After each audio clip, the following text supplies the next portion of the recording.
Terror in the Land of the Holy Spirit. Guatemala under General Efrain Reyes. Mont, 1982–1983. Virginia Garrard Burnett. To John, who has been right alongside me through it all. Preface, some notes on appropriateness in the writing of history. I am not a particular fan of postmodern disclosures of personal subjectivity, but it seems unavoidable here, because the writing of this book is in part my effort to sort through a period of Guatemala's history that intersected with and in many ways has helped to shape my own life. In making this disclosure, I hasten to add that I do not wish in any way to privilege myself in the writing of this history. This is a story about Guatemala and Guatemalans, and not about the beholder and her own myopic gaze. As Colombian historian Marta Zambrano reminds us, however, there is always a double hermeneutic. Historians, archaeologists, anthropologists, ethno-historians, are subjects of history as much as they are constructors of history, as much as the subjects that they investigate.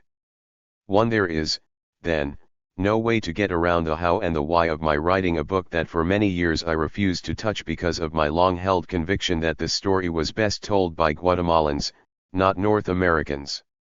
I embrace it today only because I have come to believe that this dark period in Guatemala's history needs as much light cast on it as possible, and that light can come from many directions. There is today within Guatemala and outside of it a vigorous and evolving historiographical debate about the nature and meaning of the 36-year struggle.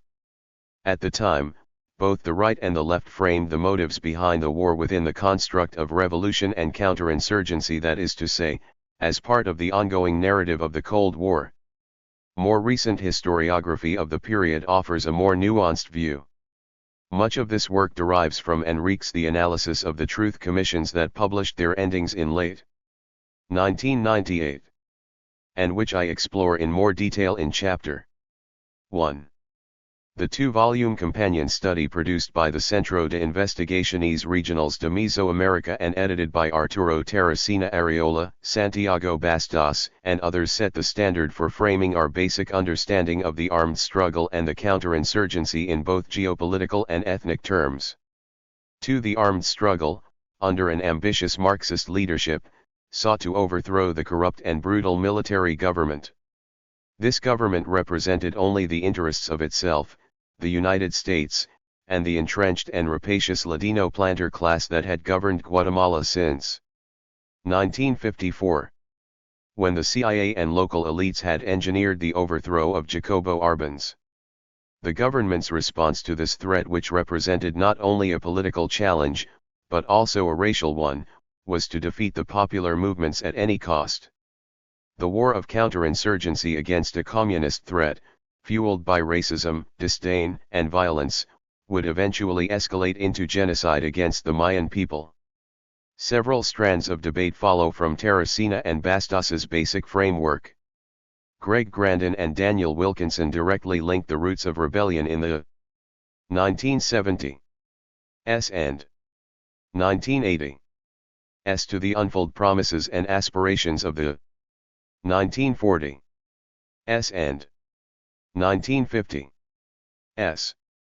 In the last colonial massacre, Grandin traces the leadership of the milestone 1978 Panzo's uprising directly back to the campesino unions that formed, with government support, during the reform of the 1940s. In his 2002 book Silence on the Mountain, 3, Wilkinson tracks a similar trajectory in the Department of San Marcos, identifying former labor organizers and peasant leaders from the 10 years of spring who re-emerged from the shadows 3 decades later to support the armed struggle. These works were among the RST to draw a direct line from the aborted hopes and expectations of one revolution to those of the next. A second current of debate is driven largely by the work of social scientists and has a largely presentist orientation. This literature emphasizes the role played by racism and ethnic identity in both the war and the construction of the peace.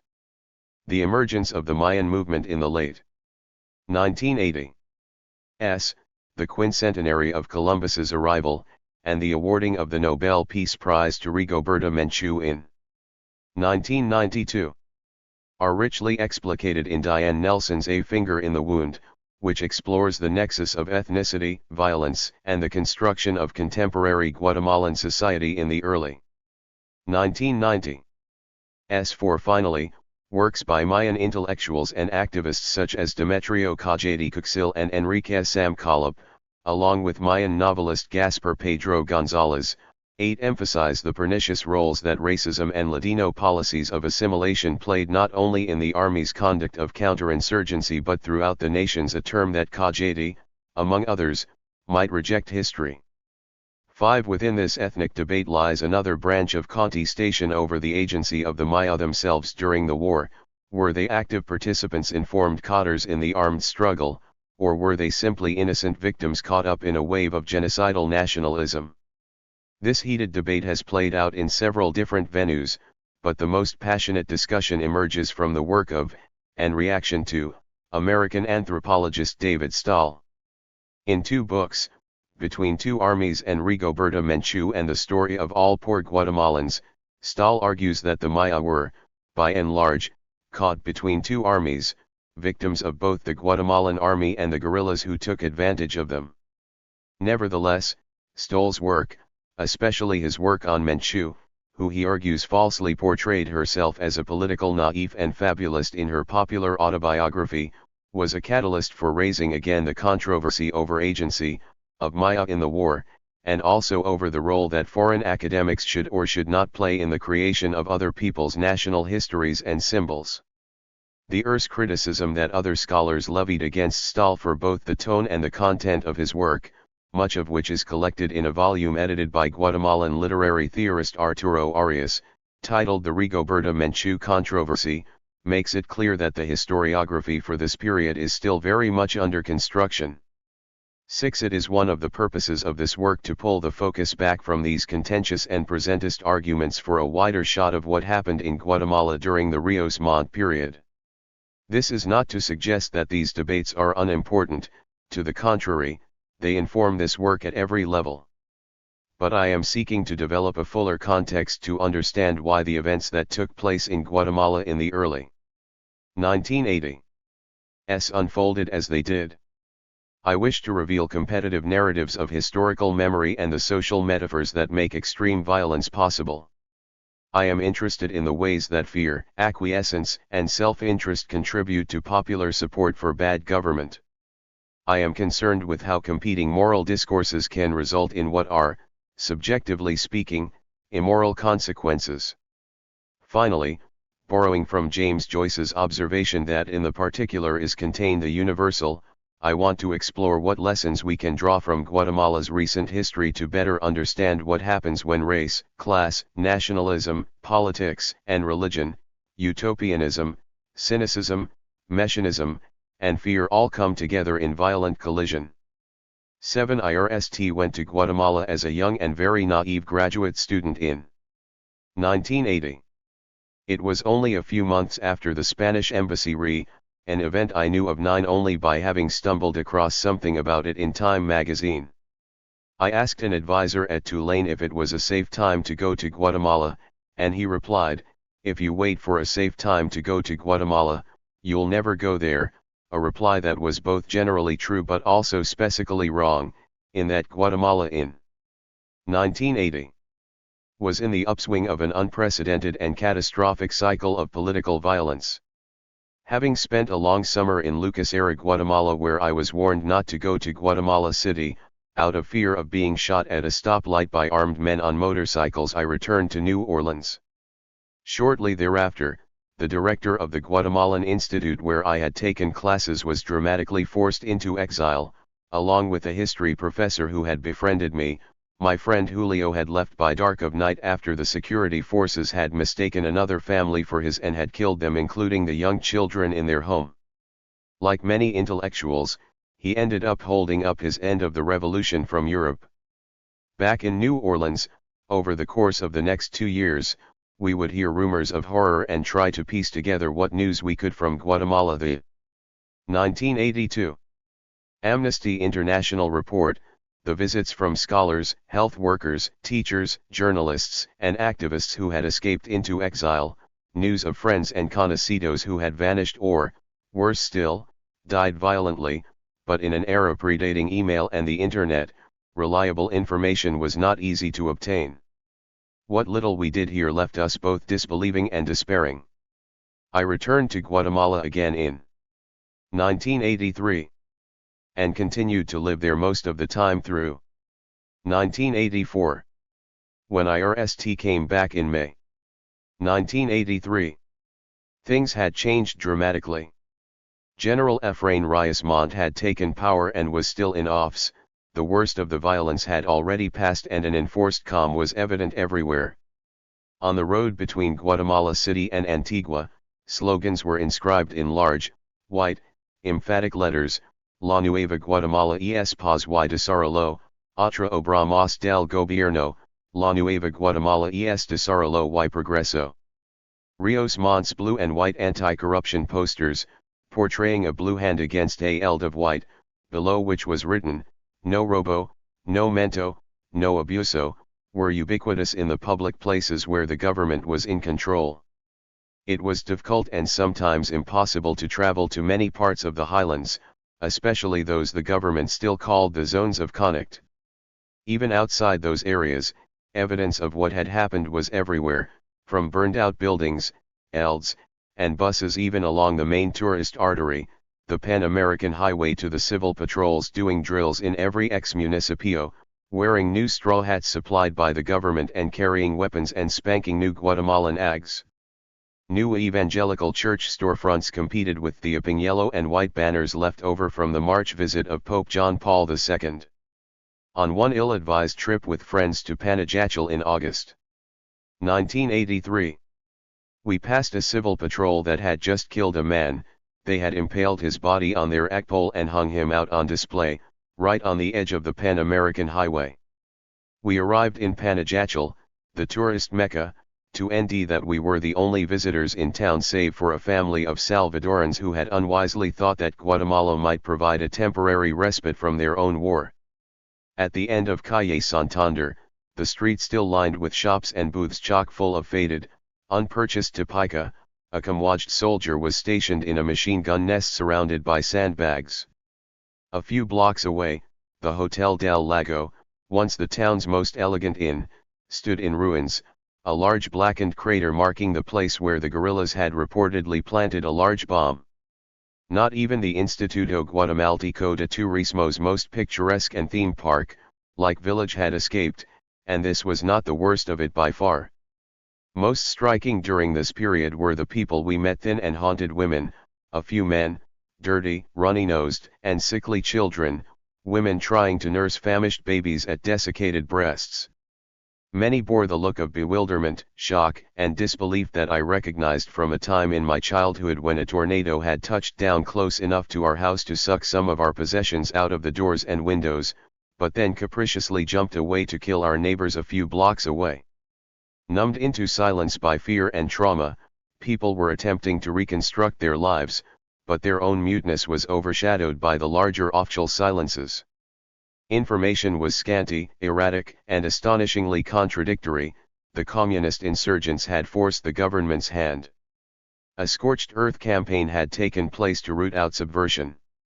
The government had reclaimed an active presence in the highlands, and was doing good works and public action to help people recover from the horrendous acts of violence that had recently been perpetrated by, well, whom? This official discourse, gleaned from media coverage, official pronouncements, and general chisme, ran something like this: the subversion itself was really quite small and ineffective, made up largely of foreigners, especially Cubans, who had no idea of Guatemala's reality and who were widely distrusted by the Indians. Or the guerrillas had gained so much support among the Indians that they threatened to overthrow the government 11 and put a Cuban-style communist government in its place, only a counterinsurgency as brutal and effective as the one in 1982. 1983 could defeat them once and for all. Or the people's victory was just within reach.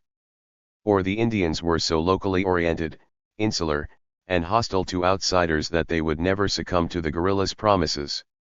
Or the guerrillas controlled no territory, the guerrillas controlled most of the highlands. Or the Indians supported the guerrillas, but only due to coercion and duress.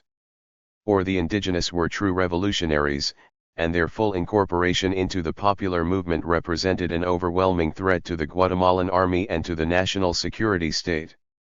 Or most of the guerrillas were actually Cubans, Nicaraguans, Indians, Latinos, Coca-Cola workers. Compared to El Salvador, actually there really weren't very many guerrillas at all, and they didn't represent a real threat, but they were going to take over the country if something drastic wasn't done. And what of the counterinsurgency? Here too were many versions, some mirror inversions of others. The military campaign's brutality caused the deaths of many innocent people, especially indigenous people, who had the misfortune to be caught between two res, the army and the guerrillas.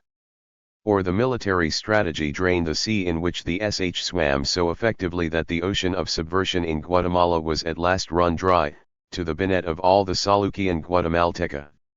Or there were no massacres of civilians, only the killing of guerrillas. The sign painted on the mountainside read Otra Obramos del Gobierno. Promise or threat. Or the Guatemalan army was incapable of violating human rights, although the Special Forces Cabiles took such great pride in being trained killers that they dismembered live chickens on television. Or most of the human rights violations took place under Lucas, not Rios Montt. Painted on a billboard, La Nueva Guatemala es paz y desarrollo. A variation on this theme, charges of human rights violations were the product of solidarity groups and other leftists who wanted to disprestige Guatemala in order to bring about a Marxist victory.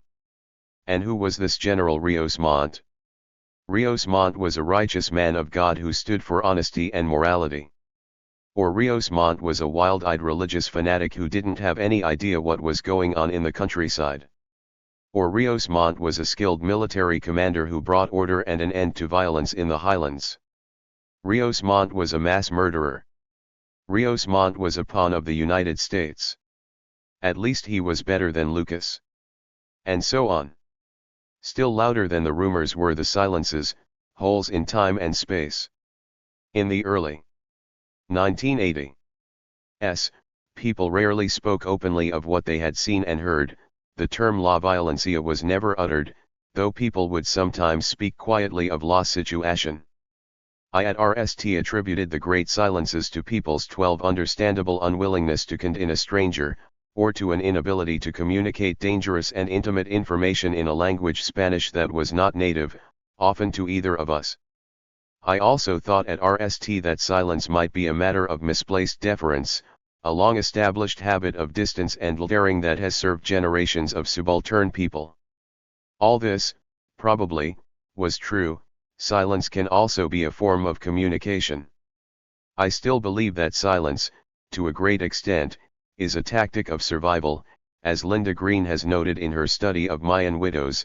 Apparent Maya obsequiousness has served as a shield to provide distance and has also been a powerful shaper of Maya practice. But Green also makes a careful distinction between silence and silencing, the transitive form of making silent. She writes, silence can operate as a survival strategy, yet silencing is a powerful mechanism of control through fear. Borrowing from Marcelo Suarez Orozco's work on Argentina, she adds a cautionary note that has special resonance for the historian: silence imposed through terror, the idiom of social consensus in the Altiplano. 8. The shifting sands of rumors, disinformation, misinformation, wishful thinking, self-delusion, and lies make the production of history for this period unusually difficult. When our colleagues caution against positivist linear narratives, one wonders if such a thing could even be possible. Nevertheless, Guatemalans have, over the past decade, found it important to try to come to grips with this history. The recuperation of the historic memory, a phrase used by the Catholic Church's Truth Report from the Recovery of Historical Memory Project, describes the process by which activists, politicians, scholars, and, especially, public intellectuals from both the Mayan and non-Mayan community have attempted to construct an acceptable framework through which they can capture and contextualize the past and use that to construct a better future. 9. To consciously construct the kind of imagined community that Benedict Anderson famously described. 10. But they, along with all Guatemalans, and in fact all who deal with history, must also come to grips with what Freud called Nachtraglichkeit, a consciousness that memory, as it functions in the present, must inevitably also incorporate some sense of what we didn't know at the time and the guilt that goes along with that knowledge. 11. Thanks to the work of 2 separate truth commissions and to the rich scholarly gaze that has been cast upon it. At this moment in Guatemala there is currently something resembling a consensus on a historic memory of the early 1980s. In the public intellectual forum, this consensus centers on racism and genocide as the point of departure for understanding the nature of state violence and for establishing a common base on which to build civil society. 13. Since the end of the Civil War in December 1996, and the repatriation of many leading intellectuals, perhaps because of the high visibility of the Mayan movement in the 1990s, Guatemala has been surprisingly open to entertaining the kinds of tertiary discourses that subaltern theoretician Ranjit Guha describes as a literature distinguished by its efforts to break away from the code of counterinsurgency. 12. In this reading, the voice of the subaltern takes precedence over elite historicist readings that emphasize basic economic and political factors. 13. As time goes on, proximate memory recedes, and different political agendas arise. However, this view may eventually give way to another. In fact, it may be changing even now. Drawing from the work of Walter Benjamin, Sergio Tischler Vizquera writes of history as a critical constellation, in which antagonists construct history, producing a negative or against the grain history based on each one's perceptions of oppression by another. 14. Because the political violence in Guatemala was so prolonged and so virulent, the polysemic strands of historic memory of the years of armed struggle remain tendentious and strained. It is not merely a binary contest between the narratives of antagonists, but the multiple historic memories of people powerful and powerless alike whose lives touched the violence. In post-connect Guatemala as elsewhere, social actors seek to rationalize and make logical the events that make up their own lives and those of their communities. In so doing, they work within a milieu of memory that the theorist Pierre Nora has deemed as subjective, often emotionally charged or odd, awareness of a still-present past that emerges within a community, of an environment of identity and experience. 15. It is little wonder, then, that varied and even connecting narratives emerge. Steve J. Stern, in his trilogy Chile under Pinochet, elaborates on this process. The point of historical research becomes not only to establish the factual truth or falsehood of events, but also to understand what social truths or processes led people to tell their stories the way they do, in recognizable patterns.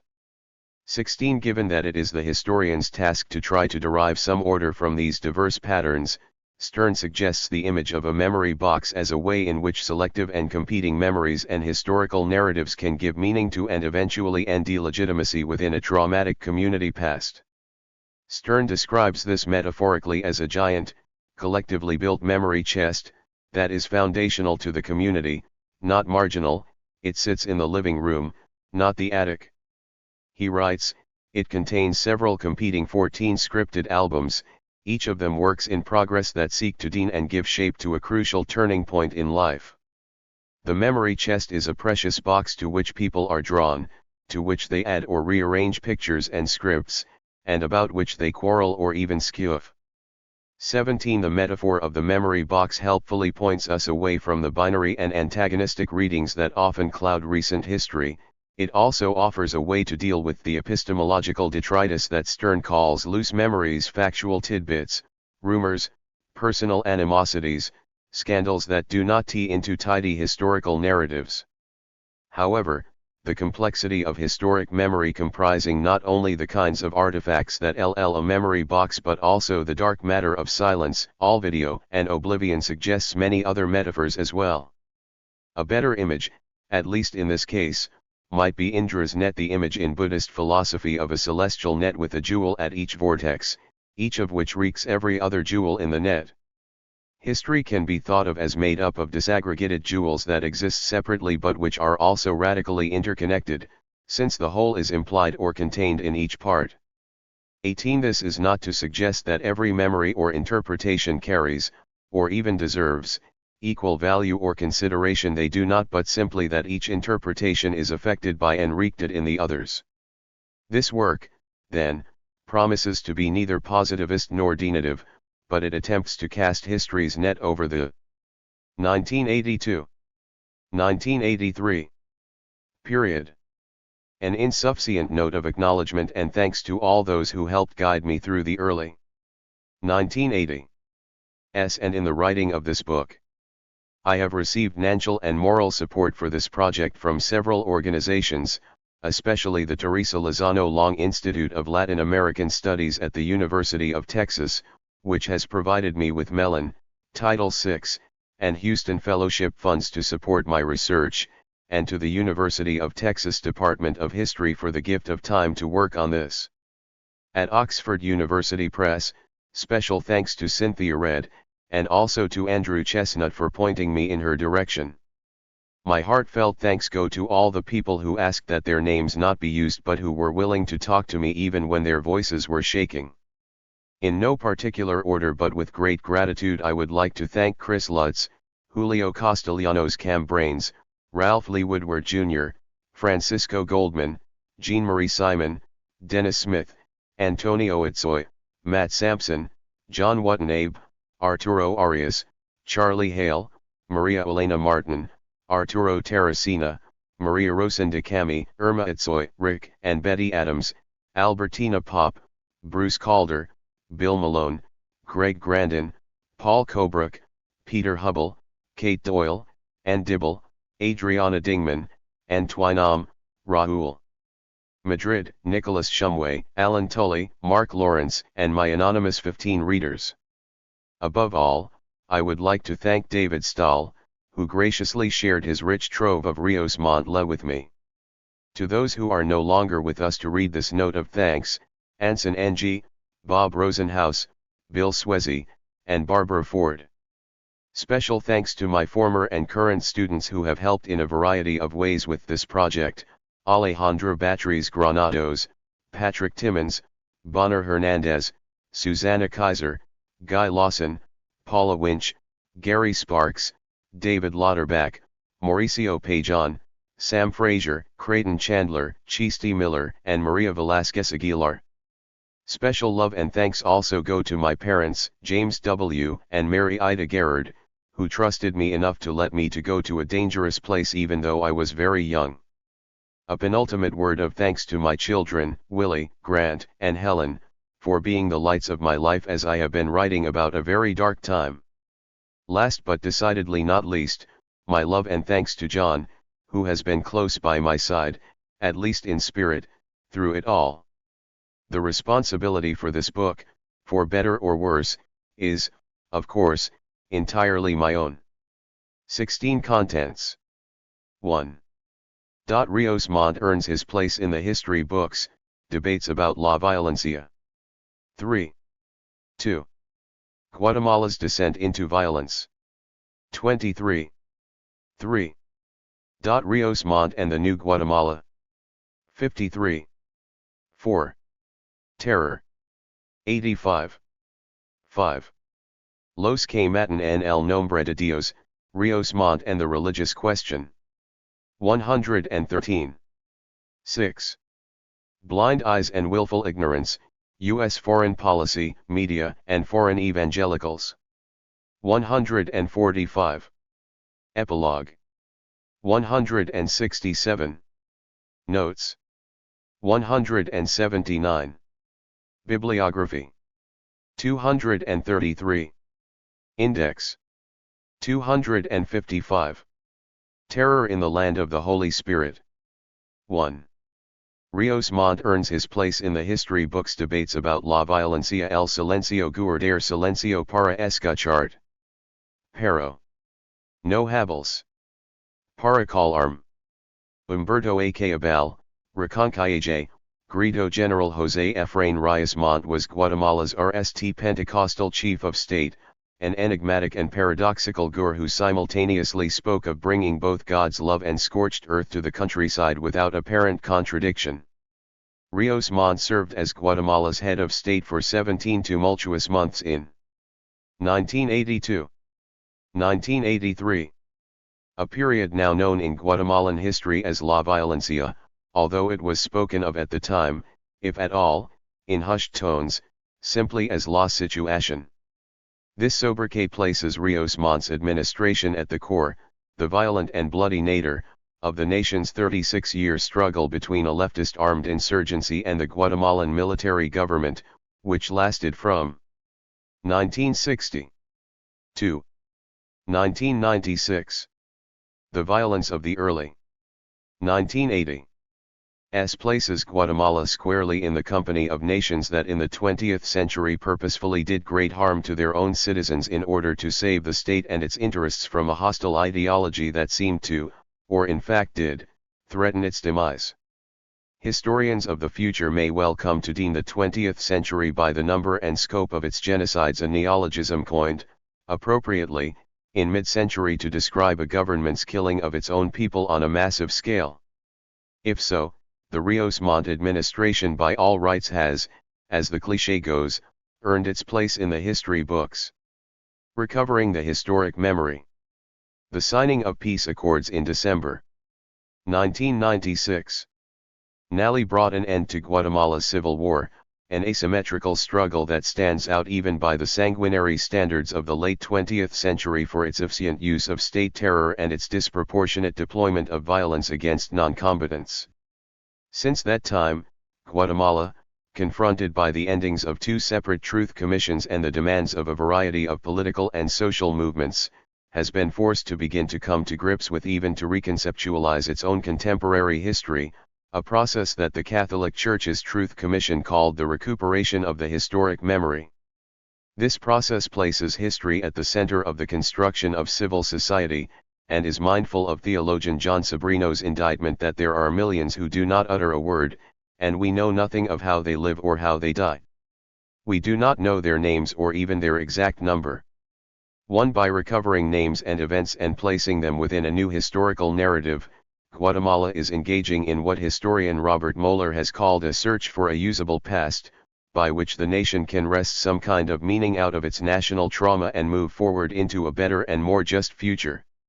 2. The construction of nationality through the writing of history has been a key task of historians since at least the 19th century, but the creation of a new national narrative is especially crucial in a country seeking to make a clean break with a recent and deeply traumatic past. 3. There is no mistaking that the process of recuperating history is as much political as it is academic or juridical, as it assigns guilt and innocence and tries to recover and resignify names, places, and events that earlier regimes had attempted to erase from the public record and personal memory. As Martha Minow notes, the process of reconstructing traumatic history, especially through truth commissions, is important for confirming what some had suspected and what others had refused to believe.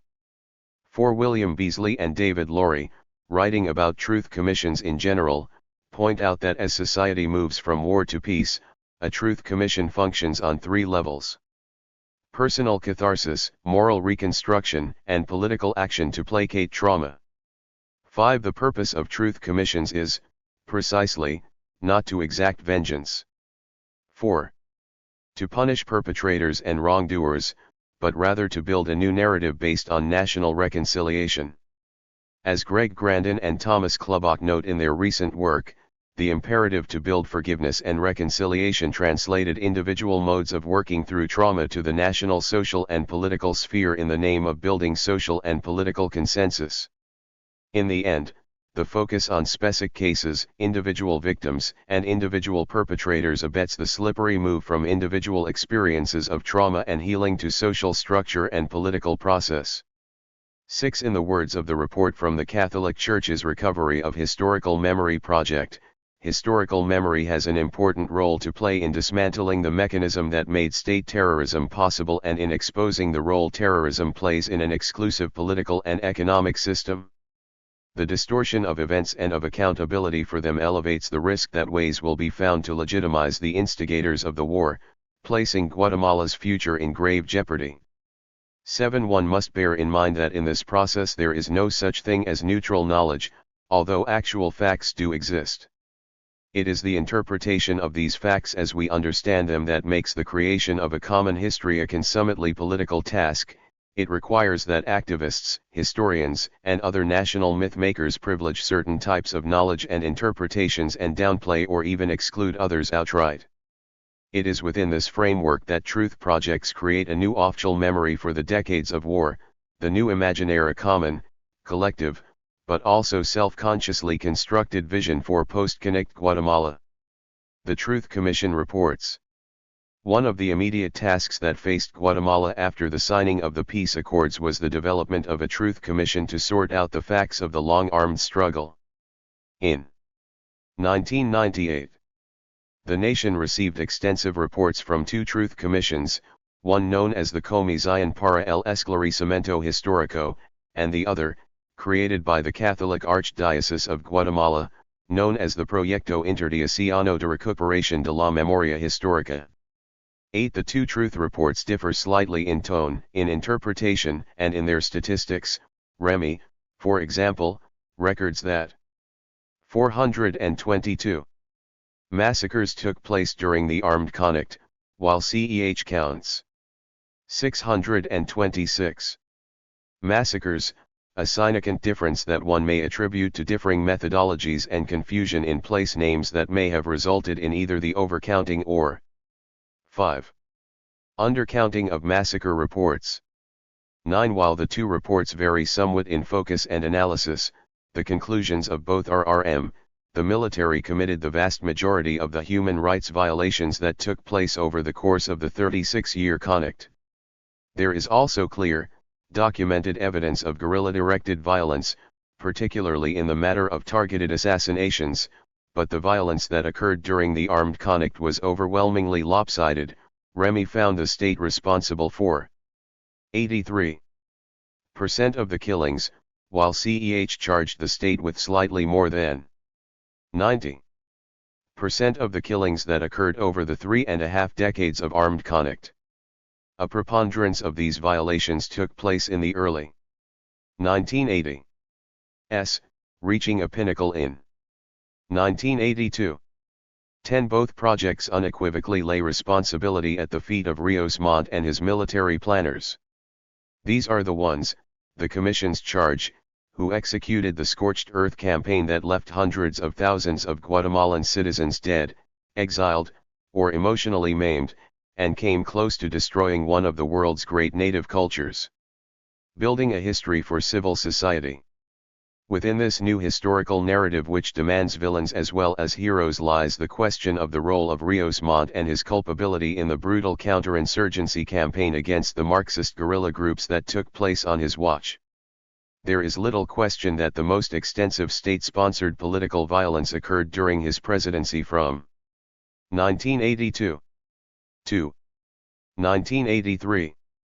Some estimates suggest that within the 17-month period of Rios Montt's rule, the military launched actions against some 4,000 villages and drove 1,200,000 people into either internal or external exile.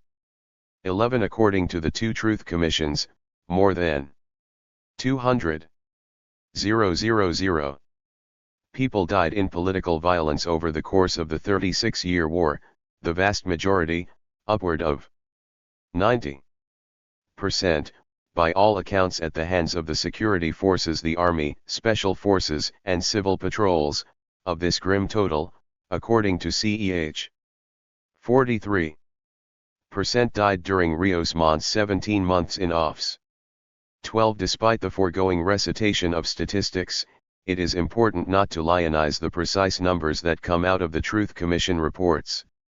The GUR of 200,000 is an estimate, 13 based on an extrapolation of clearly and definitively documented specific cases of human rights abuses which, when used alone, may understate the number of people disappeared and massacred in unreported or underreported, or even unremembered 6. events.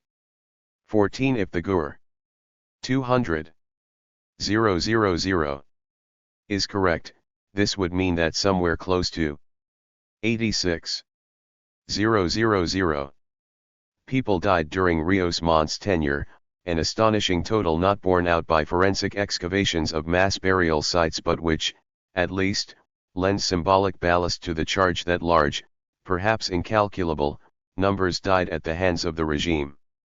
15. The Mayan Holocaust of those killed in the early 1980s. The majority. The Truth Commission's estimate upward of 80% were Mayan, a fact that sharply distinguishes this period from earlier phases of the armed conflict, when the war's victims tended to be Ladino, campesinos, trade unionists, students, reformist politicians, and the military's conscripted foot soldiers. 16. The sharp focus of violence on Mayan people during the early 1980s has given rise to the phrase the Mayan Holocaust. This refers not only to the loss of Mayan lives, but also the loss of culture that resulted from the political violence, as rural Maya exchanged their indigenous identity for that of poor Ladinos in order to live in relative anonymity in Guatemala cities. Tens of thousands fled to refuge in Mexico, elsewhere in Central America, and to the United States, where they assumed new conated and hybridized identities as Guatemalans or, more broadly, Latinos, Hispanics, or even, in U.S. immigration courts, Ottomans other than Mexicans.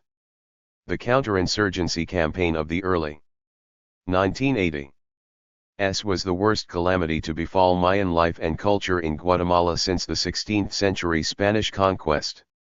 So invasive was the assault on Mayan lives and culture during this period that one elderly Mayan woman referred to it as disencarnation, the loss of esh, or loss of being, an antonym of incarnation.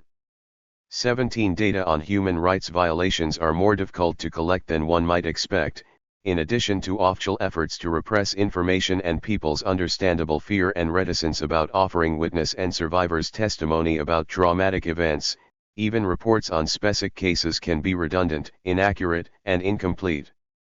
The International Center for Human Rights Investigations, a group that supports investigations into genocide and human rights violations in many parts of the world, has compiled a third set of data on human rights violations during the armed conflict and contributed to the CEH report. SIAD collected 10,000 cases for review from newspapers. 4,000 from additional documentary sources, and 5,000 oral testimonies. 7. Noting the difficulty of collecting accurate accounts of human rights violations, SIAD reports that sometimes the same violation appears in different sources, while different mass killing might be mentioned by various witnesses in a human rights denunciation, all of which give differing information about the names and numbers of victims or about the violations committed on those victims. With additional layers of analysis built in to compensate for these weaknesses, the SIAD determined that its database was unlikely to exceed a 2-3% margin of error for any given count of human rights violations that it collected for the entire duration of the armed conflict, although data were more abundant and perhaps more reliable for information gathered about the war's most recent decades. 18. The SIAD found data for targeted killings and disappearances to be most trustworthy, particularly for high-profile victims whose disappearances or deaths tended to be well chronicled and easily varied in the public record. 19. The collection of data was further complicated by the classification of acts of violence, but even more so by the problematic distinction between victims and perpetrators. REMI framed this dilemma in a series of questions posed by its own informants. In what category does being forced to kill one's own brother fall? What concept should be applied to public ceremonies where everyone is obligated to beat the victim over the head with a stick until he dies? 20 such questions lay bare the many ambiguities of information obtained from testimonials, as self-justification, shame, guilt, trauma, and self-interest reconnoiter individual and community memory. Despite the inherent difficulty in collecting such freighted data, the REMI and CEH reports offer an almost incomprehensible litany of horrors. Because so much of Guatemala's large-scale political violence, that is, the systematic destruction of lives and property took place during the Rios Montt regime.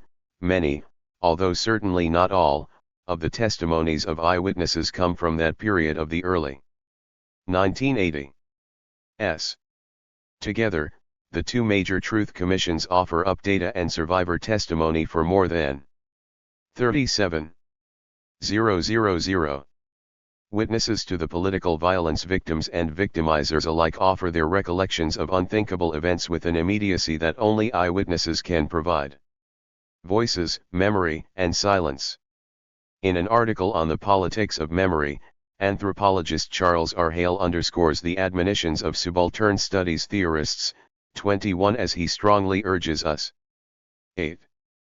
To listen to indigenous voices, while literary theorist Arturo Arias cautions against First World scholars speaking in the name of the subaltern subject.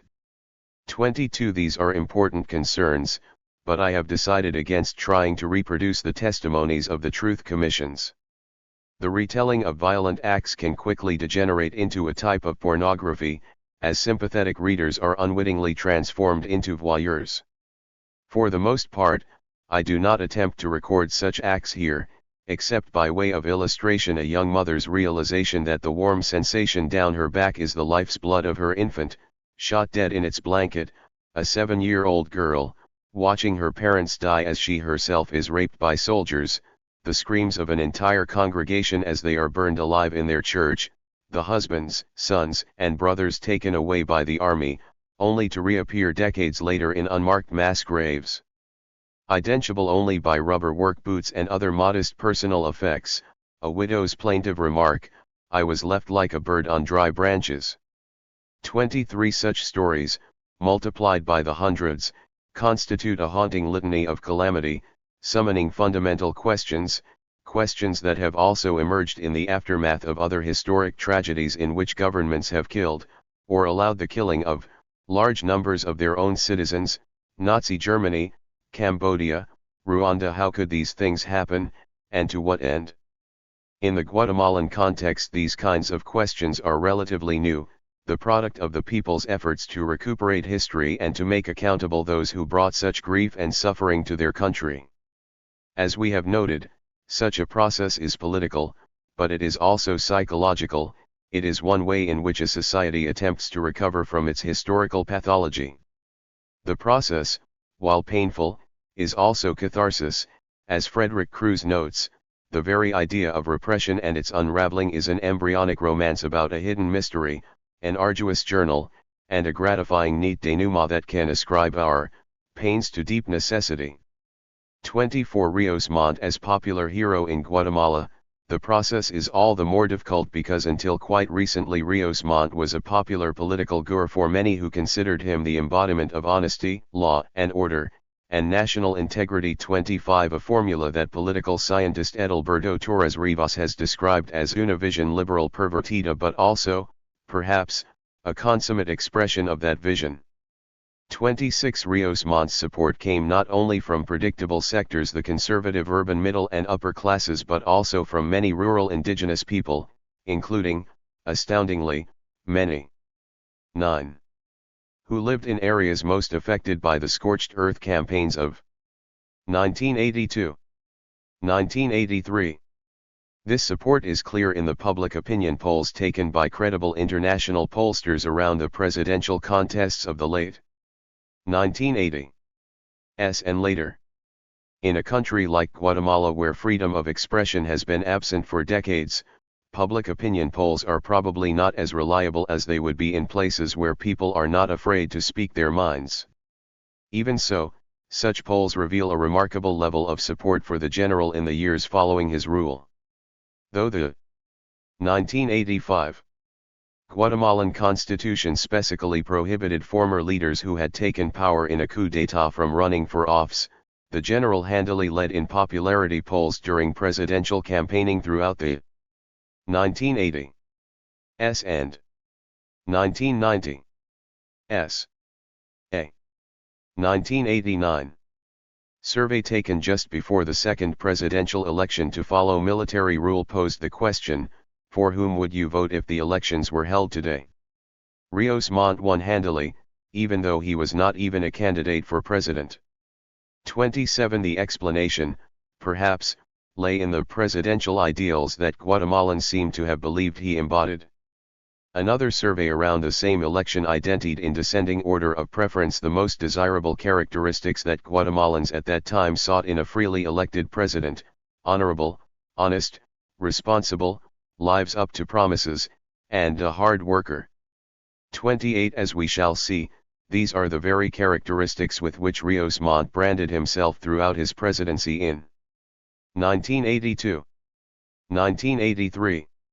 He also ensured that his political surrogates won the presidency at regular intervals. Rios Monttistas of one stripe or another claimed the nation's highest office in 1990, 1995, and 1999.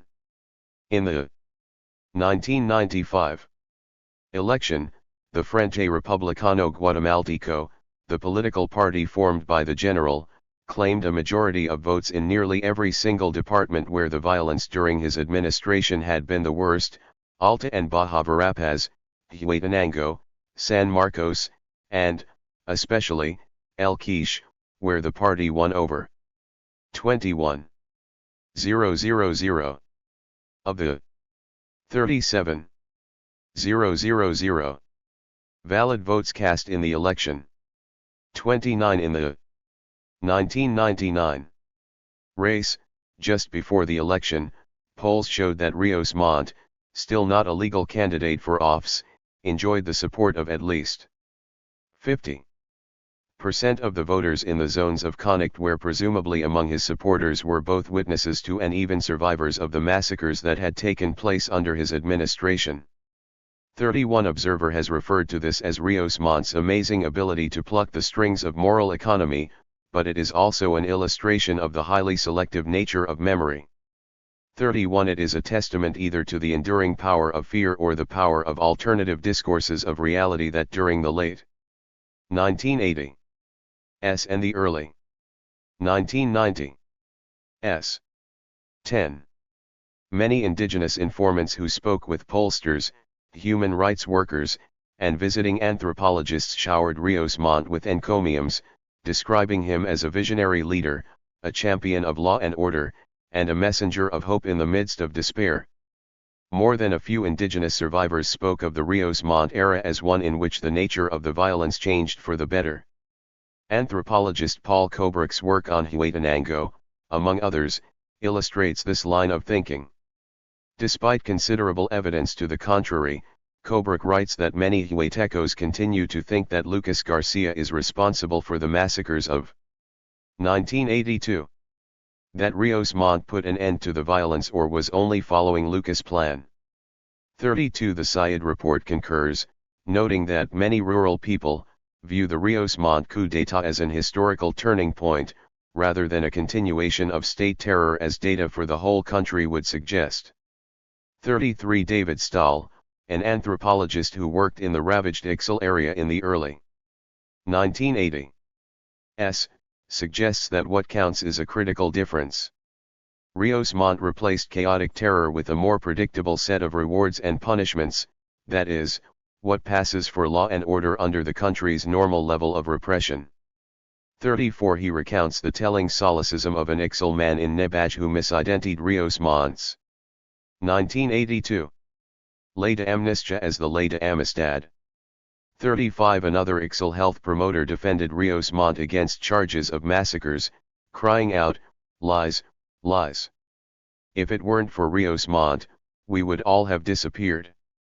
Before there were killers on the corner and you couldn't go out because they would kill you. But Rios Montt took away all of that." 36 As recently as 2000. Survivors living in the Uspantan area, a zone that once vigorously supported the guerrilla army of the poor and which suffered greatly in the armed conflict, still shared this perspective. What we saw is that when Rios Montt came in, the thing calmed down, and then we started to feel calmer, more tranquil. You could always see a change. 37 Not until July 15, 2003. When Rios Montt made his null bid for legal election to the presidency, did it become clear that the general had begun to lose not only his popularity, but also his heretofore unchallenged claim to moral rectitude. On that day, Rios Montt made a campaign stop in his bid for president in Rubinal, Baja Verapaz, a municipality that had suffered worse retribution during the counterinsurgency campaign of the early 1980s. There, angry villagers greeted Rios Montt with a shower of stones and shouts of culpable. At that, the discourse of acquiescence began to evaporate. 38.11. People's earlier responses and their enduring apparent support of Rios Montt, at least until quite recently, bears examination. The methodological challenges are obvious. There is surely no better example of Foucault's panopticon than a people who are living under the authority of a state that considers them to be internal enemies, as the Guatemalan state once deemed the indigenous population. 39. The question is complicated by issues of coercion and compliance, which, as James Scott has noted, are conditions that occur largely when elites control the ideological sectors of society, and can thereby engineer consent for their rule. By creating and disseminating a universe of discourse and the concepts to go with it, by denning the standards of what is true, beautiful, moral, fair, and legitimate, they build a symbolic climate that prevents subordinate classes from thinking their way free. 40. The Rios Montt military government's ability to manipulate images and information, create new social constructions of reality, and, above all, its deft use of terror threatened, deployed, or withdrawn not only engineered consent for its rule, but in some sectors even generated outright enthusiasm for the regime. The internal logic of Rios Montt's symbolic moral climate influenced even those who lived in what the army called zones of conflict. Many people whom his government's policies affected directly, even those who had lost family or livelihood, were nonetheless willing to entertain the notion that Rios Montt offered some sort of coherent moral vision of safety and order.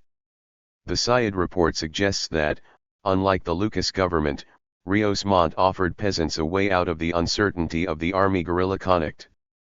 41. Sheldon Annis, a cultural geographer who worked in Guatemala in the early 1980s, notes that Guatemala's armed conflict was always a psychological as well as a military struggle. Beyond merely wiping out the guerrillas' bases of popular support, Annis suggests, the larger challenge faced by the army was to create a psychological identification and new social organization that would allow campesinos to be non-guerrillas, a feat that Rios Montt accomplished by claiming the moral high ground from the guerrillas. 42. Rios Montt gained this moral high ground through adept manipulation of images and discourse, but also through the measured use of violence, a mano dura that some Guatemalans, at least, appreciated for its velvet glove. When people expressed their admiration for Rios Montt, at least some of them must have meant exactly what they said. While some Guatemalans supported Rios Montt out of ignorance and fear, and because of the regime's ability to manipulate ideas, others seem to have genuinely embraced the general's vision of a new Guatemala, formed, as it were, from a potent 12. Admixture of religion, racism, security, nationalism, and capitalism. If we fail to recognize that Rios Montt enjoyed genuine support, we end ourselves guilty of the charge levied by the theorists of subaltern studies, the subaltern historian NDS him/herself in the role of a facilitator unwilling to articulate a counter-hegemonic project that is extraneous to the histories unearthed. 43. While this reading of history runs somewhat against the grain of current scholarly interpretation, it makes the point that the failure to take people's words at face value is dangerous. It can rob them of their agency and render them silent, a historian's choice that Michel Rolf Troerlet describes as an active or transitive process. One silences a fact or an individual as one silences a gun. 44. Rios Montt's resounding electoral defeat in 2003 suggests, however, that the general's discourse has now been replaced by an alternative symbolic universe, framed around the reports of truth commissions, forensic reports, recovered historical memory, and the exigencies of new constructions of racialized politics that have emerged within civil society since the war's end. Rios Montt as genocidist. One of the prevailing theoretical frameworks for making sense of the violence in the early 1980s is genocide. The CEH report has called the violence of the 1982-1983 period genocide, the intentional destruction of a people on the basis of their membership in a religious, racial, or ethnic group. The CEH is careful not to attribute the war's excesses strictly to the Guatemalan government's desire to provide an solution to what its RST Nobel laureate, Miguel Angel Asturias, framed as El Problema Indio as far back as the early 1920s.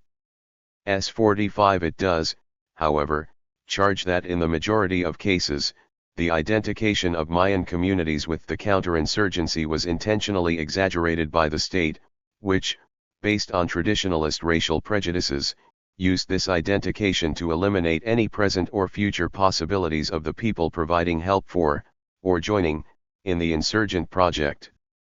46. The CEH states that the military's disproportionately repressive response can only be understood within the framework of the country's profound social, economic and cultural connects, which permitted the military to deem the Mayan population as the collective enemies of the state. 47. The military's disproportionate actions were a response to the Marxist threat, then only in the most proximate sense.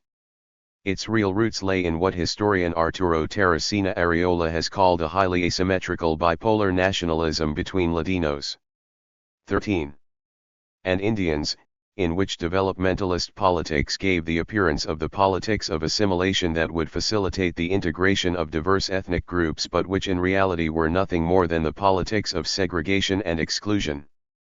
48. In her study Buried Secrets, Truth and Human Rights in Guatemala, forensic anthropologist Victoria Sanford argues passionately that the Rios Montt regime used the rhetoric of the Cold War to willfully and intentionally commit genocide against the Mayan people, thus solving the Guatemalan state's historical Indian problem once and for all.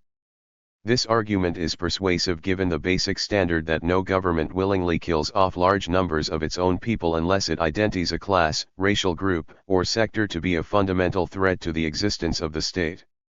Sanford demonstrates that the counterinsurgency campaigns in the early 1980s clearly bear the mark of genocide, citing the CEH reports ending that the vast majority of the victims of La Violencia were Mayan. The genocide argument contends that the government's program also systematically sought to eradicate Mayan culture through such strategic and symbolic actions as the burning of cornalds, the forced use of the Spanish language in model villages, and the material destruction of Mayan culture through the incineration of many hundreds of villages during the Scorched Earth campaign. 49. The use of the word genocide RST appears in the context of the Guatemalan conflict in early 1982. When the EGP began to use the term in its communiques to describe military violence in the countryside.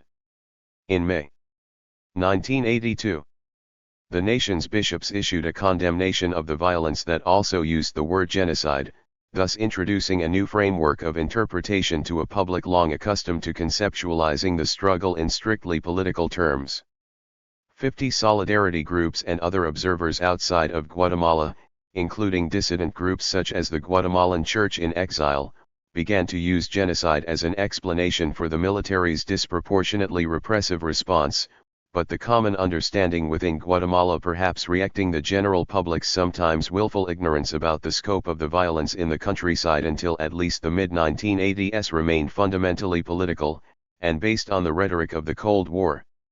Rios Montt himself articulated this view succinctly in a conversation with U.S. President Ronald Reagan in 1983. When he described his counterinsurgency campaign as not one of scorched earth, but of scorched communists. It was not until after 1986, when civil government was allowed to assume power with the election of Vinicio Cerezo to the presidency and political violence abated significantly, that the genocide interpretation began to gain wider credence. People began to assess what had 14 happened to them and, with the help of formal narratives crafted by the truth commissions and new political discourses, began to create a new landscape of memory that would allow them to get on with rebuilding their lives. Anthropologist and cultural theorist Diane Nelson points out that it is the work of solidarity to articulate a hegemonic narrative of Guatemala as an international pariah. Complex articulations among the desires, resistances, manipulations, sections, and lobbying of many Guatemalans, gringos, officials or various states and UN workers. The negotiations involved in making a particular story into common sense, are about articulations that momentarily constitute identities.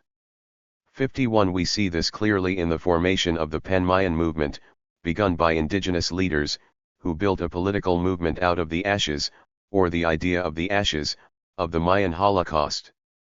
52 Rejecting the interpretive lens of the Cold War and anti-communism, indigenous leaders, with strong support from people outside their communities, particularly anthropologists, began to reinterpret the recent violence in terms of racism and genocide.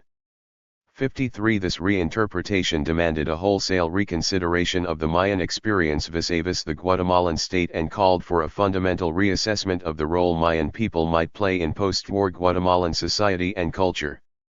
This came to be known as the Movimiento Maya, the Mayan movement, which played a large role in bringing Mayan demands to the peace accords and Mayan political unions to the early days of post-war civil society. 54 Mayanist thinking frames its political ideology solidly within the context of understanding that the Guatemalan state has existed since its inception to promote a racist ideology that legitimates and empowers Latinos and others at the expense of the indigenous population. 55 The inverse of this equation is the state's denigration of a category of people, not an ethnic minority, but actually the majority that it has been historically understood to be socially backward and resistant to modernity. 56 The excesses of the 1980s were almost an inevitable, even natural, outcome of a repressive and racist state's fervent desire to perpetuate its ideology and interests. Despite the strong arguments in favor of designating the events of the early 1980s as genocide, through a historical lens the notion of genocide, rigidly deemed, offers an incomplete view of the government's motives for sponsoring the large-scale killing of its own citizens. The killing of Mayan people was geographically confined to the red and pink villages and zones where the guerrillas were active, a Venn diagram of tragedy where anti-communism met racism in overlapping circles of death. 57 While not unheard of, army incursions were much less common in densely Mayan regions of the 15 country where the guerrillas did not have a particularly significant presence. In places where the army did not consider the Mayan people to be politicized or where they considered them domesticated, that is, Maya who did not seem to represent a political risk to the state, the military largely left the civilian population alone. This suggests that ethnic cleansing in this context was subordinate to the formal political discourse of anti-communism. Nelson elaborates, when we call Guatemala's counterinsurgency war genocidal, we are taking for granted that the fundamental division is between Maya and Ladino. Why, then, were so many Ladinos killed both in the early 1980s and the 1960s? But, she continues, why have indigenous people actively engaged in counterinsurgency? If we understand the fundamental division to be class, that the war is about control of the means of production, we miss the almost biological meaning assigned to subversion and cannot explain the horrific extent of the violence. 58 One should also point out that the atrocities committed by the guerrillas less common than those committed by military and civil patrols, but a reality nonetheless, also usually took place in indigenous areas.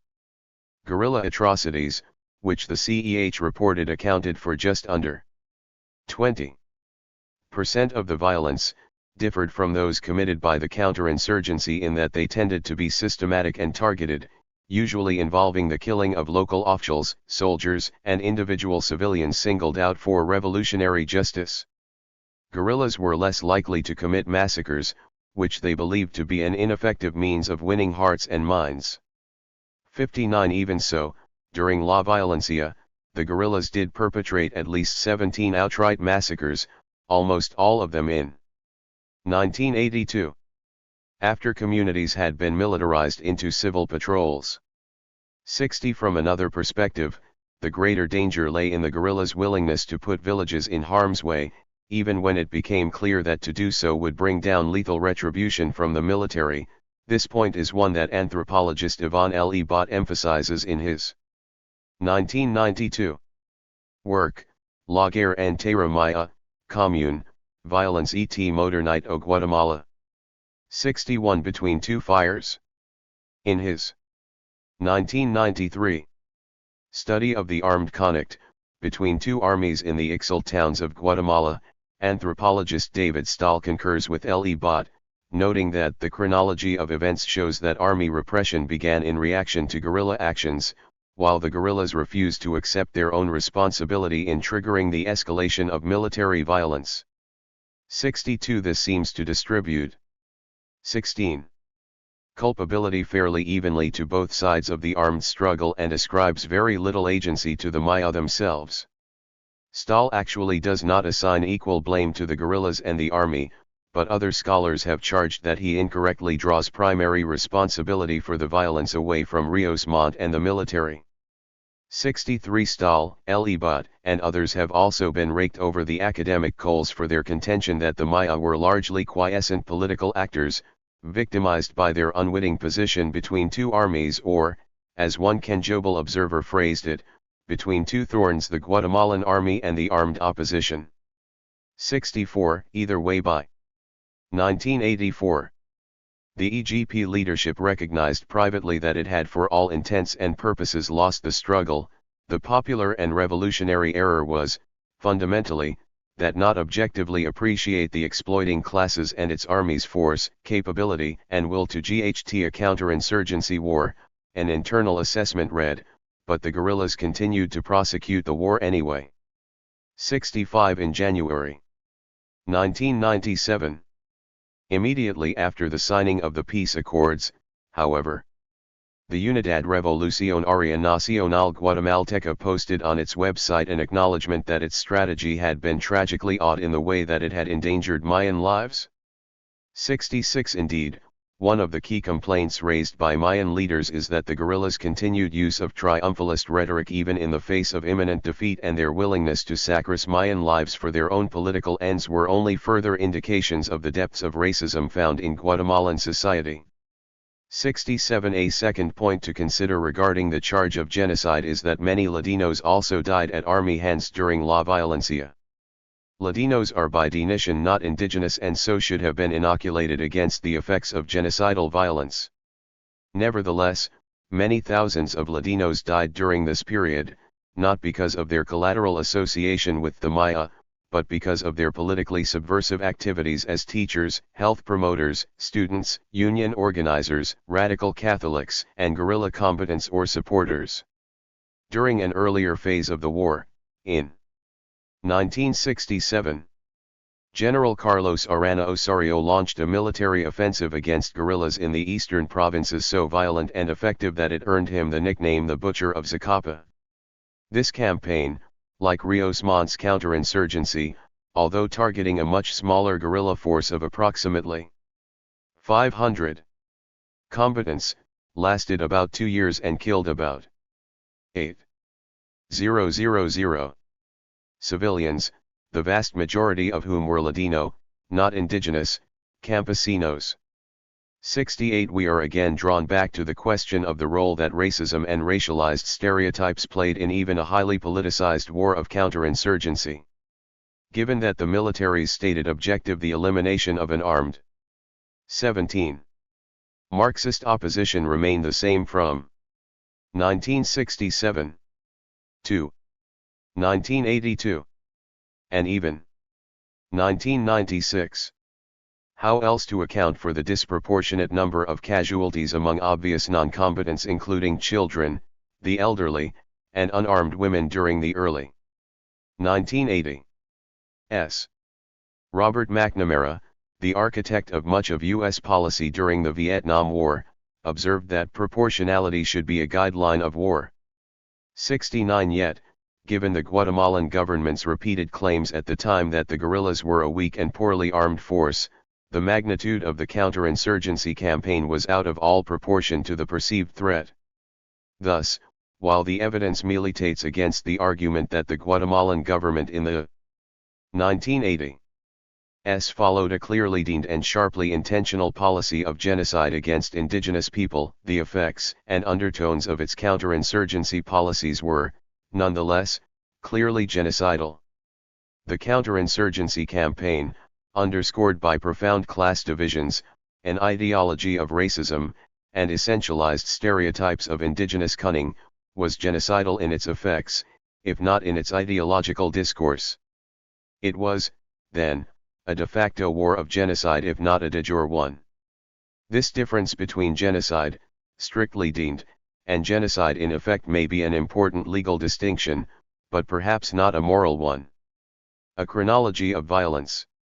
To make sense of the chapters that follow, it may prove helpful to provide a brief overview or timeline of major events that occurred during Rios Montt's term of office. The chapters to follow will flesh out this bare-bones outline, although they follow a schematic rather than a chronological organization. Chapter 2 provides background for understanding the armed conflict in Guatemala. Chapter 3 explores Rios Montt's imaginaire for a new Guatemala, as expressed through his public rhetoric, and the official rationales for the conduct of the war of counterinsurgency. Chapter 4 takes an ingrained look at the effects of violence on Mayan communities, while Chapter 5 explores the religious question during the Rios Montt era. Chapter 6 examines the role of outside players and observers, the U.S. government, evangelical groups, and the media. The epilogue provides a conclusion in which I discuss some of the broader moral, legal, ethical, and military implications of state-sponsored violence. Some of the information for this book comes from secondary sources. The recovery of its history has become something of a preoccupation for Guatemalan intellectuals, and a substantial output of scholarly work has rushed into the silence that once surrounded Guatemala's armed conflict. This study is also 18. Table 1.1 A matrix of key events, March 23, 1982 to August 8, 1983. The March 23, 1982, coup. General Rios Montt takes power in a coup led by disgruntled army officers against the regime of General Romeo Lucas Garcia and the fraudulent election of General Aníbal Guevara to the presidency. Rios Montt, a born-again Pentecostal, declares that he rules through God my King, only he gives and takes away authority. Rios Montt shares power with two fellow officers as a part of a three-member junta, Brigadier General Horacio Egberto Maldonado Schad, commander of the Honor Guard Brigade, and Colonel Francisco Luis Gordillo Martinez, commander of Army General Headquarters. A law and order, mid-March to early April 1982. Soon after taking power, Rios Montt clamps down on violence in Guatemala City. Declaring no more cadavers in the streets, he brings an end to urban death squad killings. He begins a series of weekly Sunday sermons, television addresses in which he urges Guatemalans to respect authority and return to morality. He also demands that all public officials take a pledge of anti-corruption, no robo, no mento, no abuso. All of these measures are part of Rios Montt's effort to restore law and order to Guatemala's major cities, especially the capital. These programs greatly reduce both common and political crime in urban areas, contributing to urban residents' sense of personal safety and thus lending social support to the Rios Montt regime, especially among the urban middle and upper classes. April 10, 1982. Rios Montt announces the National Growth and Security Plan, the stated goals of which were to teach the populace about nationalism and to integrate the campesinos and indigenous peoples into the state. As such, it is a rhetorical prelude to Victoria 82. June 9, 1982. Rios Montt forces his two fellow golpistas to step down and declares himself sole chief of state. The U.S. Embassy expresses concern that Rios Montt does not enjoy the full support of the Army High Command, which he indeed does not. His regime survives at least two serious coup attempts during its 17 months in office and eventually succumbs in August 1983. Victoria 82, the counterinsurgency campaign. Amnesty, May 27, 1982 to June 20, 1982b. In May 1982, Rios Montt declares a one-month general amnesty for all political enemies of the state. The amnesty fails to attract many guerrillas or other enemies of the regime, but it does provide Rios Montt with the legal and moral basis he needs to commence his full-scale counterinsurgency campaign, which begins in late June 1982. June 20, 1982, Fusil's Y Frijoles Victoria 82 is a scorched earth campaign, wherein villages that the army assess to be sympathetic or supportive of the guerrillas are occupied, punished, and the elds, homes, and possessions of the Table 1.1 villagers burned to the ground. Villagers may seek protection from the army and be placed in resettlement camps known as development poles or model villages, where they live under military protection and surveillance and receive emergency assistance. As a second means of reclaiming the highlands from the guerrillas, Rios Montt dramatically expands a Lucas-era innovation, the Civil Patrol Program, in which all eligible men from the highlands serve on a rotational basis in local militias that are accountable to the army.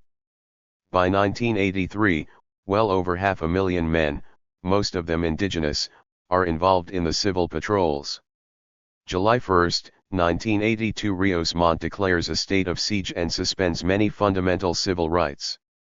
Under the terms of the state of siege, freedom of the press is also severely curtailed.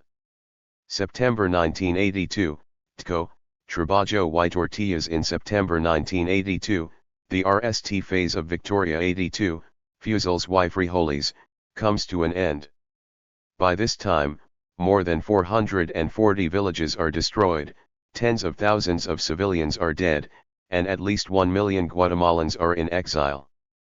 The URNG guerrillas are all but defeated. With the military phase virtually ended, Rios Montt initiates a civil action phase of counterinsurgency, known as TCO, Trabajo y Tortillas. This program continues to advance the civil action measures begun as Frijoles, the movement of people into model villages, the expansion of the Civil Patrol Program, the allotment of government emergency relief aid to victims of the violence who are under government control, and the continued pacification of the highlands. Winning the peace, domestic and international issues. December 4, 1982, Rios Montt meets with President Ronald Reagan, but fails to get U.S. military aid restored to Guatemala. Reagan attempts to have Guatemala reserted as a component of the Reagan Plan in Central America, but Guatemala's human rights record and Rios Montt's refusal to call for democratic elections, a sine qua non for overt U.S. support, makes this effort futile. The United States does agree to sell helicopter parts to Guatemala, since this does not require congressional approval. July 1982, Rios Montt establishes fueros especiales, special secret courts where political prisoners can be tried and executed without recourse to legal representation or regular due process of law. These special courts violate Guatemala's legal prohibition against capital punishment, but their creation also suggests to some cynical observers an improvement in a political system where very few political prisoners survive long enough to receive due process of law. March 1983, Pope John Paul II visits Guatemala for the RST time. Despite the Pope's request, Rios Montt refuses to grant clemency to 6 men heavily reliant on primary sources that up until this time have remained relatively untouched. These include the papers recently acquired by the Centro de Investigaciones Regionales in Antigua, including the personal papers of EGP leaders Mario Payeras and Yolanda Colom, documents from Catholic Action and from the Comite de Unidad Campesino, a smaller collection of separate EGP documents, and other papers from the Popular Resistance housed in Sermas Infos del Guatemala collection, an archive that had been housed in Germany until 2006. I also draw on a diverse group scheduled to be executed by the fueros especiales. Guatemala's economy, in decline since the late 1970s, goes into free fall, due to capitalite and serious losses in key industries, especially tourism. June 1983, Rios Montt, already considered to be a loose cannon, further alienates members of the Army High Command by his reliance on advisors from his church instead of comrades in the military. His continued refusal to hold presidential elections forestalls hope for the restoration of U.S. aid to the military and threatens continuismo. The effective subjugation of the countryside suggests that Rios Montt's mano dura is no longer needed and has become a liability to Guatemala's military and planter class, as well as to aspiring middle-class politicians. July 1983. Fearful of a coup, Rios Montt declares a national state of emergency but calls for elections to be held in 1 year's time. This declaration comes too late to save the regime. August 1, 1983. Rios Montt levies a value-added tax, further alienating the middle class. August 1983, the counter-coup. August 8, 1983. Rios Montt is ousted in a coup led by General Oscar Humberto Mejia Victors, his former Minister of Defense. The purported grounds for the coup are that Rios Montt is a religious fanatic. The coup leaders accuse him of being part of a fanatical and aggressive religious group that took advantage of their position of power as the highest members of government for their Burnett, ignoring the fundamental principle of the separation of church and state. See, in fact, the reasons behind the coup have more to do with Rios Montt's lack of accountability to the Army High Command and the various interests that it represents. Of guerrilla documents that had been warehoused in the Netherlands. Both of these collections had arrived so recently at Surma at the time I consulted them that I took them directly out of their packing boxes, as the Surma staff had not yet had the opportunity to catalogue them. They bear no further archival notation other than the name of the collection from which they came. Outside of Surma, I utilized a selection of church-related documents having to do with Catholic action that are housed at the Centro Acayutan in Coban, Alta Verapaz.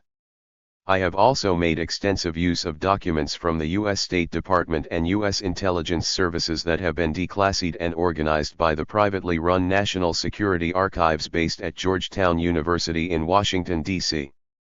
Finally, I have used a large collection of documents and ephemera, domestic and foreign newspaper clippings, published government decrees and public statements, official copies of legislation, government-run public service ads, press releases, human rights reports, guerrilla pamphlets, papers, posters, and propaganda broadsides, and government-generated visual propaganda, including posters and signs.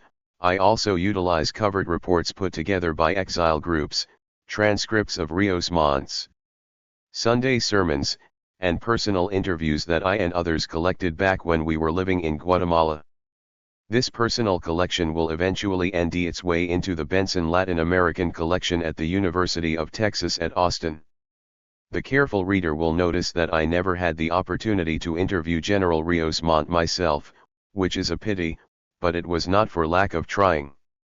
In July 2006, Rios Montt offered one of his only public comments referring to the extensive human rights violations that took place under his watch in the early 1980s. During my government, the army obeyed its orders, and some violations occurred, but I was never told, he said. All these kinds of accusations are part of the political persecution on the part of terrorists who lost the war. 70. This remark suggests that a conversation might not have been very fruitful anyway, as the intervening decades have apparently not left the general in a reactive frame of mind. 22. Although current history blames the Rios Montt regime, along with that of his predecessor, General Romeo Lucas Garcia, for the worst excesses of Guatemala's armed struggle, the period during which they ruled, La Violencia, was a culmination of, not an aberration in, the experiment in governance that Jennifer Schirmer has called the Guatemalan military project. One though coming nearly a full 3 decades after its proximate cause, La Violencia offered, from a military perspective, a null solution for the multiplicity of political and social problems that had formed in the wake of the forcible overthrow of the freely elected President Jacobo Arbenz in 1954. From the 1950s to the 1960s, the Guatemalan military basically inverted its fundamental orientation, from being the vanguard of reform during the 1944-1954 revolution to acting as the defender of the interests of the ultra-right by the mid-1960s. The post-Arbenz military project, forged in violence from its inception, sought to control or eliminate a dizzying and metastasizing array of political challenges to the state, an entity that the military as an institution increasingly came to see, over the course of the 1960s and 1970s, as little more than a reaction of itself. On the other end of the political spectrum, disillusionment with the Arbans' overthrow manifested itself in a small armed Cuban-inspired popular movement that was at RST overshadowed by a widespread sentiment in favor of political reform and economic development. The government's repression of and intractability toward even the most modest challenges to the status quo pushed moderate voices of reform from the political center to the radical left by the mid-1970s. By the end of that decade, both the military and the popular resistance, both armed and content in the moral surety of their respective causes, were poised for what both sides believed was a primal battle for Guatemala's political soul. Setting the context. While the Man Newsweek magazine once dubbed Guatemala's Ayatollah attributed his rise to power to the will of Almighty God, General Rios Montt's religion and his strong identification as an evangelical Protestant had virtually nothing to do with his political ascendancy. To this he owed to his 1974 presidential bid when he had run as a Christian Democrat and a Roman Catholic. The golpe de Estado that brought Rios Montt to power in March 1982 had nothing whatsoever to do with the general's Pentecostal religion, as many would later claim.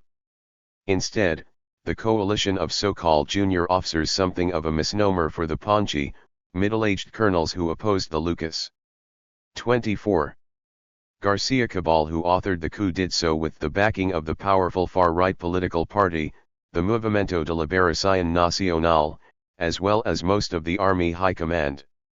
In early March 1982, Lucas had engineered the election of one of his cronies, an unpopular and ineffectual general named Aníbal Guevara, to the presidency. Even in a setting as undemocratic as Guatemala was at the time, the move was pure political ineptitude, as Guevara had neither the backing of the military nor the access to power that he needed to serve as chief of state. On March 23, 1982, a sector of the army launched the coup that placed Rios Montt and two other generals in the office of the presidency. The sector of the military and the civilian far right that helped bring Rios Montt to power saw the coup against the election of Guevara as a means of signaling its displeasure with Lucas-era politics that had overseen increased corruption and a significant escalation in political violence without the desired effect of cutting off the roots of the growing political and armed opposition. A former U.S. military advisor described the reasons behind the coup in these terms: from the point of view of the junior officers, the internal corruption within the army as an institution and Guatemala's international isolation stemming from international human rights concerns were not only hampering the GHT against the guerrillas, but also jeopardizing the army's very survival. 3. Indeed, the insurgency had expanded quite dramatically in the late 1970s, as peasant opposition, pushed to the wall by Lucas's brutal and even irrational politics of violence, coalesced around the guerrillas and grassroots popular organizations. By early 1982, the armed resistance was on the verge of taking over the highlands, with an active presence, reportedly, in as much as 90% of the Altiplano. For the global and regional context within Central America in the early 1980s fanned the AMS further. In July 1979, the leftist Sandinistas had led their successful uprising to overthrow longtime dictator Anastasio Somoza Debayle. The new revolutionary government in its early days enjoyed enormous popular support, so in 1981, before the effects of the Contra War and Sandinista missteps had begun to take their toll, Sandinista Nicaragua seemed an avatar of Central America's neo-Marxist future. Closer to home, by 1980, El Salvador's armed opposition, the Frente Farabundo Martí Liberación Nacional, appeared poised to seize power, a prospect that both the Guatemalan military and the U.S. State Department considered to be not merely possible, but virtually imminent. As both the military and State Department also realized, one of the key reasons behind the success of both the Sandinistas and the FMLN was that they had been able to dramatically expand their base of support from a small 25 core of ideological cadres to include a broad spectrum of heretofore apolitical players, campesinos, workers, radical Christians, and, in the case of the Sandinistas, even middle-class businessmen. While the Guatemalan guerrillas had also begun to court these sectors with some success in the mid-1970s, it was the polarizing violence of the Lucas regime that actually did more than outright guerrilla recruitment to drive people outside the political system and into the armed opposition. These were the factors, fused in a crucible of political mobilization and violence, that helped bring Rios Montt to power in March 1982. The origins of the popular movements. The Guatemalan military, of course, had experienced a much longer history of dealing with internal opposition than had any of its Central American neighbors. The Guatemalan guerrilla movement dated back nearly to the 1954 CIA-sponsored coup that had overthrown the democratic leftist government of Jacobo Arbenz to prevent Red Communism from gaining a beachhead in Latin America. 5. As one former U.S. military advisor to Guatemala reacted, the question as to how much damage had actually been done to Guatemalan society as a whole by Washington's anti-Arbenz politics and how the overthrow of the legitimate Arbenz government might foment the development of a revolutionary backlash was soon answered in the years that followed. 6. The Arbenz overthrow set off a cycle of political violence and counter-violence that would last for more than 3.5 decades, and from which the country has even yet not fully recovered. Against this backdrop, Guatemala's armed movement emerged early, and from what would later seem an unlikely source, the military.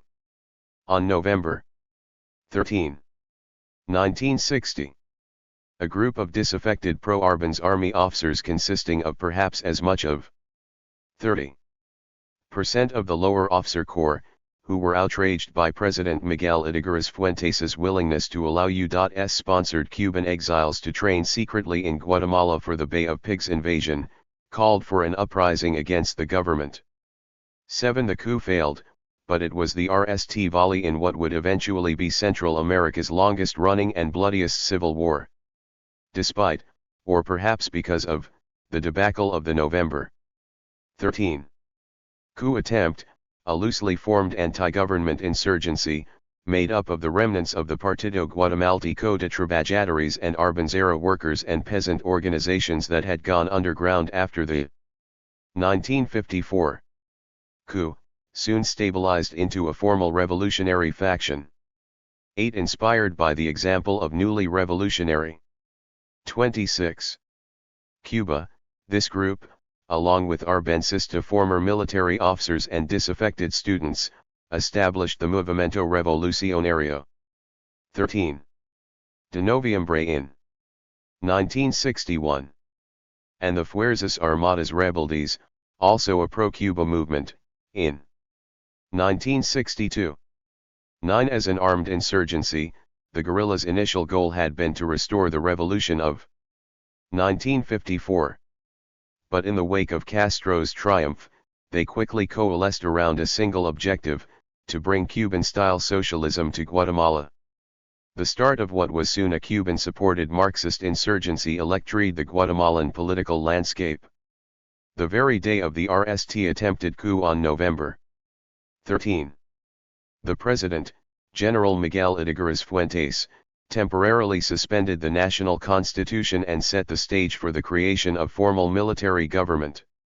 10. It was Ydígoras who established what would eventually become an elite and greatly feared special counterinsurgency military force, the Caibiles. Ydígoras also suspended civil rights and launched the nation's RST modern counterinsurgency campaign, thus setting into motion the cycle of rebellion and counterinsurgency that would catastrophically derail Guatemala's internal politics for the next 4 decades. 11. The rise of the counterinsurgency throughout the 1960s and early 1970s. The government was largely successful in keeping the opposition, which was active almost exclusively in the eastern provinces of the country and to a lesser extent in Guatemala City, in check. The government accomplished this through a variety of measures, some of them fairly draconian. Most important among these was the institutionalization of military government in the early 1960s. Although almost all of Guatemala's presidents and chiefs of states in the 20th century had been military men, it was not until 1963 that the military as an institution assumed its true praetorian function, in what it termed an assumption of regency. 13 Despite Ydígoras Fuentes' stridently anti-communist position, he was an unpopular president even within the military, and ultimately he paid a price for his inability to restore the social order. The army ousted Ydígoras in a coup d'état on March 30, 1963, and replaced him with Colonel Enrique Peralta Azurdia, who served as a gearhead for the army's outright assumption of executive power. 14 The same day that Peralta took over, the defense minister formally suspended Guatemala's 1955 Constitution on 27. The grounds that the communists take advantage of the broad freedoms that the Constitution concedes, thereby making it impossible to resolve grave problems within the constitutional framework. 15 This single act brought a de facto end to civilian government that would last until 1986. 16 A new constitution codified this change in 1965. By naming the military as the arbiter of the nation's independence, sovereignty, honor against all threats, both foreign and domestic. 17 Around the same time, the military adopted the doctrine of national security, which provided a new rationale for dramatically expanding and redefining its role in society. 18 The DNS was the ideological centerpiece of U.S. inspired anti-communist strategy in Latin America, which made its RST appearance in Brazil when the military took over that government in 1964. With assistance from the United States, the Brazilian military government implemented the strategy as a way to eliminate internal Marxist threats and to support the United States anti-Soviet strategy within Latin America. As a strategic policy, the DNS, which governments all over Latin America that faced challenges from Marxist insurgents soon adopted, allowed the military to legitimize repression of the left by further contextualizing Guatemala's struggle within the international war on communism. It was also within this context that the Guatemalan army began utilizing significant amounts of military assistance and strategic methods that the United States was developing concurrently for the Vietnam War. Most important, the DNS provided an internationally recognized legal rationale for the elimination of individuals and groups that the state deemed as internal enemies through the exigencies of a new kind of irregular warfare that it deemed necessary to defeat Marxist rebels at their own game, not only in Guatemala but all over Latin America. 19 The rationale of internal enemies freed the military to use whatever means necessary to eliminate opposition, including but not limited to all-out military campaigns against the insurgency. From 1966 to 1967, Guatemalan General Carlos Arana Osorio utilized this approach in his program of pacification against the idealistic but poorly organized and internally divided FAR, MR-13, and PGT guerrillas, who were then conducting guerrilla activities out in the Orient, most notably in the provinces of Izabal, Zacapa, and the Sierra de las Minas area. 20 The 18-month pacification campaign killed at least 8,000 people and virtually wiped out Guatemala's guerrilla movement, at least for the time being, giving Arana Osorio cause to proclaim, "The country has been pacified." 21 The scale of killing in the Orient was unprecedented in modern Guatemala, and the scope and effectiveness of the campaign left an impression on a young military officer named Efrain Reyes Montt, who 28 became Arana's army chief of staff when the latter assumed the office of president in 1970. The DNS also sanctioned irregular warfare such as covert operations, assassinations of prominent politicians, the disappearances of activists, and, by the mid-1960s, paramilitary death squads, a method of terror that, if it did not actually originate in Guatemala, came into its own there. 22 As an iconic element of terror, death squads would become so ubiquitous in some areas of Latin America in the late Cold War that they would inspire the Spanish neologism desaparecido. This word refers to the death squad's methodology. They would typically kidnap a political target from his or her home or from a public space, then torture and usually kill the victim. After death, the victim continued to serve as a political example. Some reappeared as corpses, a public warning to others. Many others simply disappeared, never to be seen again, leaving family members in a permanent limbo of uncertainty and grief. It is important to underscore that the use of forced disappearances and death squads was not a byproduct of counterinsurgency but a specific strategy of it, having as its goal not merely the extermination of politically troublesome individuals but also the subjugation of the general population through fear, intimidation, and uncertainty. At the time, the local government-driven media portrayed death squads as cadres of irate and patriotic private citizens who had banded together to rid the country of the communist menace, an image that seared itself into the popular imagination. In fact, the death squads were anything but organizations of spontaneously organized, civic-minded patriots. As declassified U.S. government records demonstrate, Guatemalan death squads organized and operated with the direct support of the army, and their membership often included active-duty members of the armed forces. For example, a U.S. State Department intelligence cable from May 1970 described the makeup of one death squad, Ojo por Ojo, as a largely military membership with some civilian cooperation. 23 The Shin that death squads were made up of private citizens, however, served two important purposes. First, it created an imaginary moral distance between the government and illegal assassinations. Second, the death squad's handiwork, so feared and so capricious, also contributed to a general climate of uncertainty and distrust, an effective tactical use of terror that Jorge Tapia Valdez describes as one that breaks the enemy but dissuades the indecisive. 24 As a method of political and social control, this sort of irregular warfare, a form of institutional violence, proved to be remarkably effective in the short 29 run. In 1966, began the RST of what would eventually be 30 death squads operating freely in the country. Within a year, 14 more such organizations had formed out of the primordial political muck. 25 The death squads, generally made up of ultra-right political militants, military officers, and employees of conservative NCA owners, targeted, abducted, and murdered select victims such as politicians, political activists, labor leaders, and teachers. They would typically leave their victim's body in public view, often with a distinguishing mark to identify the killers, such as a hand dipped in white paint, the tag of the eponymous Mano Blanca. That the death squads operated at night and with complete impunity made them a choice method for enforcing terror throughout the late 1960s and 1970s, forming, in the words of Carlos Figueroa Ibarra, a perverse recourse of counterinsurgency that authoritarian governments in other parts of Latin America as well as Guatemala effectively utilized for the next quarter century.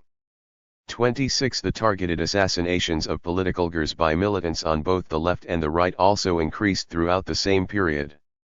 Although the left never adopted the use of death squads per se, the guerrillas did engage in their own form of terror, the kidnapping of prominent citizens, both for publicity and for ransom money.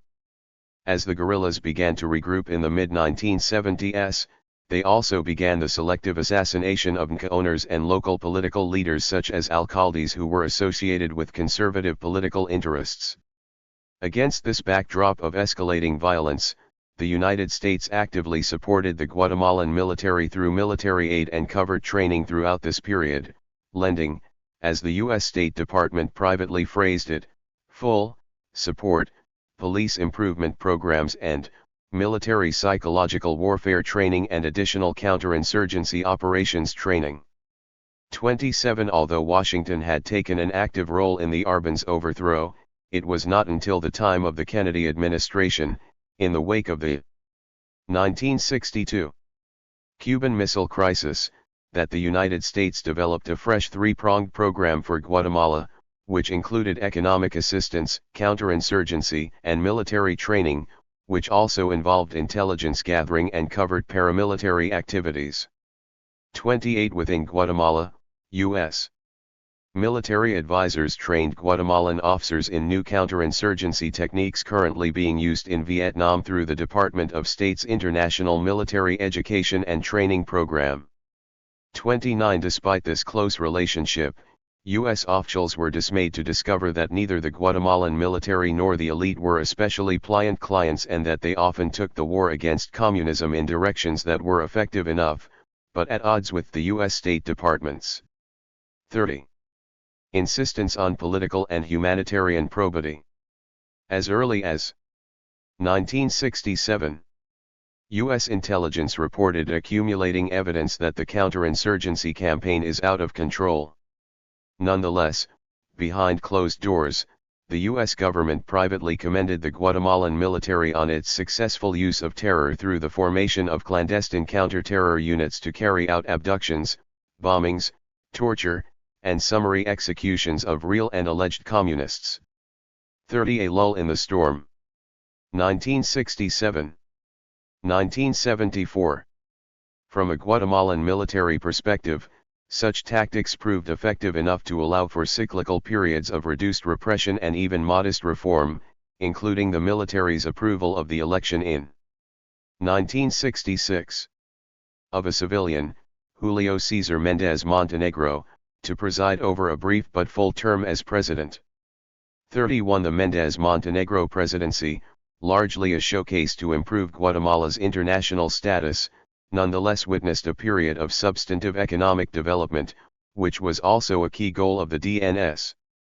Although Guatemala did not experience the kind of economic miracles of other DNS states such as Chile, the economy expanded dramatically during the 1960s.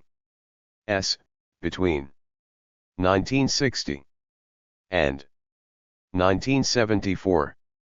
In fact, Guatemala's export agricultural sector outperformed Mexico, Colombia, and Brazil.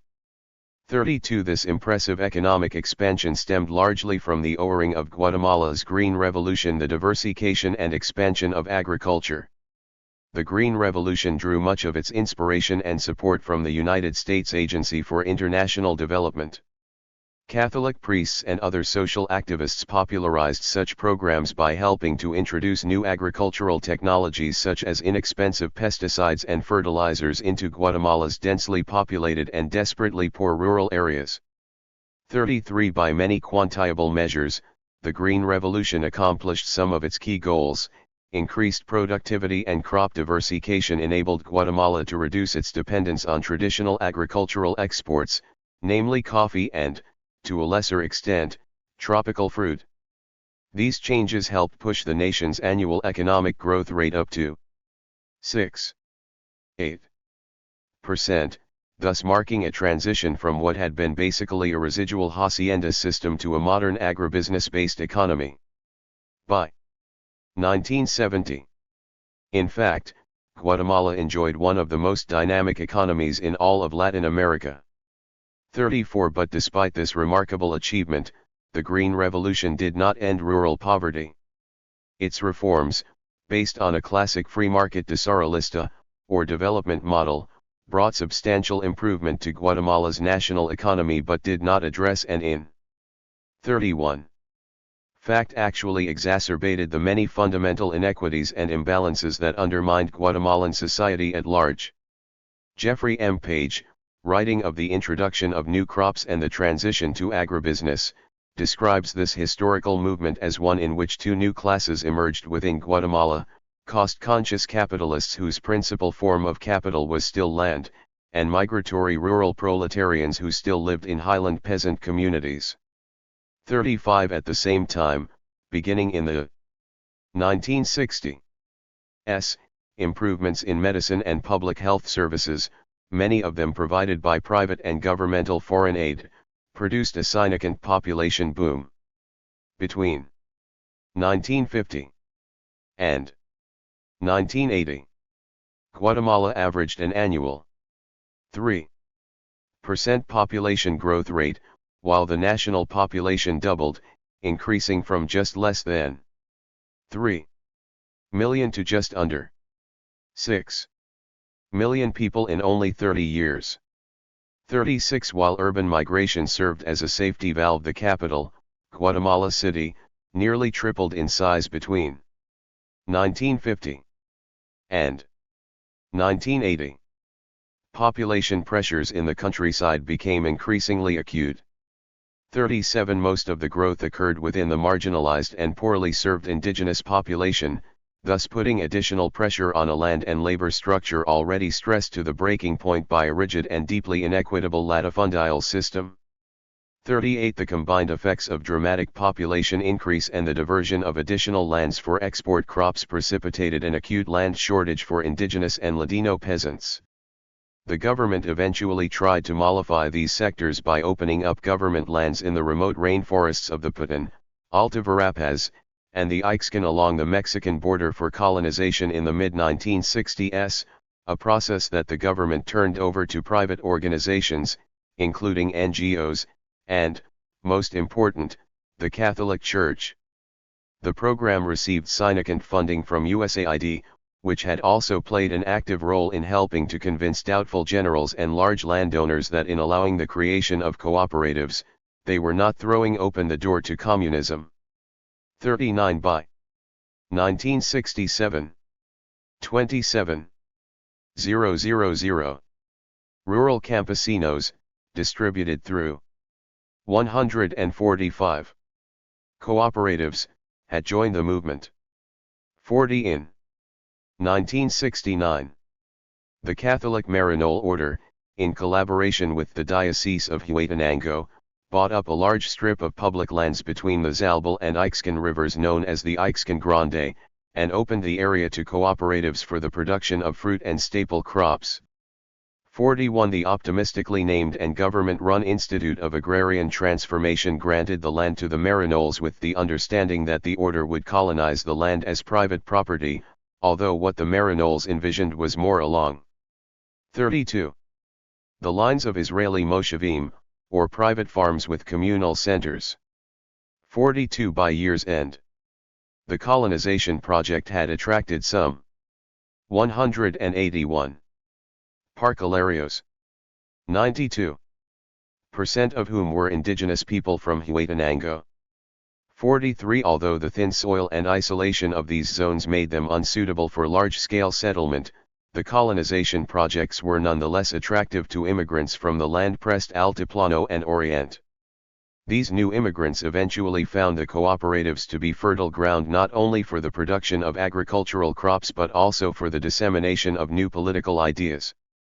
Around the same time, the army, which was beginning to diversify its considerable interests and become more entrepreneurial, began to give out large grants of land in this underpopulated area to favored officers, a practice that began in the late 1960s and continued throughout the 1970s.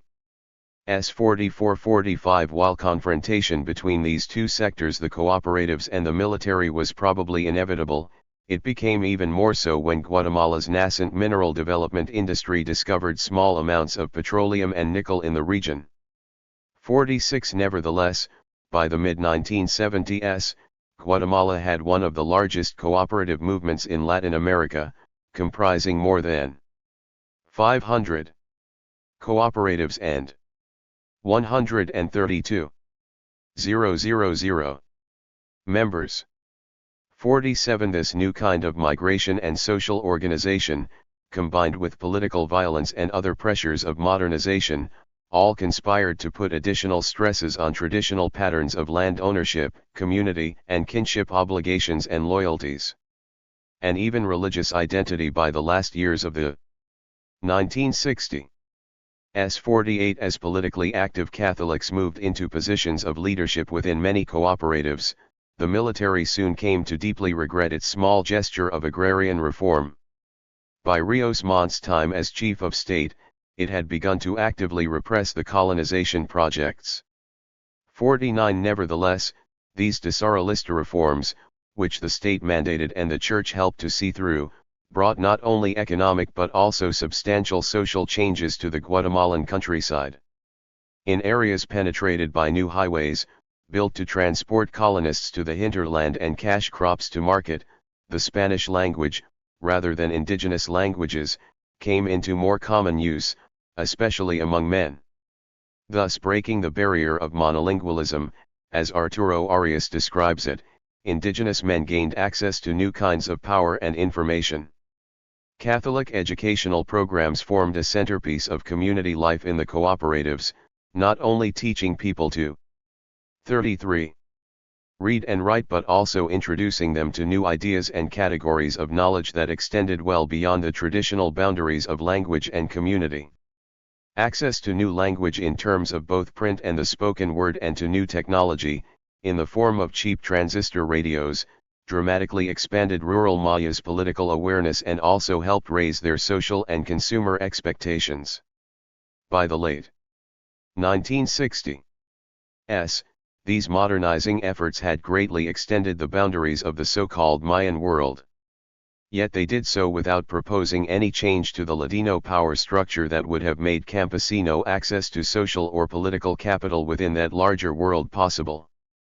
50. The segundo momento guerrillero. Against this backdrop, the government's carrot-and-stick approach had been relatively effective in keeping Guatemala's armed opposition at bay until the mid-1970s, but at that point the political landscape began to change dramatically with the emergence of what partisans came to describe as the segundo momento guerrillero. 51. After assessing their failures and near defeat in the late 1960s, the guerrillas began to reorganize in the early to mid-1970s, forming the Ejército Guerrillero de los Pobres in 1972. 52. And the smaller organization Revolucionaria del Pueblo en Armas, which had its origins in the older FAR but broke away also in 1972. 53. Initially, both were conventional Marxist-Leninist groups that drew inspiration and support from the earlier movements in Guatemala and from Cuba. Like their Sandinista counterparts in Nicaragua, however, the Guatemalan guerrilla movements soon expanded their ideological and strategic base by reaching out to other types of popular organizations that were then emerging on the political landscape. 54. The EGP operated primarily in the Transversal del Norte and expanded south in El Quiche and in Quetzaltenango. ORPA's theater of operations was mainly around Lake Atitlan and, to accomplish its objective to break the agrarian bloc, within the rich farming region on the Pasig south coast, known as the Costa Cuca. 55. The FAR, recovering from its decimation by Arana Osorio, began to rebuild in Alta and Baja Verapaz, gaining a significant following with a largely indigenous leadership in and around Rubinal, Baja Verapaz. 56. The revived guerrilla movement also found common cause with Guatemala's beleaguered labor movement, which still retained strong ties to the 34. Older Arbenz-era Communist Workers' Party, the PGT. Despite the fact that many of its leaders had disappeared or had been assassinated outright over the years. During the 1960s and 1970s industrial growth and Guatemala's entry into the Central American Common Market encouraged the significant expansion of organizations of industrial workers, especially unions, but government repression of labor paralleled or even surpassed the growth of the labor movement. 57. By the late 1970s, government repression of organized labor intensified. In 1980 alone, the government or paramilitary groups assassinated 110 union leaders and disappeared at least 55 others. 58. By the time of the Rios Montt coup, Guatemala's labor movement, which had never been terribly strong, in the words of the sympathetic Central American report, for all practical purposes had been annihilated. 59. Not all sectors of the popular movement were so weak. Unlike the earlier guerrilla movement, which had consisted mainly of disaffected Arbencistas, including former members of the military, trade and campesino unionists, and members of the PGT, the new popular movement had a much broader appeal to a generation of young Guatemalans who had come of age since 1954.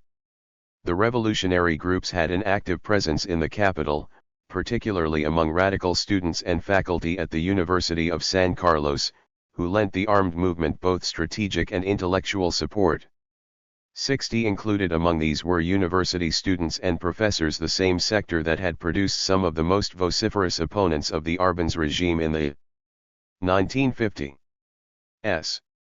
This dramatic defection to the left by faculty and students at the university, forced by Guatemala's climate of repression, disillusionment with the democratic process, and infatuation with the new Cuban model, stood in stark contrast to the previous generation, when San Carlos University students had formed the intellectual core of the anti-communist, anti-Arbenz sector in the early 1950s. It had, in fact, been the student leaders of the virulently anti-Arbenz Comité de Estudiantes Universitarios Anticomunistas at the University of San Carlos who had gone on to found the MLN, a coalition of militantly anti-communist students, military men, conservative church activists, and business leaders who, with help from the CIA, had supported Carlos Castillo Armas in his overthrow of Jacobo Arbenz. 61 In the 1960s, the MLN coalesced into a formal political party, but it was also much more than that. Arguably the nation's most powerful and feared organization outside of the military, the MLN was a powerful conglomeration of conservative politicians, military leaders, and businessmen who worked behind the scenes to help the army ensure that the events of the 1940s and 1950s would never be repeated. 35. As late as the 1980s, the MLN prided itself on its status as Guatemala's anti-communist watchdog, the arbiter of right-wing politics that its leader, Mario Sandoval Alarcon, once the young rebrand of the CEUA and by now the MLN's most public face, famously, and proudly, called the Party of Organized Violence. Yet the new generation of university student leaders, some of them literally the sons and nephews of the leaders of the MLN, the planter class, and of Guatemala's leading intellectuals, forcefully repudiated the political universe that their fathers had helped create. 62 That so many sons of the elite would abandon their patrimony to study in Cuba, provide intellectual and strategic support for the guerrillas, and even take up arms to overthrow the government offered the strongest evidence possible by the late 1970s that the traditional strategies of the military and the right could not hold much longer. 63 The revitalization of the guerrilla movement in the 1970s, moreover, signaled a departure from the earlier phase of popular resistance, where opposition, grounded in the disenfranchisement and disillusionment of the 1954 Arbenz overthrow, had cut its teeth on conventional Marxist class analysis and built up around the Arbenz vintage Communist Workers' Party, the PGT. By the mid-1970s, the PGT was still a player, but its influence was eclipsed by the new leftist groups that were forming at the time. These newly emergent movements signaled a philosophical shift in the left, represented by a more forward-looking agenda that included the incorporation of much broader sectors of society, including Catholic activists and the indigenous population. 64 Largely rejecting the organizational strategy that had failed them on the Eastern Front, the new guerrilla organizations moved the theater of armed popular struggle from the Orient and the capital to the Altiplano, the Western Highlands, where most of the majority indigenous population lived. 65 The geographic shift wreaked at a departure from the PGT's long-held ideological stance that the Indian peasants of the Altiplano were a backward force incapable of revolutionary initiative. 66 Instead, the new EGP hoped to capitalize on the indigenous people's long history of oppression to establish a new vanguard. The incorporation of the indigenous into the left, the decision to incorporate indigenous people into the revolutionary struggle as such, as opposed to classifying them simply as semi-proletarians in 36.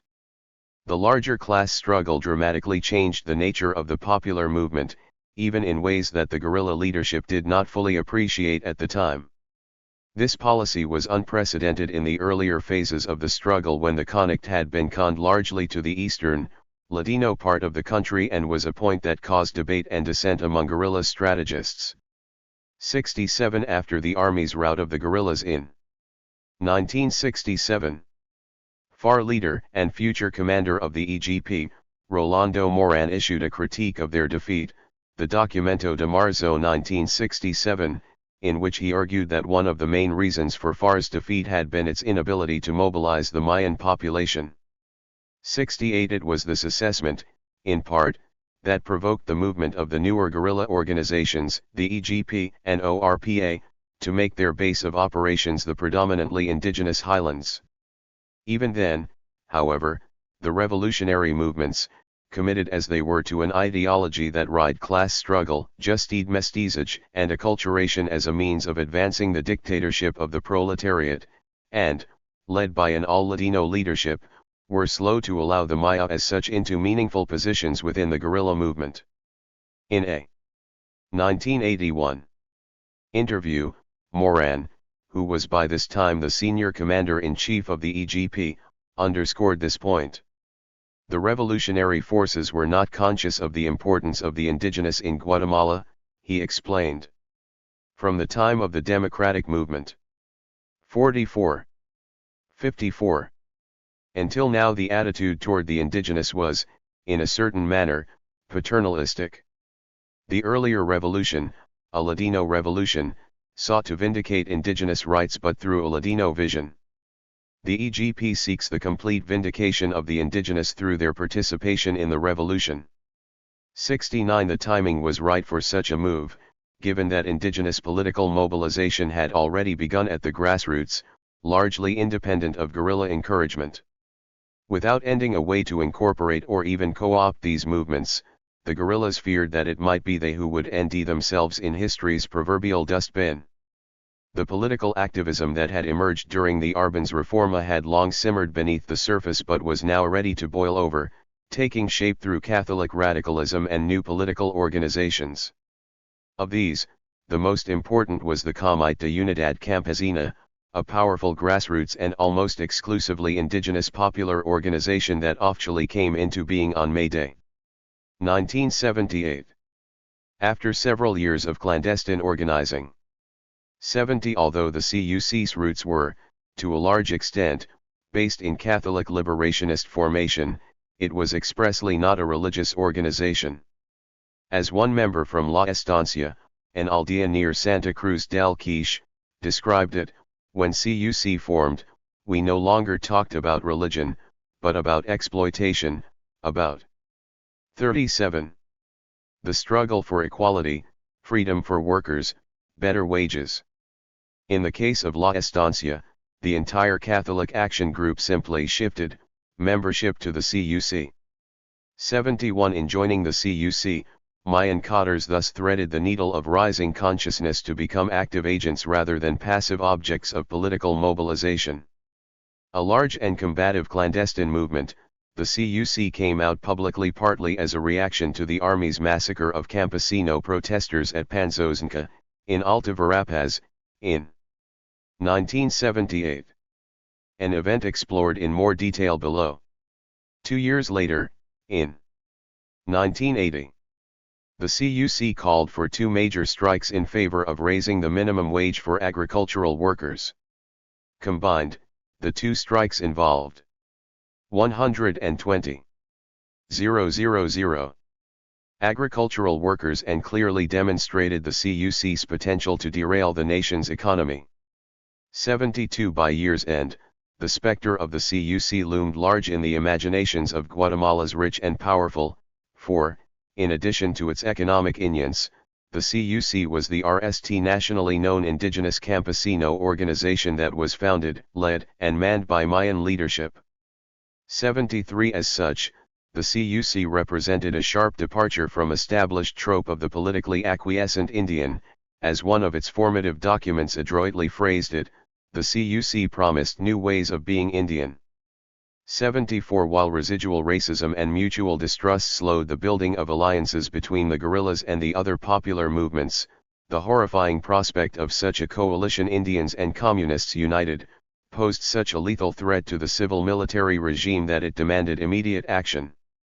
General Hector Gramajo, who later served as director of the Army General Staff under Rios Montt, explained his own epiphany on this point early one morning in 1979.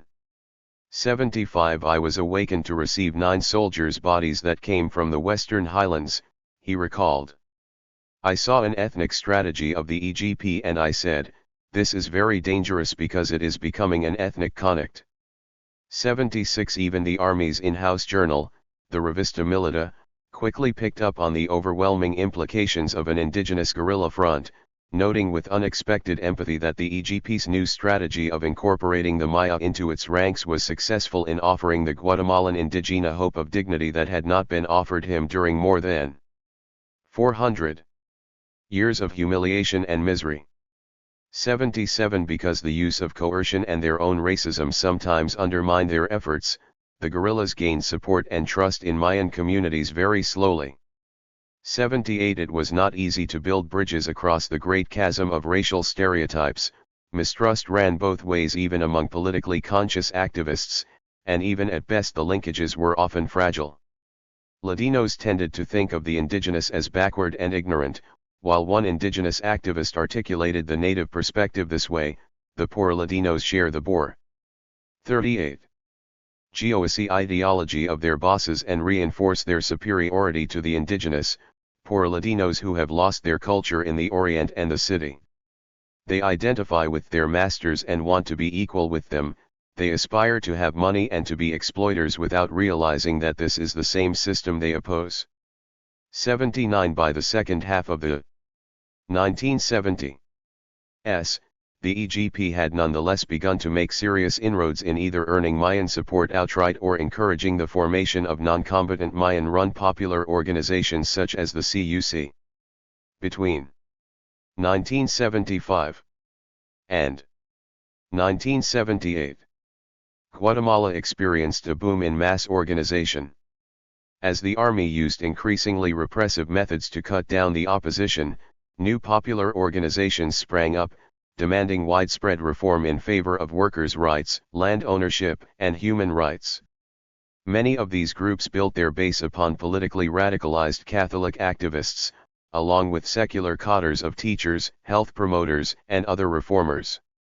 80 While not all the Highland popular organizations claimed direct links to the armed opposition, most did embrace the popular armed struggle to one extent or another in ways that ranged across the spectrum from strategic support to committing covert acts of sabotage, to actually taking up arms against the government. 81 In 1979, an internal army document estimated that up to 60% of the Ixil people who lived in an area of El Quiche that the army believed to be unusually susceptible to leftist promises were with the guerrillas. 82 By 1981, by some reports, at least 250,000 people in rural areas supported the guerrillas to some degree or another, from providing them with food, shelter, and communications to actually taking up arms.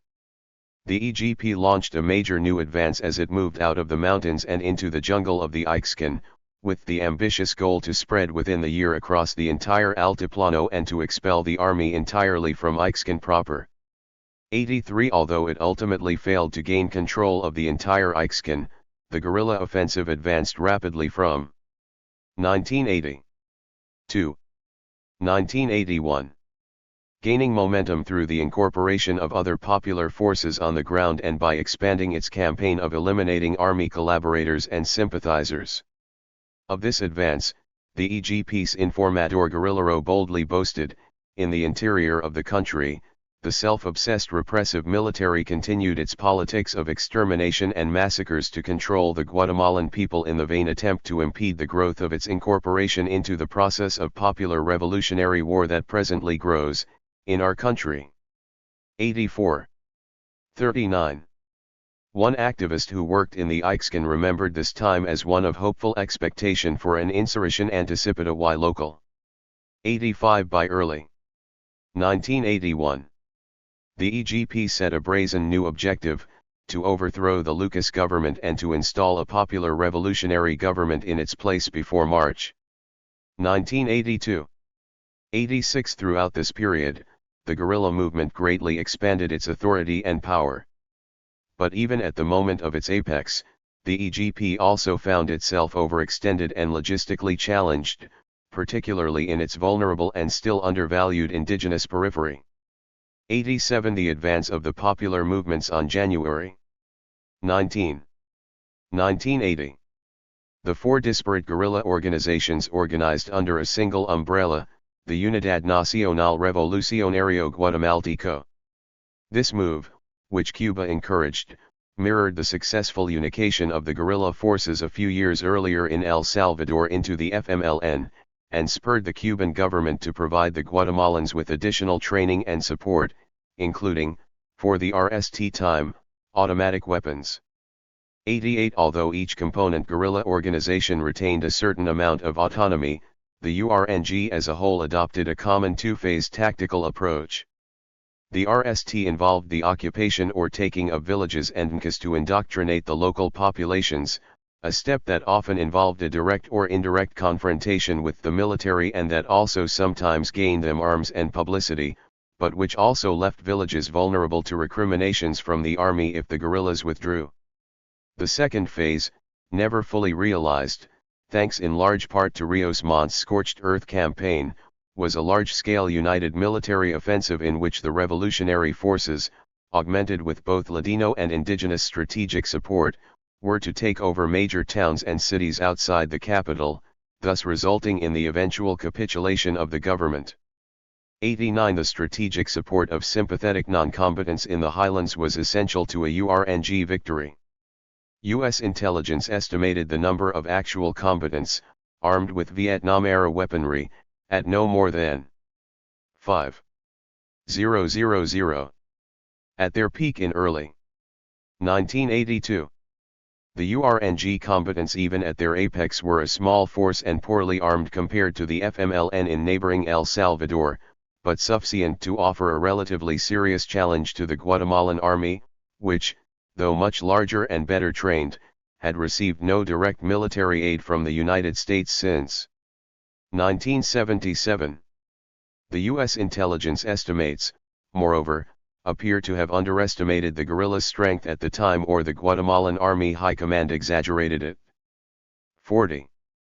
Rios Montt's defense minister, General Hector Gramajo, later admitted that the army believed that the guerrillas also enjoyed the support of at least 10,000, 12,000 irregular forces that were, in Gramajo's words, better armed than the army.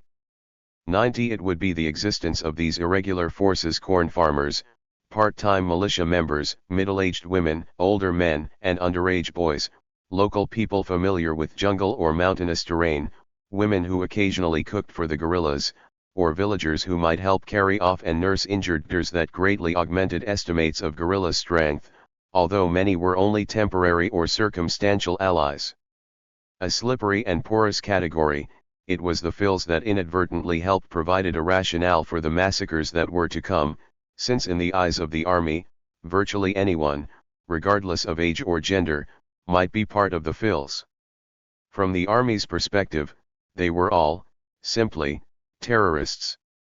There were, however, mitigating factors regarding the guerrilla efflorescence between 1980 and 1982. Although technically united, the four groups that made up the URNG differed somewhat in ideology and focus, and these differences sometimes gave way to inkting, which sapped the cause. 91.1. 1983. Training Manual explained with uncharacteristic candor, we have not advanced to the level of unity necessary to accomplish in a superior and unit manner the revolutionary challenge, and cautioned against hegemonismo and sectarianism. 92. Inextricably wedded to the idea of class struggle, the guerrilla leadership found it challenging to frame their ideology in such a way as to address the many social and economic problems that were unique to the Mayan experience. They were also deeply reluctant to promote a dialectical analysis that would underscore indigenous Ladino antagonisms, an approach that some of the hardcore leadership cautioned would simultaneously undermine deeply held classical Marxist tenets and alienate their Ladino base of support. 93 By the early 1980s, however, the guerrilla leadership, guided in large measure by Mario Pereira's, 94 a key EGP commandante and strategist, had begun to devote considerable internal discussion to how they might incorporate indigenous interests without diluting the discourse of class struggle or alienating their Ladino compañeros, a fundamental reorientation of revolutionary thinking that also alienated some of the guerrilla leadership. 95 Despite some internal dissent, in 1982, the EGP issued an unprecedented manifesto titled Los Indígenas y la Revolución Guatemalteca, a public statement authored by the EGP leadership, specifically Pereira's, of the movement's shift toward cultural politics and a harsh criticism of the regime's treatment of indigenous people as an ethnic group. 96 This and other subsequent statements eventually provided 41. The rhetorical foundation for the Mayan movement, a political current that emerged in 1984. In the wake of the massacres of 1982, 1983. But the discourse of genocide and Mayan mobilization as such never rested easily within the guerrilla movement, which remained dubious of casting the popular revolutionary struggle in fundamentally ethnic terms. 97 As a result, few Maya ever moved into the ranks of guerrilla leadership, nor did many women, despite an emerging guerrilla discourse of gender equality. 98 Like their counterparts in the military, Mayan combatants were more likely to live under harsh and dangerous conditions than were their Ladino commanders, the higher echelons of whom were living abroad in Mexico, Nicaragua, and Europe. 99 Moreover, while all the guerrilla organizations were Marxist, with ideological ties to Cuba and, eventually, Nicaragua, and all shared the common goal of overthrowing the existing government, there was beyond that no concrete plan or general agreement even among the guerrilla leadership as to exactly what type of new socialist government should replace it. 100 Yet even given serious internal divisions and logistical problems, in the early 1980s, the guerrillas seemed poised for victory. As late as August 1982, the U.S. Embassy in Guatemala privately predicted to the State Department that the government might not be able to survive the insurgents beyond VE years. 101 Twin crises, the 1974 presidential elections and the 1976 earthquake. In the midst of these developments, two disasters transpired, one political and the other natural, that would dramatically accelerate the pace of confrontation in the countryside. The RST of these was the fraudulent presidential election in 1974. A political event so cynically manipulated that it pushed people with even moderate political views to the outer edge of the system. Military historian Hector Rosada Granados marks the fraudulent 1974 election as the beginning of a degenerative process within the military that would soon spiral into indiscriminate repression. 102 The defrauded popular candidate in this election was none other than General Efrain Reyes Montt, then a reformist leader of the Catholic Party, the Christian Democrats, who lost the election, ironically, when his fellow military officers began to fear that he might implement democratic reforms that could limit the army's war against a reemergent insurgency. Although he was clearly a major player in the military, Reyes Montt was not, to use one of his own favorite words, a politiquero, a political hack. And 42. Significantly, he did not have direct political ties to the MLN, the far right-wing political party that had formed from the group that had, with CIA assistance, overthrown the Arbenz regime in 1954. And had been a powerful political power broker since that time. In the 1974 presidential race, Reyes Montt, well known within the military but not to the general populace, was a new face in the official political arena. He campaigned on a reformist ticket that included the respected politician Alberto Fuentes Moore, a leader of the Social Democratic Party with views so progressive that he would fall to assassins' bullets less than 4 years hence when he was vice president. 103 The two made an attractive ticket, and they indisputably won the 1974 presidential popular vote. Rios Montt was not, however, the candidate of the far right. At the null moment, complete with darkened television screens, patriotic music on the radio, and reprinted newspapers, the military, along with the MLN and PID, another influential conservative party, stole the election from him. General Kjell Lagerud Garcia, a Norwegian Guatemalan who represented the interests of the far right and the Alto Mando, instead assumed the office of the presidency under the dark cloud of open fraud and corruption. 104 The 1974 presidential election proved pivotal in several respects. According to observer Carlos Rafael Soto Rosales, the DC leaders accepted the overt fraud only because they feared that a popular reaction would result in disorder that would provoke worse government repression and that a challenge would lead to a confrontation between military leaders. 105 The blatant electoral fraud served to further alienate an already thoroughly disillusioned electorate on both the right and the left, forcing them to abandon the idea that Guatemala could resolve its many problems through democratic and electoral means. Given the nation's history, the fact that Guatemalans had continued to embrace the idea of democratic reform at all reeked at a triumph of optimism over experience.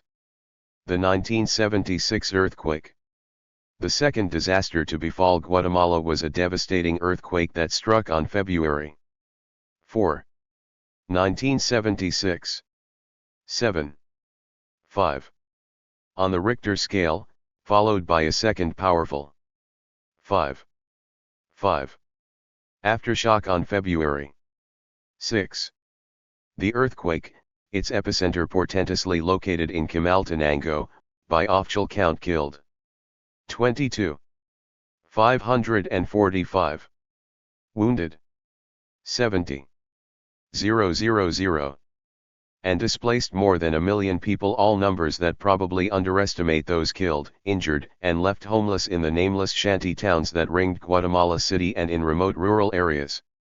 106 Even Guatemala City, located 54 kilometers 43 from the epicenter, was in ruins, its water supply, telephone system, and electrical grid so badly damaged that even after repairs they would function erratically for many years to come.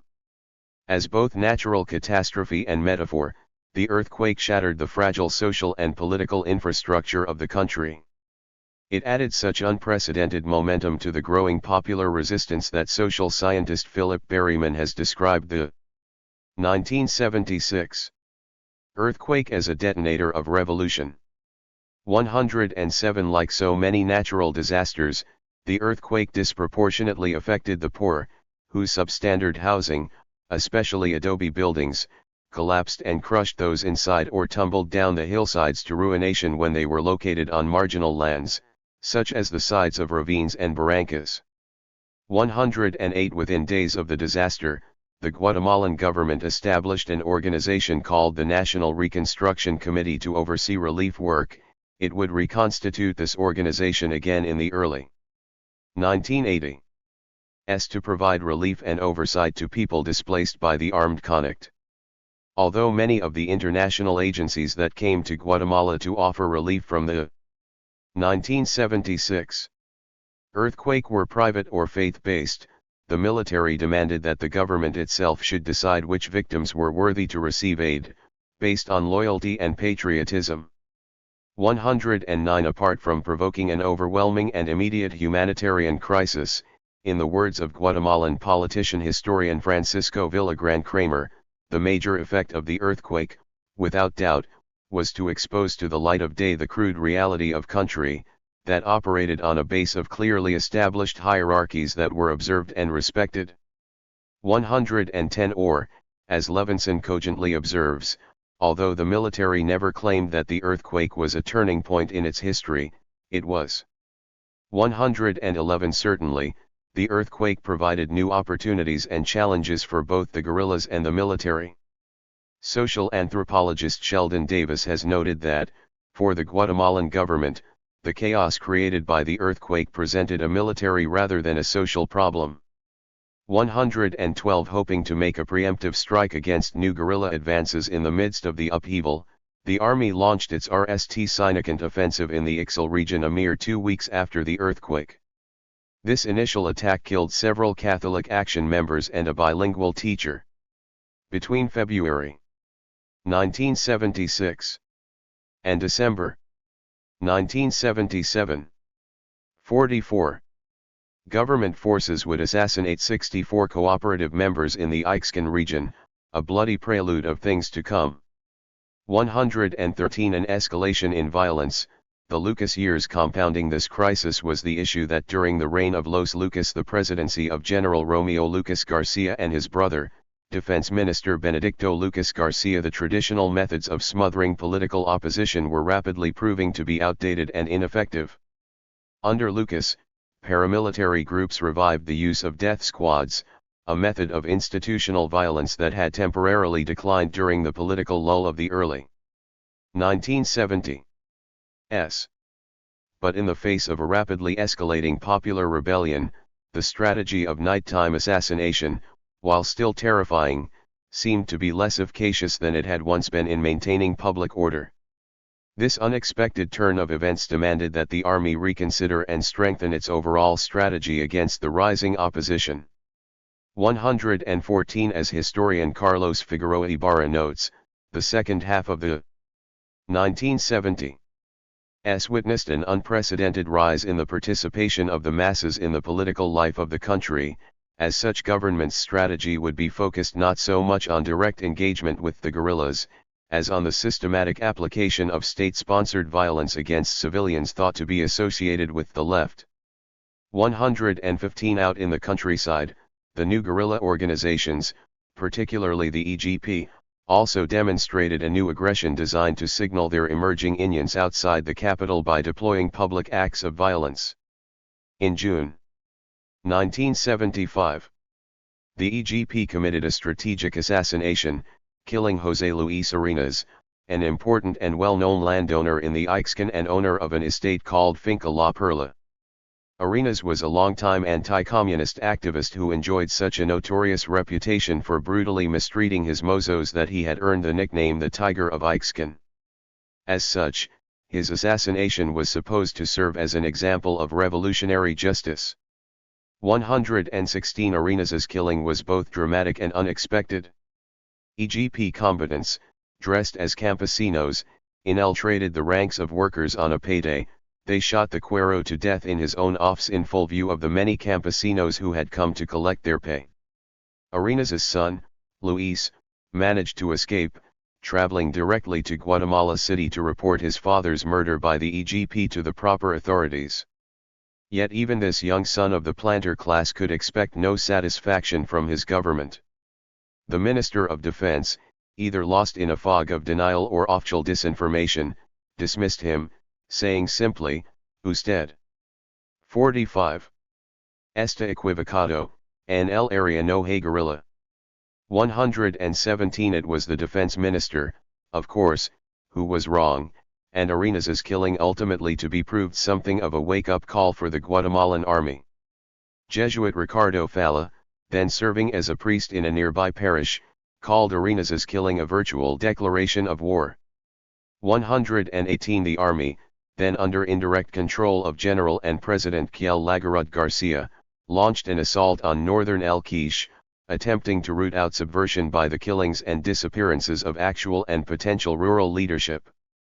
With almost complete disregard for actual guilt or innocence, they cast a very wide net, hunting down members of Catholic Action and other community leaders, along with anyone else perceived to have any association with the guerrillas.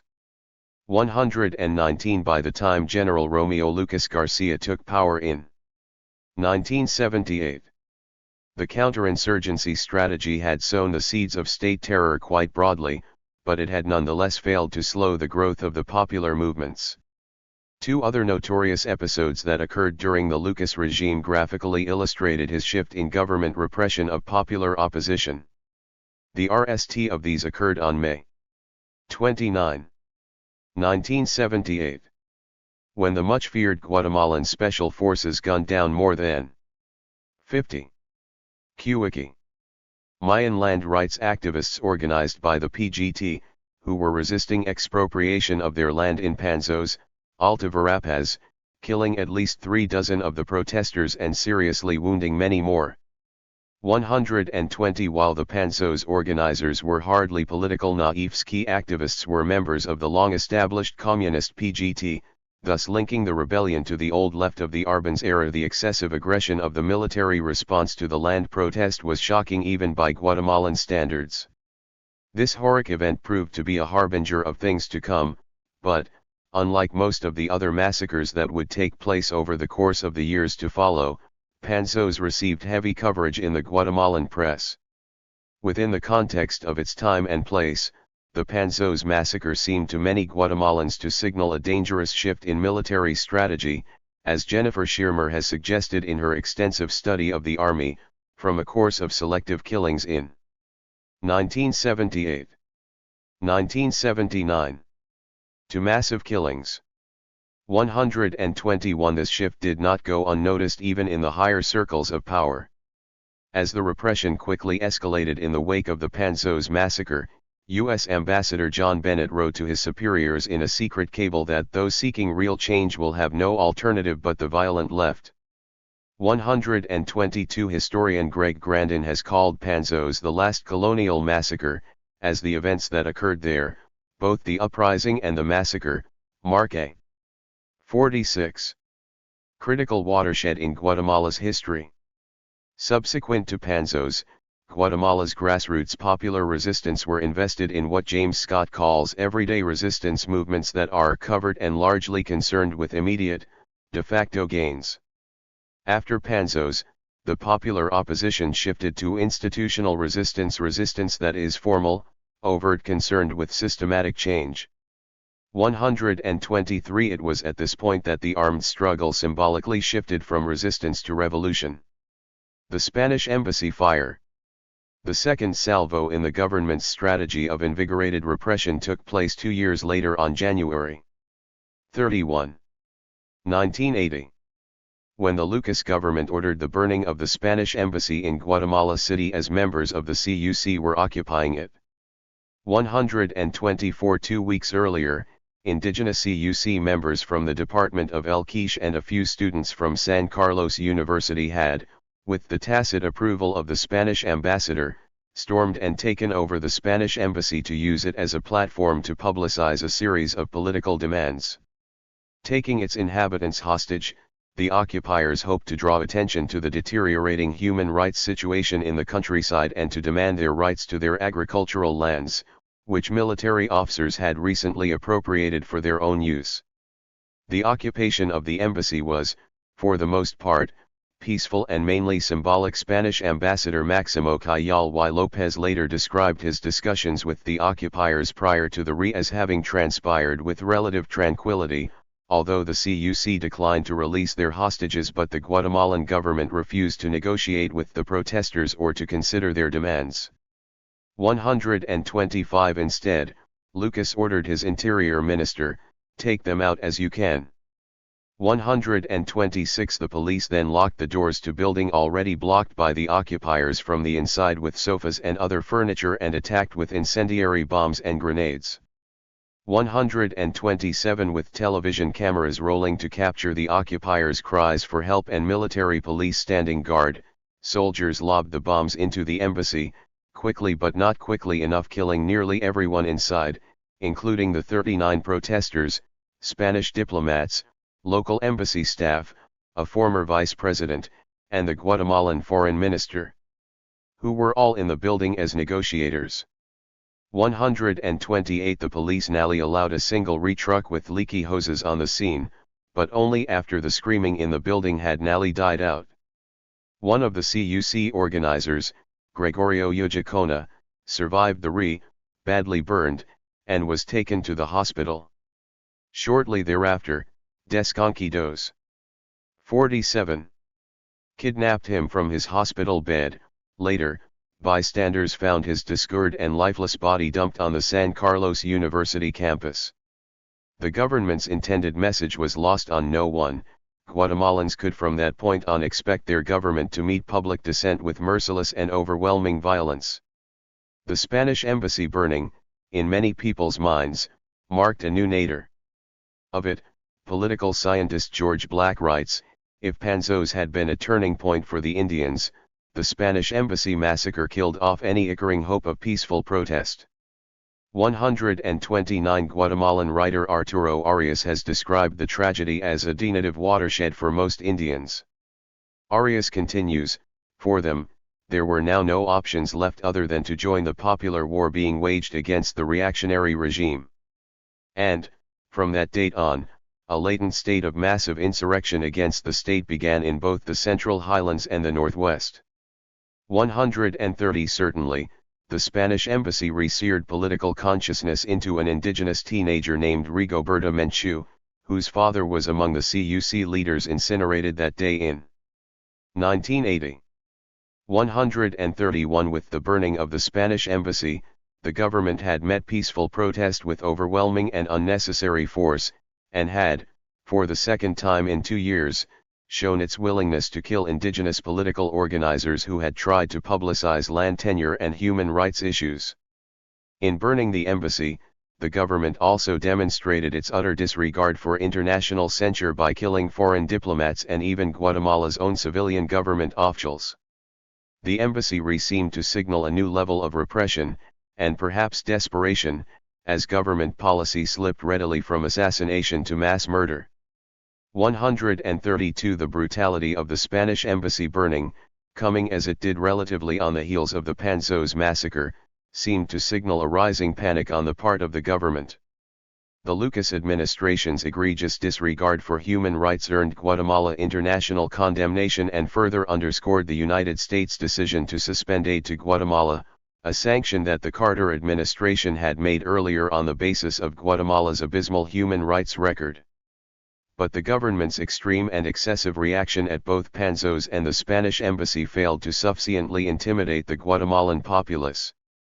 Within days of the in early February 1980, indigenous leaders convened at the ruins of Ixinch, the center of the ancient Cachical kingdom. Though clandestine, leaders from nearly every ethnic group attended the meeting, where they jointly crafted a manifesto known as the Declaration of Ixinch. 133 In this declaration, they denounced the embassy holocaust as the 48th last straw of more than 4 centuries of discrimination, negation, repression, exploitation, and massacres made by foreign invaders and continued unto the present day by their most savage and criminal descendants. 134 The Declaration of Ixinch, as a call to arms, was one of the RST public documents that linked the largely Ladino, Marxist guerrilla movement with the indigenous, Catholic-based CUC in common struggle. 135 It also laid out many of the founding principles, including that of Panmayanism, the indigenous nationalist movement that would emerge a decade later. From a military perspective, however, the government's extreme response at the Spanish embassy was justified by the fact that the guerrillas themselves, the actual armed combatants whose goal was to overthrow the government, as opposed to some sort of Jacobin democratic reform, were, for the RST time, beginning to make genuine inroads, including the physical occupation of a swatch of national territory in the northern Ixcan area. That they enjoyed a considerable amount of support in the Ixcan signaled an even more dire turn of events for the military, indicating that the guerrillas were, for the RST time in their history, successfully making the transition from a relatively small insurgency to a demonstrably popular movement, in the literal definition of the phrase. The Lucas government's reaction, led by the president's brother, Defense Minister Benedicto Lucas, was to respond with mass terror, convinced that only drastic and precipitous action could halt the guerrilla advance. In late 1981 and early 1982, in an effort to cut off rising support for the guerrillas, the army began to commit massacres on a large and indiscriminate scale. According to anthropologist Beatriz Mans, who conducted some of the earliest interviews with massacre survivors, some of the worst excesses of previous periods such as the occasional massacre became more common. Families were burned alive in their own dwellings, women were frequently raped, and children were hacked to death. 136 indeed, some of the most egregious massacres of 1982. The low point of state-sponsored political violence in Guatemala's recent history took place between January and mid-March, immediately before Rios Montt took power. This included at least 3 notorious massacres in Alta and Baja Verapaz and Ixcan Grande, El Quiche, where several hundred people died in each event. 137 It was under the Lucas administration that the Guatemalan Army RST adopted the scorched earth strategy that people would later associate so strongly with Rios Montt, launching the RST such attack in Quimaltenango in November 1981. 138 Between March 14 and 17, 1982. The army committed one of the most atrocious massacres of the era, killing 400 people, nearly the entire population of the cooperative Cuarto Pueblo in Huetenango, just 49 days before the March 23 coup. 139 Under Lucas, in the cities, assassinations, death squad killings, and disappearances also became more common, marking a rapid downward spiral of capricious violence and death. The crisis in military government, the Lucas years, in addition to the advance of the popular movements and the increase in institutional violence, other key factors impacted the military's ability to maintain rule in the late 1970s. The RST of these had to do with the military's deteriorating relations with the civilian planter-industrial class. By the 1970s, the army had become increasingly avaricious, both in its institutional desire to retain power and in the increasing tendency for the military to reward its own with privileges and commercial concessions, a trend highlighted by the dramatic expansion of military economic interests in the Franja Transversal del Norte in the mid to late 1970s. This competition for resources and power, what one Guatemalan journalist referred to as the struggle for control over the forms of plunder, seriously weakened internal cohesion within the ruling class, posing an altogether separate threat to the status quo than that of the popular opposition. 140 Without a strong alliance with the civilian ruling class, the military lost the legitimacy that had been the basis of its authority to rule since the early 1960s.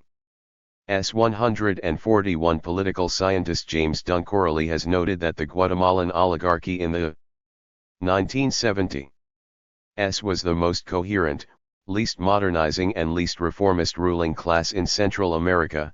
When the military no longer advanced their interests, many of this class chose to divest their capital abroad.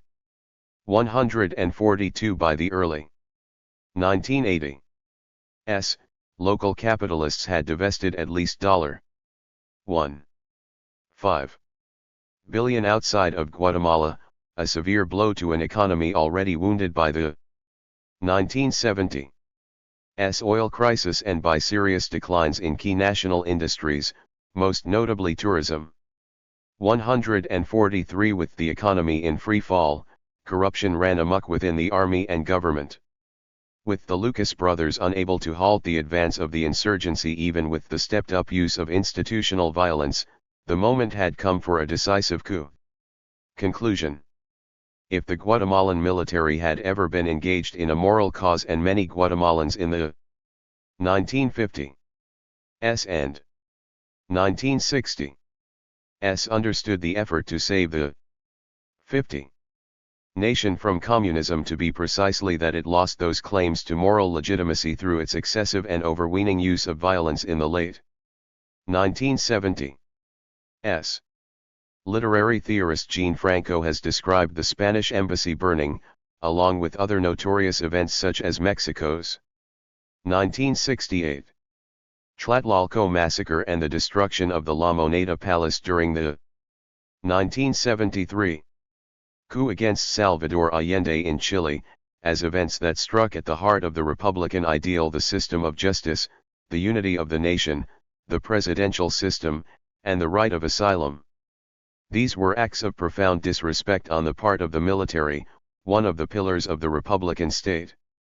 144. Taking Franco's argument further, we can see that the Spanish embassy and the events surrounding it, not excluding the 1976 earthquake, signaled not merely the decline of the Republican ideal, but, indeed, its complete absence in Guatemala, the lack of a perception of common purpose, a lack of access to power and resources, an absence of equality, belief in the rule of law, or a shared sense of national dignity. These are the foundations on which a people vest their social contract with the state, and without it there is a vacuum of power and imagination that Latin Americans today describe as ingobernabilidad. In Guatemala in the late 1970s and early 1980s, state violence replaced both ideology and idealism. One could argue that the Republican ideal had always uttered only at the outer edges of the political discourse in Guatemala, and that much of the population, the indigenous population most notably, had never subscribed to it all.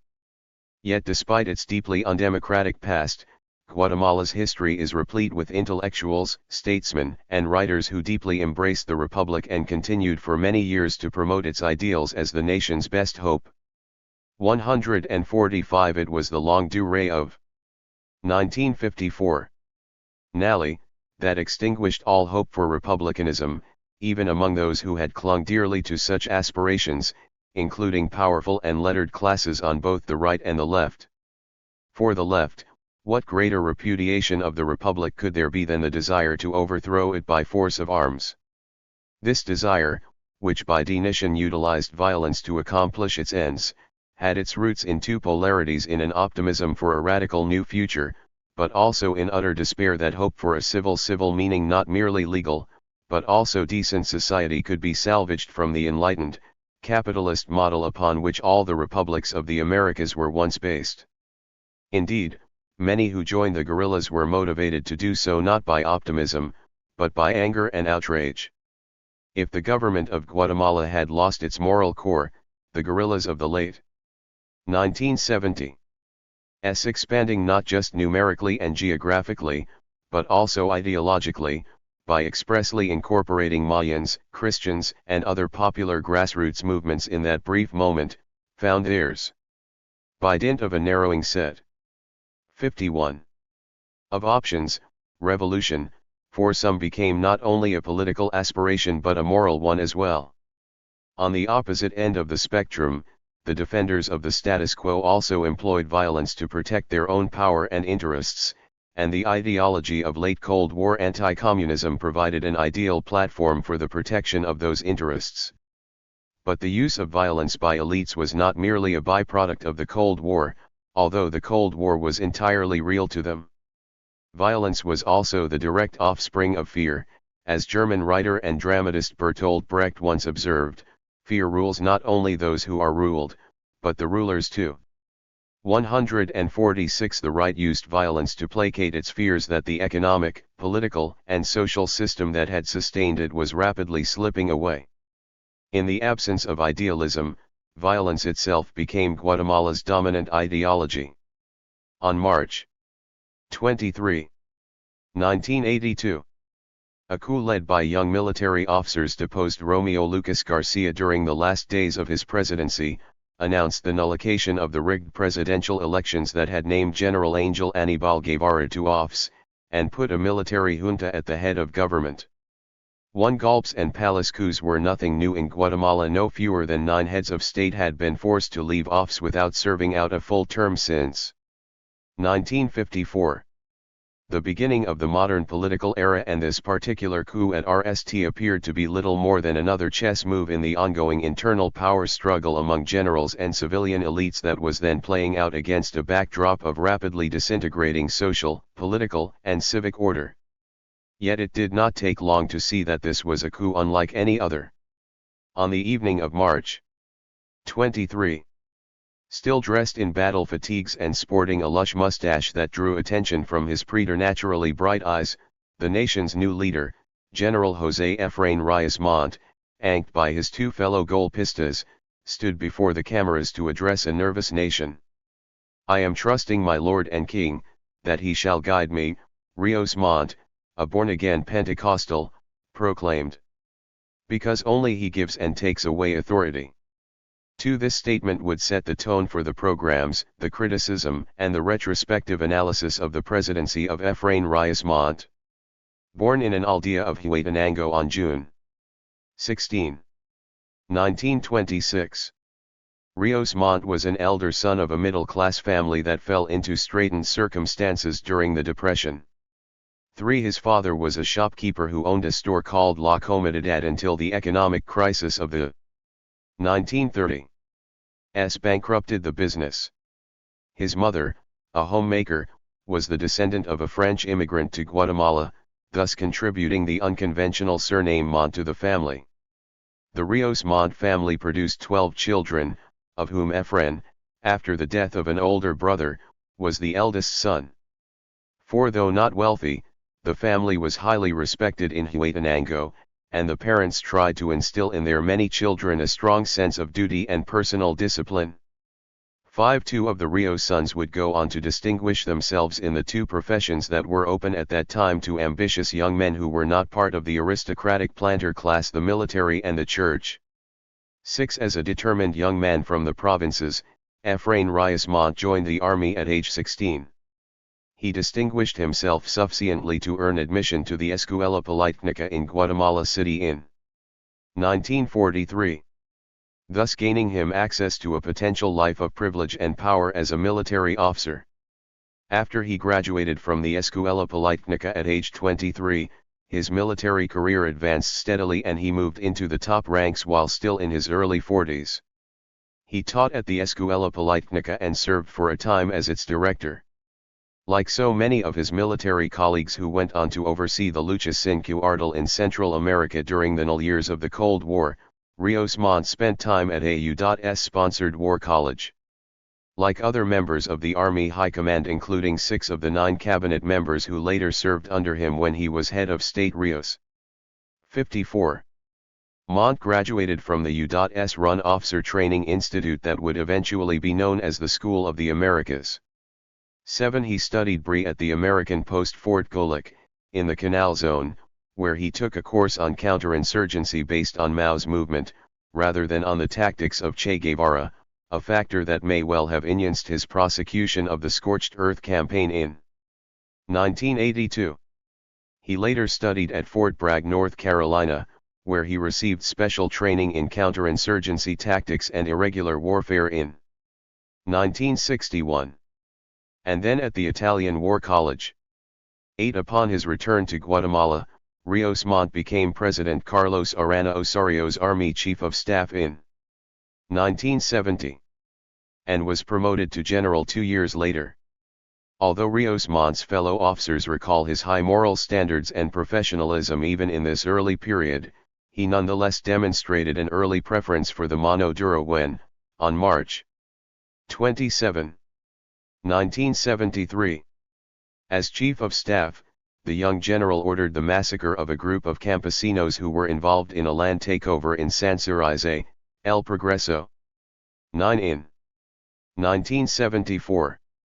The same year that his younger brother Mario Enrique was consecrated a Catholic bishop, Reyes Montt made his RST foray into politics as the presidential candidate for the Christian Democratic Party at the head of a coalition known as UNO. 11 as we have seen in Chapter 2. Although Reyes Montt won the popular vote, the army and conservative leaders nullied the election, putting General Kiel Lagarde, thought to be more of a hardliner, into the office of the presidency instead.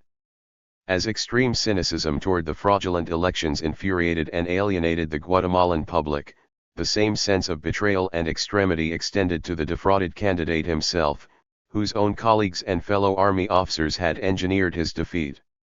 Although Reyes Montt might have challenged the outcome, he did not, out of the belief that this might set off a popular reaction that would provoke a step up in military repression and, worse still from a general's perspective, stir up problems within the military high command.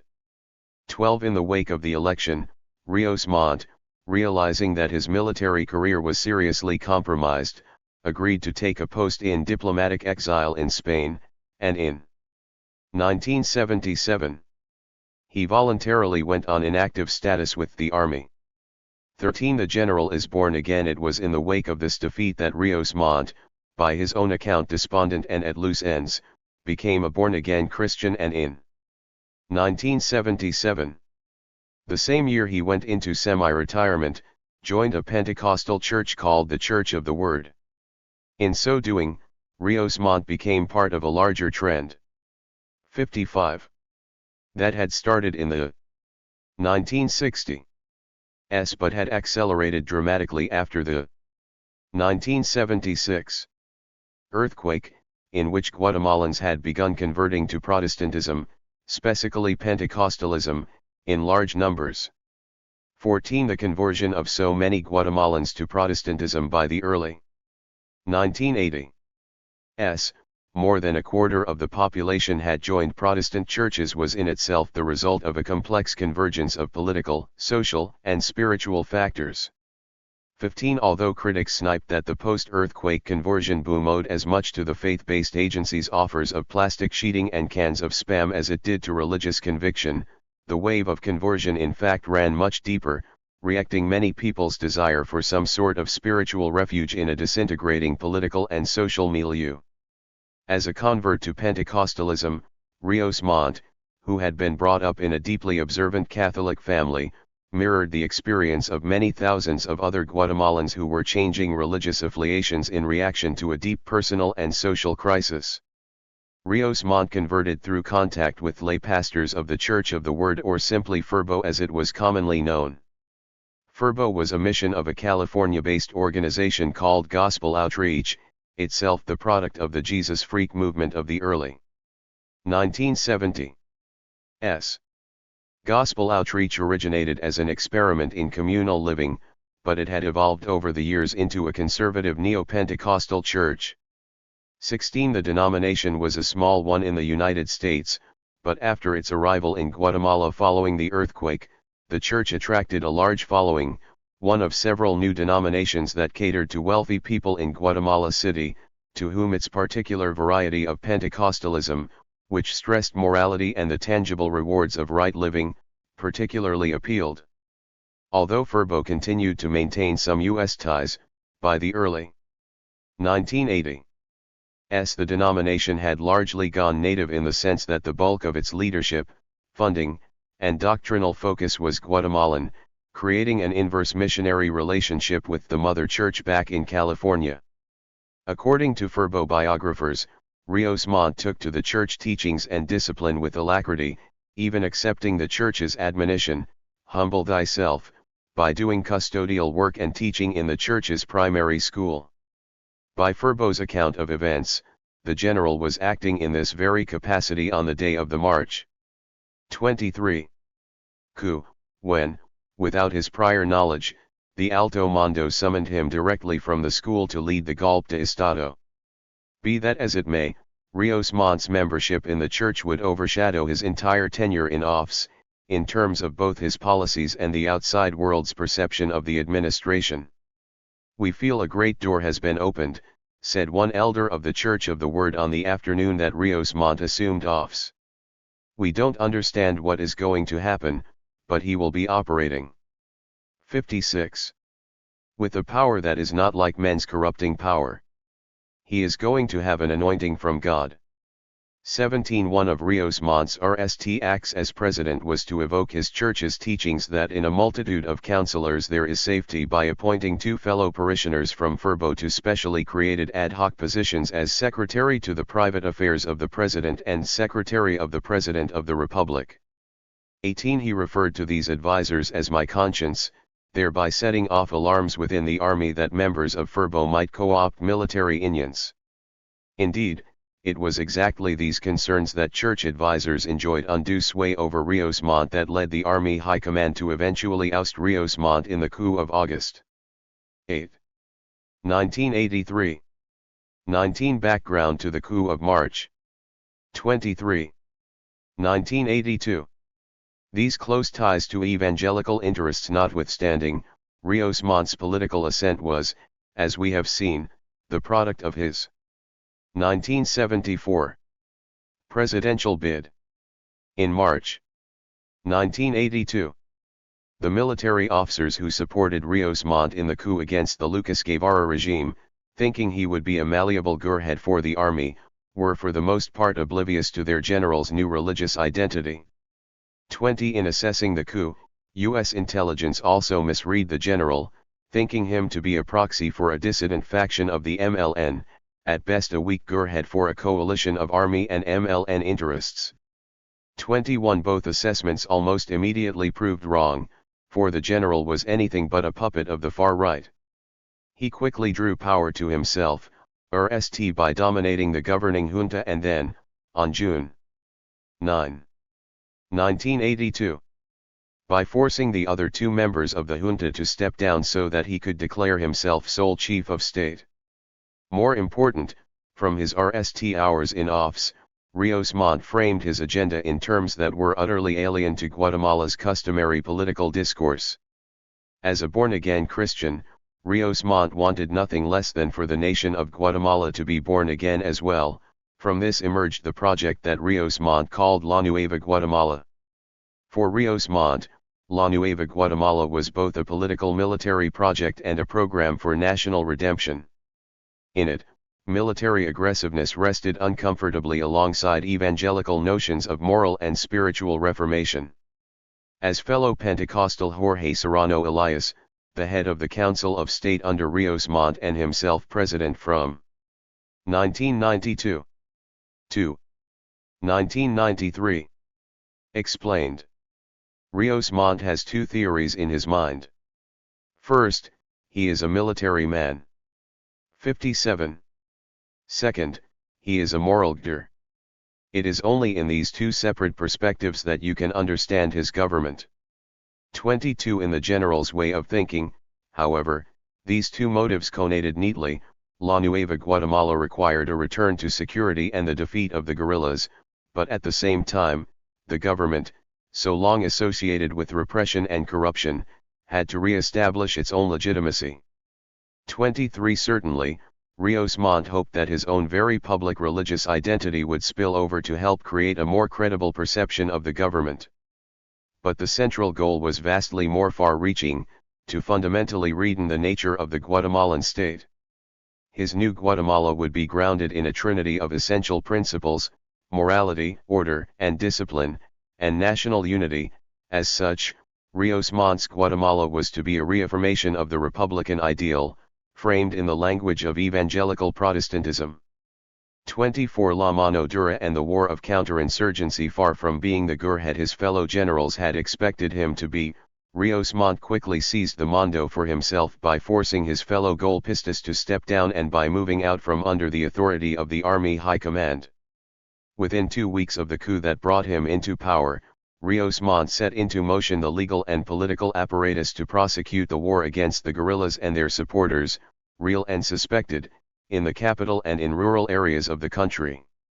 Central to this was the enactment of several executive decrees designed to establish both a pragmatic and legal basis for the Scorched Earth campaign in the highlands that was soon to follow.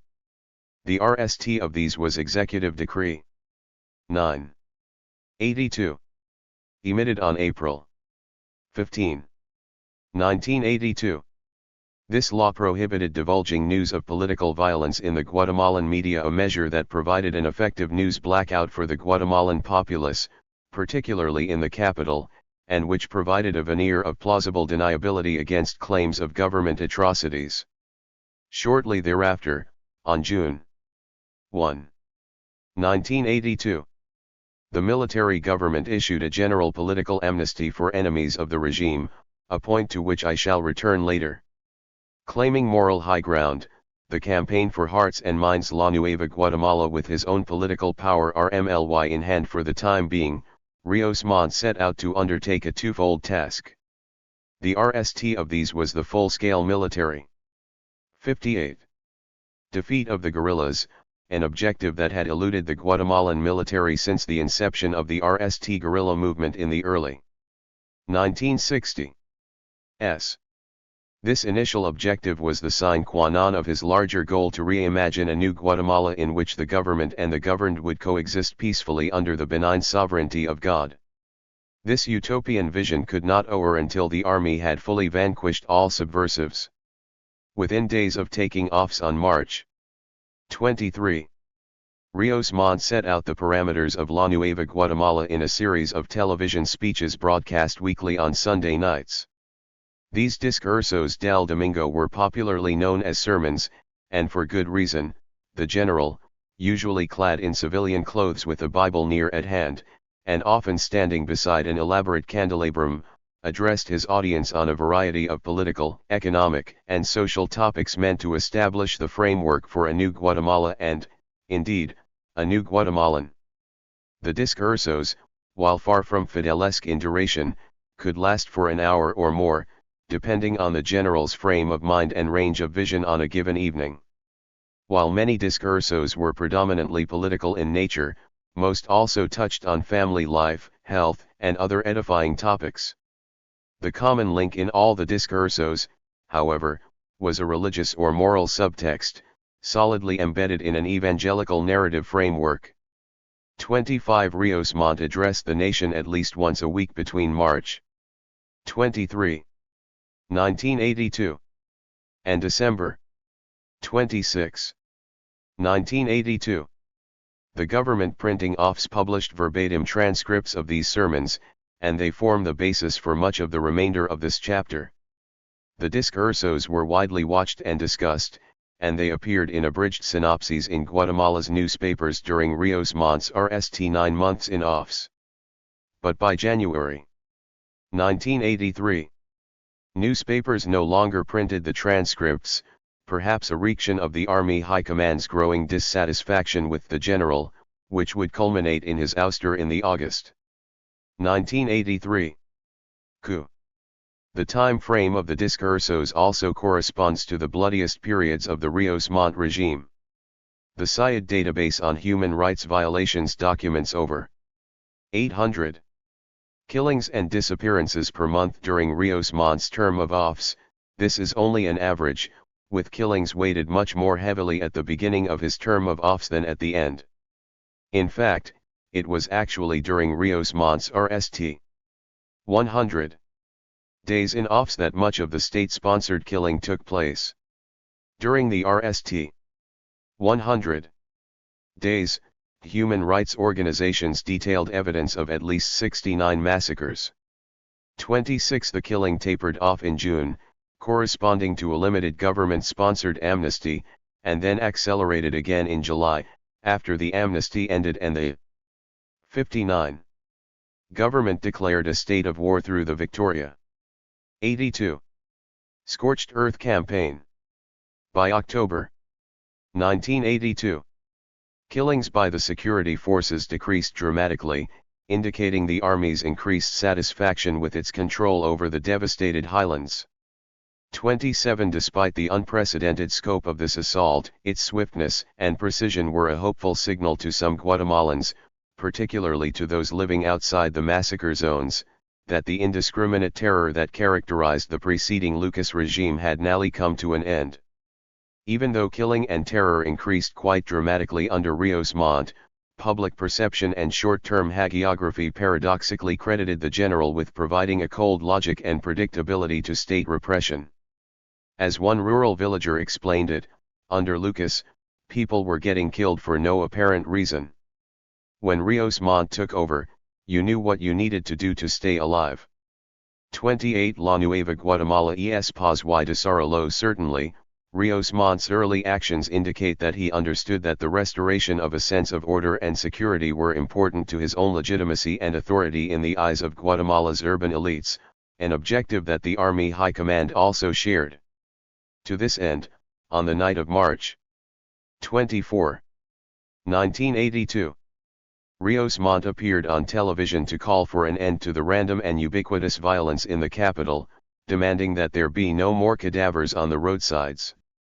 29. The next day, political murder in and around the capital dropped sharply, as rightist death squads felt the withdrawal of official sanction for their activities. 3 days later, the city's bomberos, Guatemala's volunteer remen and ad hoc morgue crews, reported that for the first time in months they had not picked up any dead bodies in the streets, a grisly mourning task that had become a daily ritual during the Lucas years. So remarkable was this change that the March 27 newspaper front page headline announced, "No one shot to death today." 30. A war of images. Rios Montt understood much more clearly than had the preceding Lucas regime that his administration was engaged in a struggle for control of the country that was as much psychological and ideological as it was military. To this end, the regime constructed a series of images designed to reorient the struggle in people's minds by portraying the government as champion and guardian of law and order. First among these images was one that is still very strongly associated with Rios Montt to this day, a blue hand with the thumb, index, and middle fingers extended against a eld of white. These three fingers symbolized a Trinitarian pledge: no robo, no mento, no abuso, a repentant government's promise to recover its legitimacy and authority in the eyes of its people. The colors of the image, white and celestial blue, of course, are the colors of the Guatemalan AG. The three-fingered hand became ubiquitous almost immediately.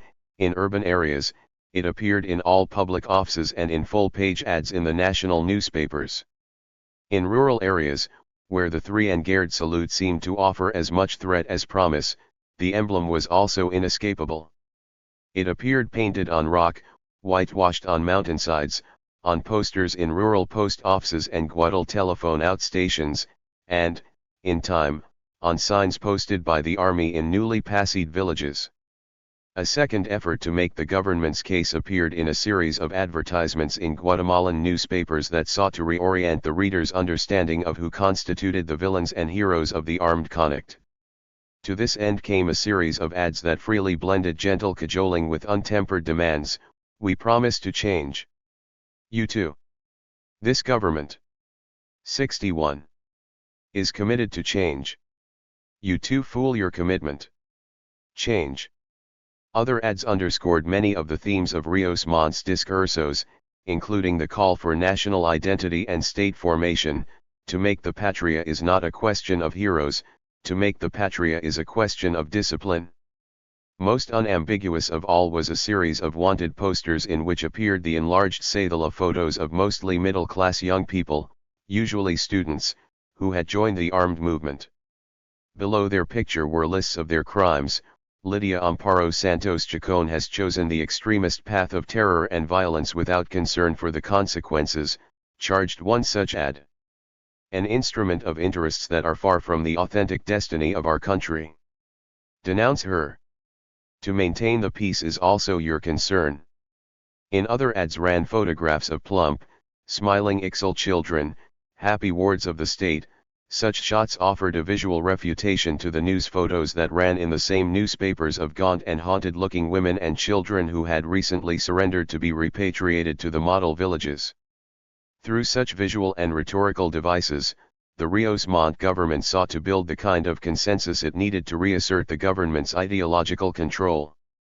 Such visual messages, combined with the dramatic decrease in urban crime and political killings, did much to reassure the power brokers of Guatemala City and, indeed, the urban population in general, that this was a government at last capable of restoring law and order to the country and representing their interests. Within the city, the three-fingered salute became a signier of order and stability, the visual and somatic representation of the new Guatemala. For much of rural Guatemala, however, especially the areas outside the reach of newspaper ads, the implications of Rios Montt's ability to invert the language of struggle would carry a very different significance. A war of language.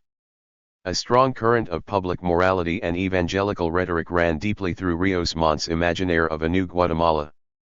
31 In the early 1980s, Both internal and external perceptions enhanced Rios Montt's image as an evangelical caudillo from the conservative evangelical view that Rios Montt's presidency signaled a prophetic moment in Guatemala's history to the army's eventual renunciation of him as a religious fanatic in the coup that evicted Rios Montt from power on August 8, 1983.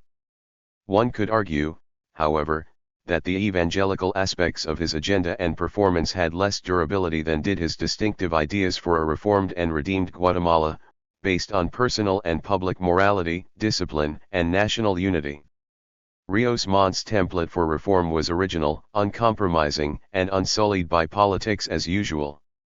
An assessment of Rios Montt's own public discourse in early 1982 reveals that his objective was nothing less than to bring salvation to a country plagued by war, corruption, and poverty and raise it to its destiny as the city on the hill, divinely blessed by God.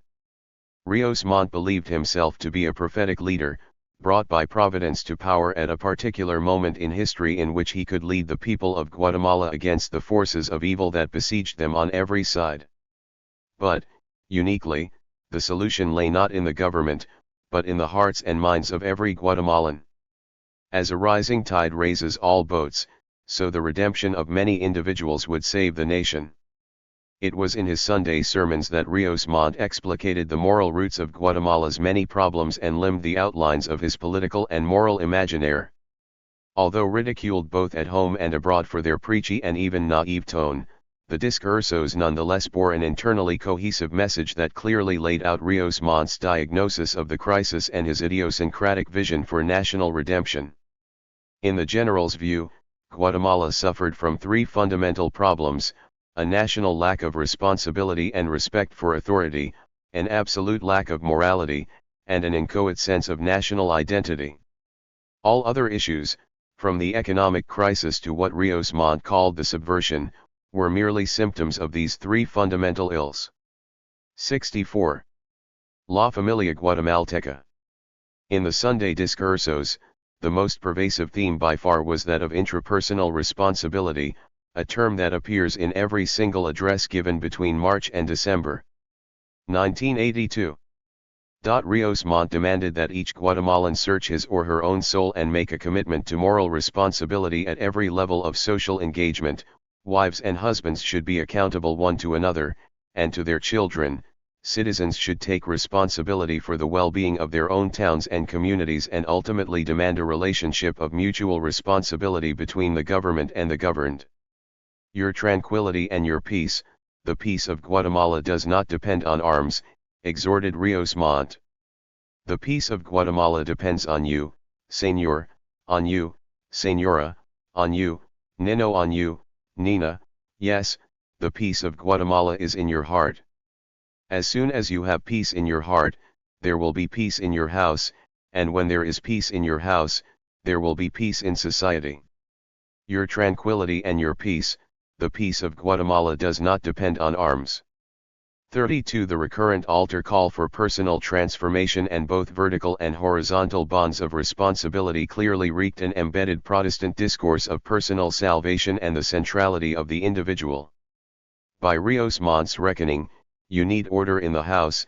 If there is order in the house, then there will be order in society, there will be order in the state.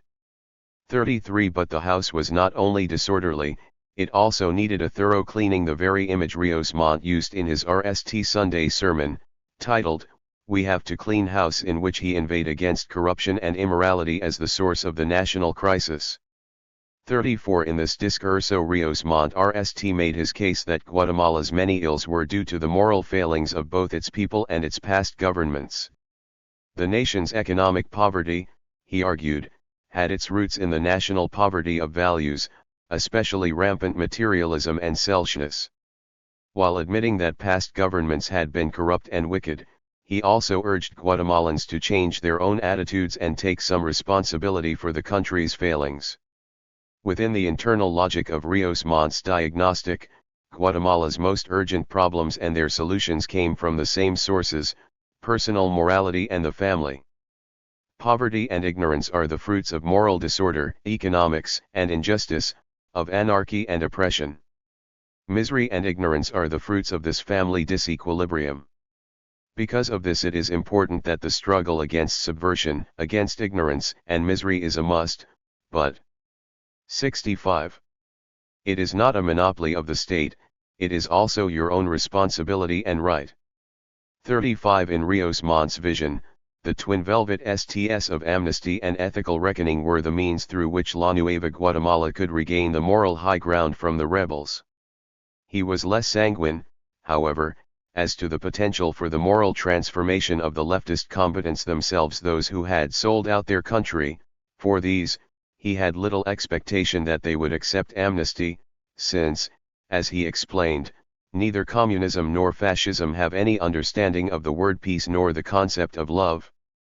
36. Rios Montt's demand for a national moral reckoning extended all the way to the conduct of everyday life at the most elementary level. Husbands should be faithful to their wives, children should obey their parents, parents should keep their families at a size they could take care of, men should control their alcohol use or drink nothing stronger than Te de Rosa Jamaica.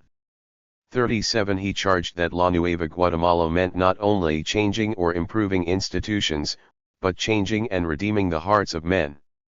38. The mandate was for both vertical and horizontal moral accountability, ranging from mother to child to the governed and the government. Moral liability owed bilaterally from the individual to the state and back again. In his view, a reformed society would result in a transformed government that would truly serve the common good, an analog to the repentant and reformed father of a redeemed family. In the Discursos, Rios Montt used the archetype of the Old Testament patriarch to construct a narrative and parabolic framework around which to interpret the nation's 3 decades of civil war. The armed resistance, in his view, was the direct result of the failure of parents to teach their children responsibility and moral accountability and to revile communism. The subversion has its roots in one's own home, he explained. The subversion starts in one's own family. Rios Montt was willing to concede that the guerrillas, violent and corrupt as he believed them to be, nevertheless were idealists in their own right, if godless. In this respect, Rios Montt was willing to recognize that the left offered a concept of belonging and brotherhood to poor, disenfranchised campesinos that had provided a viable, if, in his view, fundamentally diluted alternative to the way of life under previous violent and corrupt governments. Rios Montt's vision, by contrast, offered a counter-discourse to undercut the promises of the radical left. Given the all-out assault in the countryside against the Marxist URNG and the general crisis in Central America in the early 1980s, Rios Montt remained surprisingly aloof from the Cold War discourse, at least in the context of his public Discursos del Domingo. Although he met with U.S. President Ronald Reagan in 1982, and courted the United States for the restoration of military 66 aid, in his domestic pronouncements Rios Montt tended to be more circumspect in his evocation of superpower alliances. 39. Instead, he employed a vocabulary of nationalism in which he repeatedly castigated Washington and Moscow as domineering powers, corrupted by immorality and godlessness. 40. Throughout his addresses, he rhetorically lumped communism and fascism together as homologous adversaries of the state, differentiating the two only to catalog those sins that he believed to be singular to the communists alone. And sins they indeed were, at least by Rios Montt's diagnosis. He accused the subversives of attempting to break up national values and negate Guatemala's Christian culture. The armed resistance he equated with libertinism, criminality, anarchy, selfishness, deceitfulness, ingratitude, and, most serious of all, disrespect for authority. 41. In thus denning the popular movement in terms of sin and culpability, Rios Montt simultaneously sought, RST, to recast the moral discourse of struggle in the countryside and, second, to isolate and denature Guatemala's popular movement by framing it all within a generic evangelical paradigm of sinfulness and its theological counterpart, personal redemption. On the other side of the equation, Rios Montt also charged the state with irresponsibility and venality, and he called on Guatemalans to demand responsibility from their own government, which in recent years had, in his words, planted the seeds of death, corruption, kidnapping, hatred, extortion, all acts of ingratitude that have destroyed our own Guatemalan family. 42. In general terms, he directed his listeners to remember that as taxpayers and citizens, the government was in their service, not the reverse, as one government poster framed it, "Ese también es asunto tuyo." In particular, he laid culpability for moral failing at the feet of corrupt police and government employees who had taken advantage of their power to steal, lie, and abuse sinful acts that had abrogated the government's proper authority in the eyes of the people and undermined the moral girding of the state. By extension, the problem of corruption and immorality permeated Guatemalan society from the top down. The illegitimacy of the government was itself a Platonian mirror-reaction of individual sin, venality, and godlessness. Thus, the solution to the grave problem of government illegitimacy and official corruption lay in individual redemption. Rios Montt demanded an immediate end to this corruption, requiring that all public officials pledge and adhere to a promise: "I don't steal, I don't lie, I don't abuse." This pledge, taken like a wedding vow before God, the Patria, and before one another, was designed to bring about nothing less than the moral and social renovation of the nation. 43. But in his sermon of May 2, 1982, Rios Montt cast 67. This equation in distinctly covenantal terms: God makes things as God commands, and what God commands is a direct relationship, and work is a direct relationship. Patron, do not exploit; worker, do not extort. Change, change, all of you. Guatemala needs a change, to do the things that God has commanded. 44. Here, the evangelical discourse is explicit, as he promised a direct covenant between God and man.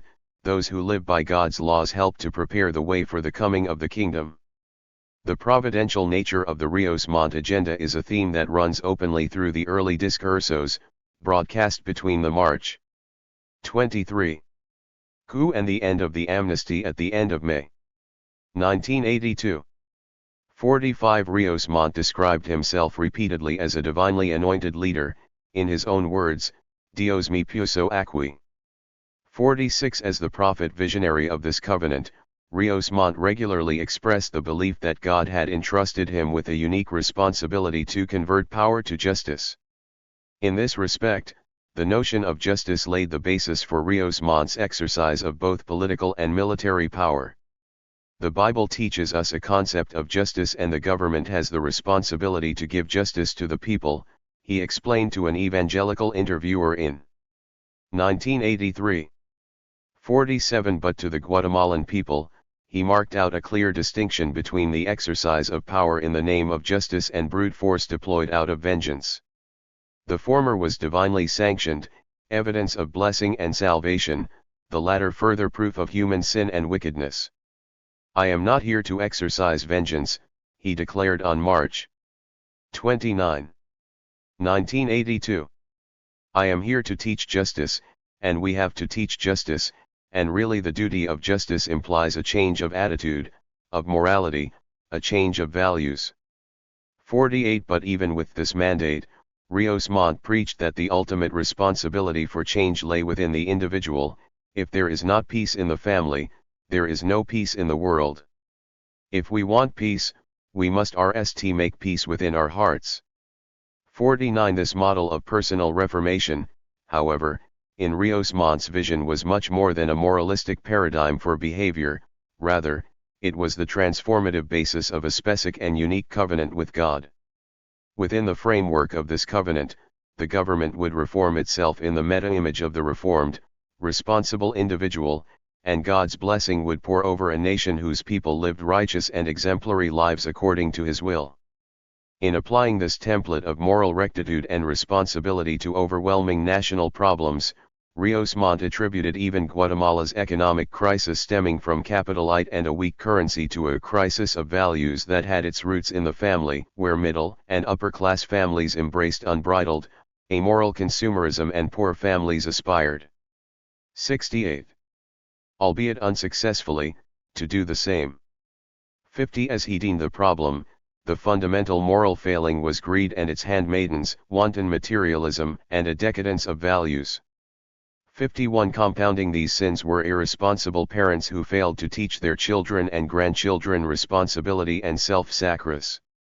52. The warning about sacrifice was well taken, since the occasion of this particular address would mark the beginning of the government amnesty that served as the prelude to the Guatemalan Army's massive assault against the highlands. The Amnesty Law and the Prodigal's Father. On May 28, 1982, Rios Montt called a temporary halt to the Army's siege of the highlands and offered a 30-day general amnesty to the guerrillas and their supporters. 53. The motive for the amnesty was as much ideological as it was pragmatic, for its purpose was to recast the government as reconciliator and benevolent authority. At the news conference in which he announced the decree, Rios Montt urged insurgents to accept amnesty and to be part of a conquest of love, in which they might not with violence, but with understanding. 54. For Rios Montt, the 30-day amnesty carried enormous moral significance. As a symbolic gesture, the moral efficacy of the amnesty law was twofold.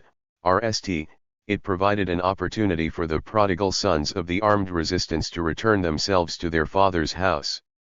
At the same time, it offered a moral rationale for a just war against those who did not. But figure 3.4. God put me here, says Rios Montt. Prensa Libre, January 10. 1983. 69. In explaining the rationale for the amnesty to the public in his discurso of June 20. 1982. Rios Montt embedded his rhetoric in the language of familial forgiveness. What I want to say is, the amnesty wants to offer pardon. It wants to pardon, the fatherland wants to pardon, it is extending its arm, your embrace, your lap that your children return to. Homes await the presence of its members. We take advantage of the amnesty that wants to offer pardon. He that pardons is noble and the person who accepts it is a noble person. We make our patria something noble. We reconcile, we make our family the root of the country. 55. As an act of social reconciliation, the amnesty law was an utter failure. Official sources claimed that during the month-long amnesty, 2,000 people, not surprisingly dubious of the government's good faith, nevertheless turned themselves in, although other estimates place the GUR at fewer than 250. Even allowing for those who surrendered under coercion. 56. But if Rios Montt conceptualized the general amnesty as a military and moral strategy, by those singular standards it was a success. For when the armed resistance failed to take advantage of the amnesty offer, their reticence provided the army with the justification from a military view, even the obligation to respond with una lucha sin cuartel, AGHT without quarter. Having offered amnesty with honesty and justice, Rios Montt turned his righteous wrath upon those who spurned his overtures. Listen well, Guatemalans. We are going to combat the subversion by whatever means we want, totally just, but at the same time with energy and vigor. We are prepared to change Guatemala, we are prepared to do so with honesty and justice, peace and respect for those who are peaceful and respect the law, prison and death to those who plant of criminality, violence and treachery. 57. This speech, which Rios Montt offered on June 30, 1982, marked the beginning of the most ruthless phase of the war, a military campaign of counterinsurgency known officially as Victoria 82. Or, more commonly, Fusils y Frijoles Rise and Beans. The era of massacres had begun. National identity versus ethnic identity in the New Guatemala. It was during the Fusils y Frijoles counterinsurgency campaign of the summer of 1982. The period of most extreme violence committed in the name of counterinsurgency, that Rios Montt announced the third fundamental ill of Guatemalan society. This was that the country, broken up into 22 nations, a reference to the nation's nearly 24 indigenous languages, was lacking in any overarching sense of national identity or unity, consisting 70 only of loosely articulated self-serving individuals and parochial ethnic clans. Reacting both his own liberal heritage and the sentiments of the Army High Command, Rios Montt announced his desire to create una nacionalidad guatemalteca, the long-standing pursuit of state formation that had eluded the nation for the past 150 years. 58 That the general would reach this conclusion during a time when the army was aggressively trying to consolidate its control over a disparate Mayan population that did not share a common language, worldview, or patriotic sentiment with those in power in Guatemala City seems hardly coincidental. The RST reference to the absence of an overarching sense of national unity appears in the Discurso of June 13, 1982. When Rios Montt again attempted to broach the topic of government legitimacy, which he rather sophistically suggested was embodied in the armed institution as a moral symbol of the unity of diversity. 59 But it was with much greater vehemence that he told his listeners, "We are simply a nation without identity, we don't know our roots.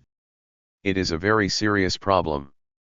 60 This rhetoric had clear implications for the Maya, the subjects of what Miguel Angel Asturias had long before described as Guatemala's problema indio and who had, both historically and in the present, largely declined to identify with the national project of a homogeneous, Ladino, Western Guatemala. 61 By the 1980 this failure to subscribe to the national project carried, for the Guatemalan government, a strong suspicion of subversion. It should come as no surprise, then, that Rios Montt's public rhetoric of national unity clearly corresponds to the period in which the UN Truth Commission, the CEH, noted a change in military strategy in which Mayans were marked as internal enemies and collective enemies of the state. 62 Chronologically, Rios Montt's rhetorical call for national unity coincides with the introduction of aggressive counterinsurgency policies RST the onslaught of major military action against Mayan communities, followed by the establishment of model villages and development poles resettlement camps and of civilian self-defense civil patrols throughout the highlands that also carried a highly assimilationist subtext. Fusils. In this respect, the call for national unity provided a rhetorical rationale for what the CEH later described as massive and indiscriminate aggression directed against communities independent of their actual involvement in the guerrilla movement and with a clear indifference to their status as a non-combatant civilian population.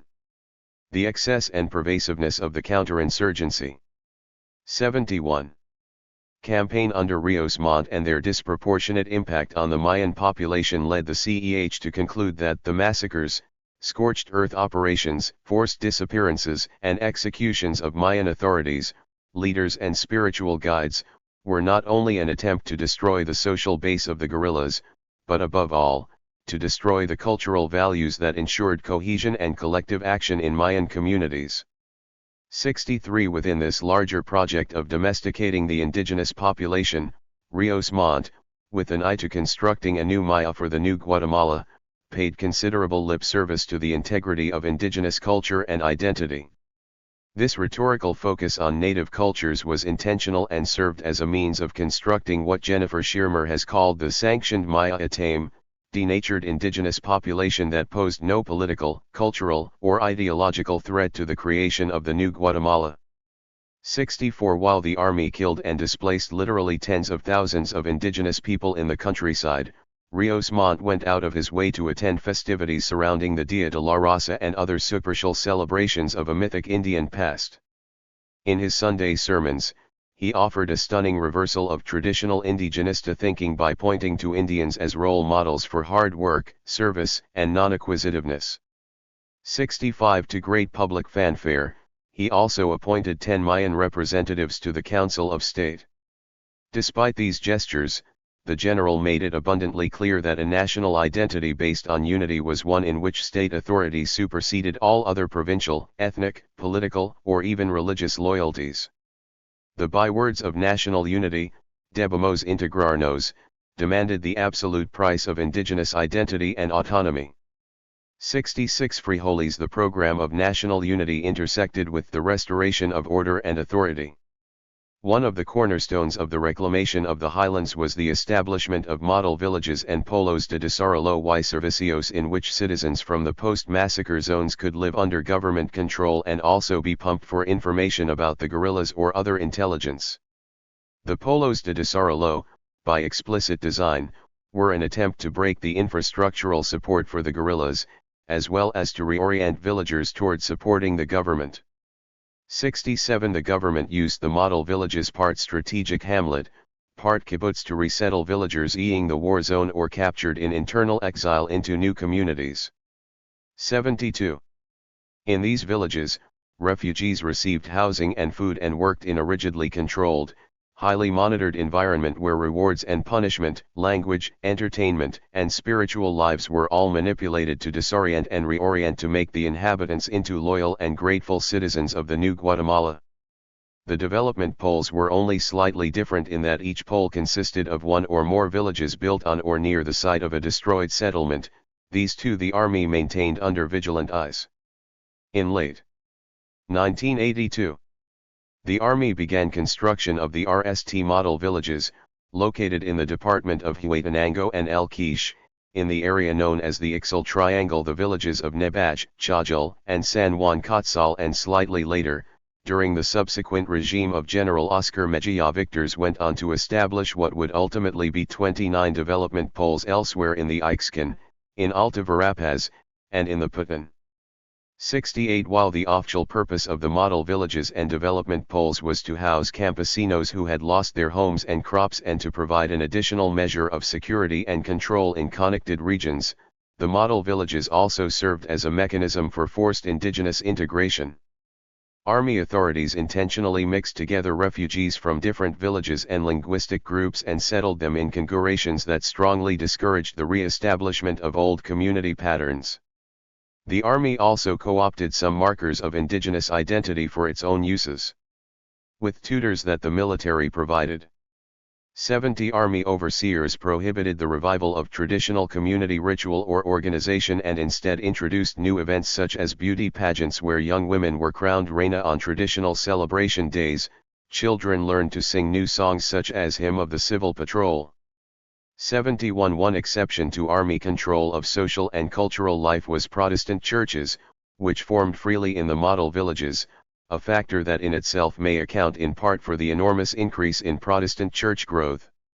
73. Not only in the zones of Conic but all over rural Guatemala during this period.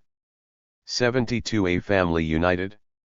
The notion of a nation cast adrift from its own history and its own heritage became a heavy rhetorical drumbeat that pounded through the second 6 months of discursos, although on this critical issue Rios Montt seemed more content in identifying the problem than in explicating a solution. Clearly, the call for a rehabilitated national identity and sense of purpose is in part motivated by criticism of his government from within Guatemala and abroad, especially from the United States, which needed Guatemala to hold democratic elections in order to justify the resumption of military aid. Yet Rios Montt dismissed repeated demands for elections from home and abroad with an offhanded, "Elections? What for?"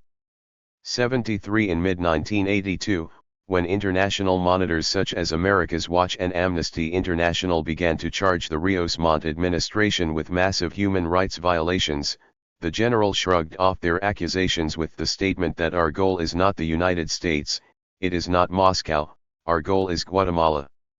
To produce peace and love, we have to look for peace and love within and not from outside, that is where we look to solutions for the patria.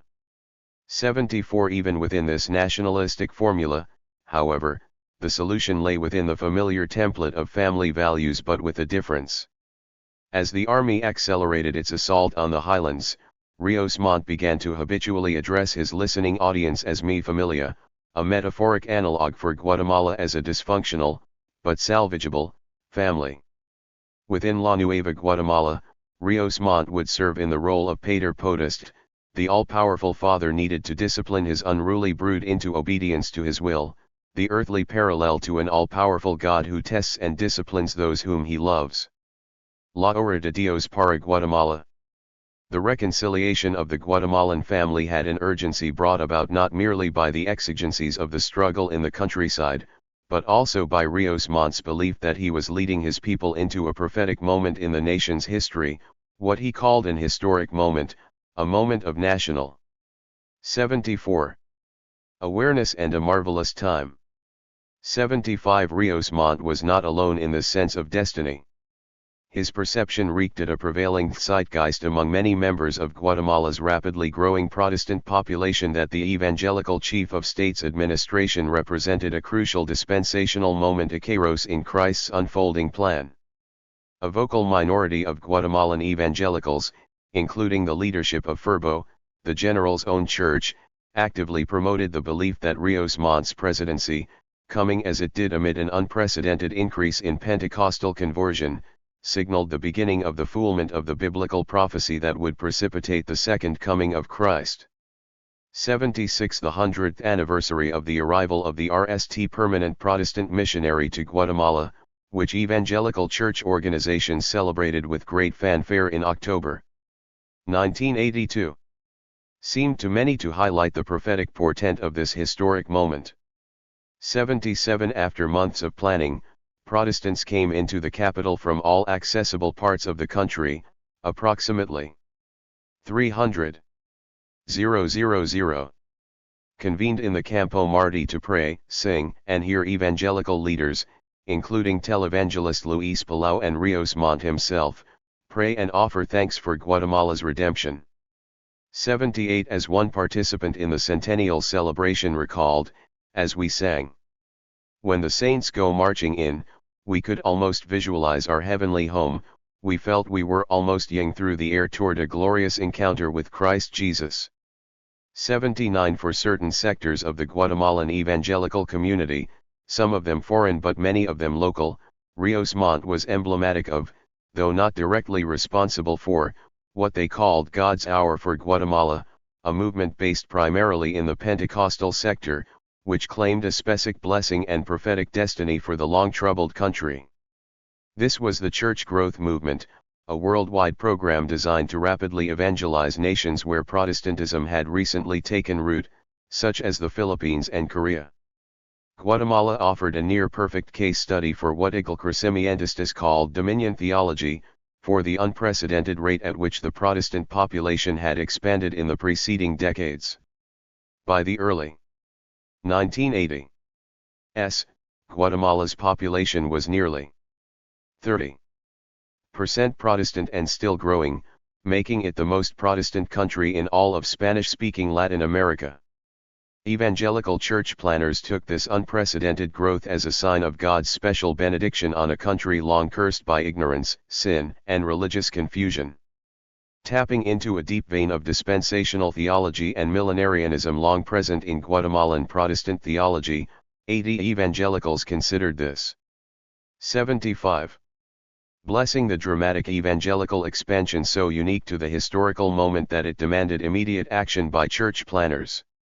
To this end, they set the challenge to increase the number of evangelical churches, pastors, and converts so that Guatemala would be at least 50% Protestant by the year 2000. 81 Their hope was that Guatemala as a nation might be evangelized before the present generation passes into history. 82 That Guatemala was embroiled in a grievous fratricidal war only offered further evidence of Guatemala's prophetic moment. As one Iglecrecimientista wrote, the crisis of ethical and social order that we confront in this country is that of a nation crying out in search of God. 83 Ultimately, their project was not simply the conversion of souls, but to reach a point of critical mass at which God's blessing would pour over the nation and redeem it from its history, making Guatemala a prophetic nation above all others. To Iglecrecimientistas, the convergence of critical factors, the Rios Montt presidency, the apparently imminent defeat of the guerrillas, and the continued increase in the number of converts across the country, combined with the timing of the Protestant centenary, was anything but coincidence. Instead, these disparate events offered clear evidence of what one leading Iglecrecimientista, Emilio Núñez, called the coyuntura histórica of God's unfolding plan for Guatemala. 84 Early evangelical supporters of Rios Montt outside of Guatemala included televangelist Pat Robertson, who introduced Rios Montt to the viewers of the 700 Club television show shortly after the coup. Robertson, an avowed anti-communist, promised more than $1 billion for the Rios Montt government just days after he came to power. 85 Joseph Anfuso, Rios Montt's biographer, summarized this view cogently in an article appearing in the evangelical journal Christian Life in September 1982. Without question, he wrote, an extraordinary opportunity now exists for the country of Guatemala to become a shining light in the midst of the turbulent darkness of Latin America, a vibrant alternative to the rising tide of Marxist-Leninism in that region, and a glorious testimony to the reality and truth of Jesus Christ. We have an agreement between Guatemala and God. While Rios Montt never laid claim to actual messianic status for himself, his sense of his own prophetic role seemed to have been burnished by the Igualcrecimientistas. To be sure, he had, from the beginning, conceptualized 76. His role as Jefe de Estado as an active agent of God's will. As early as April 1982. He had pronounced the covenantal relationship between God and the nation. We rely on God, because He has given authority, you and I and the junta of Guatemala, the entire family. Guatemala has a different image. We have an agreement between Guatemala and God. 86 By mid-1982, however, the texts of the Discursos reveal a slight but important shift in his perception of this prophetic moment in history as Rios Montt began to identify a unique covenantal relationship between a loving but angry God and every Guatemalan. He explained, God loves us, God loves Guatemala, God loves you, and those whom He loves He disciplines, He loves, and He smites, so that you wake up and react and start to look for what truly matters, that you reconsider your importance, your humility, you reconcile yourself with Him, your Creator, with your King, with your Lord. 87 By building this theological framework around Guatemala's suffering, even at the hands of the security forces that he himself commanded, Rios Montt was thus able to construct a comprehensible salvation narrative. God tests those whom He loves. This narrative carried with it the powerful image of a loving yet simultaneously angry God, as Eugenio Orellana, a Protestant dissident, noted, has found it easier to apply the Old Testament law, summarized in an eye for an eye, tooth for tooth. He has not wanted to, nor has he been able to apply the spirit of the New Testament to his government. 88 Yet for many and not just evangelicals this narrative of divine judgment and salvation served to sacralize the nation's struggle, providing a metaphysical logic sufficient to explain even the deepest suffering of the Guatemalan people. The corollary of Rios Montt's salvation narrative was that under his servanthood, God would reward His faithful people by inaugurating a new era of peace in which Guatemala would be transformed into the city on the hill, founded upon right living, faithfulness, and blessing. We have to make a nation, but one that has its capital in your heart. We aren't afraid, we don't have to compromise with anyone, we believe that God gives us the strength to rebuild Guatemala.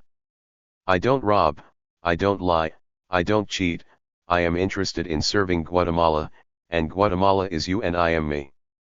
89 Tenemos la obligación de hacer una Guatemala. As Rios Montt built the discourse of La Nueva Guatemala, it became clear that he was speaking of state formation, the creation of the imagined community. 77. Of an allegiant populace that had preoccupied his predecessors dating back to the liberal reforma of the 1870s. 90 He persistently used the phrase hacer una Guatemala as if no such entity existed at all, and perhaps given the political reality of the day it, in fact, did not. His imagined Guatemala was one solidly based upon responsibility and peace and love, replicating the qualities found in the ideal, prototypical nuclear family. 91 He repeatedly stressed the uniqueness of the Guatemalan experience, which, he explained, demanded extraordinary solutions that could not be dictated by outsiders who could not possibly understand the realidad guatemalteca. Outsiders did not, in Rios Montt's view, grasped the extent to which ethnic issues interfered with national unity, as he explained to U.S. President Ronald Reagan during their visit in November 1982. Guatemala is a different kind of country, and we have to remember that we are 70% Indian. We have to live it and we have to manifest it. If not, then the communists are going to destroy us. 92. At the heart of this Guatemalan uniqueness was the inchoate nation, based on problematic Indian roots, that still lacked definition and direction. Politics must face up to the land, and our land is Indian land, it's our land and our nation is Iberian, it is not European, it is not North American, it is not Russian, we are Guatemalans, he explained rather obliquely on July 18. The world knows that Guatemala exists, but Guatemala will only exist if you want it to. 93. The task of state formation, though divinely mandated, lay in the individual will of those who heeded the general's words, "We are going to make Guatemala, we make Guatemala, we make it. It will be grand, sovereign, and independent, and when we have the strength, the consistency, and our own dignity, we will be Guatemalans." 94. By early August 1982. As the countryside became more pacified and fell more solidly under government control, the prophetic discourse became more abstract and the covenantal relationship more metaphysical, as the general urged Guatemalans to imagine themselves a part of something that was too large to be constrained by the limits of simple geography. The dimensions of Guatemala are not its thousands of square kilometers, but the fortitude of its heart, as exemplified by that which you give in your own family, he explained. Elsewhere, he described the citizens' relationship with the nation in something approaching sacramental terms. In his words, this was a mystical attitude, a creative attitude, a national legitimacy whose foundation is found in obeying the law, respect for justice, the veneration of the sacred, the admiration of our past, faith in the truth, pride in our 78. Culture.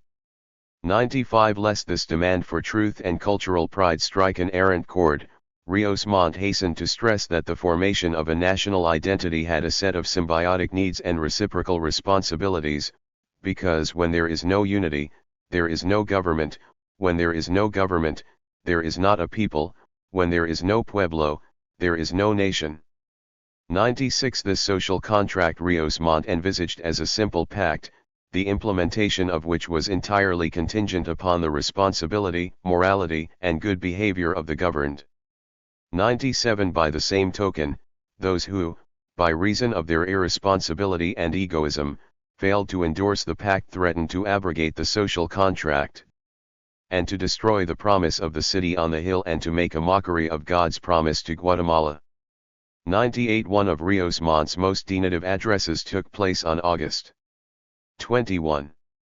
1982.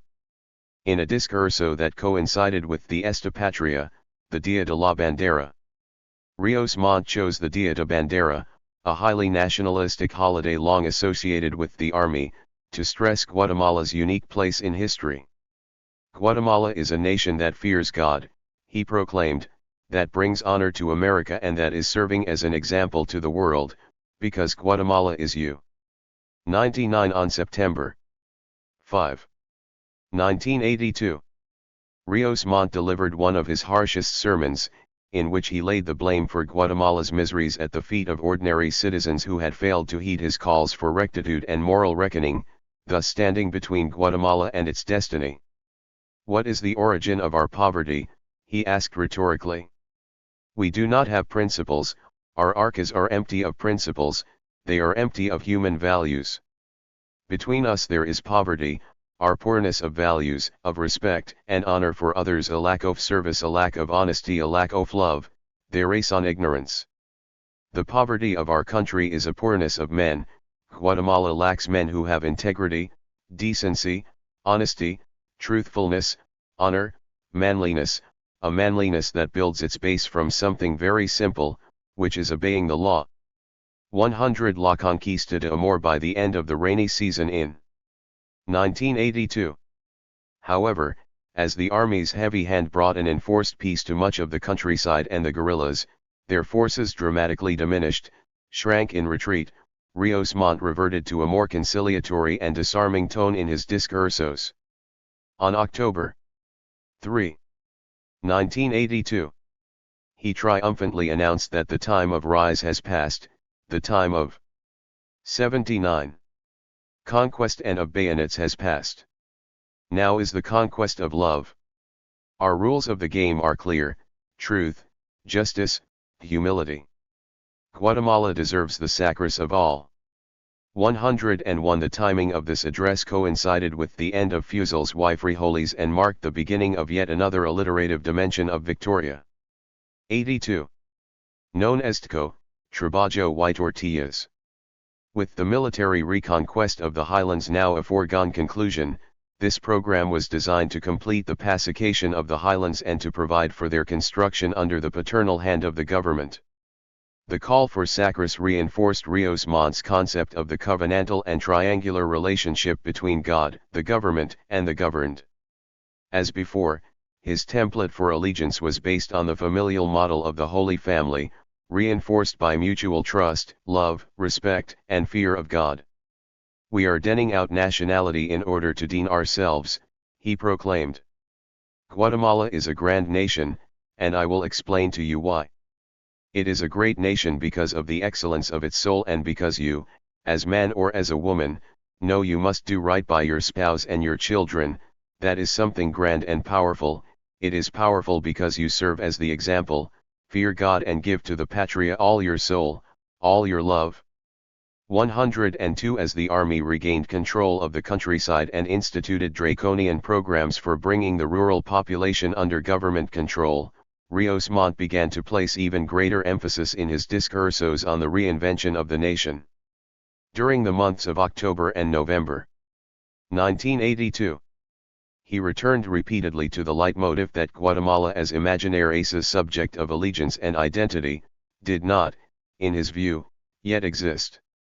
Much like Moses in the wilderness, he believed that his mission was not merely to lead his people to the promised land, but to actually create that sacred political landscape, based on the biblical precepts he extolled so regularly in his discursos. But the people, disobedient and slow to learn, continued to be seduced by the twin gold calves of subversion on the one hand and excessive materialism on the other. No hemos aprendido a ser Guatemala, he concluded. 103. The ouster of Rios Montt. General Efrain Rios Montt fell from power in a coup on August 8, 1983, which put into office General Oscar Humberto Mejia Victors, Rios Montt's own Minister of Defense, and Guatemala's last military president before the return 80 of civilian government in 1986. 104. The public rhetoric of the August 8 coup addressed the religious issue head-on, leaving the clear implication that Rios Montt was, at best, a religious zealot. The Mejia government issued a statement to the press on the day of the coup that called Rios Montt and his advisors from the Church of the Word part of a fanatical and aggressive religious group which took advantage of their position of power as the highest members of government for their Burnett, ignoring the fundamental principle of the separation of church and state. 105. The real reasons behind the coup, of course, had little, if anything, to do with religion. The army high command had not been seized with a sudden paroxysm of Catholicism. The evangelical discourse of the Rios Montt administration notwithstanding, no one from the Church of the Word outside of the president and his two advisors had held any pivotal position in government, nor had any other high-ranking military officer been an evangelical Christian. 106. At the heart of the matter was the fact that with the insurgency in the countryside beaten into submission, few others in positions of power shared Rios Montt's idiosyncratic vision of La Nueva Guatemala, and even his closest supporters within the military had come to believe that Rios Montt had turned into something of a liability. Rios Montt still enjoyed considerable support among the urban middle class, who valued the sense of personal security they felt under the Pax Rios Monttista, and we have already observed the paradoxical respect he enjoyed in rural areas that had been deeply affected by the violence, where people reexively credited him with restoring order and authority. But in the higher circles, Once the urgency of national crisis had passed, Rios Montt wore thin very quickly. His cavalier dismissal of demands for new presidential elections and his insistence that he governed as a servant of the people anointed by God to restore order and authority did little to endear him to senior officers and influential right-wing political parties, which came to regard him as capricious and unpredictable.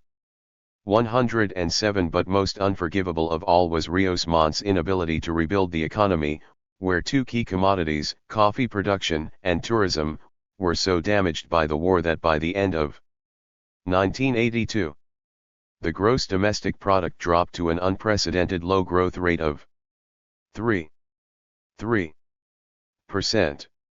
As one analyst noted, businessmen might be willing to sit still while moralizing. Rios Montt admonished them to give up their mistresses, but when the GDP fell, there was cause for grave concern.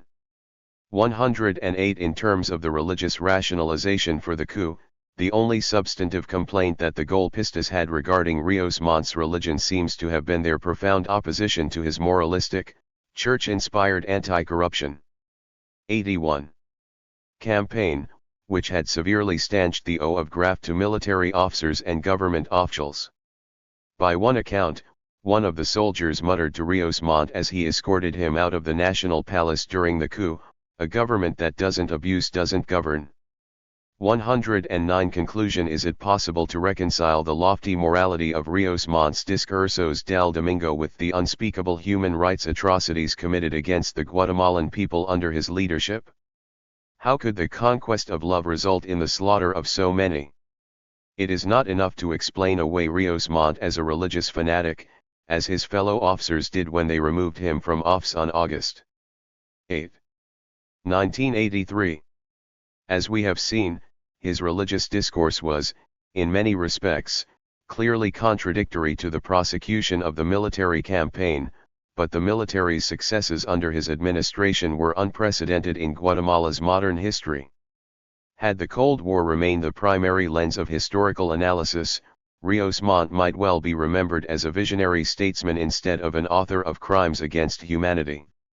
In theoretical terms, on the other hand, we can easily write off Rios Montt's political religious vision for Guatemala as little more than an imaginative but calculated rhetoric that was deftly calibrated to increase public support for the increased repression and stigmatization of problematic social subjects. There is good reason to take such a view. In her work on the revolutionary imagination, Maria Josena Saldana Portillo suggests that we should not be surprised when power deftly utilizes religious language and imagery, devoid of ethics or genuine religious content, to advance its own interests. Such, she suggests, is the colonial condition. She writes that the double displacement of Christian ethic from the religious to the philosophical, from the philosophical to the state, reveals the double logic of colonial violence, benevolence and instrumentality. 110 These ideas, benevolence and instrumentality, though perhaps not necessarily in that order, are perhaps as good as any to describe Rios Montt's vision of La Nueva Guatemala. Yet while Saldana Portillo's theory helps us to unpack the paradox inherent in the conquest of love, it is also important to double back and re-examine the appeal that Rios Montt once held for many Guatemalans. During his 17 months in office and for years afterward, he enjoyed popularity with a national constituency that far exceeded the normal political lifespan of an ordinary ousted demagogue. This is true even in the context of a country inexperienced in 82. Democracy, where a population may vote as much from fear and manipulation as from conviction. As James Scott reminds us, one should not mistake what he calls the peace of repression the peace of consent or complicity. 111 While Gramsci might speak of Rios Montt's Guatemala as a place where people were enslaved at the level of ideas, one can also make the case that Rios Montt's appeal was less a matter of people enslaved by ideas than of people engaged by them. 112 Part of this, of course, stems from precisely what Scott describes above. The long war had left Guatemalans with so few expectations or choices that even their political imaginations were weary. But at the same time, it is important to remember that for many Guatemalans, Rios Montt's Nueva Guatemala was not empty rhetoric. Both in his discursos and in the conduct of the counterinsurgency war, Rios Montt confected a richly symbolic universe, couched in evangelical language, that was genuinely new in the sense that it represented something beyond the world the politiqueros, the generals and planters and corrupt politicians had imposed upon Guatemala in the past. This symbolic universe, a new ideal, replete with rewards, punishments, clear-cut codes of conduct, and rich with promises, was, of course, the new Guatemala. Within this symbolic universe, Rios Montt's new Guatemala was built upon three fundamental principles. These, freely blending a kind of Pentecostalized liberalism with Cold War strategic interests, included salvation, judgment, and righteousness, each of which represented a specific strategy of political behavior and motivation. Salvation came through the amnesty, the frijoles side of Victoria. 82. And the construction of Polos de Desarrollo. Here, the government rewarded the faithful with highly coveted social goods, including safety, security, and basic material needs. The second, judgment, was the darkest and perhaps the most elemental principle of the Rios Montt regime, in that it provided the necessary moral justification for the Plan Victoria. 82. Including the massacres and the systematic effort to destroy Mayan culture, the punishment for a wayward people seduced by the godless allures of communism and rebellion. Finally, the most elusive principle, that of righteousness, lay at the very center of Rios Montt's vision for a new Guatemala, a modern, prosperous, and peaceful nation, blessed by God, in full covenant with its grateful, peaceful, and obedient citizens.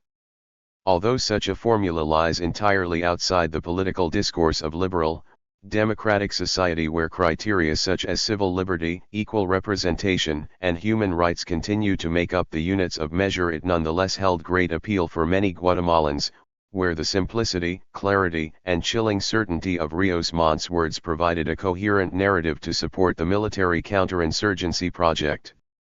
Even as the Army's pacification program used terror as its basic strategy, the General 83 himself seemed to embody law, order, security, and discipline in what seemed at that historical moment to be either an anarchic society or one poised on the brink of perdition. That the general failed to accomplish this null objective before he left office may explain, at least in part, why Rios Montt refused to depart from the political arena for more than 2 decades after his ouster from office, after constitutional amendments and a return to democracy had rendered both his vision and his methods obsolete. The heart of the Rios Montt paradox lies in the singularity of the general's vision for a new Guatemala, his new ideal, as revealed here in his Discursos del Domingo. His use of language and images was, arguably, nearly as effective a weapon of counterinsurgency as the military campaign, especially among the urban middle class and Latinos. Pierre Bourdieu would speak of this as an additional form of symbolic violence, as deployed in a setting such as this, where, in Bourdieu's words, language is exercised from a position of power such that it is able to produce a mode of perception that is in accordance with the interests of power. 113 Within this mode of perception, Rios Montt's civil religious ideal was as precise and comprehensible as the teachings of his evangelical church: repent, live right, and be saved. But for those who refuse the path of righteousness, the consequences were as inexorable as the horsemen of the apocalypse. Against a backdrop of genocide and ruthless brutality, Rios Montt, paradoxically, seemed to those who admired him to offer an idiosyncratic promise of hope, security, and self-respect, an anal solution to an armed conflict that had roiled the country for more than 2 decades. This is not to say that Rios Montt's vision repudiated the bipolar nationalism that had come before, but simply that he advanced, and resigned the older liberal, republican ideology. By his astute appropriation and inversion of symbols, language, and meaning, Rios Montt managed to engineer not only consent but even enthusiasm for the state's ideological reconquest of its people. 84. 4. Terror. Los colores. Si tuvieran que pintar la guerra, de qué color la pintarían? Una de verde otra, de rojo, y otra, de negro. Humberto A. Cabal, Reconquista, Grito in exploring the events that took place in Guatemala under General Rios Mont's tenure in office, we nd that the overwhelming theme that binds all of it together is violence, which runs like the warp and weft of a Mayan weaving throughout this period of history. It bears notice that, while it focus off much off this work is in state-sponsored violence in Guatemala in the early 1980s was not in any sense unidirectional, nor did it operate solely in the political arena. Instead, it played out between the political right and the political left, the ruling class and the campesinos, and between neighbors and communities. While the focus of this chapter is on the direct effects of the military's Scorched Earth campaign of 1982-1983, Fusels y Frijoles, it also seeks to shed light on the meta-effects of violence and the evolution of a culture, even a pathology, of violence that extended far beyond the immediate reach of political goals and ideologies. 1. Here, we use the phrase not as a metaphor, but in a literal sense to understand how violence, whether meted out over the long term or in explosive bursts, can radically alter the fundamental DNA of a culture, in terms of human interactions, motivations, and desires. Fusels y Frijoles. It was midway through the rainy season of 1982 that Rios Montt initiated a systematic and aggressive plan for the pacification of the highlands. 2. On July 1, 1982, Executive Decree 44/82 declared Guatemala to be under a state of siege, and authorized the division of the country into military zones. 3. This decree laid the legal groundwork for the military strategy designed to deliver the guerrillas a decisive and null defeat, the Plan Nacional de Seguridad y Desarrollo. The heart of this security plan was Plan de Campana Victoria 82, commonly known as Victoria 82. The RST component of this was the Plan for Assistance to the Areas of Conflict, known as Fusels y Frijoles, an operation designed to eliminate the guerrillas by destroying their access to the general population as a base of support and, at least theoretically, to provide a safe haven for pro-government campesinos from the armed conflict. 4. In principle, Fusels y Frijoles, as we have seen in Chapter 3, was designed to punish the guilty and reward the innocent, thus providing a moral basis for counterinsurgency. Rios Montt himself described this military action as one enacted with severity, with compassion, with extremity, with true justice, with interest in people who wish to improve their lives. 5. The Guatemalan government conceived of Fusels y Frijoles to demonstrate the Janus phases of Guatemalan military power, issuing rewards and punishment to the rural population according to its necessity. The moral mandate of Fusels y Frijoles, theoretically, extended from the alto mando of the army all the way down to common foot soldiers. As agents of a beneficent government, all soldiers took a pledge of good conduct in which they vowed, among other things, to respect women, children, and the elderly, and to refrain from stealing or destroying crops or property.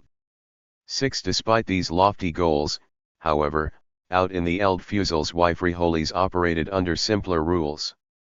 As one army officer succinctly explained the formula, if you are with us, we'll feed you, if you're against us, we'll kill you.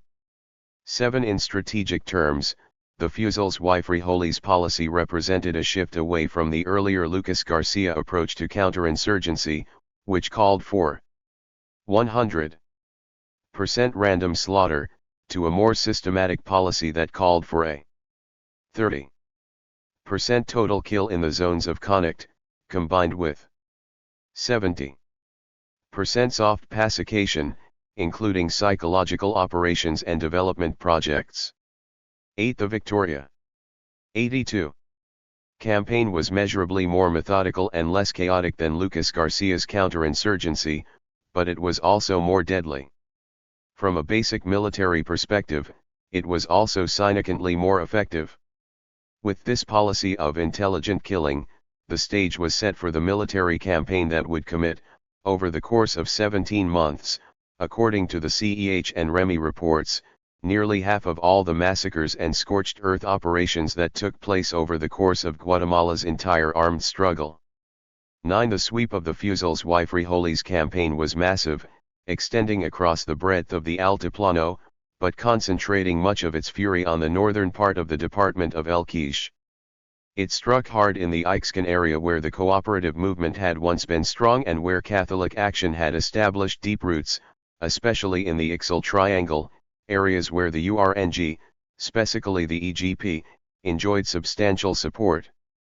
Although in its public rhetoric the Guatemalan military adamantly insisted that the guerrillas did not control any geographic territory, the EGP claimed a significant amount of popular support in northern El Quiche and remote Huetenango, which it declared to be territorio liberado. 10. Privately, the Guatemalan military conceded that the EGP enjoyed substantial support in the north, particularly among the exiles, a lethal perception that caused the U.S. ambassador to Guatemala to make a chillingly accurate prediction to his colleagues in the State Department. The well-documented belief by the Army that the entire Ixal Indian population is pro-EGP, he wrote in a secret memo, has created a situation in which the Army can be expected to give no quarter to combatants and non-combatants alike. 11. Fusiles. The Remy report discusses the evolution of the government's massacre policy in some detail, noting that killings on a mass scale went into effect as de facto government policy in September 1981. During the Lucas administration. At that point, the Army launched its RST major assault on the Guatemalan highlands in Quimaltenango, known as Operación Ceniza, 12, setting off a wave of state-sponsored violence that would 87. Continue to build through the remainder of the Lucas period. Massacre-level violence escalated during Rios Montt's Fusiles y Frijoles campaign and then began to de-escalate during the last quarter of 1982. 13. Rural violence increased dramatically in mid-February 1982, when the Army launched its RST large-scale sweep of the Ixal Triangle. Reporting on this brutal and indiscriminate assault, the CIA noted in an intelligence memo, the commanding officers of the units involved have been instructed to destroy all towns and villages which are cooperating with the guerrilla army of the poor and eliminate all sources of resistance. 14. During the RST 100 days of Rios Montt's tenure in office, in which he remained at the head of the three-man junta, the Lucas model of mass and indiscriminate killing continued in the highlands, especially in El Quiche and Huetenango. After Rios Montt assumed sole executive power, however, the counterinsurgency program shifted dramatically. After a brief lull, Rios Montt set out to reorganize, expand, and advance the military sweep of the highlands through the Fusiles y Frijoles program, the heart of his Victoria 82 military campaign. Fusiles y Frijoles reached a violent climax in July and August 1982. By the last months of the year, the military had whipped the highlands into virtual submission. It is the pattern of this arc, the dramatic acceleration in chaotic and frenetic violence under Lucas, followed by more violence, but in a more predictable pattern, that eventually gave way to an enforced peace that probably accounts for why many Guatemalans associated Lucas with violence and Rios Montt with peace in the years immediately following this period. 15. While the shift from selective to mass killings took place under Lucas, it was under Rios Montt that this policy took its most effective and efficient form. While Rios Montt did not originate the policy of mass killing, he rationalized it to the extent that it produced a decisive victory for an army that had been unable up until that time to decisively put down the 2 decades-old insurgency. In particular, under Rios Montt, one of the hallmarks of the Lucas period, selective forced disappearances, largely disappeared, giving way to large-scale massacres, a deadly policy shift that nevertheless left less ambiguity than disappearances, which left family members in limbo, wondering over the null disposition of their loved ones. 16. After a massacre, by contrast, any family members who survived were left with no doubts about what had happened. It is important to note that many of the most notorious massacres of the period of La Violencia occurred on Lucas's watch, between September 1981 and March 23, 1982. The date of the Rios Montt coup, and that it was Lucas, not 88. Rios Montt, who actually initiated the Scorched Earth campaign. 17. However, the most violent month of the entire 36-year Civil War was April 1982. During Rios Montt's RST 6 weeks in power, when in a single 30-day period, 330 people died at the hands of their own government.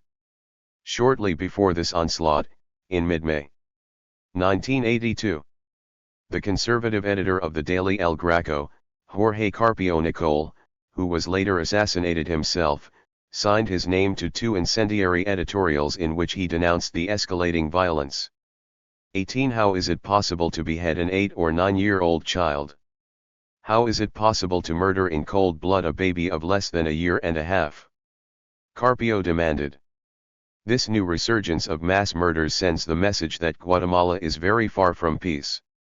Despite this uncharacteristic outspokenness, Carpio's explosive editorials were not enough to jolt urban, middle-class Guatemala, comfortable in the city's newfound security, in journalist Jean-Marie Simon's words, from its desire to believe that the situation had improved, even as violence in the countryside increased to unprecedented levels.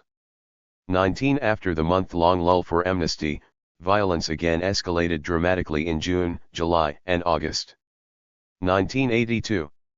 Signaling the beginning of the most virulent military phase of Fusil's y frijoles. By September, the incidence of massacres began to taper off, although several large-scale massacres did occur later, toward the end of 1982 and early 1983. 20. The decline of government-sponsored violence in late 1982 and early 1983. Reeks the success of Rios Montt's military exit strategy for the decades-long armed conflict, the virtual annihilation of the guerrillas and their base of civilian support. By the end of 1983, drained of all rural and most of their urban strategic support, the Shis no longer had a sea in which to swim. Were massacres as such an explicit element of the military's counterinsurgency policy in 1982? Or simply an unfortunate byproduct, when blooded and undisciplined soldiers, fueled by ancient hatreds, racism, and testosterone, ran amok in the fog of war? Certainly, this interpretation underscores much of the early explanation of the period in the official literature, although the army also took considerable pride in the disciplined training of its soldiers. When the Guatemalan army declined to admit to any massacres at all, the U.S. Embassy offered the following explanation in late 1982.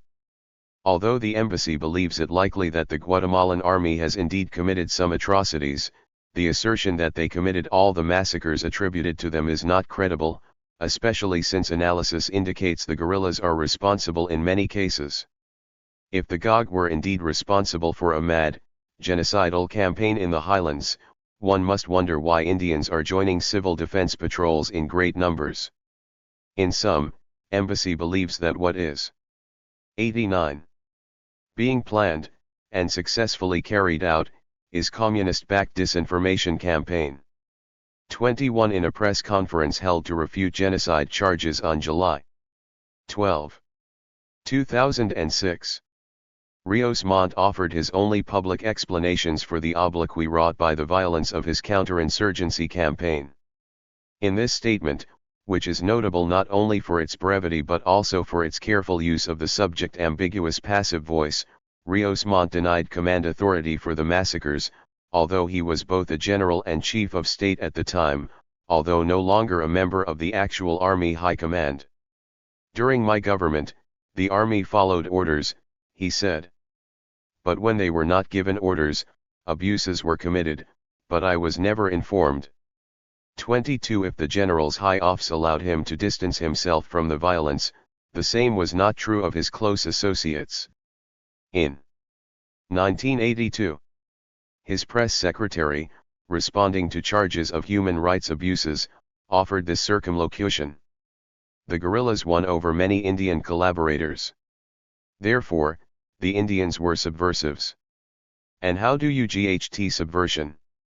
Clearly you had to kill Indians because they were collaborating with subversion. and then it would be said that you were killing innocent people. But they weren't innocent, they had sold out to the subversion. 23. The tautological language of this response, when placed against the inalterable background of events, indicates that terror was central to the government's successful prosecution of its counterinsurgency war, and that massacres, therefore, were an essential element of a strategy that originated under Lucas and was perfected under Rios Montt. The general himself elaborated on the geometric challenges of the struggle, explaining, "The problem of war is not just of who is shooting. For each one who is shooting, there are 10 working behind him." 24. In a very real sense, the Scorched Earth campaign marked the logical culmination of a long-term strategy of state-sponsored violence against an armed movement that at that historical moment seemed otherwise poised on the brink of success. Rios Montt seems to have been fully aware that the killing of citizens on a large scale did further damage to Guatemala's already abysmal international human rights record, and that it also damaged his reputation as an enlightened evangelical leader. In light of these concerns, he did his best to create an administrative distance between himself and the military's excesses in the countryside while still laying claim to its successes. In July 1982, he met with his senior unit commanders to inform them that Plan Victoria 82 was ready to be implemented and that they, the ELD commanders, were responsible for making it succeed. According to an American military attaché 90, who attended this high-level meeting, Rios Montt emphasized the fact that the plan was made very general to permit each commander as much freedom of action as possible in his assigned area. The American military official elaborated, B.G. Rios Montt said he was leaving the details up to them and that he expected results. Civilians and their properties were to be respected. He wanted each commander to take special care that innocent civilians would not be killed. However, if such unfortunate acts did take place, he did not want to read about them in the newspapers. 25. Against such a statement, Rios Montt's declarations of ignorance of the many abuses that occurred on his watch, at the very least, defy credulity. Remy classes the massacres that occurred after September 1981 as including each of the following characteristics: an element of surprise, increased persecution in mountain areas, indiscriminate killings, including large numbers of women and children, destruction of the natural environment, and a more frequent use of clandestine cemeteries than in early periods of violence in the country. 26. Remy also notes a critical change in the nature of massacres under Rios Montt. The military assault assumed a less random quality, with Victoria 82 primarily targeting the guerrilla forces and the population thought to support them. 27. This single factor may account for the perception, which many Guatemalans held at the time, that the Rios Montt government offered a kind of protection and law and order that contrasted sharply with the violent chaos of the Lucas era. By and large, this study declines to contribute to the pornography of violence by sharp focusing the details of the many massacres that took place during the Fusils y Frijoles campaign. Nevertheless, it seems worthwhile to chronicle at least one massacre, in order to give some sense of both the logistics behind it and the scale of human suffering brought about by the implementation of a single political policy. As priest-activist anthropologist Ricardo Falla notes, if we are not victims of massacre and if our senses are not impacted by the facts, the event is not felt with any depth. 28. The massacre I examine in close detail here is the one that occurred at Finca San Francisco Nenton, which took place on July 17, 1982. 29. This massacre is one of 12 cases that the Inter-American Commission on Human Rights of the Organization of American States brought as evidence in charges of genocide against the Rios Montt government in June 2001.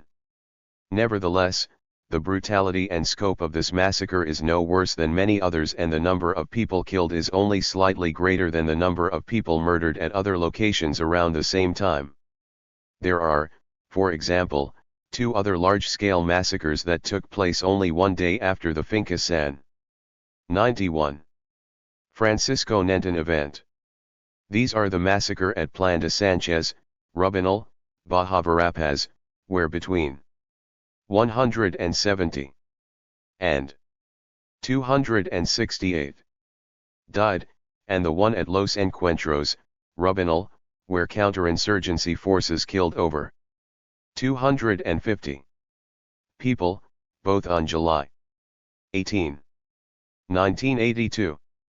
30. The tendency for large-scale massacres to take place in geographic and chronological clusters offers a clear indication that they were an integral element of policy, rather than simply an unfortunate byproduct of overzealous ELD commanders. In mid-July 1982, 4 massacres took place in which the army reportedly killed 200 people or more. These include the massacres listed above as well as one at Rio Blanco, Sacapolas, where 200 people died. 31. The fact that each of these events took place within a proscribed geographic area, the Transversal del Norte, and within a span of only 2 days forces the unavoidable conclusion that these events represented the implementation of a specific and concrete tactic of counterinsurgency that included the intentional massacre of rural people within a single geographic area. To take a closer look at this policy, the events that took place on that July day in 1982 at Finca San Francisco Nenton can serve as a helpful benchmark. As Ricardo Falla suggests, perhaps, an in-depth study of one massacre will enable readers to imagine what the others might have been like. 32. Finca San Francisco Nenton, moreover, is an incident for which there is substantial documentation from both sides. The following account is taken from eyewitness survivors as recorded by 2 separate anthropologists, Ricardo Falla and Paul Kobrook, as well as the CEH and Remy reports. 33. Of these 4 sources, Falla's work is by far the most detailed and immediate. Working as a Jesuit priest and activist among refugees in Comitán, Chiapas, in 1982. Falla began to collect stories of San Francisco Nenton when an ordinary request to collect the names of the dead for a requiem mass produced a startling list of 302 names. Falla pursued this lead during his pastoral work among the survivors, who helped him write up a detailed anthropological account of the massacre. This he presented as an academic paper at the American Anthropological Association in December 1982. Thus making the massacre at Finca San Francisco Nenton one of the RST Specific Rios Montt era massacres to receive international attention, if only from an academic audience.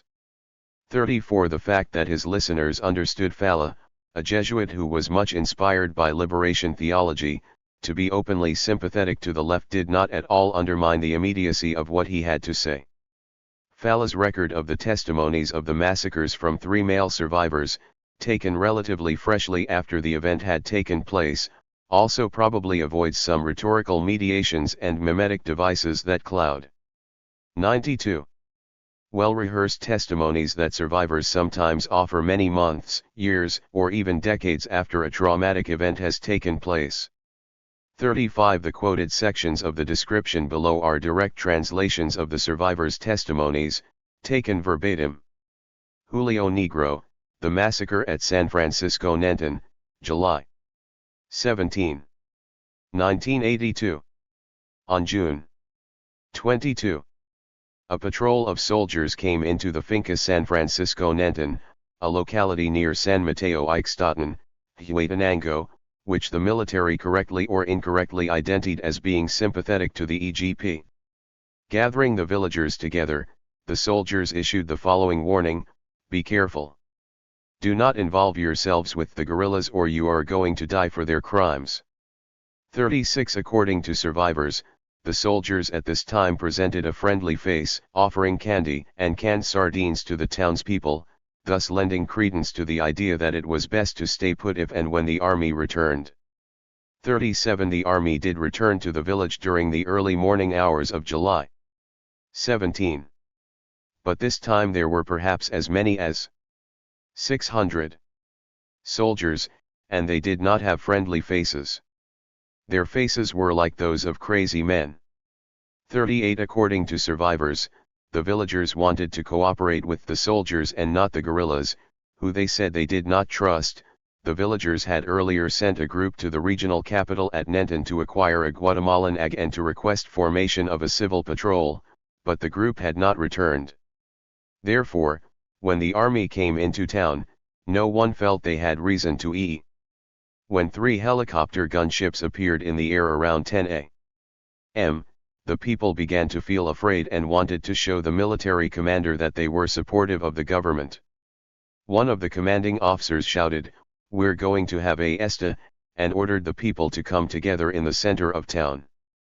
They told the people, "We're going to give you some good food and nothing is going to happen." 39 But there were intimations of things to come. The people began to suspect the worst when, without another word, the soldiers pulled out the women and children and locked them in the chapel.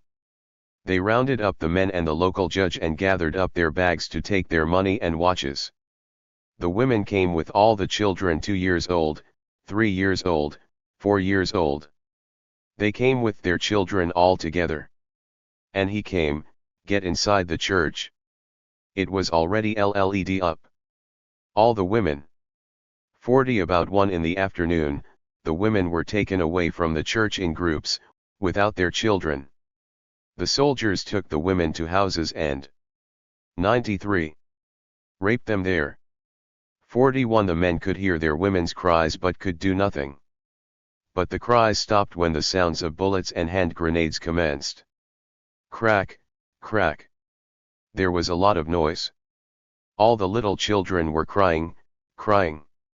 42 When all the women were dead, the soldiers burned their bodies inside the houses. After they finished with the women, the soldiers went back to the church where they had locked the children, who were crying for their mothers and screaming for their fathers. The fathers could hear them but could do nothing, because they were locked in the nearby courthouse.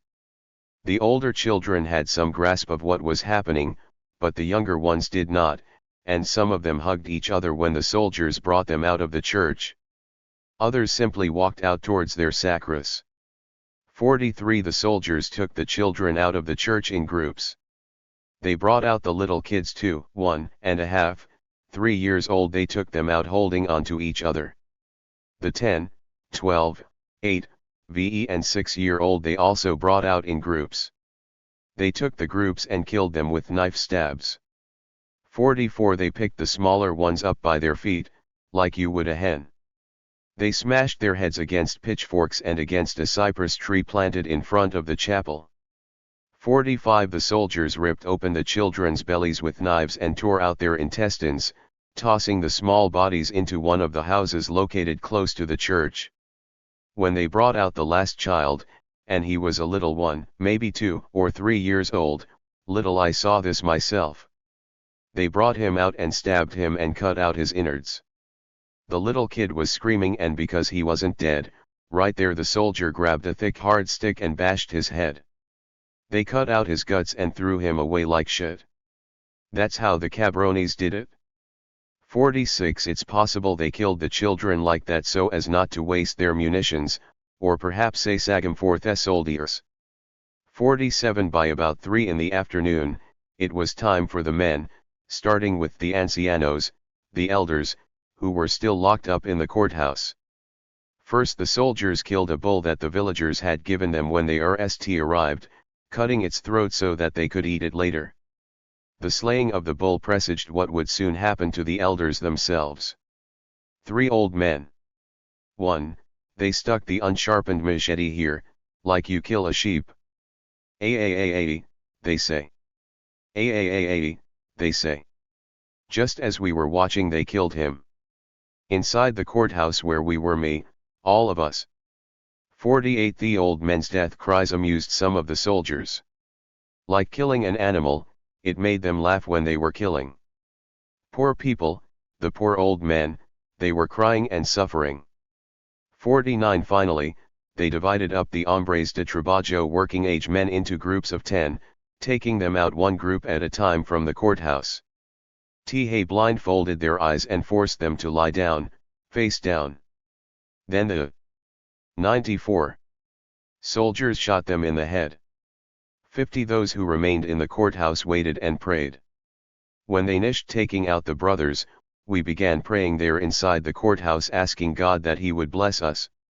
Why did brothers come, the brothers themselves, to kill us?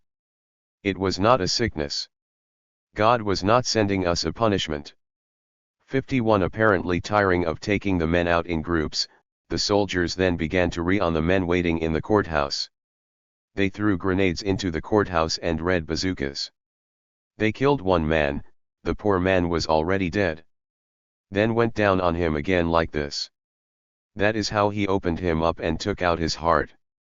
To eat or to carry off? Who knows?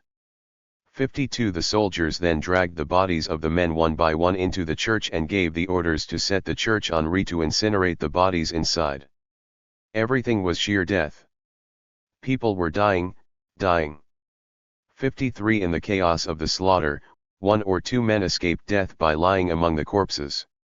One man, his clothes stained by the blood of his neighbors, lay so numb and still among the bodies that the soldiers thought he was already dead. He wondered himself if he were dead. They grabbed me alive and threw me on top of the bodies. 54. He waited in the carnage for nearly an hour, debating whether he should risk being burned alive when they set the church on or be shot trying to eat. But when he heard the sounds of the soldiers, singing and listening to music on cassette recorders and boasting about their victory, he decided to take the opportunity to escape. Before leaving, he asked permission of his dead companions to abandon them. 55. Friends, companions, let me go free to the Elds. Give me luck. You are already free. Let me go.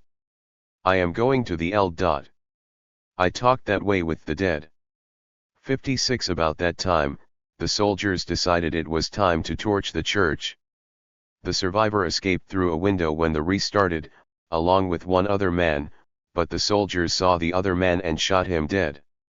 The man who escaped through the window lost 30 family members that day, his wife, his 8 children, his brothers, grandchildren, and the wives of his elder children. That is how I came, Father. I am hearing again, but through the pain in my heart for the dead ones. I was watching how my brothers were killed, all of them companions, relatives, everyone. We were all brothers. That is why my heart is crying all the time. 57. Of the more than 300 original residents of Finca San Francisco Nenton, 3 men survived to give testimony of these events from the relative safety of the refugee camp in Mexico. 2 other survivors, who had been out in the Elds at the time of the massacre, died along the way. One fell off a 95 steep mountain path on the trail to Mexico and another died in the hospital in Comitán, Mexico. It takes a long time to kill more than 300 people one by one. There were so many people to kill that the entire massacre process took many hours, from early afternoon into the early evening. Between 302 and 350 people died at Finca San Francisco Nenton on July 17, 1982. In the days and weeks to follow, approximately 9,000 people from nearby villages, fearful that they would suffer the same fate as their neighbors in Finca San Francisco Nenton, to the mountains, some making it across the border to the refugee camp in Mexico. 58. The savagery and inhumanity of that day is difficult to comprehend, in part due to what Fala calls the element of inexplicability, which makes a massacre something hard to believe. 59. But one aspect of the tragedy is difficult to overlook, which is that this massacre was explicitly not the playing out of ancient tribal or ethnic hatreds that underlie so many savage conflicts in other parts of the world. Many, if not most, of the soldiers who took part in the massacre were from the neighboring villages, such as nearby San Miguel, Huacaltenango. The survivors could tell by their manner of speaking. They were all from San Miguel, they speak their dialect. All Indian. Why did brothers come, the brothers themselves, to kill us? They did not say, this is the crime, here is the proof. They didn't do anything. Who knows why this happened? No one indicated, this was one offense, this was another. Nobody said. They just killed. We don't know. We are ignorant. 60 All the victims and most of the victimarios were indigenous. If this case was like many others, they may have known one another or even been relatives. At the time of the Finca San Francisco Nenton massacre, the Guatemalan military denied that any such event had ever taken place. 3 months later, under pressure from international human rights groups, the U.S. Embassy sent out a team to view the site by air to observe the sites of alleged large-scale massacres purportedly carried out by the Guatemalan army, but bad weather prevented their landing or seeing the site. Instead, they visited the army base in Huetenango, which was home to the soldiers who had committed the atrocities. Given free run of the base, the U.S. ambassador concluded, if these officers have something to hide, they do not seem overly concerned about us ending out, a statement pregnant with ambiguity. 61 In trying to explain an inexplicable event, many questions arise. Was the Finca San Francisco Nenton massacre and so many others like it the result of a top-down order that ran down a clear chain of command from the president to his eld commanders, or was it, as those close to Rios Montt claimed, the 96 result of rogue eld commanders and undisciplined troops run amok? How far up did the chain of command authority ultimately extend? 62 Harris Whitbeck, who served as a key civilian advisor to Rios Montt, not surprisingly takes the view that command authority extended only as far as local eld officers.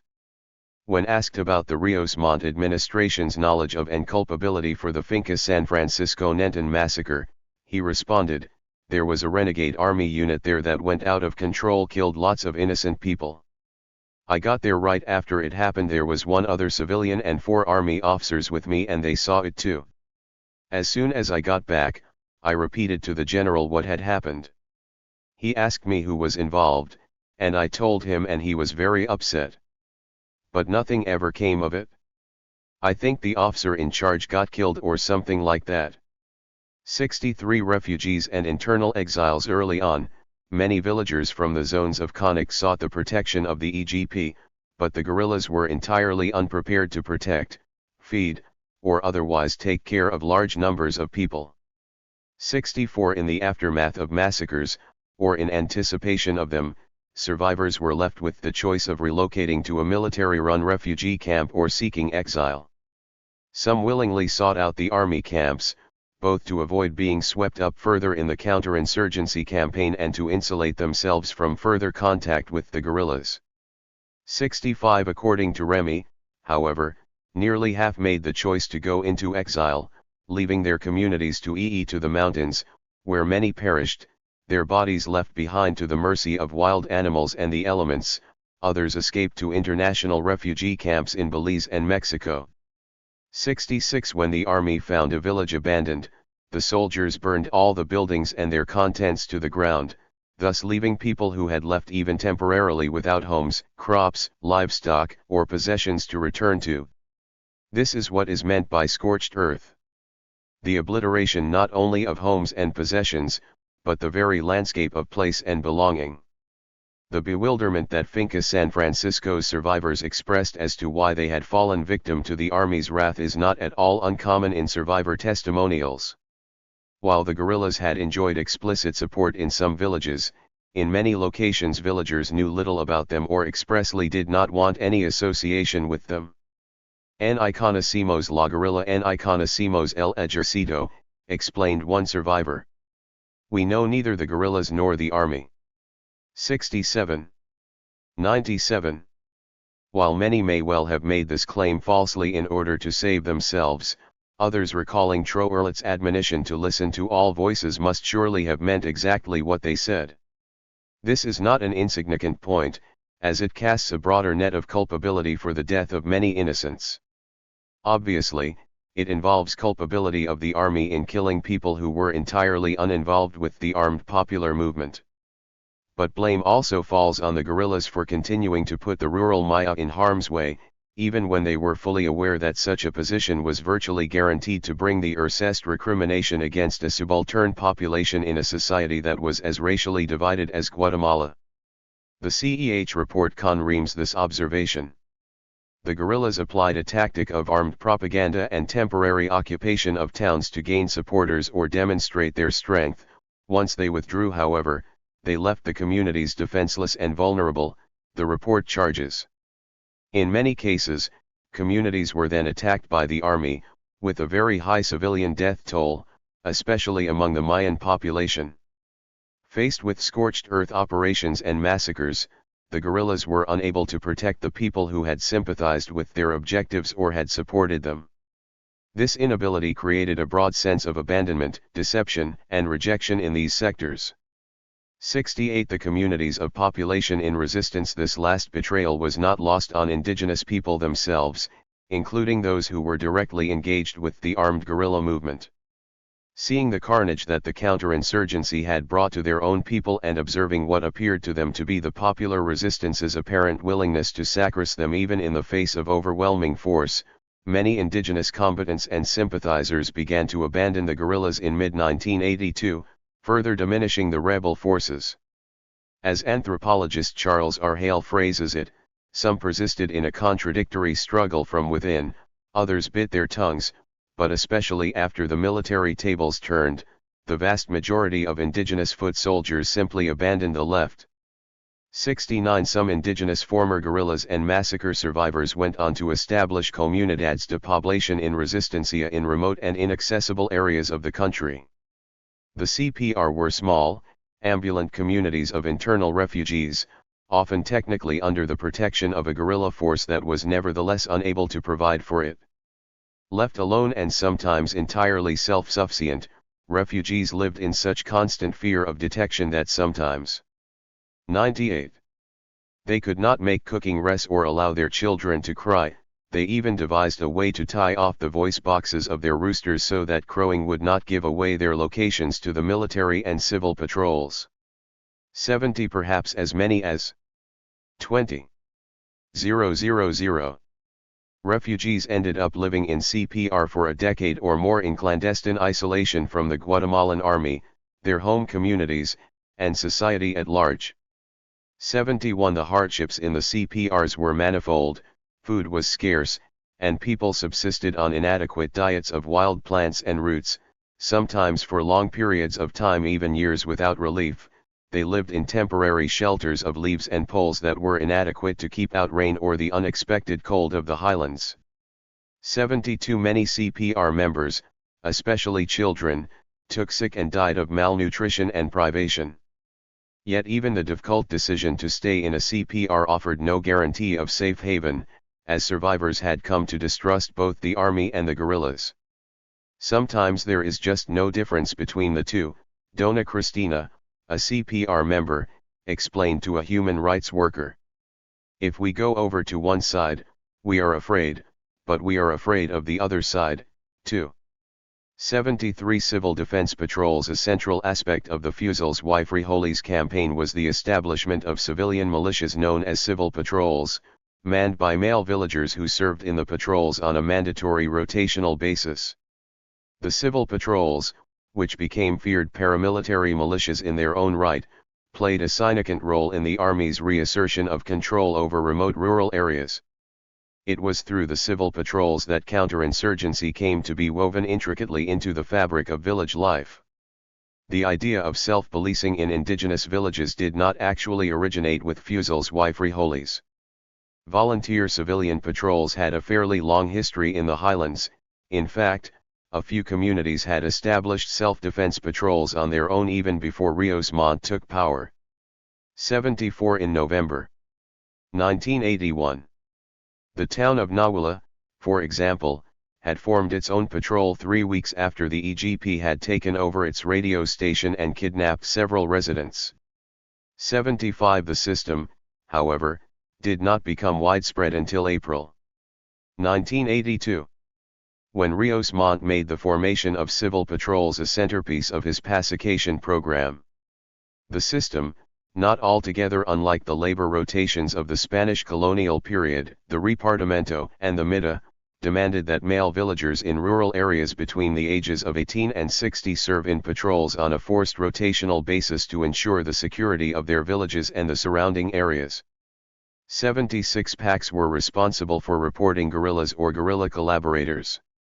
99. To the local military comisionado, they also accompanied the army on rastreos, military sweeps of surrounding mountains and villages to look for suspected guerrillas or refugees. The frequency with which men were obliged to serve in the patrols depended on manpower available in a given canton. In larger towns, a patroller might be scheduled to serve every 2 months for 12 hours, and a man could buy out his service with a mozo, a paid replacement.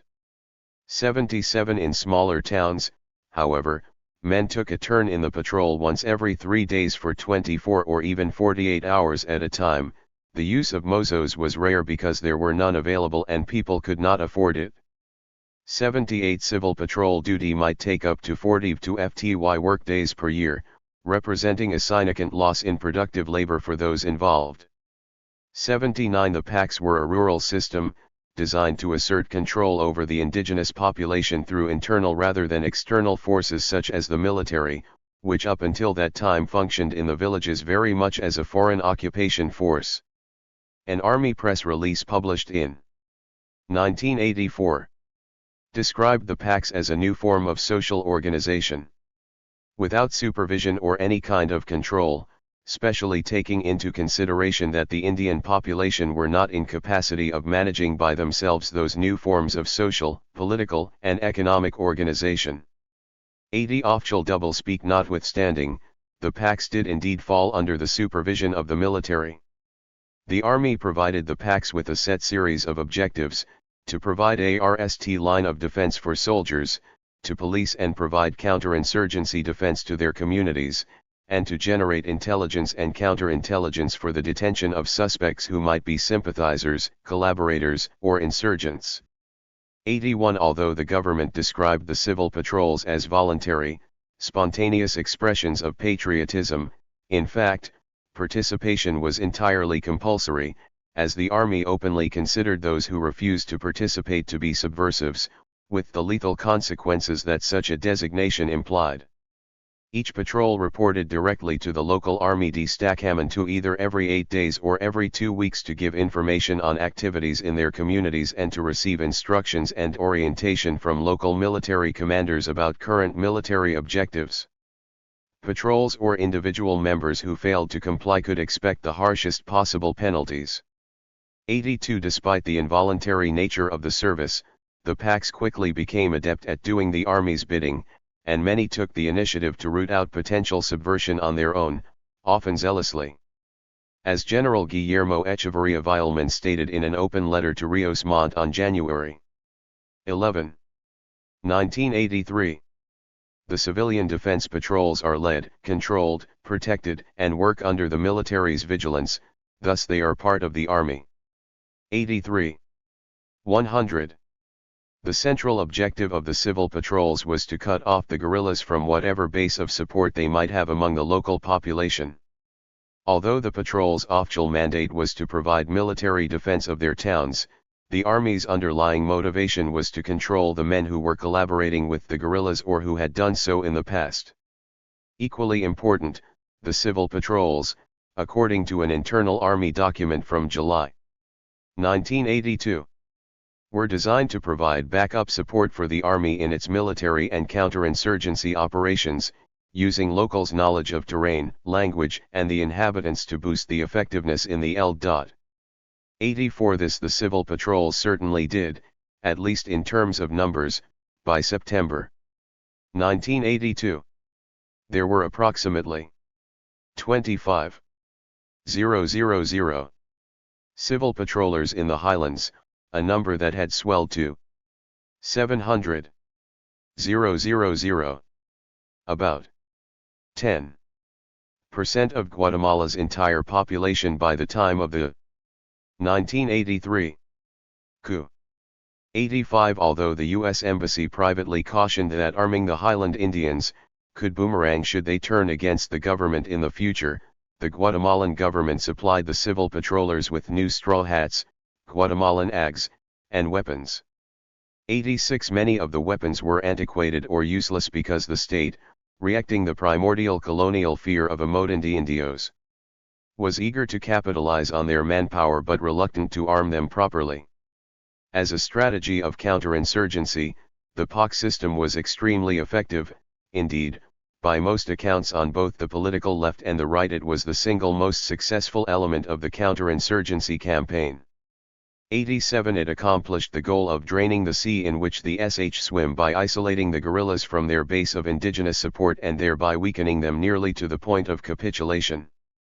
By coercion or by choice, the civilian population, monitored by the PACs, gave themselves over to army control. In this fashion, the government was able to successfully invert the guerrillas' strategy of engaging the indigenous population in the popular struggle, by integrating the indigenous, by persuasion or by force, into the heart of the counterinsurgency.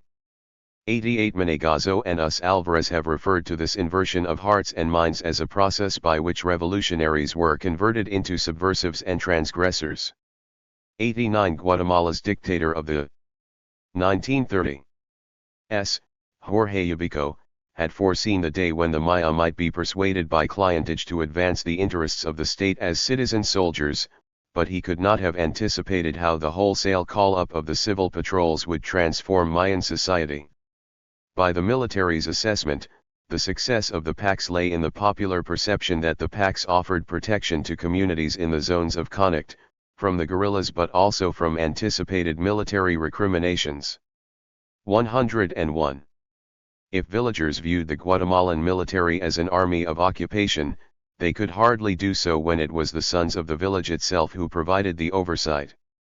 The bilingual army publication on civil patrols presented the equation thusly, in an Orwellian English that curiously anticipates the scholarly debates of the late 1990s on the same topic. Since the Marxist victory was never achieved and the civil population was well aware of the respect the army showed toward all those individuals or groups that were not enrolled in guerrilla activity, they concluded in the following manner: the guerrilla groups failed, once again we were deceived, we became poorer and suffered unnecessary mourning, we were forced to practice military exercises but against an enemy that was no enemy, therefore and as a logical consequence of following the initiative of a few, the great majority of the rural population directly or indirectly involved with the guerrilla groups turned against them and became their principal critics and accusers. 90 Whitbeck, Rios Montes Personal del Presidente, described the government's position more succinctly: with the PACs to protect them, people no longer feared the guerrillas or the army, and that closed off the guerrilla support, especially in the highlands.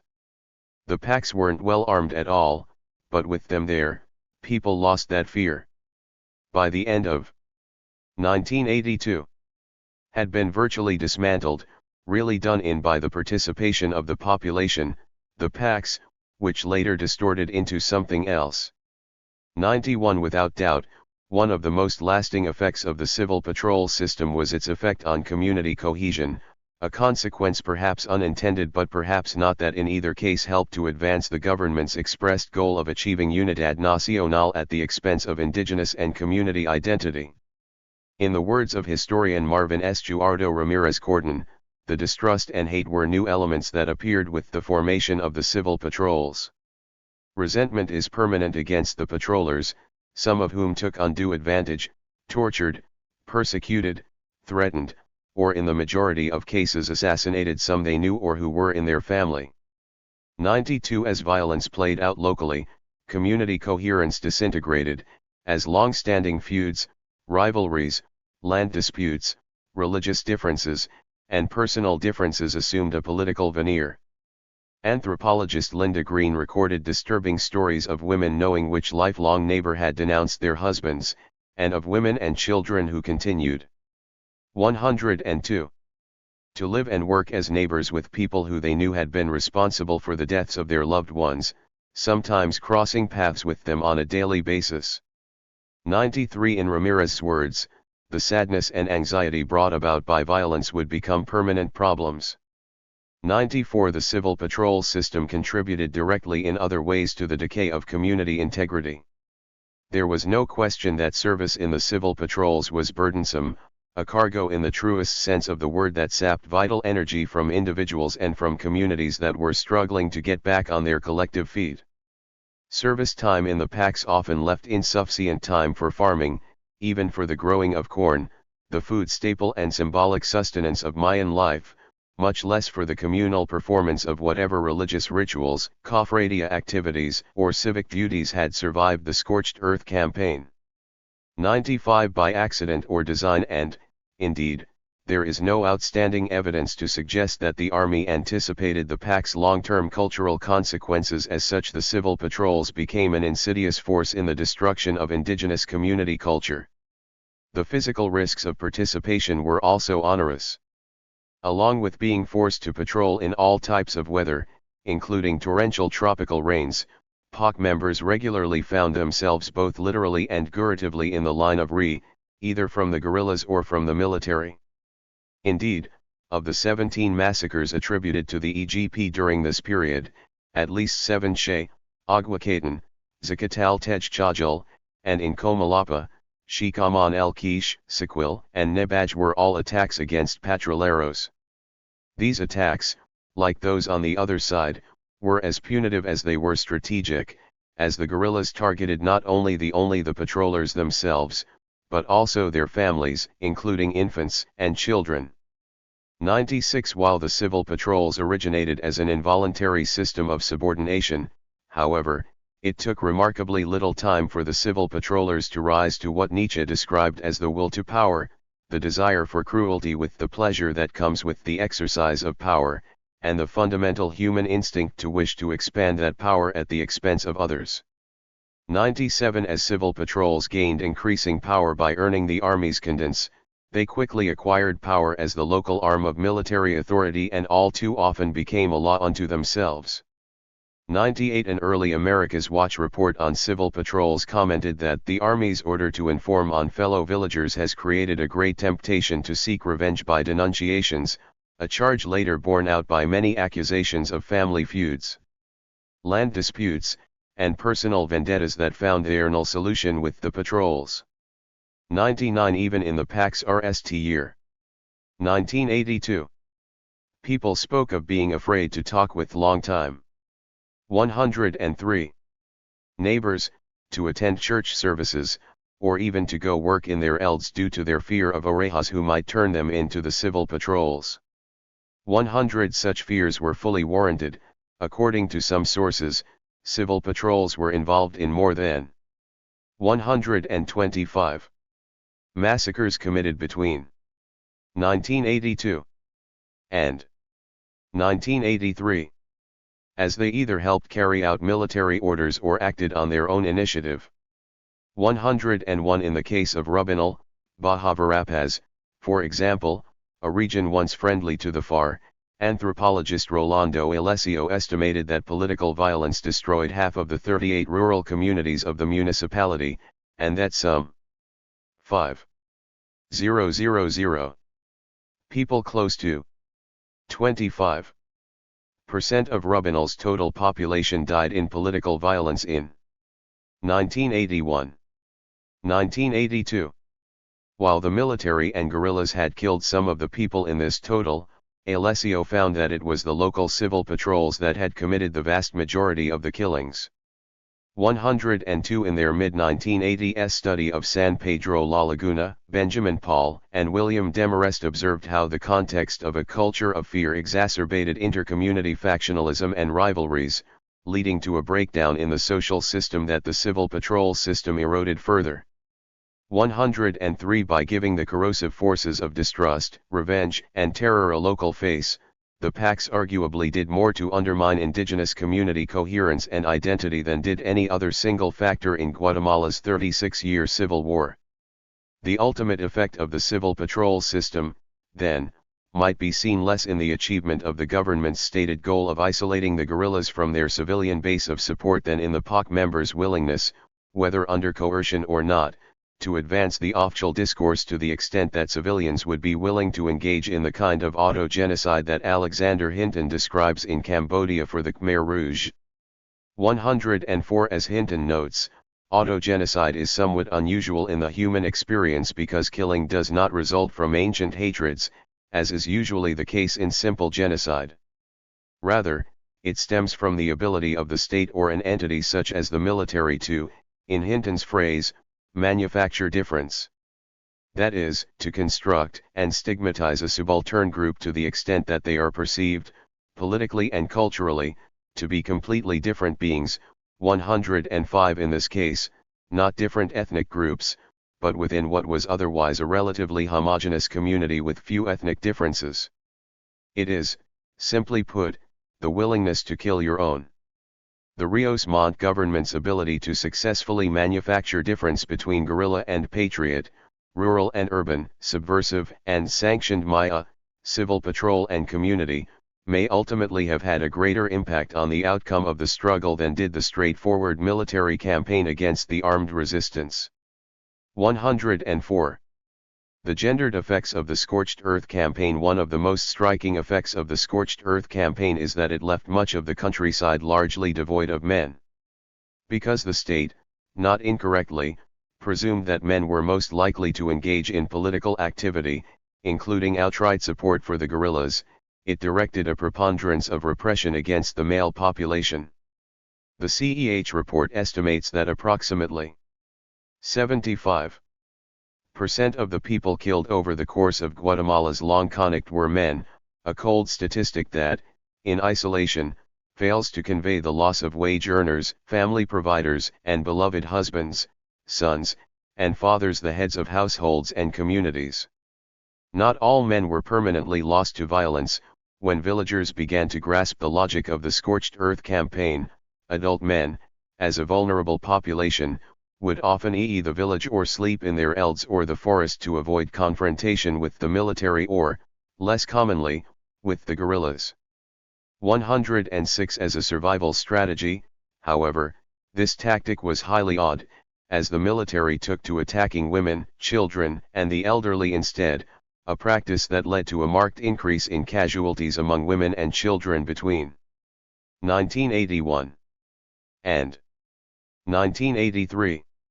107. While the killing of both men and women peaked in 1982, women and children, not surprisingly, were much more likely to die in massacres than in selective killings or assassinations. Men, however, were highly vulnerable in either scenario.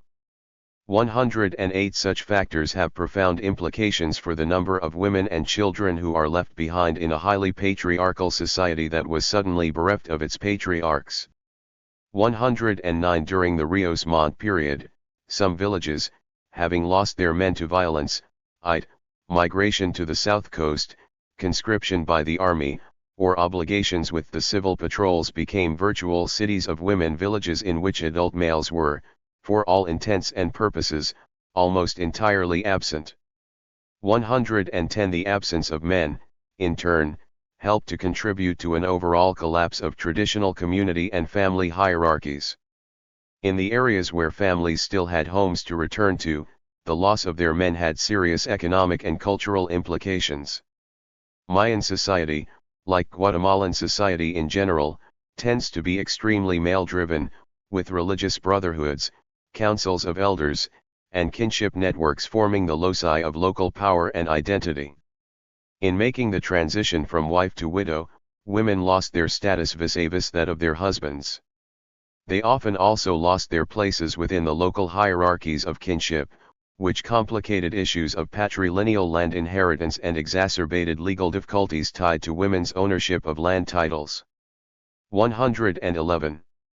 105. Compounding the situation was the fact that in traditional Mayan society, widows normally have a sanctioned status within the community, where they enjoy respect and support from their children, especially their sons, now absent from the scene. Moreover, the complex and seemingly arbitrary nature of the violence stigmatized many widows, who often did not receive the economic and emotional help they needed from their villages and extended families even when they remained relatively intact. The implied supposition that a widow might have been an esposa de guerrilla or a guerrilla wife and thus indirectly responsible for bringing harm to the community further isolated such women, even in the eyes of friends and family. 112 The Guatemalan government, as well, took a contradictory view of such women, regarding them simultaneously as war widows entitled to relief, but also as possible enemies of the state. 113 This kind of double marginalization forced widows into a new, narrowly bounded social space within their own communities, ostracized in fear and silence from their traditional networks of kinship and other forms of social organization. 114 The women left behind faced significant obstacles in re-establishing lives for themselves and their surviving families without their husbands, grown sons, and other male family members. Their economic plight was paramount, since the scorched earth policy destroyed principal crops, particularly corn, as well as the beans, small livestock, and other agricultural staples that sustained rural families. All these losses had long-term implications that reached far beyond the immediate parameters of the war itself. In September 1983, an ad hoc private aid organization known as PAVA, armed with government-authorized safe conduct passes, conducted a survey of affected areas. 115 PAVA's endings offer a disturbing snapshot of the kinds of challenges that survivors, mostly women and young children, faced in the immediate aftermath of the Scorched Earth campaign. Although PAVA was generally not unfriendly to the government's overall objectives, its 1983 report, alarmingly titled A Proposal to Avert Imminent Calamity in the Highlands of Guatemala, laid out Fusil's y frijoles collateral effects in the starkest possible language. Civil violence in the highlands of Guatemala has disrupted the traditional self-sufficient agricultural cycles, created food shortages, hunger, cut off medical attention and broken up families and communities, the report began. Agricultural production has broken off in all affected areas, reacting the cut-off of fertilizers as well as the interruption of field work. Many villages have not harvested crops for as many as 3 years, denying their only sources of food and leaving them today without the 106 funds to purchase supplies needed to get back into production. Moreover, with the disintegration of local market systems, supplies are scarce or unavailable. The ability of a self-sufficient society to meet its basic human needs depends upon its agricultural cycles. Continuing long-term caloric insufficiency will exacerbate excessively high rates of kwashiorkor, marasmus, and vitamin deficiencies, reducing any possibility of help. The report concluded, a large segment of the Indian population of Guatemala is facing starvation and social disintegration. 3 years of political violence have resulted in disruption of planting cycles, loss or abandonment of farms, homes, and tools, and the inability to resume productions of subsistence crops. Food shortages and illness threaten an ever-mounting human tragedy. 116 Even in areas of the highlands where the need was less acute, economic and social disruption was severe. Because the division of labor in Mayan society is such that men are responsible for the cultivation of corn and other subsistence crops and for the perennial migration to the southern coast as seasonal labor, the severity of the circumstances eventually pressed women to hire men outside the family to help them tend their elds, or assume the job themselves. Young boys, who would in the normal course of events have learned to farm at their fathers' sides, worked without role models. 117 In such cases, women and children took on men's labor in addition to their traditional tasks of tending small livestock, infant care, housework, and weaving, the last being both a source of income as well as a highly valued cultural commodity. 118 As a secondary effect of counterinsurgency, in short, the gendered costs to Mayan family life and culture were extraordinarily high. 119 Why did the brothers come to kill us, Mayan soldiers in the Guatemalan army? A single unifying character in this chapter is the soldier, whom we have effectively, if not altogether fairly, vilified as the murderous other. Yet a close reading reveals that the majority of low-ranking soldiers in the Guatemalan army were themselves Mayan conscripts, as indigenous as the husbands, farmers, and catquistas described above. The conscription of young Mayan men to the military was a long-standing practice in Guatemala, the result of a desire to both assimilate and tame indigenous youth. British novelist Aldous Huxley, who visited the country during the 1930s and wrote about the trip in beyond the Mexique Bay, commented on this regarding the Ubico-era army. 107. They were all pure Indians from some village in the highlands. They can be relied upon to obey orders. 120. For many years, the Guatemalan army had engaged in a practice informally known as el cupo, or the grab, where military commissioners coordinated the grab of youths aged 18 and over. Of this long-standing custom of forced conscription of indigenous men, Richard N. Adams observes that as far back as the late 1960s, it had always been the practice, and continues to today, to recruit, or conscript, enlisted men from the ranks of the Indian and rural Ladino population. To be liable for conscription is a good index to one's lack of power to avoid it. One officer distinguished Indian from Orient Ladino conscripts by indicating a preference for the former.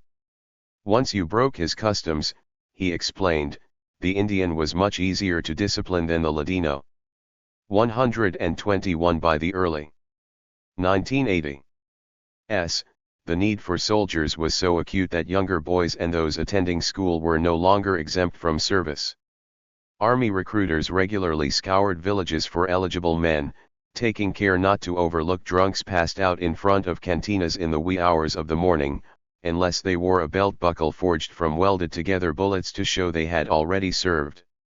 122. The recruitment of indigenous youth was such a widely hated practice that in at least one case, in Santa Eulalia, Huetenango, in 1980, an angry mob killed the local military commissioner for his role in forcing their young men into the army. 123. Once recruited, however, it was the breaking customs that transformed many Mayan conscripts. For young men who, in addition to acquiring military indoctrination, might also be eating 3 square meals a day and receiving deference for the rest time in their lives, the military experience created an intoxicating brew of inverted power, coercion, fear, rage, and adrenaline that transformed young Mayan men into the very soldiers who committed massacres against their own people.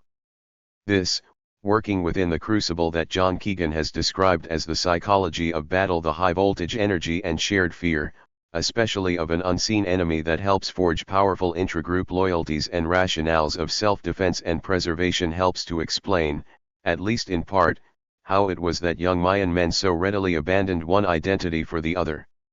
124. Arguing specifically against the CEH's charge that the army burned cornfields to make a symbolic holocaust of Mayan culture, military historian Mario Alfredo Merida Gonzalez noted that one has to remember that 90% of the soldiers were of Mayan origin, and for that reason this grain was part of their natural diet.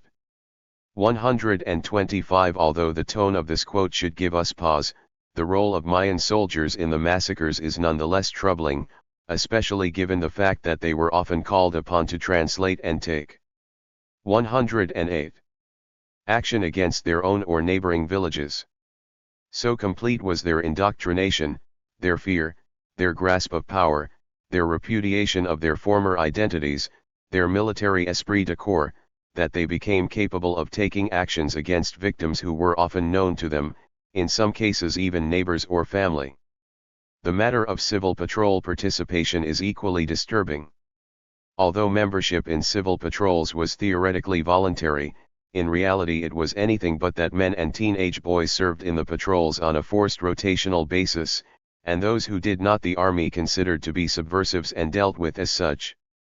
126. The military expected civil patrollers to report in on a regular basis. Those who did not produce results could expect to suffer very serious consequences. As one patroller testified, that officer told us that if we didn't kill them, they would kill all of us. 127. Stories of coercion and fear-induced collaboration among civil patrol members abound, including haunting testimonies of people being forced to kill family members and neighbors.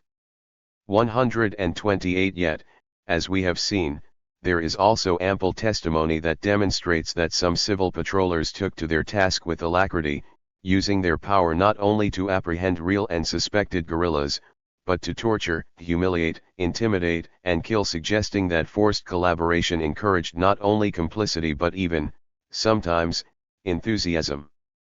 129 Within their communities, civil patrollers ceased to be seen as forced collaborators, but as powerful agents of fear and terror at work within the heart of the community itself. Conclusion. All of the foregoing leads to the conclusion that there is a false dichotomy between the soldier and villager, who might both share a common ethnicity, language, and, up to a point, personal history. Yet it does not discount the argument of political genocide. History, and especially the 20th century, is rife with examples of what historian Greg Grandin has called the industrial or large-scale killing of a people by their own kind, who are able to self-identify as having been raised up by power or ideology and who therefore feel justice in killing those who have not. Explanations for perpetrator motivations reach at least as far back as the 1945 Nuremberg trials, when Nazi defendants offered the now infamous defense that they were just following orders. 130 During the 1960s, Stanley Milgram conducted his well-known obedience experiments, in which volunteers willingly administered what they believed to be potentially fatal dosages of electrical shocks to other volunteers, explaining later that they simply had 109 done as they had been told. Milgram suggested such behavior was a psychosocial response through which people see themselves as conduits of the demands of authorities, automatons lacking the free will to withstand the consequences of not following orders. 131 Both explanations, however, tend to negate or even exonerate the actions of individual killers. In making victimarios themselves victims of coercive powers beyond their control, the lack of free will model fails to take into account people's acute desire to accumulate power and authority for themselves, regardless of the high moral cost. An explanation of perpetrator motivation that demands more accountability comes from Kenneth Quinn, who, in discussing the Khmer Rouge, describes perpetrators as simple peasants who, after training in harsh and brutal methods, use their newfound power and expertise to willingly commit genocide. In Quinn's words, such training empowered Cambodians to cease to identify with their own culture to the extent that they were willing to destroy physically the cultural underpinnings of the Khmer civilization and to impose a new society through purges, executions and violence. 132 In the Guatemalan case, there is no question that coercion played a factor in Mayan soldiers killing Mayan villagers. Even with such strict penalties, there were a few reports of military patrols hiding in the monte until they could return to base, where they submitted fabricated reports of rebel kills. Evidence also shows that a few soldiers, after witnessing or even taking part in a massacre, deserted the army to join the guerrillas. Such défiance, however, was rare. If Mayan-on-Mayan violence constitutes that kind of auto-genocide of which Hinton writes, then it is, historically speaking, a fairly unusual phenomenon that requires further explanation. Raphael Lemkin, the scholar who coined the neologism genocide in response to the Nazi actions, deemed it as a crime of barbarity, a primitive and primordial clash resulting from ancient tribal hatreds, a definition that does not entirely explicate the case of Guatemala in the early 1980s. 133 In the matter of auto-genocide, however, killing does not result precisely from ancient hatreds. Instead, it stems from the ability of the state or an entity such as the military to, using Hinton's expression, 134 manufacture difference. This refers to a power broker's ability to construct and stigmatize a subaltern group to the extent that they are perceived, politically and culturally, to be completely different beings.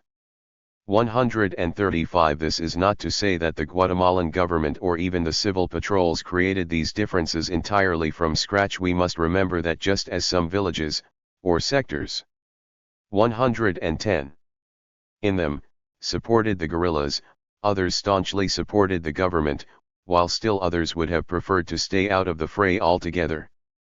Yet the ability of the Guatemalan government during the Rios Montt years to manufacture and emphasize these differences through the creation of civil patrols that divided communities into sanctioned Maya who supported the military program against those who did not, and the multiple physical and metaphysical divisions that it encouraged in villages were all underscored by a messianic anti-communist discourse expressed by the president in weekly Sunday sermons that may, ultimately, lie at the very heart of what Argentina's military regime in its day approvingly referred to as the Guatemalan solution. While the Scorched Earth campaign of 1982 enforced compliance with the regime through terror, it was the government's adept manipulation of perceived differences at the inter- and intra-community level that accounted for the success of its long-term counterinsurgency strategy. As we speak of manipulation and manufacturing alteriety, it is important to note that the results of these actions are anything but abstract. As members of civil patrols or indigenous conscripts, even ordinary Guatemalans who were not directly involved in the war came to imbibe the doctrines of counterinsurgency through whatever methods. They also came to understand that they were engaged in a mission, a word that has religious as well as military significance. If not everyone accepted Rios Montt's assertions that the counterinsurgency was an outright crusade from God, many nonetheless came to believe they were on some kind of higher mission, to save the nation, to root out the bad seed, which morally justified even the most extreme actions. In combination with the army's powerful sense of esprit de corps, it was the regime's ability to give meaning to these actions that helped make them not only plausible but actually possible. Finally, the matter of violence against women and children again commands our attention. While many would argue that such attacks were an unfortunate side effect of the fog of war or simply the fault of rogue and undisciplined soldiers, the scope and scale of such events between 1981 and 1983 can only point to the conclusion that massacres were, per se, a central strategy of the counterinsurgency campaigns. As such, the motive was not so much to eliminate guerrilla supporters or even to regain control through terror, but rather to destroy the culture and society that had sustained the insurgency down to its very roots. Once this was complete, it was time to plant the good seed of La Nueva Guatemala and raise it from the ground up. 111. 5. Los que matan en el nombre de Dios Rios Montt and the religious question Esperanza en los más oscuro y sordido, en lo más hostil y aspero, en lo más corrupto y oscuro, ali obras tú. Por eso tu hijo bajó a los iniernos, para transformar lo que no es y para depurar lo que crecer. Esto es Esperanza. Julia Esquivel, threatened with resurrection, prayers and poems from an exiled Guatemalan in January 1983. The Guatemalan Church in Exile, a group of mostly Roman Catholic dissident church people who had escaped to the relative safety of Mexico and Costa Rica, issued a statement. The religious sects are an arm of the counterinsurgency. The religious sects have arrived to support the army and government of Rios Montt in counterinsurgency war, as indispensable as automatic weapons or Huey helicopters. 1. This assertion succinctly lays out the conventional wisdom regarding the Rios Montt government, foreign evangelicals, and the U.S. Reagan administration, a view that partisans on both sides of the armed conflict, ranging from guerrilla leaders to many evangelicals in the United States, widely accepted. This was that Rios Montt, aided and abetted by conservative foreign evangelicals, was conducting a one-sided holy war against Catholic peasants, with evangelical Protestantism serving as the anti-Marxist counterinsurgency's secret weapon of mass destruction. As we shall see, the equation was not nearly so tidy, but the trope of an aggressive Protestant general wreaking havoc on radical Catholic activists was nevertheless based on an element of truth. During La Violencia, the military directly targeted politicized Catholics active in Christian-based communities, resulting in the deaths of literally hundreds, perhaps thousands, of Catquistas who had been involved in education, health promotion, agricultural extension projects, consciousness raising, political organization, and, in the case of some, active collaboration with the guerrillas. 2. As the radical Catholic Church, that is to say, the Church of the Poor, crumbled, Protestant congregations emerged from the ruins, calling to mind historian R. Andrew Chestnut's observation, "The church chose the poor, but the poor chose the Pentecostals." 3. So brutal was the assault on Catholic activists that in May 1982, the nation's bishops issued a condemnation of the violence, bleakly titled Iglesia condena masacre de campesinos. 4. Observing that the church cannot remain indifferent before the suffering of its people. The Guatemalan bishops wrote that never in our national history have we arrived at such a grave extreme. These assassinations now belong in the category of genocide. Though never mentioning Rios Montt directly, the bishops cautioned, it would be truly painful if they were to apply to our patria the words of the prophet Isaiah, "This people honors me with the lips, but its heart is far from me." 5. Background of the Roman Catholic Church's activism and repression at the institutional level. The Church in Guatemala was, historically speaking, not at all revolutionary. The two metropolitan archbishops who shepherded the Church through many troubled years, Mariano Rosell y Arellano, who served as archbishop from 1938 until 1962. 6. And Mario Casariego, who was archbishop from 1968 until his death from natural causes in 1983, were both political and theological ultra-conservatives, proponents of the rigid binary view of a world divided between communists and anti-communists, Catholics and 114 heretics. Rosell had been a vigorous and vocal opponent of the Arbenz regime, in one famous incident, in early 1954. The Archbishop had taken Guatemala's patronal image, the Black Christ of Escapulas, on a nationwide pilgrimage and then refused to return it until the Arbenz regime relinquished power. 7. Casariego, though less colorful than Rosell y Arellano, was also an ardent Cold Warrior. He regularly declared that had he not been a priest he would have liked to have been a soldier. 8. And used his position as archbishop throughout his career to offer enthusiastic support to the military, a position that helped earn his elevation to cardinal by Pope Paul VI in 1969. 9. A theological conservative as well as a political one, Bishop Casariego and the other Guatemalan bishops had voted as a conservative bloc at the Second Vatican Council, opposing many of the groundbreaking reforms that would emerge as liberation theology within Latin America. 10. His conservative position notwithstanding, on March 27, 1968, in a move that was designed to destabilize the civilian Mendez Montenegro regime, Casariego was kidnapped, supposedly by the guerrilla group FAR, but actually by the Mano Blanca, the paramilitary death squad known for marking the corpses of its victims with its trademark white handprint. 11. He was released unharmed, and the kidnapping, though it forced a confrontation between the Mendez regime and the generals who had hatched the plan to discredit the left, did nothing to deter Bishop Casariego from his commitment to a solidly conservative agenda. 12. Episcopal and institutional support for the government in the post-reform era served the Church well in some respects.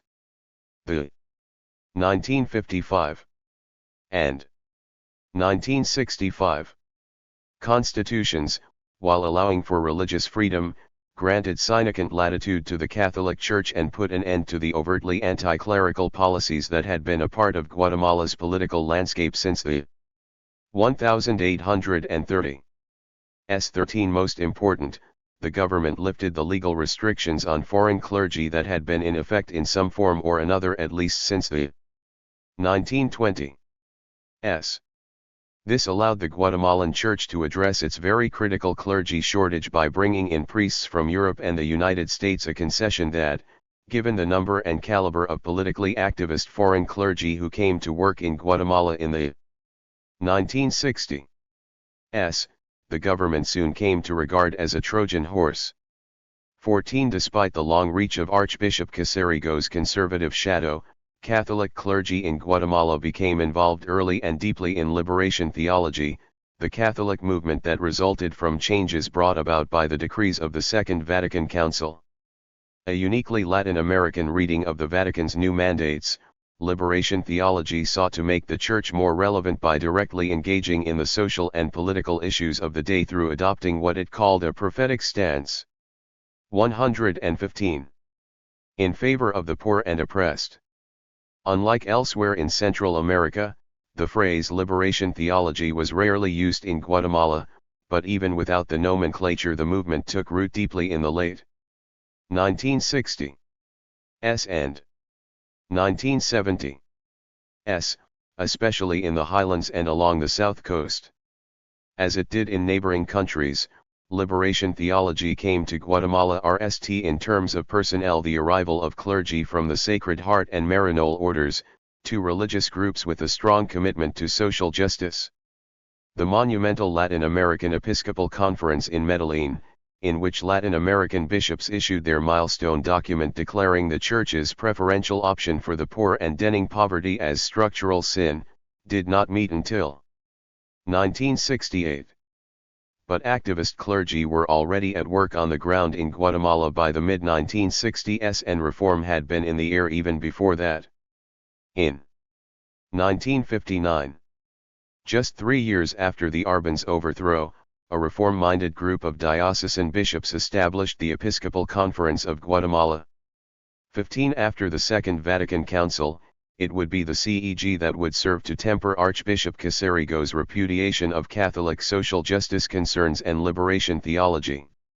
1617 Although it initially endorsed a developmentalist as opposed to a radical approach to change, by the late 1960s, the CEG had become an active voice for progressive reform, issuing strongly worded pastoral letters throughout the 1970s that condemned violence, called for the end of state repression, and demanded respect for human and social rights for the oppressed. 18 The CEG also offered its encouragement to foreign activist priests from Spain, Belgium, the Philippines, and the United States who were beginning to work in fairly large numbers in Guatemala by the mid-1960s. Because many, though emphatically not all, foreign clergy had come to Guatemala specifically because of its obvious relevance to a theological praxis that demanded liberation for the poor and called for an end to sinful oligarchic and imperialistic structures, a conflict between liberationist clergy and the military government seemed virtually inevitable, and indeed, it was not long in coming.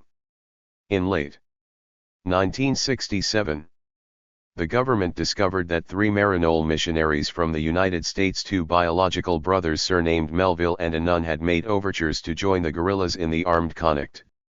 19 As foreigners, the 3 had the good fortune 116 to be able to leave the country rather than be killed, but the so-called Melville affair served as a clear milestone in the relationship between church and state, marking the point where the military began to regard the Catholic Church no longer as an ally in the war against communism but as a breeding ground for subversion. 20 In point of fact, many clergy at the time, while devoted to the poor, were not supporters of the guerrillas, and it was actually the Maryknoll superior, John Breen, who expelled the Melville group, not the Guatemalan government. 21 Breen, like many others, perhaps even the majority of Maryknoll clergy in Guatemala, feared that for clergy to make such an open association with the left would significantly stigmatize the order's work and endanger not only the lives of priests and nuns but also of the lay people with whom they worked. As it turned out, Breen was not out of line in this assessment. The Guatemalan government at the highest level debated whether or not to expel the entire Maryknoll order in response to the Melville affair.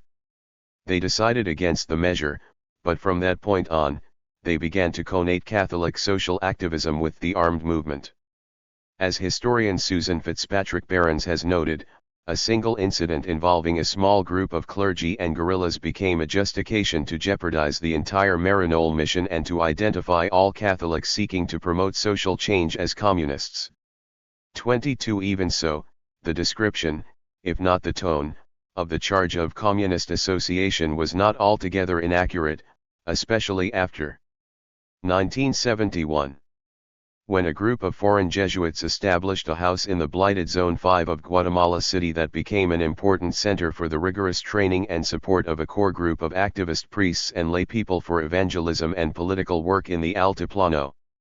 At RST, these Jesuits, along with other clergy, had come to Guatemala to take part in the nation's Green Revolution, believing that reform of this kind built around the developmentalist paradigm would be enough to help Guatemala break its patterns of poverty and injustice.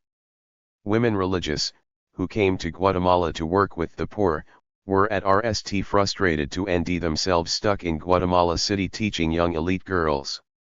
23 Jesuits, male Maranoles, and other foreign religious, on the other hand, had the opportunity to become active in agrarian reform, promoting the use of fertilizers and the production of non-traditional crops, working with extension agents, and helping to open the agricultural 117 frontier in the Ixcan and elsewhere to the new agricultural cooperatives, sponsored by both the church and the Guatemalan government, that began to move into the area in the late 1960s.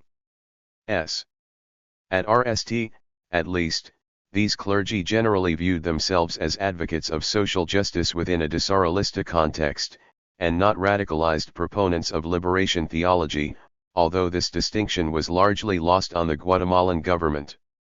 On November 20, 1976, an American Maranole priest named William Woods died in a suspicious plane crash in the Ixcan, as the plane approached the town of Quetzal. While the official word was that the plane had crashed into a tree, eyewitnesses to the event reported that soldiers had, in plain sight, shot down the plane carrying Woods and 4 others. Although his parishioners and many others widely believed that the government had arranged for Woods' death because of his outspoken activism in the cooperative movement, even Woods had explicitly not considered himself to be a liberationist. In this respect, Woods became emblematic of the many clergy and Catholic lay people, later mowed down in the violence, who placed a high priority on social justice issues but did not endorse either radical liberation theology or the revolutionary option outright. 24 On the other hand, some of the clergy who originally subscribed to the developmentalist approach to change found that the context of working in urban Guatemala radicalized their views. Living and working directly among the poor, eschewing the wearing of clerical attire so as to be one with the people, the so-called Zone 5 Jesuits Zone 5, especially the area known as La Limonada, being one of the poorest and toughest parts of the city, reached the conclusion that defending the faith meant being for social injustice, a more radical position than the gradual developmentalist approach could sustain. 25 The Zone 5 Jesuits soon became a highly influential force of mobilization for lay activists, not only within Guatemala City but also in rural areas. In particular, a young Spanish priest named Fernando Hoyos became convinced that radical change provided Guatemala's only option for the kind of wholesale change that could break the tragic cycle of inequality and injustice. It was Hoyos in particular who encouraged the Jesuits to take a more aggressive role in supporting the popular movements, including the armed struggle. 26 During this same period, urban Catholic colegios such as the Jesuit-run Liceo Xavier, the Marista Liceo, and Colegio Monte Maria, the elite girls' school run by the Maranole nuns where Sister Mary and Peter worked, began to send students at RST, just their own, and then secular students from San Carlos. 118. University to Cursillos, consciousness-raising seminars that exposed students, often for the RST time, to the realities of rural poverty. Graduates of the Cursillos, encouraged by clergy, went on to form a social Christian student group known as Crater. 27 This group actively promoted Catholic social action, including student volunteer projects in health and education in rural areas. Such projects provided many students with their RST real exposure to rural poverty and despair and, girded by the principles of liberation theology, propelled them toward radical political action. 28 In the words of Sister Mary and Peter, the Cursillos were producing a group of politically committed people who found it hard to end where, and in what way, they could give of themselves, and who, when they made the attempt, were accused of being communists. 29 The 1976 earthquake further hastened this radicalization, as urban Ladino students traveled into the countryside to help with reconstruction and saw the conditions there for the RST time with eyes wide open. when even the most basic developmentalist solutions, land reform, primary health care, and functional literacy, met continued resistance from the state, the only alternative seemed to be to work outside the system. As a Jesuit publication described the equation, the focus no longer was to solve economic problems through a new technology or national organization, to free the mind from traditional constraints, the most profound being respect for authorities. It was a message which subverted the law. 30 Within rural areas, however, the vanguard of religious and social change came locally, through the Catholic Action movement. Catholic Action had a fairly long history in Guatemala dating back to 1934. But in its few decades it conned its activities primarily to the capital as a lay organization for Catholic youth and workers. 31 In the early 1940s, AC clergy moved into the countryside, where they had infuriated their Mayan parishioners by trying to replace localized religious practices with Orthodox Catholicism. 32 Even in this early period, as sociologist Jorge Murga Armas phrased it, the Catholic Church envisaged Catholic Action as a strategy of recovery of the spaces of rural, indigenous Guatemala. 33 Despite its imperial overtones, the structure of Catholic Action lent itself to community engagement. Converts to Catholic Action from traditionalist Catholicism proselytized actively in their own communities. As Murga Armas describes it, the new Catholics reivindicated the legitimacy of the Christian being, as they were considered to be possessors of modern beliefs, instead of the magic superstition of 119. Costumbre, traditionalist belief. 34 Accionistas also engaged in communities at a practical level, especially in the area of education, where the indigenous teachers, mostly young people trained at secondary schools in Santa Cruz del Quiche, taught basic literacy and Spanish, framed within an ideological construct of indigenous empowerment rather than of assimilation. 35 As such, the new generation of Catholic Action, already associated with modernity and development, readily moved into new political spaces and positions of leadership provided by the reforms of the mid-century Guatemalan Revolution. In 1943, the RST American Maryknoll priests came to Guatemala, soon followed by the predominantly Belgian Sacred Heart Brothers, 36 the Salesians, the Order of the Immaculate Heart of Mary, and eventually, the Jesuits, all orders whose members eventually came to strongly advocate for social action and support to one degree or another the popular political movements. 37 Maryknoll clergy in particular tended to embrace a precociously reformist view, but their negative views on religious syncretism prevented their wide acceptance in the communities in which they worked until politics began to outstrip theological concerns during the 1944-1954 period. They began to win indigenous adherents when local Catquistas, contrary to the wishes of their archbishop, became active in the agrarian reforms of the Arevalo and Arbenz eras. 38 When retribution came to local community leaders in the wake of the Arbenz overthrow in 1954, Catholic Action suffered many losses, but in part due to its status as a Catholic sodality managed to maintain an active presence in the countryside. 39 Between 1954 and 1960, AC attempted to advance reform through the promotion of cooperatives and grassroots social and economic development programs, and through supporting the dwindling rights of labor. 40 When activist clergy began to heed the call of Vatican II in the 1960s, they found common cause with Catholic Action, which thus came of age as a politically mobilizing force, a genuine popular vanguard of reform. As an emerging force of social change, Catholic Action, its priests now trained to speak indigenous languages and, at least in the case of foreign clergy, encouraged to promote social action, became an active presence in the Altiplano, as much through the introduction of new technologies as through 120. Evangelization. 41 On the level of leadership, around 1973, Catholic Action inaugurated a groundbreaking pastoral initiative known as the Pastoral Indigena, which demanded that the church valorize indigenous culture. It also set precedent in 1972. By beginning to bring Mayan leaders from around the country together on a semi-regular basis to meet in seminarios indigenas, a radical notion indeed in an era when most national organizations would have considered Mayan leaders to be an oxymoron.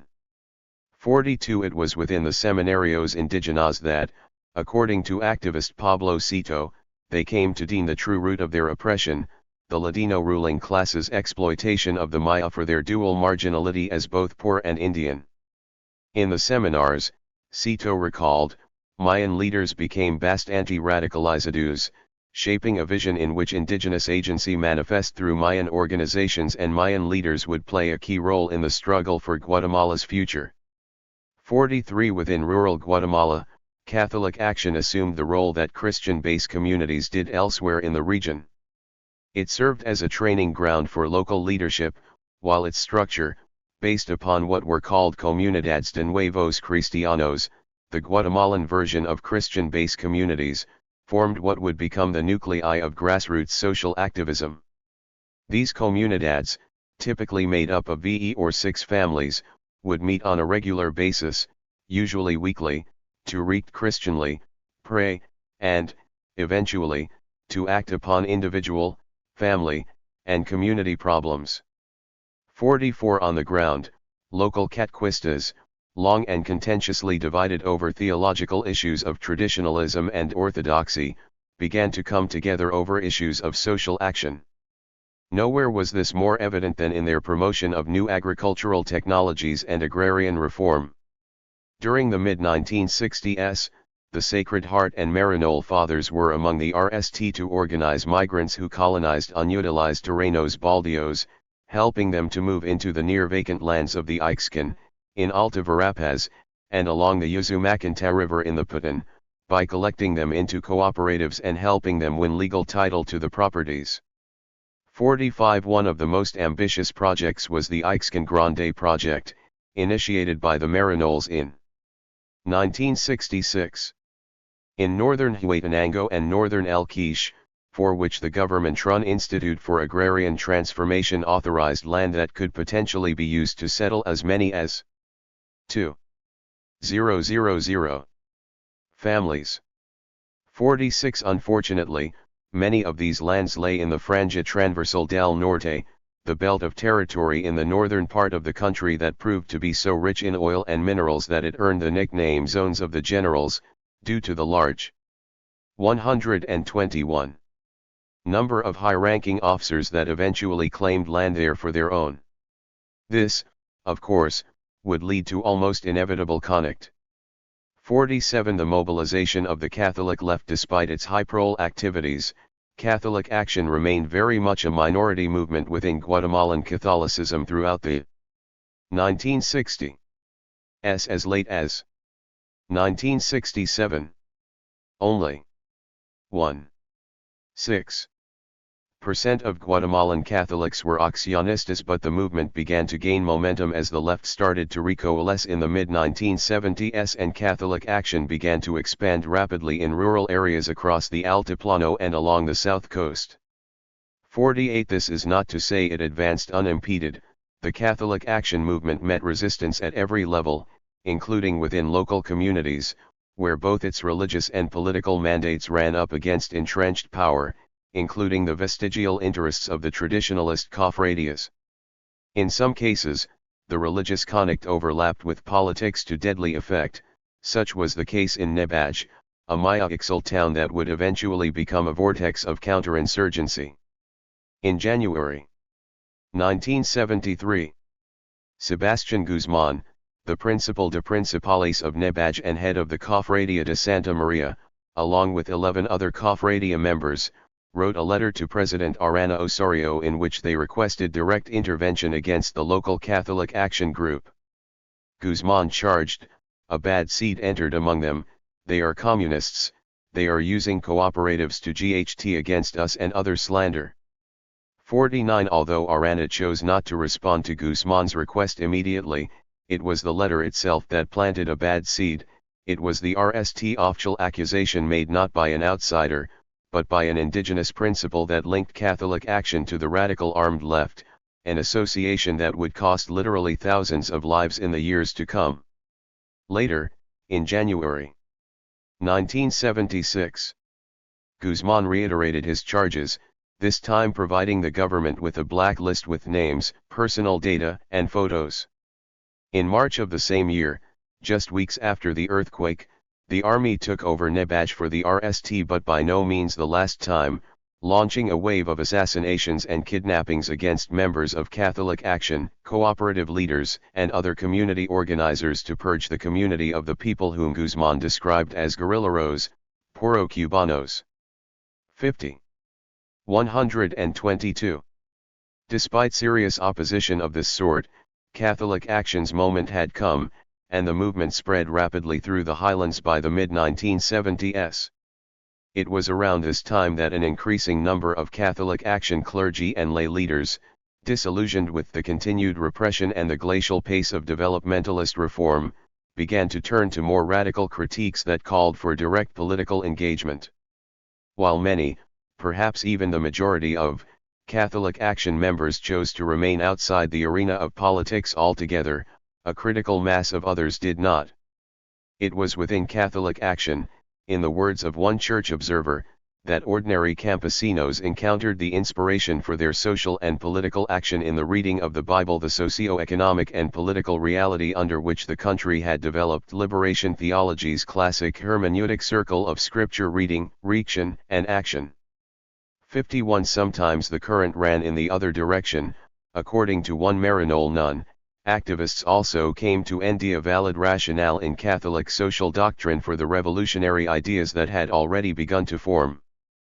52. Either way, the implications of such reaction in such a climate seemed to point in only one direction, as a 1977 EGP pamphlet enjoined potential cotters, a true Christian can only be a revolutionary in our country.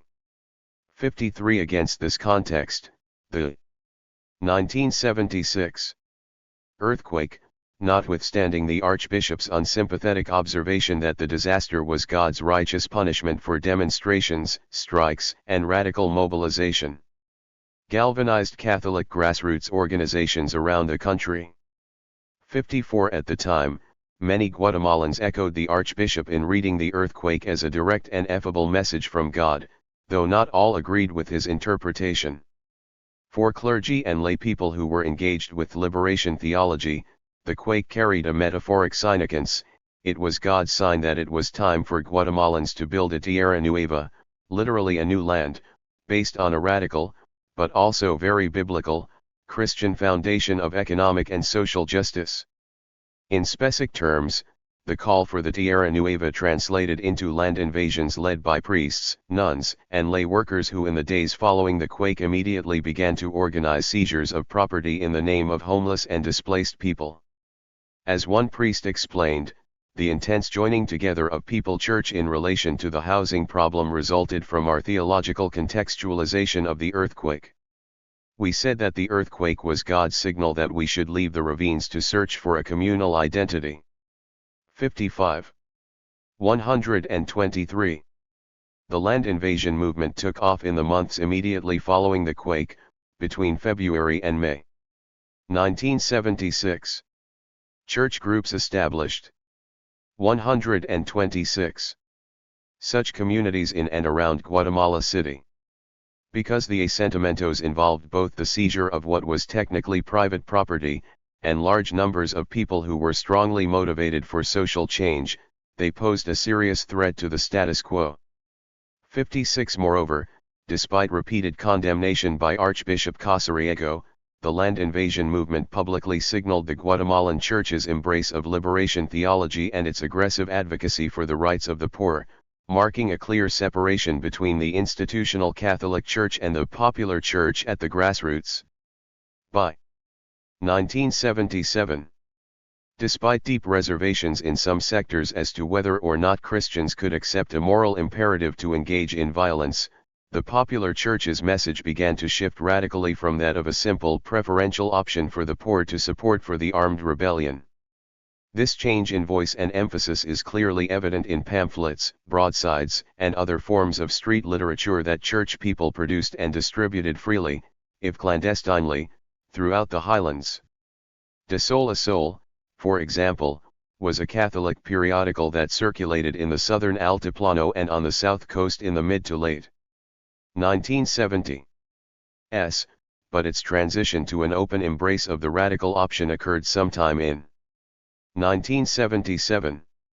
While issues published at the RST of the year are framed around a fundamentally religious narrative, emphasizing the exemplary and inspiring life of Jesus, the year's null issue is overtly political, introducing its readers to Vietnam, the land very far away that you may not have heard of, and their comrades in struggle, the Viet Cong 57. During this same period, AC's presence in local communities expanded dramatically, in part due to the multiplication of centers for the formation of Christian leaders in many areas of the country outside of the capital, where Catquistas, delegates of the words, and other lay leaders could receive training in social action and political consciousness raising.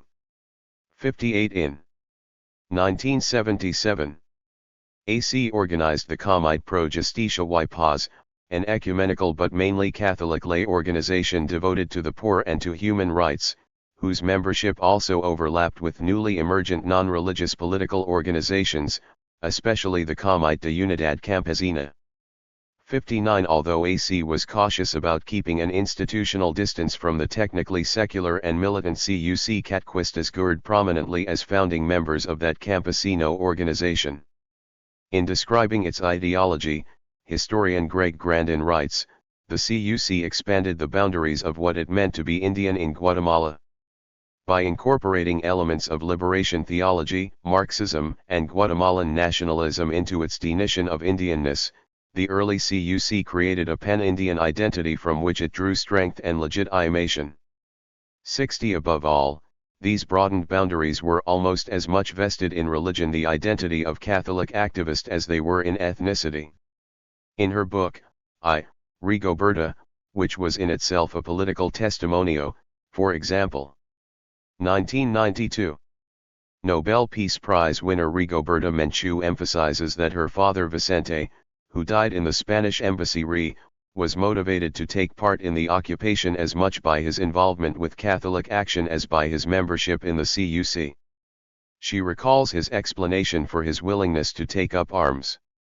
I am a Christian, and the duty of a Christian is to GHT all the injustices committed against our people.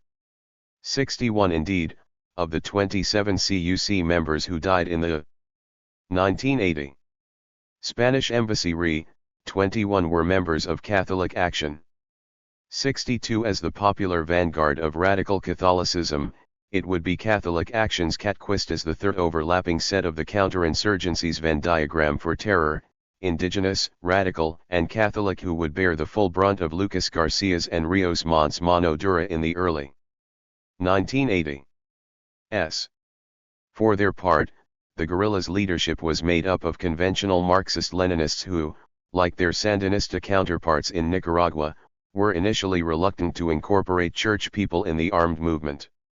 Dubious of radical Catholics' political commitment, guerrilla commanders were also fearful that radical Catholics, motivated by what they considered to be false consciousness, would not withstand the rigors of a guerra popular prolongada, which rebel leaders understood could take 20 years or more. Yet it was difficult for them to ignore the fact that the grassroots church controlled what were by far the most extensive and best organized social networks in the countryside, and its leadership, some of it at least, was already predisposed to change. This factor, combined with the growing militancy of church sectors and the resilience of Catquistas under increasing military repression, eventually convinced the guerrillas of the efficacy of trying to incorporate Catholic social activists into the armed struggle. 63. In July 1980, a few months after the Spanish embassy, the EGP issued a statement announcing its solidarity with authentic Christians and inviting them to join the popular revolutionary war against Lucas and the rich, are not ding any particular tendency or predetermined ideology, but all those who are against or resist their system of exploitation and death. 64. 125. Challenging its potential cotters that religion should not be a tree that neither bears fruit nor gives shade, the EGP urged Christians to join the struggle with other popular sectors, a call to arms that many came to heed, including clergy. 65 One sermon, delivered clandestinely, framed the option to take up arms against the government in ethical terms: brothers, when the opportunity for dialogue ends, God knows that the last recourse is to arm ourselves. This we must understand among ourselves, that we do not want war nor the death of so many people, but our enemy and God's enemy impels the war and obliges us to respond with the force of arms. 66 In a richly illustrated and didactic article titled "True Christian Ideas Are a Force in the People's Struggle," the radical Catholic Campesino periodical De Sol a Sol reinforced this line of thinking, which became a critical juncture in developing a revolutionary consciousness among people who had never before borne arms. 67 It weighs around Thessamatimet hat Mario Sandoval Alarcon, one of the founders of the MLN and vice president under General Kiel Lagarde, observed, not entirely without justification, the Church propagates communism. 68 The repression of the Catholic Church as the popular Church's support of the left grew more open and substantive, so did the government's active repression of Catholics whom it suspected of being radicals. Around 1977, the government initiated the selective killing of Catholics, ranging from local Catquistas to the assassination of Guatemalan and foreign clergy. By the war's end, religious leaders would constitute one of the single largest sectors of victims killed during the entire conflict, second only to campesino political leaders.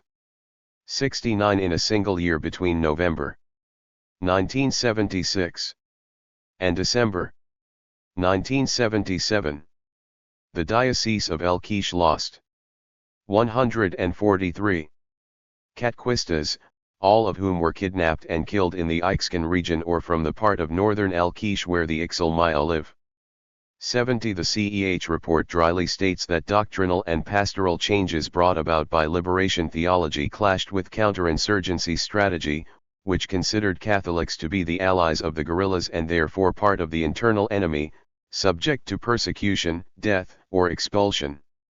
71 Remy, the Catholic Church's Truth Commission, which was designed in part to help the Church come to terms with its suffering and to assess its own accountability, uses stronger language, referring to this dark period as its Calvary. By far, the greatest period of repression for the Church took place during the Lucas regime, followed by the Fusils y Frijoles campaign under Rios Montt. 126. Between 1978 and 1983, the Church lost 34 of its leaders: clergy, seminarians, delegates of the Word, and prominent Catquista leaders to state violence. Of this number, 12 were priests. 72 The former Bishop of Solola, Angelico Mulatto, reported that in his diocese of 1.5 million people, 500 Catquistas died violently between 1979 and 1983. 73 in June 1980. After the assassination of a third Catholic priest and the deaths of hundreds of Catholic lay activists, the bishop of the Diocese of El Quiche, Juan Garrard, himself later assassinated 2 days after the publication of the Remy report, which he had authorized. 74 Suspended nearly all pastoral work in the diocese, leaving one Guatemalan priest alone to serve the Church of the Catacombs of the northern Altiplano. 75 Ecclesiastical services did not fully return until 1987, when Julio Cabrera was ordained Bishop of El Quiche. 76 As Jesuit activist Ricardo Falla, who was working in the Ixcan area at the time, wrote frankly of this dark period, faith was poured by persecution, but the Church fell apart and was greatly weakened. 77 In May 1982, Bishop Gerardo Flores of the Diocese of La Verapaz took a week-long pastoral visit to the parishes under his care and came away with a harrowing report. Noting that the military seemed to wrongly believe that all Catquistas are with the guerrillas, eliminating them without distinction, Flores wrote, In some parishes, there are aldeas that have been left without inhabitants. Others count a very high number of widows and orphans, there are no men or teenage boys. In some there was also the destruction of temples and chapels. Others live under nearly unbearable tension, because they have been publicly accused of all being guerrillas. Pastoral work is paralyzed. Various parishes have lost many of their catequistas or delegates because they have been assassinated, they have gone into hiding, or they have abandoned their work. In various towns the Catholics have had to bury their Bibles, song books, and their notebooks. 78. A Holy War? The popular imagination and that within the Catholic Church itself closely associated the Rios Montt government with the persecution of Catholics, a charge that Rios Montt actively fueled through the incendiary language that he 127 used in his Discursos del Domingo. At least one key measure, however, provides a different picture: the killing of priests, which had become something of a hallmark of the Lucas regime, came to an end under Rios Montt. Under Lucas, 27 church leaders died at government or paramilitary hands, including 24 in 1980. 1981. Alone. 79. The U.S. Embassy used the decline in Catholic priest killings as a point to bolster its repeated assertions that human rights had improved dramatically under Rios Montt, a claim that we will examine in some detail later. One of the most notorious charges made of the Rios Montt regime was that Rios Montt's religious chauvinism as a Protestant sparked a holy war between Catholics and Protestants. The general's religious bias, according to this interpretation, gave license to the army for the wholesale slaughter of Catholics.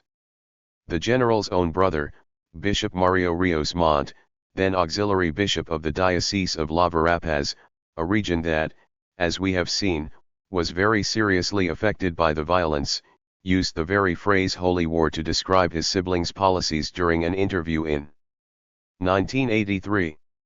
The charge of holy war throbs like a heavy drum beat through the press and popular literature of the day. 80. Rios Montt's own Sunday sermons undermine these claims not at all, for, as Chapter 3 shows, he regularly peppered his ferociously anti-communist message with evangelical imagery and biblical references, although he did not, perhaps out of respect for his Catholic family members, engage in anti-Catholic rhetoric per se.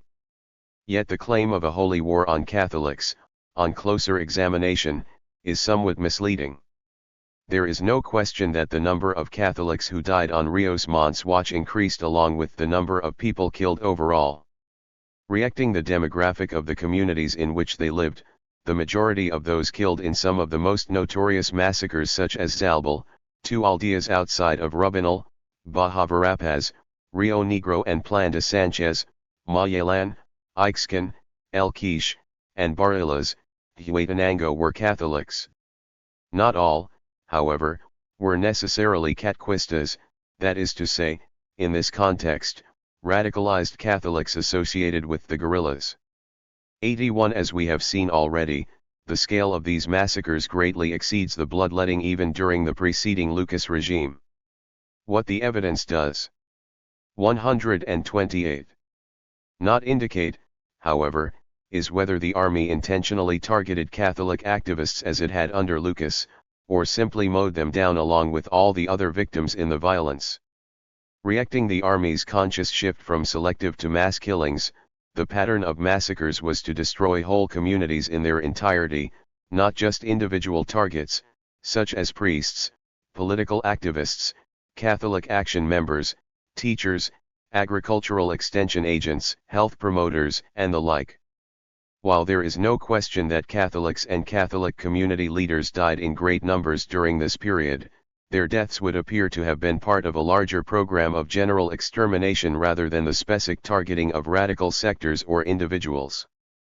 On the other hand, it is equally clear that the government directly equated Catholic activism with subversion and sought to eliminate the radical church's influence in the zones of conflict by placing severe restrictions on the church's ability to maintain a visible presence, albeit one seriously weakened by a decade of death and repression.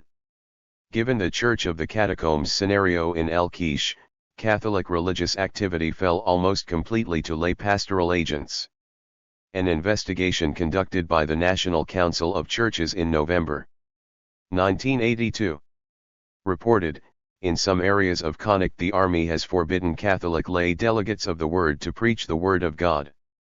82 The army forbade the establishment of Catholic social organizations in refugee settlements, and the complete absence of priests meant that neither Mass nor comforting rites were available to offer solace to an anguished population. By the beginning of 1983, the Guatemalan Catholic Church had indeed walked its Via Crucis, its clergy and lay people martyred, the faithful scattered yield, the holy sacraments left unadministered, and its numbers depleted by relentless Protestant incursions. The papal visit of 1983. It was thus against this backdrop of despair that John Paul II, the RST Pope ever to visit a country that had been largely deemed by its multifaceted Catholicism since the 16th century, made the RST of what would eventually be 3 papal visits to Guatemala, including one in 2002. Just 3 years prior to his death in 2005. Vigorous, telegenic, and wildly popular even outside the Catholic world, John Paul II, who was elected Pope in 1978, was fully mindful of the political and social imprimatur a papal visit would lend to the foundering Guatemalan Church. In general terms, his 1983 visit to Central America set out to reassert the Church's position in the region, but in the case of both 129 El Salvador and Guatemala, it was also a way for the Church to bear public witness to its people's suffering. In Rios Montes, Guatemala, the papal visit also served a third purpose, to give notice that Guatemala, notwithstanding its ambivalently Protestant president, still remained RMLY in the Catholic orbit.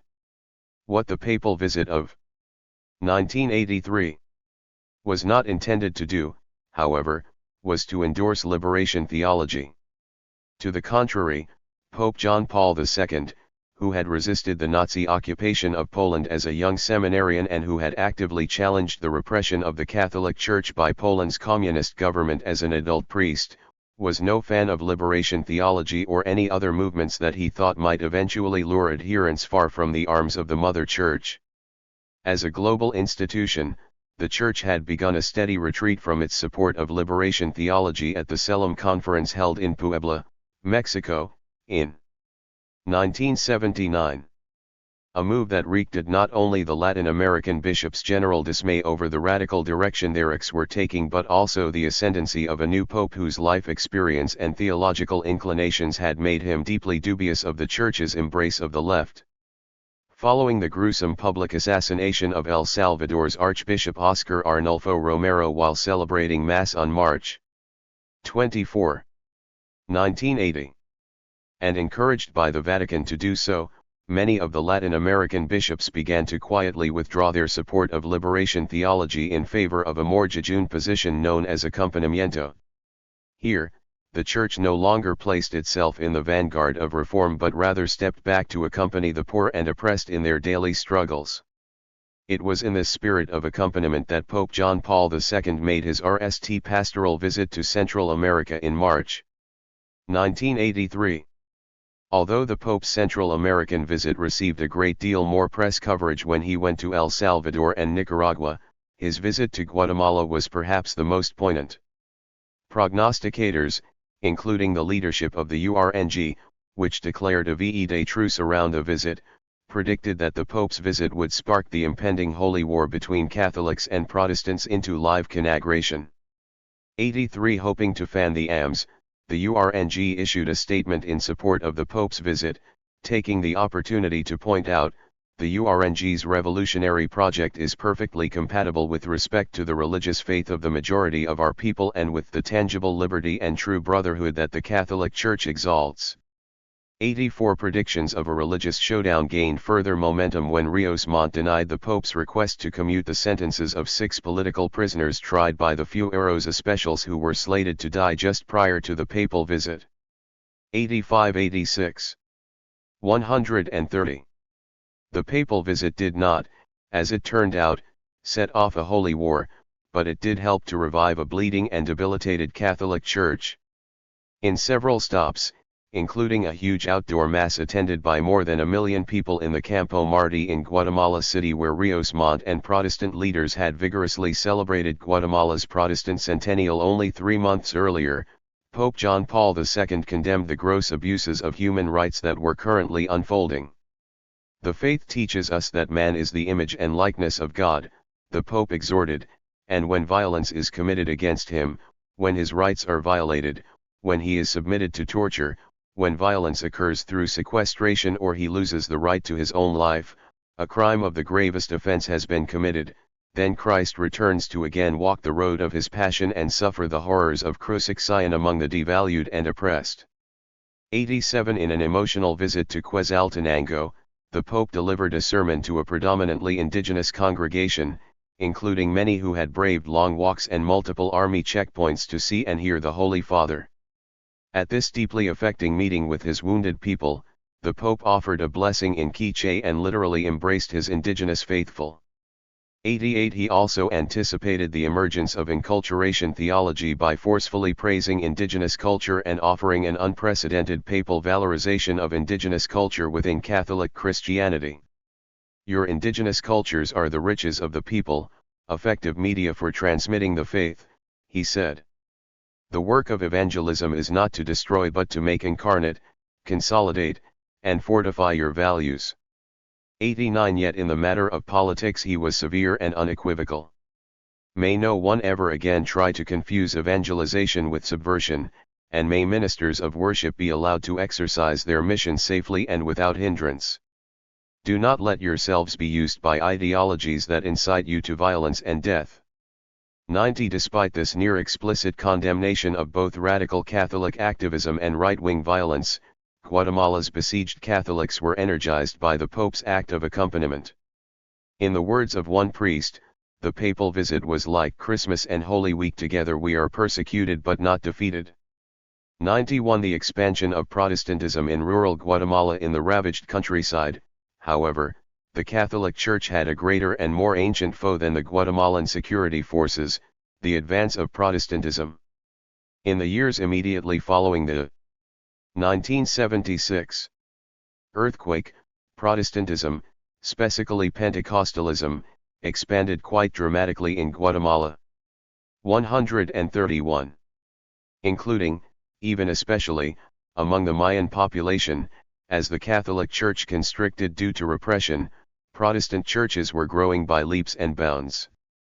Although the statistics are imperfect, Guatemala's Protestant population had mushroomed over the immediately preceding decades, from approximately 5% of the population in 1960 to nearly a quarter of the overall population in 1980. 92 This percentage was much higher in rural areas, including the zones of conflict, where the repression of Catholics and overwhelming circumstances drove people to seek out new religious options.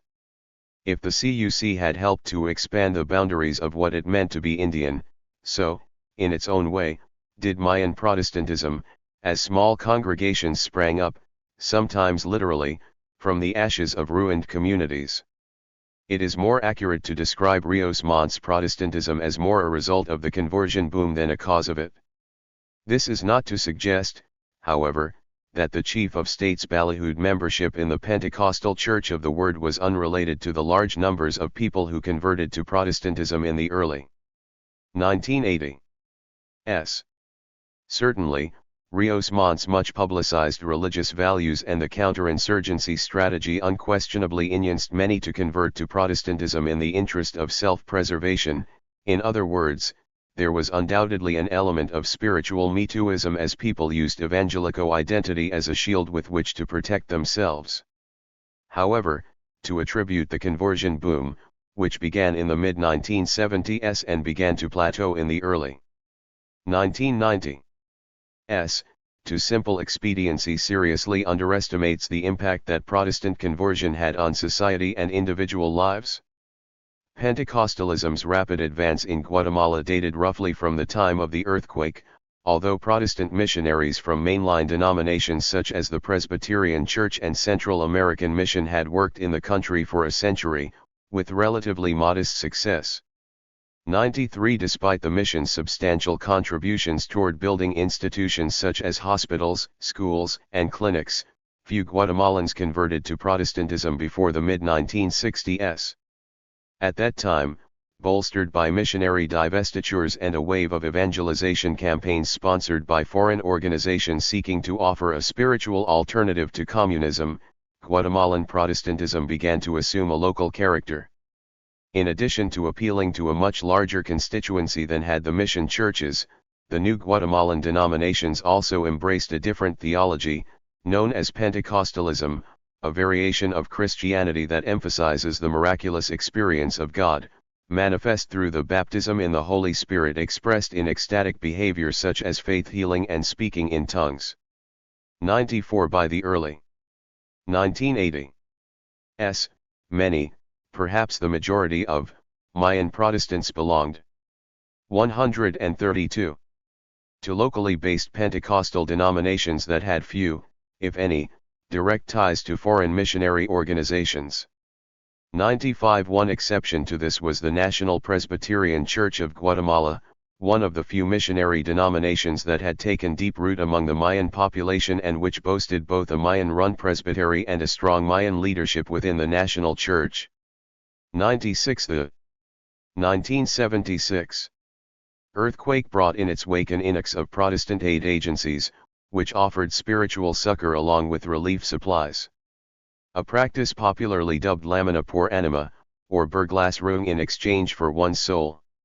Yet the equation was not quite this reductive, for the earthquake shook more than buildings and houses, it also rattled Guatemala's soul. A survey conducted shortly after the event found that no fewer than 79 out of 101 families, nearly 80% believed the quake to be either a sign of God's displeasure or a divine call for redemption, a perception that decisively factored into the dramatic growth of Protestant churches that would take place in Guatemala over the next decade. 97 Given the Catholic Church's preoccupation with liberation and later with its own struggle to survive, the newly emergent Pentecostal churches were well poised to catch the spiritual fallout from the earthquake and the era of violence that was to follow. One denomination in particular, El Calvario, a Guatemala City-based Pentecostal denomination, benefited from a member's early prophecies of tectonic cataclysm. Taking the prophecy quite literally, El Calvario's congregation had warehoused large amounts of food and emergency aid, a bit of foresight that seemed to many in the 1976 earthquake's aftermath to offer a priori evidence of the church's spiritual legitimacy and, indeed, of Pentecostalism in general. 98 Later, when the military assault on the highlands destroyed families, villages, and, where it had still been strong, the costumbre that had lent indigenous communities their distinctive identities for hundreds of years, small Pentecostal congregations formed readily in society's remnants. In such churches, led by local leaders and shaped around local knowledge, people found ways to begin to reconstruct shattered lives and to wrest meaning from the enemy of violence. Although mainline Protestantism in Guatemala had long historic ties to international missionary agencies, usually from the United States, Pentecostal churches typically did not. 99 To the contrary, indigenous congregations were typically tiny, local sects, usually with only the loosest affiliation, if any, to a larger denomination.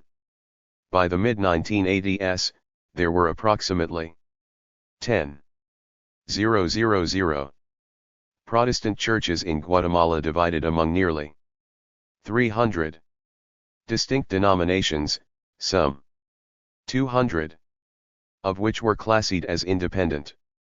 100 Many of these, 133, were located in rural areas, including those directly affected by the violence, a form of grassroots organization that found fertile ground in the acrid ruins of destruction. Many tiny congregations, often numbering no more than a dozen people, met in houses or storefronts, many were led by pastors whose only training consisted of nothing more than divine revelation and a sufficient level of literacy to read the Bible. These micro-congregations were highly schismatic by nature, many splintered periodically into new congregations, each with its own theological orientation but which grew more or less organically from a group of people who shared a common worldview, outlook, and, often, experience and history.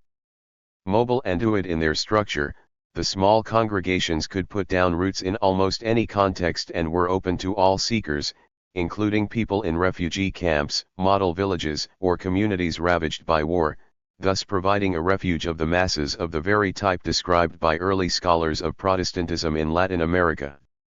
101 Anthropologist Benjamin Feinberg has suggested that such churches provide a space where Protestants reimagine a community that replaces the municipio as a locus of identity or replacement for a world discarded or lost.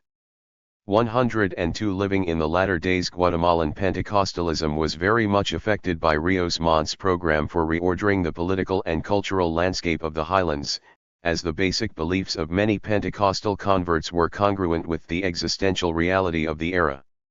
Many Pentecostals, including Mayan converts, subscribed to the doctrine of premillennialism, an apocalyptic theology that places emphasis on the immediacy of the earth's temporal end, heralding Christ's return. For a people whose traditional spirituality was closely tied to the cycles of the cosmos and the calendar, where the end of a long count calendar cycle in ancient thinking threatened the end of the present creation, the Protestant Christian teaching of premillennialism fell on receptive ears. 103 As subscribers to the doctrine of premillennialism, converts to Protestantism, especially Pentecostalism, in the early 1980s readily gave themselves over to the teaching that the second coming of Christ was imminent, but only after a period known as the Great Tribulation, a period of signs, wonders, suffering, and trials for God's people. The similarities between the biblical descriptions of this prophetic ordeal and the reality that so many Guatemalans were living out were almost too numerous to mention. As biblical literalists, the descriptions of earthquake, violence, and famine were as descriptive as they were prophetic. Even the government's scorched earth campaign within this 134 vision, they were given authority over a quarter of the earth, to kill by the sword, by famine, by plague, and wild beasts. Set against the backdrop of widespread violence, suffering for Protestants and Catholics alike became sacralized. No longer simply the result of political repression, simple injustice, or capricious misfortune, suffering no longer a punishment, a providential way of correcting offenses, but, rather, a way of purification, as ethicist Max Scheler has explained it. 104 This, indeed, was no allegorical reading of the null book of the Bible, but a literal roadmap for the days ahead. By the early 1980s, Guatemalan Pentecostals had begun to actively prepare for the end times. The sense of impending apocalypse was so acute that an urban Pentecostal group republished a newspaper in order to cover the end of the world. Its null edition, the third of a Trinitarian 3, probably published in late 1982, carried the headline, written in the present tense, El Señor viene, his return is imminent, this is an alert. 105 Within this issue, articles carried such titles such as Earthquake, Plagues, General Commotion, and many afflictions, the sun and moon will be darkened, and the mountains will fall, the final cataclysm, know the signs, the sound of the trumpet, declares Paul of Tarsus, and, reassuringly, the teacher, do not be afraid, trust in me. 106 For new Pentecostals, Guatemala's contemporary history, marked by earthquake, death, and internal exile, signed the breaking of the 7 seals of the apocalypse. There was a violent earthquake and the sun went black. The whole population took to the mountains to hide in caves among the rocks. For the great day of his anger has come, and who can survive it? To many Protestants, this, indeed, was Guatemala's Kairos. To bear witness to the great tribulation, but to rise, faithful and triumphant, with the Lord on the day of his null coming. This was not a rationale for violence so much as an exposition on suffering.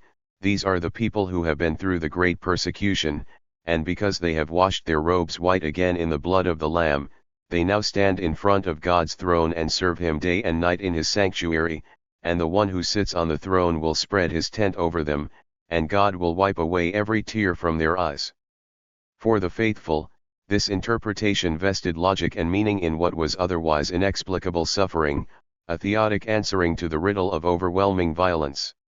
A refuge of the masses? It is certainly no coincidence that Protestant conversion spiked during the Rios Montt period, as people came to correctly make the correlation that 135.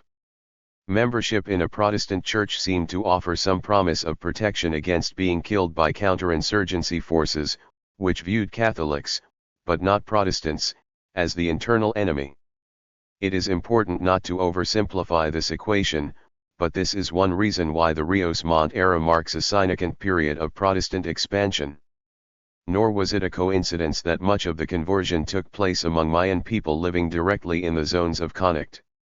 The reasons behind conversion most certainly had to do with the message and emphasis of Protestant, and particularly Pentecostal, theology, which promised solace and peace and helped to reorder the lives of people whose families, communities, and psyches had been ruined by violence. Catholicism, especially in its more mystic and otherworldly forms, as opposed to the here and now liberationist manifestation, might have offered similar comfort had not the Church been so wounded and diverted. 107 But in other cases, professions of conversion to Protestantism were a conscious survival strategy of people who, according to at least one human rights delegation, would say evangelicos for fear of being killed if they said Catholic. 108 The role of Guatemalan evangelicals in La Nueva Guatemala. While the issue of whether or not localized Protestant affiliation helped to insulate people from the fury of counterinsurgency still remains an open debate, there is no question that the Rios Montt administration enjoyed direct ties with international Protestant agencies. These organizations, most based in the United States, provided the regime with much-needed positive publicity and material support that, simultaneously, unreservedly supported the general and his policies. Protestant agencies, especially those with foreign association, were directly involved in the formation of Rios Montt's Nueva Guatemala, from close presidential advisors to local administrators. Protestant institutional cooperation with the government program was particularly evident after December 1982. When Rios Montt pronounced Fusil's y Frijoles complete and unveiled the next stage of Victoria. 82. TCO, Trabajos y Tortillas, a program of civic action to reconstruct the areas destroyed in the violence.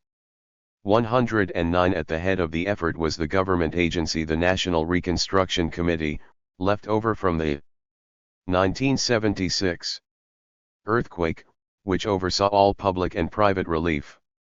But at its heart was a private agency, the Fundación de Ayuda al Pueblo Indígena, a government-sanctioned NGO that was staffed and operated by several evangelical or church-affiliated groups. This, notably, prominently included Rios Montt's own church, which ran an emergency aid group known as International Love. 136. Lift. Other key members of Fundapi were Wycliffe Bible Translators / Summer Institute of Linguistics, and Partners in the Americas, an organization that had close ties to advisors in the Rios Montt government and that operated primarily on money supplied by conservative Christian groups in the United States. 110 In the Ixil Triangle, where the carnage was especially acute, SIL missionaries based in Nebaj who had deep roots in the affected communities served as direct emissaries between the Ixil population and the government through Fundapi. 111 Technically, Fundapi reported to CRN and worked autonomously from the Guatemalan government, but its practical links to the government were quite direct. Fundapi workers traveled free on military transportation and received army escorts into controlled areas and enjoyed access to stricken populations that the same army typically denied to Catholic relief workers, who could not receive free passage assurance to work in affected regions. 112 The issue of unequal access and questions about proselytization made FUNDAPI a highly controversial vehicle for emergency relief, sometimes even among its constituent organizations. Groups such as FURBO's Gospel Outreach/International Love Lift, not surprisingly, worked closely with the government, unwavering in their enthusiastic support for Hermano Efren's war against subversion. Other groups with longer experience in Guatemala also joined FUNDAPI, but they did so only after long consideration and despite deep misgivings, because they were anxious to provide critical care to a population in immediate need. The SIL missionaries working in Nebaj, for example, while expressing optimism about the president's plans for the Ixil area because they trusted his religious motivations, explained their willingness to work for FUNDAPI mainly as a pragmatic decision based on the need to get emergency assistance to the population as quickly as possible. 113 Even then, others considered such a decision to be a Faustian bargain. The Quimaltenango-based Clinica Berghorst, an innovator in indigenous health care since the early 1960s, was one such ambivalent organization. Although it was not expressly a faith-based group per se, it did receive funding and support from churches and other religious establishments in the United States. Founded by Carol Berghorst, an American doctor who had visited Guatemala for the RST time in the late 1950s on a visit sponsored by the Lutheran Church, Berghorst had returned in 1962 to establish a clinic in Quimaltenango, a region of nearly 150,000 people that at the time had no medical facilities at all. There, Berghorst learned to speak almost passable Kachikal and designed a groundbreaking medical program that integrated Western medicine with indigenous cultural values. 114 Because of the clinic's work in community development, particularly in the training of ambulant 137 indigenous healthcare workers and also because of its work in politically volatile areas such as Quimaltenango, the Clinica Berghorst had already fallen under suspicion of subversion, and indigenous healthcare workers paid the price. Despite the fact that the clinic avowed a strictly nonpartisan political stance, between 1980 and 1982, government forces kidnapped or killed more than 30 Berghorst health promoters working in Quimaltenango, or they died in massacres, even more died in El Quiche. In 1981, after a series of death threats to other foreign members of the clinic's staff, its founder ED into temporary exile in New Orleans. The following year, the clinic offered its support to FUNDAPI in order to be able to work freely among people in the areas most affected by the Scorched Earth campaign. 115 The participation of a group like Clinica Berghorst in FUNDAPI underscores the ambiguities, moral complexities, and contradictory demands that challenged humanitarian groups, both faith-based and secular, in the face of the crisis, as each faced the decision of whether to align itself with the government in order to address the immediate crisis or to eschew all relationship with the government on moral or political grounds. But in so doing lose the opportunity to meet people's most urgent needs. Carol Berghorst continued to defend the decision to work with FUNDAPI until his death, but his level of introspection was unusual. Most Protestant organizations that worked as part of FUNDAPI did so without such reaction, believing that in serving the Rios Montt administration, they served the greater good. In the year after Rios Montt's ouster from office, the evangelical Indians in the affected areas remained readily apparent. An observer in a bipartisan task force for the British Parliament on a fact-tending mission in 1984 was startled to notice the number of new evangelical churches that had sprung up in army-controlled model villages, the strategic hamlets established in the immediate post-Rios Montt era to house, indoctrinate, and reorient indigenous people who had been displaced by the 1982-1983 Scorched Earth campaigns. One cannot fail to notice the ubiquity of evangelical churches in most towns and villages, he wrote. In one township in Quetzaltenango there were 28 churches in a population of 20,000. 116 He noted that in the model village of Akil, in El Quiche, there were 4 evangelical churches but not a single Catholic priest, despite the people having repeatedly asked for one.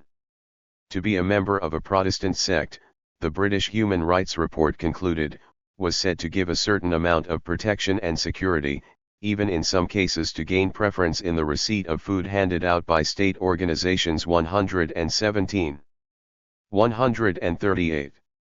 Let every person be subject to the governing authorities, for there is no authority except from God. The Guatemalan military, eager to help polarize and break down communities, aggressively pushed the perception that connoted Protestant theology with radical anti-communism or at the very least with political quiescence.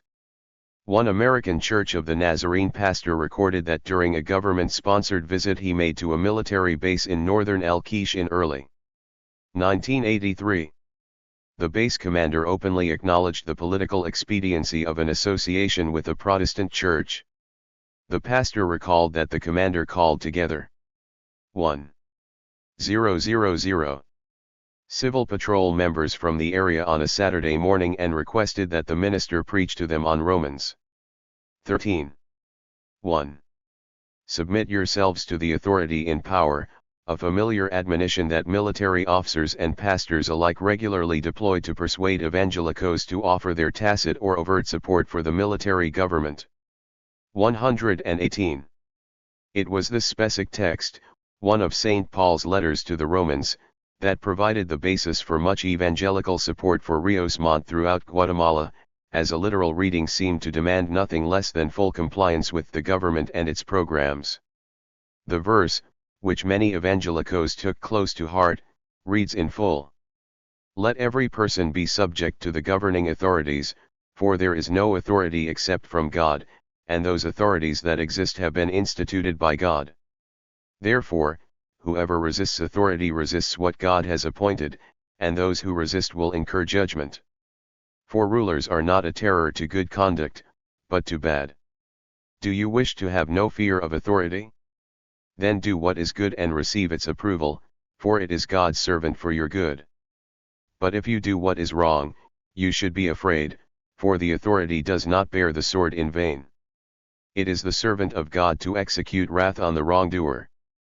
In July 1983, a team of Canadian observers at a military-sponsored rally in a newly subdued village in El Quiche noted an indigenous evangelical preacher admonishing his listeners, "He who lacks God in his heart is the one who is unable to love the authorities." 119 Even Catholic Bishop Prospero Pinados del Barrio, then president of the CEG, was subject to such an encounter. On a pastoral visit in early 1983, to an unnamed area of the zone of conflict. 139. Where the army had killed several parishioners in the previous 6 months, Pinados visited the commander of the nearby military destacamento. Monsignor, the commander cautioned Pinados, "We don't forbid you to speak, to preach the Bible, or to talk about the church, but we tell you, do the same as the preachers who only talk about God." 120 The evidence clearly shows that during the Rios Montt era, many evangelicos, particularly local pastors in the zones of conflict, often cooperated willingly with the government's program, moving in quickly to local positions of authority left vacant by the death or ite of previous community leaders. In the capital, Rios Montt actively courted the support of Protestant pastors, inviting them to attend presidential breakfasts at the National Palace in which he offered prayers and spin on the rightness and efficacy of his political military program. 121 Rural pastors often acted as liaisons between their communities and the military at the local level. A survey conducted by the Alianza Evangelica in 1984 showed that in a disproportionate number of communities, evangelicals held positions of leadership in the local civil patrols. 122 Seen as a non-disaggregated group, then, local evangelicals were indeed much more likely to support Rios Montt and his counterinsurgency program, although this generalization demands several important caveats. Rather than simply the naive co-religionists of a genocidal president, evangelical theology and worldview made them much more likely than their Catholic counterparts either to passively accept the government's programs and policies or to actively promote the government's anti-communist objectives. Seeing in Protestant converts a potential counterweight to Catholic radicals, the government aggressively courted and nurtured the support of rural evangelicals. The evangelicals' otherworldly theology, their unquestioning respect for authority, and their isolation from the corporate, Catholic values that had linked them to their communities before their conversions, cast them, in the eyes of the government, in the template for the ideal sanctioned Maya. The collusion between the evangelicals and the military naturally led to increased tensions between the Protestants and the rest of the community in the highland areas. The guerrillas nurtured such suspicions by distributing propaganda pamphlets that portrayed Fundapi and evangelicos as imperialist agents of the United States sent to divide and control the Guatemalan people, an opinion that even those who disagreed vehemently with the guerrillas in other matters tended to agree with. 123 In fact, the greater threat that evangelicos, especially Pentecostals, posed to the guerrilla movement came not their associations with the United States, which were minimal, but from their 140 actual religious beliefs. As a moral discourse, Pentecostalism offered an alternative explanation of struggle and victory that challenged the hegemony of revolutionary thinking at the grassroots level. As more and more rural people converted to Pentecostalism, the armed movement began to lose not only much of its potential manpower but also its favored position in the moral landscape of highland Guatemala. While Pentecostals largely removed themselves from the political struggle, the same could not be said for historic Protestants such as Presbyterians, Lutherans, and Primitive Methodists, who were neither as apocalyptic in their thinking nor as politically adverse as their Pentecostal counterparts. Within this group were people who were much more willing to engage in the political struggle by joining with Catholic radicals, with whom they shared a common social justice outlook if not a common theology. Some progressive evangelicals found their political homes within secular or ecumenical Catholic organizations.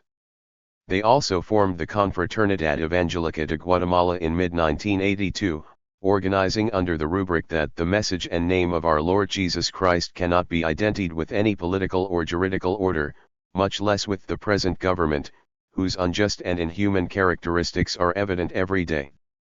124 The Confraternidad Evangelica de Guatemala announced itself with the publication of a paid public annuncio that, in spite of serious restrictions on freedom of speech, appeared in Prensa Libre in July 1982. Addressed directly to Rios Montt, it demanded, "Stop using the name of Jesus to justify injustice and inhumanity." 125 Although it is tempting to position radical Catholics and conservative Protestants as oppositional binaries, the reality of Rios Montt's war against the Antichrist in fact knew few religious boundaries, as the substantial number of Protestants who fled their villages or died at the hands of the army alongside their Catholic brethren attests. 126 One of the many common misperceptions of the era was that Protestant identity provided a buffer against the wrath of the counterinsurgency forces, a fallacy that persisted even after April 1982. When 13 members of a Quanjobal Pentecostal congregation in Zalbal, Ixcan, were burned alive by the army in their church while at worship. 127 Other episodes, though spotty and anecdotal, provide further evidence, such as the kidnapping of a Nazarene pastor in Alta Verapaz by plainclothesmen in the security forces in the middle of a worship service, or the corpses of evangelicals and Catholic catequistas killed by the army being left in kneeling positions and hanging from trees as if crucified in Kaibil Balam, Ixcan. 128 Between 1982 and 1983.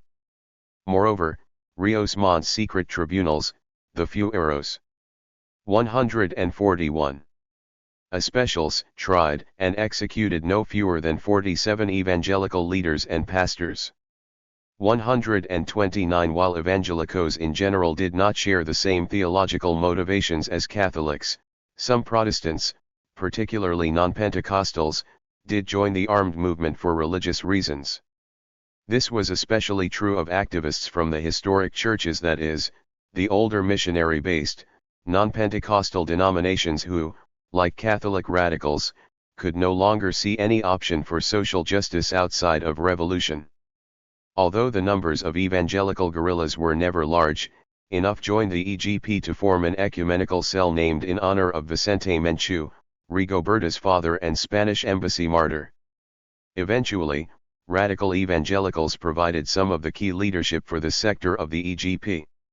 130 yet Protestants, taken as a group, suffered far less in the counterinsurgency than Catholics, the beneficiaries of a matrix of counterinsurgency that identified Catholics as communists and radicals and Protestants as politically quiescent government supporters. Conclusion. In the end, was this a holy war? The answer to this question is a qualified yes, but not in the sense that people used that phrase at the time, to signal a confrontation between a radicalized Catholic Church associated with the guerrillas and the highly conservative Pentecostals who did their co-religionist president's bidding. A more nuanced understanding reveals Guatemala's holy war to have been, at one level, an ideological struggle for hearts and minds between faith groups and the state. In this light, we can see that although they did not share common religious or political views, both radical Catholicism and Pentecostalism posed a serious challenge to the ragged hegemony of the military government. Both were dangerous because they offered coherent alternatives to a morally bankrupt state. This was so because at its core, the Guatemalan struggle in the late 1970s and early 1980s was about competing moral discourses. At one extreme lay the government's moral charge to save the nation from communism, while at the other lay the guerrillas' promises for a better revolutionary future for the nation. The addition of frankly religious concepts, which carried explicit moral weight framed in the language of sin, justice, redemption, and eschatological judgment, only served to heighten and further polarize this competition. In his work on religious extremism, Mark Juergensmeyer has argued that people are likely to seek out radical religious solutions in situations where 142. Secular nationalism has failed to deliver on its promises of political freedom, economic prosperity, and social justice and offers only moral corruption in return.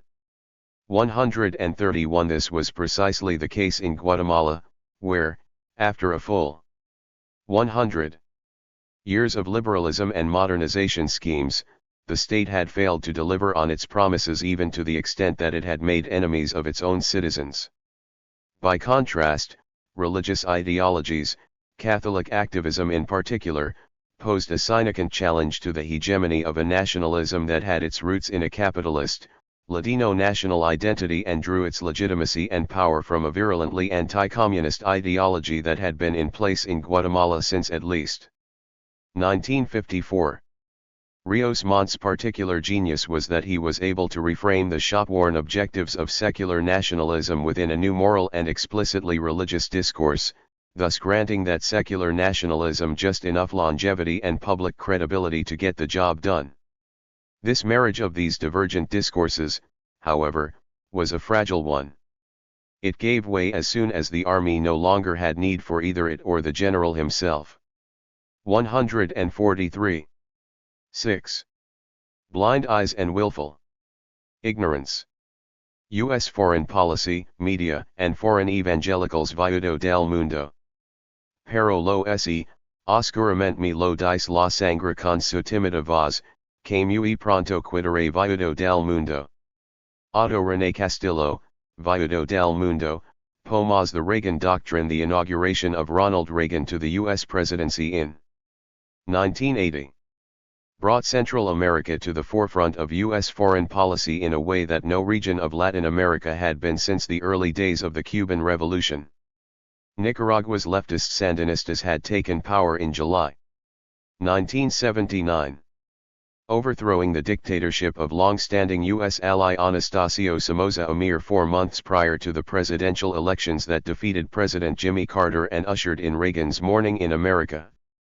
As Reagan took office, El Salvador's Marxist guerrillas, the Frente Farabundo Marti Liberación Nacional, seemed literally poised on the edge of victory, launching the aerial offensive to take the capital city of San Salvador in January 1980.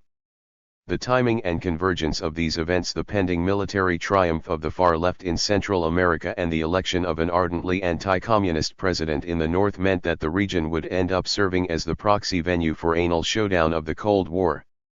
Viewing the Central American conics of the early 1980s through an East-West prism, the U.S. president would introduce a policy that came to be known as the Reagan Doctrine. This approach offered U.S. alliances and support to anti-communist, often authoritarian regimes in Third World nations in order to offset Soviet advances in the West. The policy was designed to offer a direct challenge to the political inions of the Soviet Union, but to do so in alternative venues so isolated, some would say irrelevant, that they posed little to no risk of nuclear confrontation. While Central America served as a major preoccupation for the Reagan administration, the war in El Salvador dominated foreign policy in Reagan's RST term, and the U.S. sponsored Contra War in Nicaragua preoccupied his second. Where policy was concerned, the United States basically deemed the region as only those two states. The remaining four Central American nations, Honduras, Costa Rica, Belize, and Guatemala, were peripheral, or at least auxiliary, to larger regional strategic security concerns. The ideological centerpiece of Reagan's Central American policy was the Symmetry Doctrine, also known as the Kirkpatrick Doctrine, a political position outlined in a highly influential journal article published in 1979. In Commentary magazine by Dr. Gene Kirkpatrick, a Georgetown University professor whom Reagan named as U.S. ambassador to the United Nations during his RST term. In this seminal article, provocatively titled Dictatorship and Double Standards, Kirkpatrick posited the following: that authoritarian regimes, while unsavory, were effective in fending off threats from the left. Such regimes could also, in due time, be successfully persuaded to relinquish power through elections or other peaceful means. By contrast, totalitarian regimes, even more distasteful, were deaf to negotiation or compromise. Because no communist regime had been willing to relinquish power peacefully or voluntarily, Kirkpatrick argued, they might therefore justably be brought down by force. 2. While Mikhail Gorbachev's perestroika policy and the subsequent fall of the Berlin Wall on November 9, 1989, considered Ronald Reagan's greatest foreign policy achievement, completely negated the central premise of the Kirkpatrick Doctrine, the doctrine nonetheless formed the nexus of the Reagan administration's policy in Central America throughout the 1980s. As such, it provided the justification for the extensive support that the United 146 states gave to the Salvadoran military and government, nearly $4 billion worth of aid over 8 years. Likewise, it offered the theoretical rationale for the United States organization, training, and aid to the Nicaraguan Contras paramilitary counter-revolutionaries to overthrow the Sandinista government. 3. While Nicaragua and El Salvador slipped easily into the matrix of the Reagan Doctrine as strategic counterweights to one another, the case of Guatemala was considerably more complicated. In the RST place, by the terms of the Reagan Doctrine, Guatemala under the reign of the generals obviously fell into the authoritarian category, but within Central America there was no other counter-threat, at least at that historical moment. Second, Guatemala had an active and aggressive Marxist guerrilla movement, but the country received no overt military aid from the U.S. government because the Carter administration had suspended aid in 1977. Over the Guatemalan government's continued violation of its citizens' human rights, that is to say, the United States had suspended aid on the basis of human rights even before the era of massacres began. For nevertheless, the official cut-off of aid was a source of bitter resentment within the Guatemalan military and the government. It also left the United States with minimal respect or negotiating power with either. A third complication had to do with the United States' reputation for intervention and prior, often covered, involvement as an active partisan in Guatemala's armed conflict during and subsequent to the 1954 Arbenz coup. Although the United States also had an unpopular reputation for intervention elsewhere on the isthmus, especially in Nicaragua, 5. The relatively fresh memories of the United States' direct role in the Arbenz overthrow and its training of and support for the Guatemalan government and military since that time made it impossible for the United States to even pretend to assume a position of impartial broker in the Civil War of the early 1980s. Indeed, over the long course of the conflict up to that time, the nation to the north had been anything but neutral in regard to Guatemala's internal anti-communist politics. The United States, considering Guatemala to be one of the few success stories of the Cold War in Latin America, had aggressively assisted in the construction of Guatemala's official and unofficial counterinsurgency strategies from the end of the Arbenz era until the late 1970s. 6. 147. A common cause. The United States strategic enterprise appeared at every level in the formation of Guatemala's counterinsurgency policy. Beyond the CIA's central role in the actual overthrow of President Jacobo Arbenz in 1954, the Pentagon had helped the Guatemalan government draft the terms of its RST anti-communist doctrine at the dawn of the guerrilla movement in 1962. It is almost impossible to overestimate the centrality of anti-communism to U.S. policy in Latin America in the 1960s. In the Vietnam era, when the domino theory of communist expansion informed U.S. foreign policy in every part of the world, Guatemala, one of a handful of countries where the RST socialist domino had been righted before it started a contagion, served as both paragon and threat. In 1964. 10 years after the Arbenz overthrow and only years after Fidel Castro's victory in Cuba, Thomas C. Mann, a career diplomat with extensive experience in Latin America serving under the Johnson administration, drew up a protocol for communist containment in the region. This so-called Mann Doctrine, which became the basis of U.S. policy in Latin America for more than a decade, included 4 objectives: to oppose communism in the hemisphere, to foster economic growth yet remain neutral on social reform, to protect U.S. private investment, and, nally, to show no preference one way or the other for representative democratic government if doing so hindered the advance of the other 3 goals. This null objective expressly included cooperation with military governments, a point about which Mann himself expressed no political or moral reservations. 7. With some modifications, the Mann Doctrine remained at the heart of U.S. policy in Guatemala and in much of Latin America in general until at least the mid-1970s. In the RST decades of counterinsurgency, a fair amount of U.S. aid had taken the form of non-military assistance, especially through such efforts as the Alliance for Progress in the early 1960s. And through USAID sponsorship of new agricultural technologies and cooperatives in the late 1960s and early 1970s. However, the bulk of U.S. interests in Guatemala during this period were dedicated to helping further the Guatemalan government's efforts to prevent a takeover of the radically anti-US militant, communist government of the Castro type, as one Nixon-era State Department charge d'affaires emphatically phrased it in 1971. 8. This included direct aid to the Guatemalan military. It also 148. Involved the training of many key military officers at the School of the Americas and other U.S.-sponsored war colleges. 9. The United States also actively assisted Guatemala in the design and implementation of its counterinsurgency security apparatus throughout the 1960s. This included the development of a sophisticated intelligence-gathering network and also the training and equipping of the Army's RST anti-guerrilla battalions.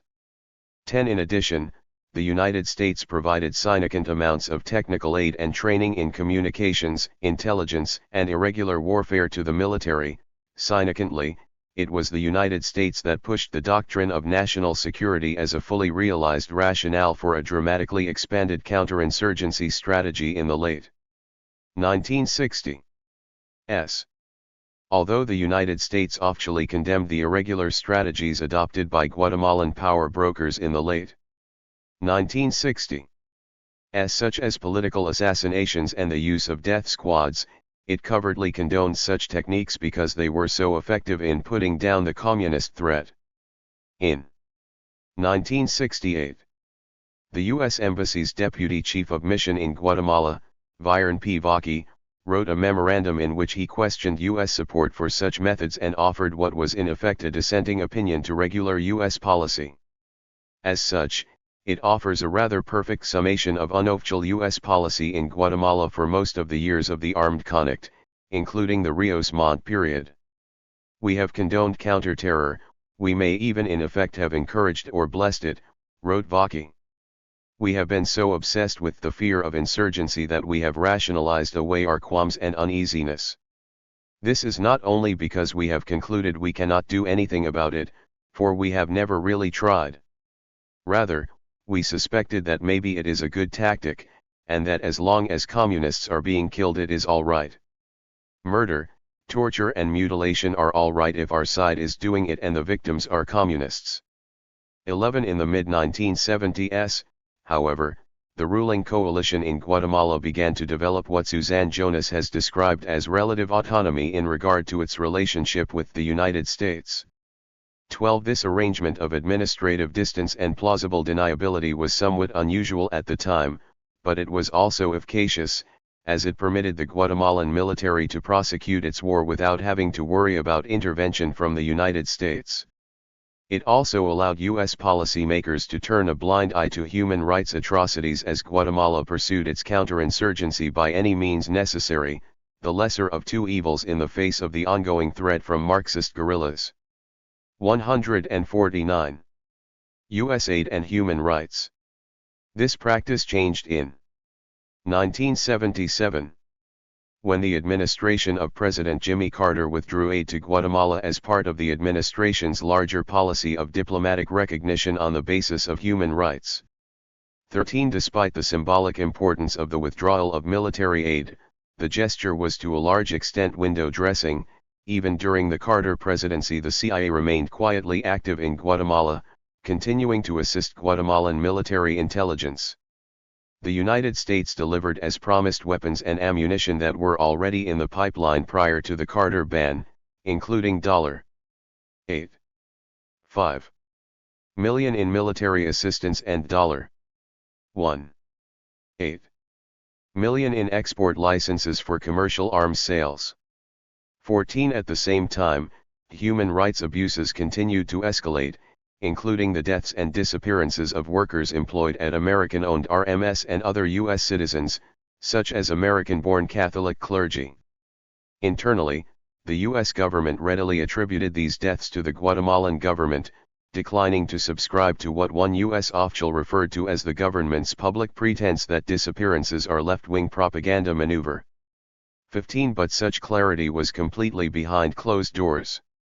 In July 1979, in the midst of the Lucas-era chaos, U.S. Ambassador John Bushell was willing to go on record defending Guatemala's scabrous human rights record.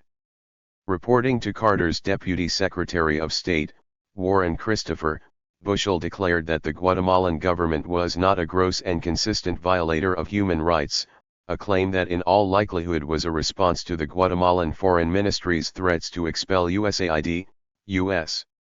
military advisors, and the Peace Corps if the United States pressed the issue of human rights too strenuously. 16 Despite the ban on military aid, the U.S. government also continued its public support of the Lucas regime, making a mockery of the Carter human rights policy.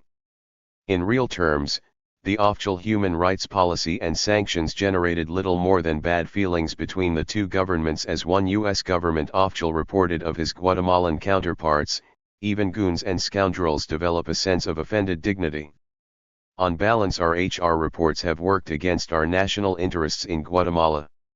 17 The Carter administration's well-intentioned but toothless sanctions both failed to improve human rights and left the United States little leverage with which to deal with the Guatemalan government, but when Ronald Reagan defeated Jimmy Carter for the U.S. presidency in November 1979, These issues became largely null and void after Reagan assumed office in January 1980.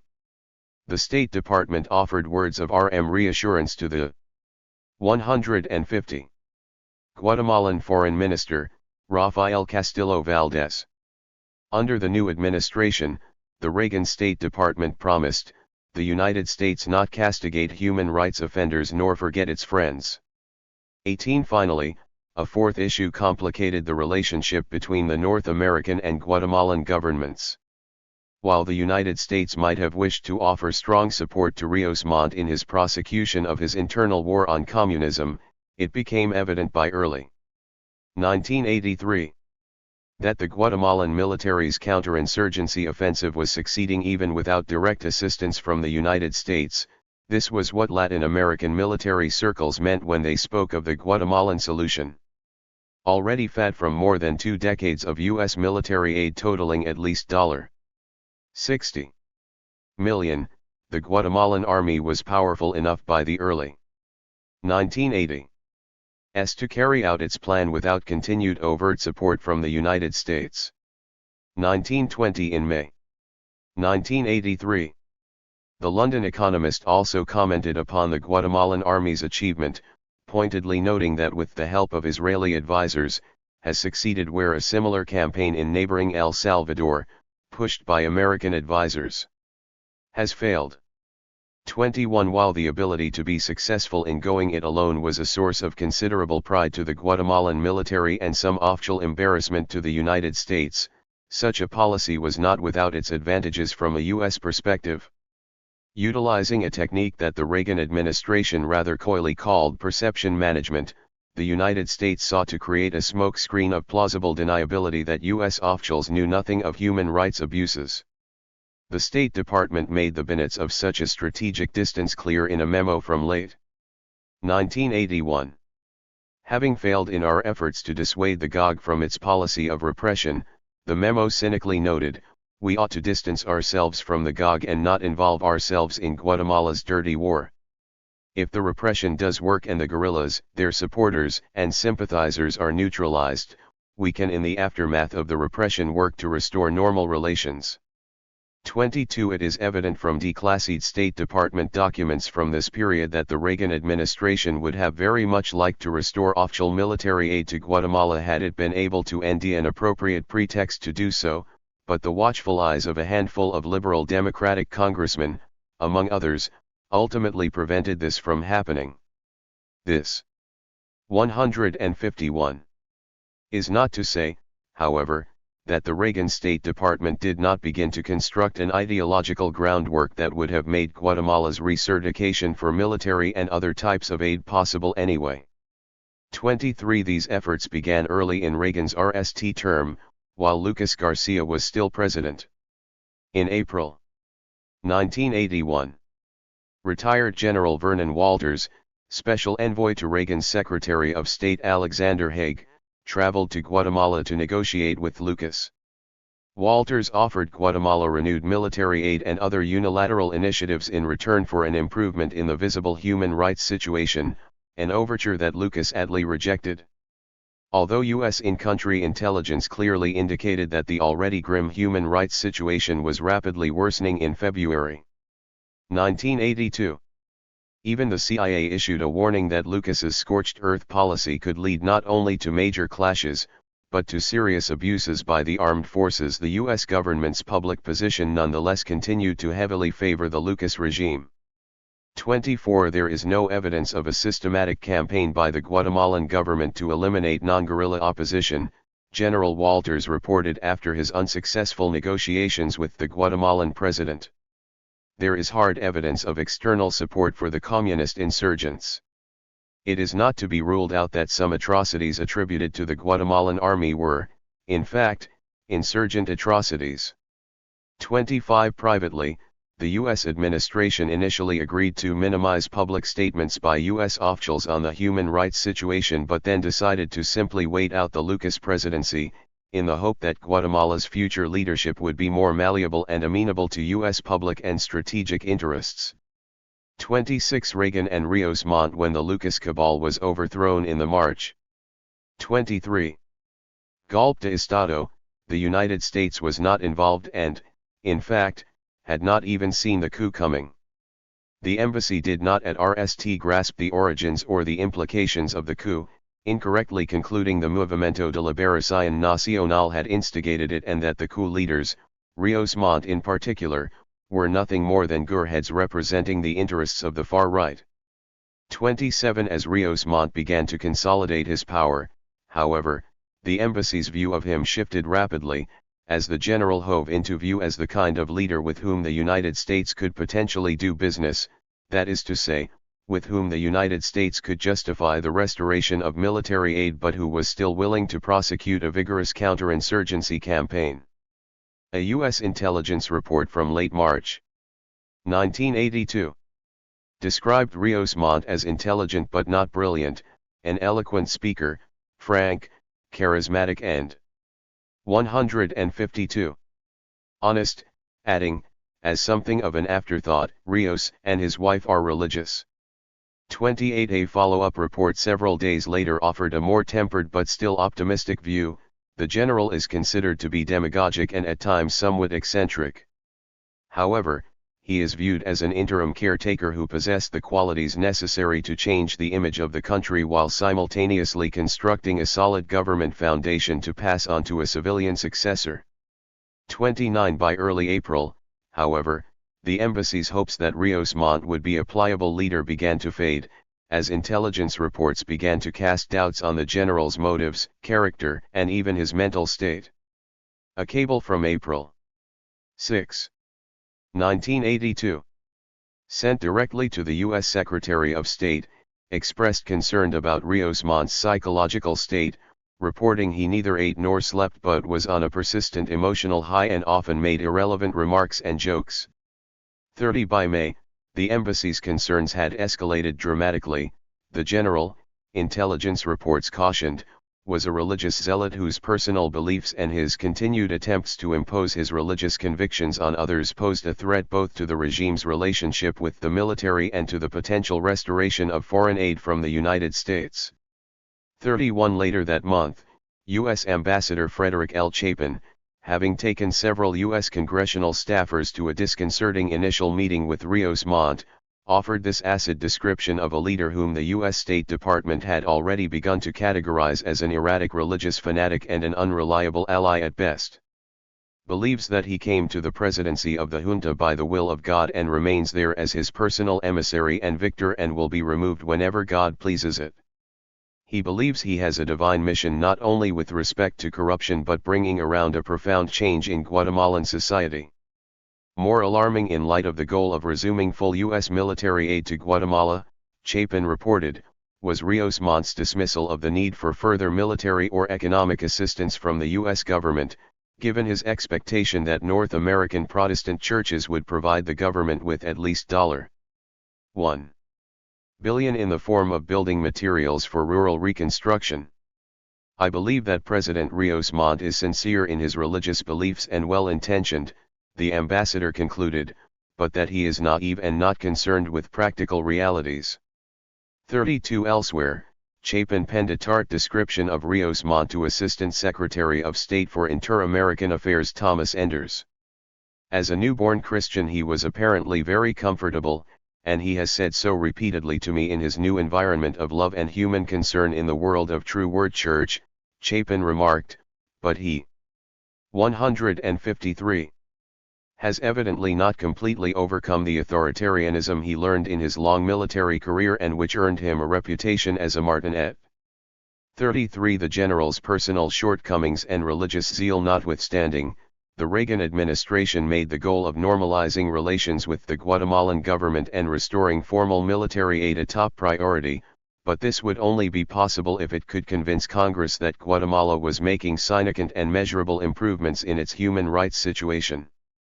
The fact that the Guatemalan government was emphatically not making such improvements the 1981-1983 period, recall, marked the peak of violence in the nation's 36-year armed conflict required that the State Department conjure up a smokescreen of deniability around Rios Montt and the Scorched Earth campaign. This involved two steps. The RST of these was to demonize the previous Lucas administration. The second step was to promote the Rios Montt government as a reluctant but valiant player in a war not of its own choosing, the restorer of free world values to a people long crushed by exploitation and strife at the hands of an unwelcome and unwanted insurgency. The twin thrusts of this policy were simple: to favorably contrast the Rios Montt regime with that of Lucas, in terms of both politics and morality, a task made easy by Rios Montt's high-hung religious discourse, as displayed in the anti-corruption campaign and the Sunday sermons. In the rhetoric of diplomacy, the military's campaigns in the countryside were a necessary means to eliminate the insurgency. No matter how bad the human rights violations became, the situation had been worse under Lucas.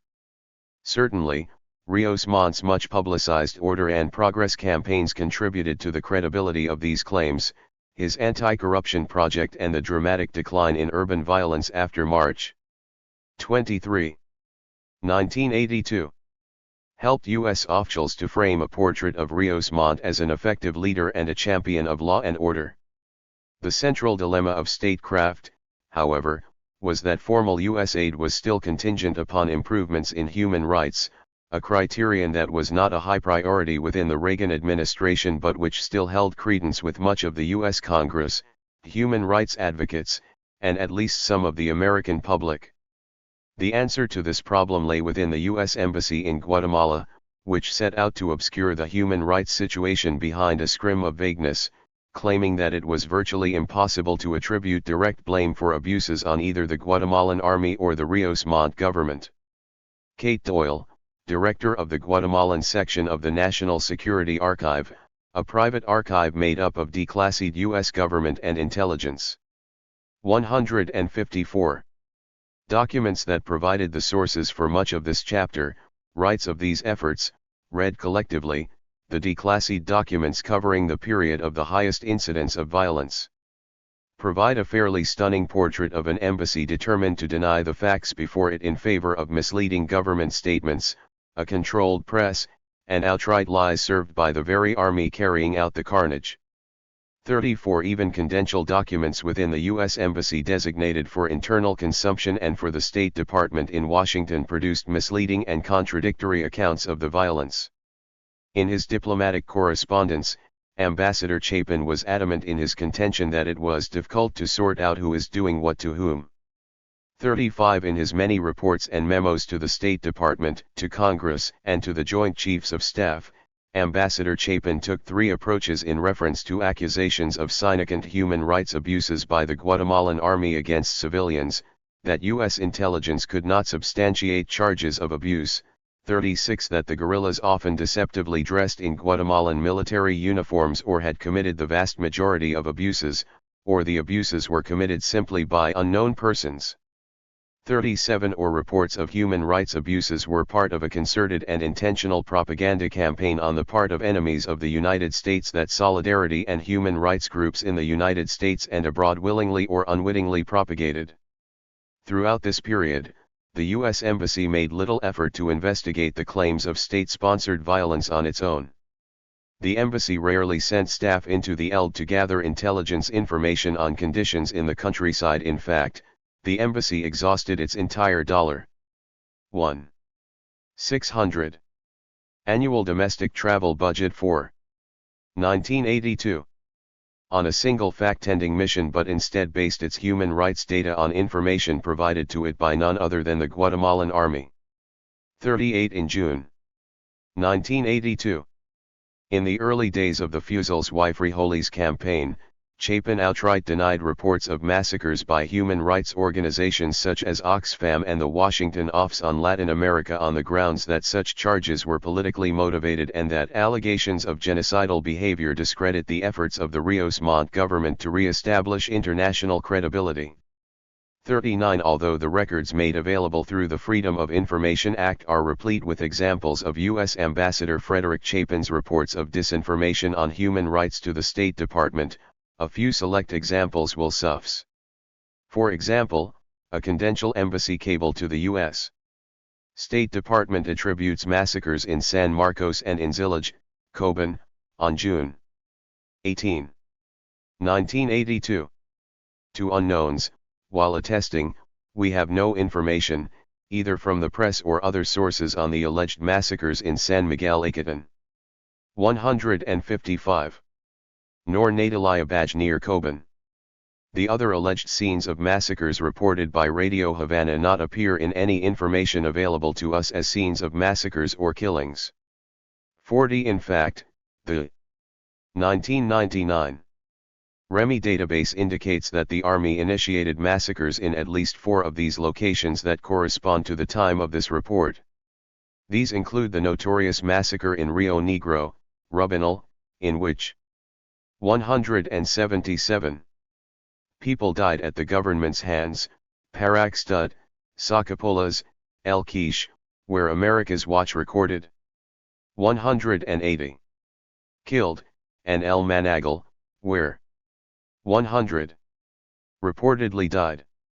41 subsequent reports show that the villages of San Miguel Icatan and Nataliyabaj were sites of smaller massacres of 7 and 17, respectively.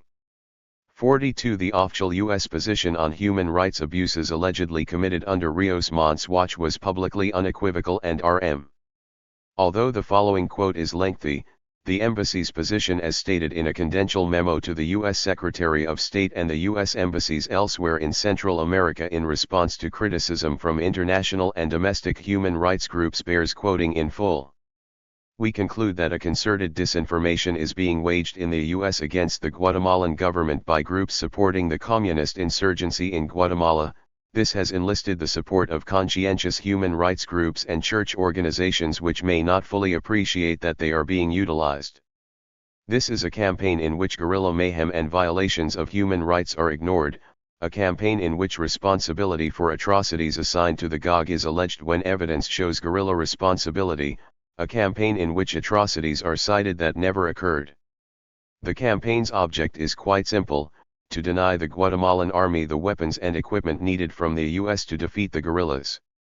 43. In October 1982, the ambassador received a deeply troubling and scrupulously detailed report of horrors in the countryside from a friend and fellow American, a priest named Ronald Hennessy, the superior of the Maryknoll Order, a man widely admired for his honesty and reliability, who described to Chapin Arsthand some of the horrors that he and his clergy had witnessed in the countryside. The conversation had the desired effect, and after his evening with Hennessy, Chapin seems to have undergone something of a change of heart. 44. The tone of his diplomatic correspondence began to change, as the ambassador quietly began to acknowledge in official documents that the government of Guatemala was responsible for the majority of the atrocities. 156. Committed. But Chapin's reluctant volte-face was far too late and far too contradictory to affect existing U.S. policy toward Guatemala. Despite the steady drumbeat of plausible deniability, it is difficult to believe that, given the United States' long-standing involvement in Guatemala and its state-of-the-art 1980s intelligence, U.S. officials did not have a reasonably clear sense of the extent of the violence in the countryside and did not indeed know who was doing what to whom. Surprisingly, however, the declassified documents do not offer any clear evidence that government officials did actually know or comprehend the extent of the violence that the United States' strategic ally, the Guatemalan government, was imposing on its own people, although if this were actually the case, it raises serious questions about the efficiency of U.S. intelligence gathering. Yet internal documents indicate that even at the deepest level of security clearance there is no evidence of collusion or outright cover-ups of human rights violations on the part of the United States. Rather, the picture that comes through is one in which the U.S. Embassy, cosseted safely in Guatemala City, chose a utilitarian path of willful ignorance and simply disregarded all evidence that did not serve to advance the United States' immediate political objectives in Guatemala and in the region at large.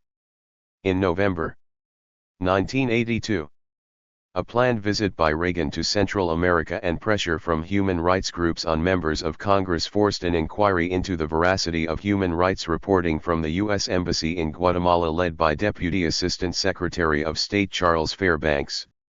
The inquiry did not produce much in the way of results, due in part to what Fairbanks referred to as obnoxious and phony questions on methodology by congressional staffers Otto Reich and Charles Burke of the Senate Foreign Relations Committee. It did, however, lead the investigation to conclude, embassy does not really know who is responsible for the killings in rural Guatemala. I, myself believe the guerrillas are doing more atrocities than the other side. Embassy Guatemala has said for several months that the army is responsible for major human rights violations, but it has not reported in any cable a single instance that it believes was done by the army.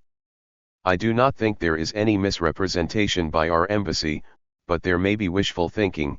At least we could have made a greater effort to have the facts we need. 45 In December 1982. Ronald Reagan made a presidential sojourn to Central America to meet with all the leaders of that troubled region. Reagan declined to visit Guatemala, a gesture that Rios Montt correctly interpreted as a slight. 157. Meant to signal Guatemala's dim light in the constellation of Central American nations, but he did agree to meet with the general in Tegucigalpa. The intention of the meeting was to negotiate the resumption of U.S. military aid to Guatemala, beginning with helicopter parts for the airships that were most widely used in the counterinsurgency campaign to move troops into remote areas in return for Rios Montt's pledge to force the military to impose greater discipline on its troops. 46 The meeting between the two went well. Rios Montt amused Reagan with his quip about the scorched communists, while Reagan, in turn, lauded Rios Montt as a man of great personal integrity and commitment, against whom charges of human rights abuses were nothing but a bum rap. Reagan also pledged to Rios Montt that the U.S. administration would do all it to support progressive efforts. 47 Despite this exchange of warm sentiments, the U.S. Congress ultimately refused to resume aid to Guatemala. This denial of aid came not as a result of Guatemala's continuing violations of human rights, but rather because of the ill-timed assassination of several contractors for USAID who happened to be killed by the military in February 1983. Shortly before the Guatemalan aid matter came to a vote before the U.S. Congress. 48 By Thetamethatrios Monteleftovs in the August 8. 1983. Coup, the Reagan administration, though foiled in its attempt to restore aid, continued in its unapologetic and obdurate defense of the regime. In a letter to Dave Durenberger, chair of the Select Committee on Intelligence, Morton L. Abramovitz of the Council on Foreign Relations offered the Reagan administration's retrospective assessment of the Rios Montt presidency. The Lucas regime was one of the bloodiest in Guatemala's history, he wrote. After his overthrow, there was a noticeable improvement in the countryside under the Rios Montt regime. They increasingly came to realize that the abuses only served to embolden the insurgent cause. In essence, Guatemala's Indians were fed, sheltered, and protected from the insurgents in return for cooperation with the military. The program has been largely a success, though there were brutal incidents during the program. 49 The mobilization of the religious right in the United States. In the old-school world of international diplomacy, the U.S. State Department might well have written Rios Montt off as a religious plutocrat, best left to his own devices so long as he kept order, a sort of Guatemalan Protestant version of Spain's Francisco Franco for the late Cold War. This was not to 158. B, however, as Rios Montt's tenure coincided with the beginning of a new type of political mobilization among conservative evangelicals in the United States, who had coalesced for the RST time in the modern era around the 1980 presidential campaign of Ronald Reagan. For this sector, Rios Montt was no wild-eyed anti-communist fanatic, but rather nothing less than the embodiment of the new conation of Christian values and conservative global politics. While the unions of conservative evangelical Christians would eventually galvanize the Republican Party, to become by the turn of the new century one of the most influential and coveted political bases of that party, the emergence of the Christian right around the 1980 election marked a dramatic departure from the traditional trajectory of Christian faith-based political action. During most of the 20th century, much of North American Christian activism had been motivated by a reform-minded, tolerant, and liberal outlook, a strong current that ran directly from the opinions of theologians such as Walter Roskenbus in the 1920s, through the Christian realism of Reinhold Niebuhr in the post-war era, to the civil rights movement and the Gandhian nuanced Christian activism of Rev. Martin Luther King Jr. in the 1960s. 50. In some ways the liberal social justice impulse of American Protestantism reached its pinnacle with the election of Democrat Jimmy Carter to the presidency in 1976. The election of Carter, who would base his foreign policy on a highly ethical and innovative but regrettably ineffective policy centered on human rights, ushered in an administration that, for the first time in modern history, directly and openly acknowledged the opinions of a president's moral judgments and Christian values in the making of domestic and especially foreign policy.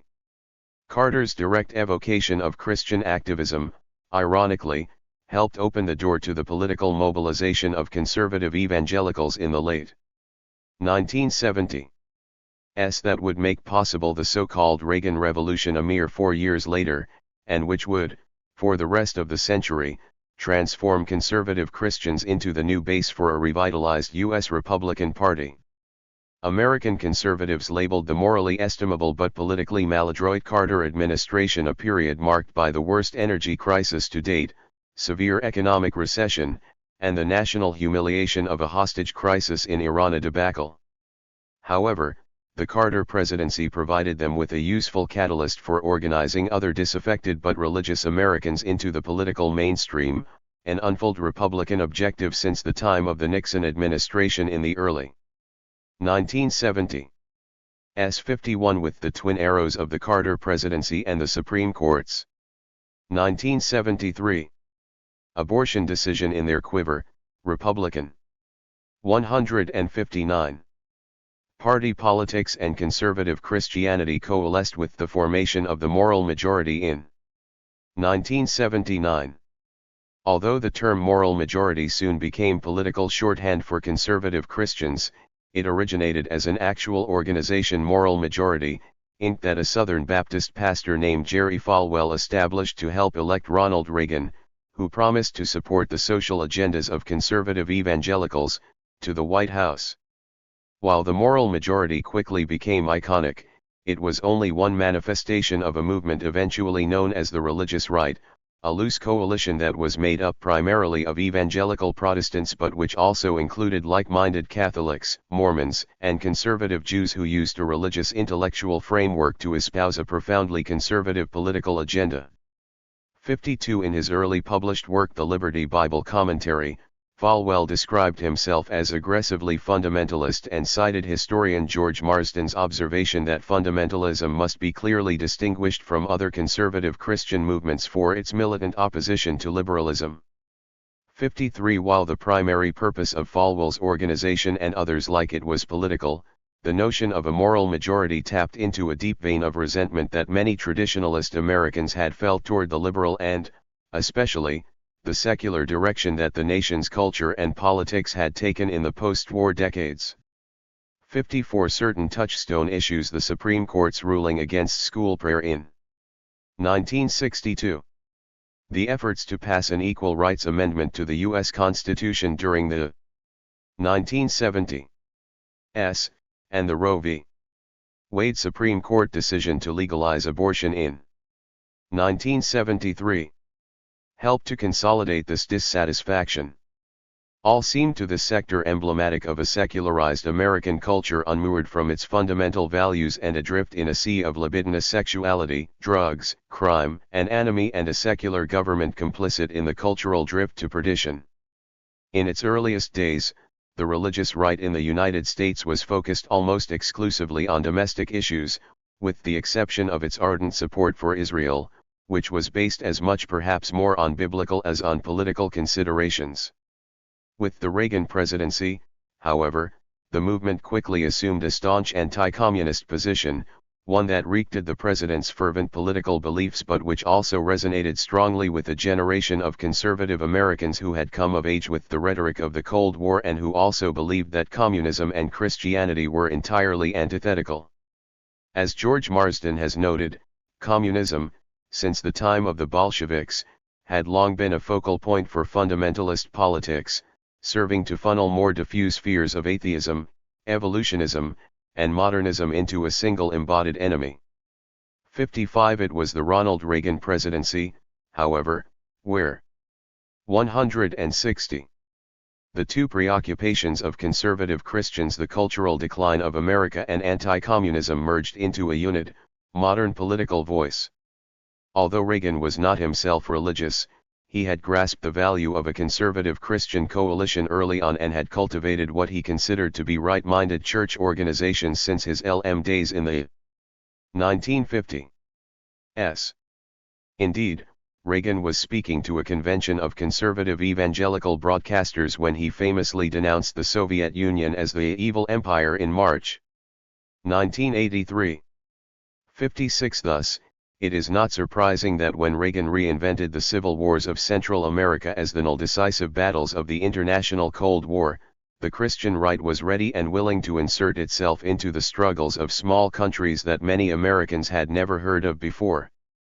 One of the religious right's most prominent early advocates, Pat Robertson, the host of the Christian cable program The 700 Club, described the struggle in his 1986 book, Dates with Destiny. It is our responsibility to assist victim nations in their attempts to overthrow their communist captors and roll back their Soviet expansion. Whatever indigenous freedomers volunteer to GHT and die to establish liberty and democracy, we must come to their aid with money and arms.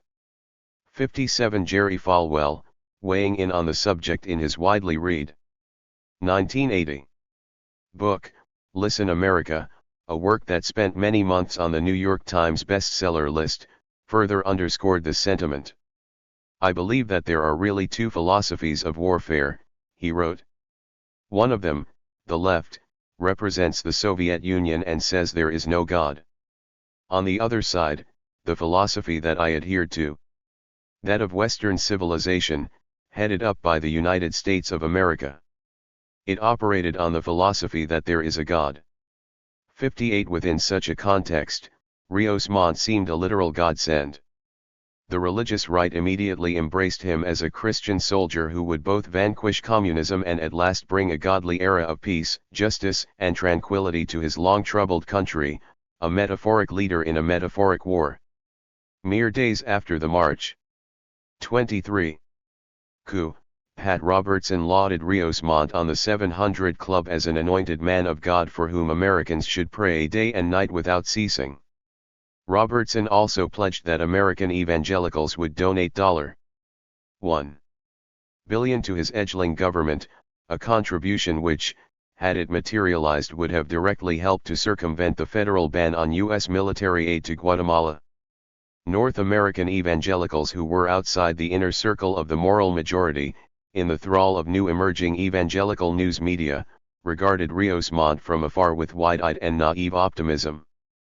59 This sector of true believers refused to be dissuaded by news of human rights violations, which many evangelical U.S. Christians dismissed, as one evangelical magazine put it, as either totally wrong or totally perverted. 60 This media victim perspective runs like a rich vein throughout Joseph Anfuso and David Szczepanski's fawning 1983 biography of Rios Montt, a work in English published by an evangelical press before it was translated into Spanish. 61 A widely read retrospective account of the Rios Montt presidency published in 1984. In Christianity Today, tellingly titled, Why We Can't Trust the News Media, attributed criticism of Rios Montt to a skeptical secular press that failed to perceive the divine force that powered the regime. 62 Although the effort to explain away human rights atrocities as media bias and hype dominated the evangelical discourse, other readings were not entirely absent, as evinced by the justification for the Scorched Earth campaign offered by a Furbo pastor to a group of North American visitors in September 1982. 63 The Furbo pastor explained to his aghast visitors, the army doesn't massacre Indians. It massacres demons, and Indians are demons possessed, they are communists. We hold Brother Ephraim Rios Montt like King David of the Old Testament. He is the king of the New Testament. 64 Whether the pastor was referring to King David's anointing by God to help him to unify the ancient feuding kingdoms of Judah and Israel, a redolent metaphor for the project of Unidad Nacional, or to the odd king whose murderous desires made Yahweh displeased with what David had done, remained unspecified, although his highly biblically literate listeners would have been well aware of the ambiguous implications.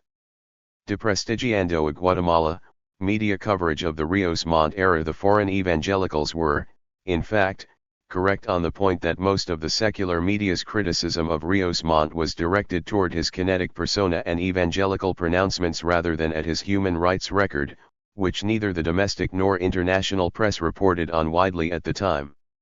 65 Indeed, the scarce amount of news coverage in the early 1980s was almost in inverse relation to acts of state-sponsored violence, for example, between January and November 1981. During the RST phase of the dramatic escalation in political violence under Lucas, the domestic press in Guatemala reported virtually no incidents of killings or disappearances. 66 Such reporting as there was focused almost completely, as it did throughout the entirety of the armed struggle, on urban killings, a bias that wreaked the general disinterest and disassociation that many urban Guatemalans felt toward rural people, particularly Indians. As Patrick Ball has described it, the state's campaign of terror against Mayan communities took place largely in silence, especially within Guatemala. 67 Because reporting on Guatemala in the mainstream media was so minimal, solidarity groups and human rights organizations attempted to fill the void. The EGP, which had an active presence in the northern and most violently contested area of the country, reported with reasonable accuracy on extensive massacres during this period, but their announcements were typically buried so deeply in broadly painted propaganda and in amatory revolutionary language that anyone who did not share the guerrillas' political objectives could easily dismiss them. 68 Amnesty International and America's Watch issued special emergency reports on Guatemala in 1982. Two small voices in a wilderness of underreported devastation. But because news from the Altiplano was so scarce and travel in contested zones was highly restricted or prohibited outright, both studies seriously underestimated the scope and gravity of the ongoing human rights situation. 69 Amnesty International's report, for example, described 112 villages in which 600 people were killed in massacres between March and July 1982. A period that represented the Urcest fury of the Fusil's y Frijoles campaign, but this score is considerably lower than the Garrard 330, who died in April alone. 70 The Guatemalan Army's own post-mortem of the same period reported 440 villages destroyed and an uncounted number dead, 4 times the amnesty gore. 71 News reports in the United States of atrocities in Guatemala tended to be short and inconclusive. Reacting both the Reagan administration's desire to cast the regime in a positive light and the media's inattention to a story that in American eyes seemed far less important than the situations in El Salvador or Nicaragua, where U.S. strategic interests were directly engaged. In Manufacturing Consent, his highly critical study of the U.S. government's manipulation of a complacent media industry, Noam Chomsky speaks of newsworthiness, that is, a system that portrays people abused in enemy states as worthy victims, whereas those treated with equal or greater severity by its own. 163. Government or clients will be unworthy. 72 In the case of Guatemala, where more people eventually died at the hands of government forces than in El Salvador and Nicaragua combined, the state of news unworthiness was so complete as to amount to almost total neglect.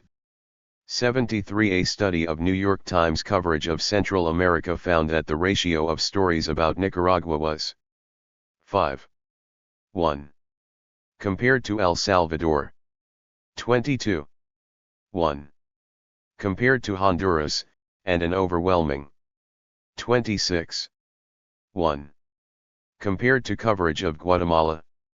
74 Media neglect of the Guatemala story clearly contributed to an international awareness of violence on a massive scale that was both faulty and woefully incomplete. The state of local media in Guatemala was even worse. Although it was technically a free press, a study by the Mexico-based Asociación de Periodistas Guatemaltecos en el Exilio published in the early 1980s showed that 42 Guatemalan journalists were murdered or disappeared during the 4-year Lucas regime. 75 The situation improved under Rios Montt, perhaps because so many of the nation's reporters had already fled the country to live in exile in Mexico or Europe.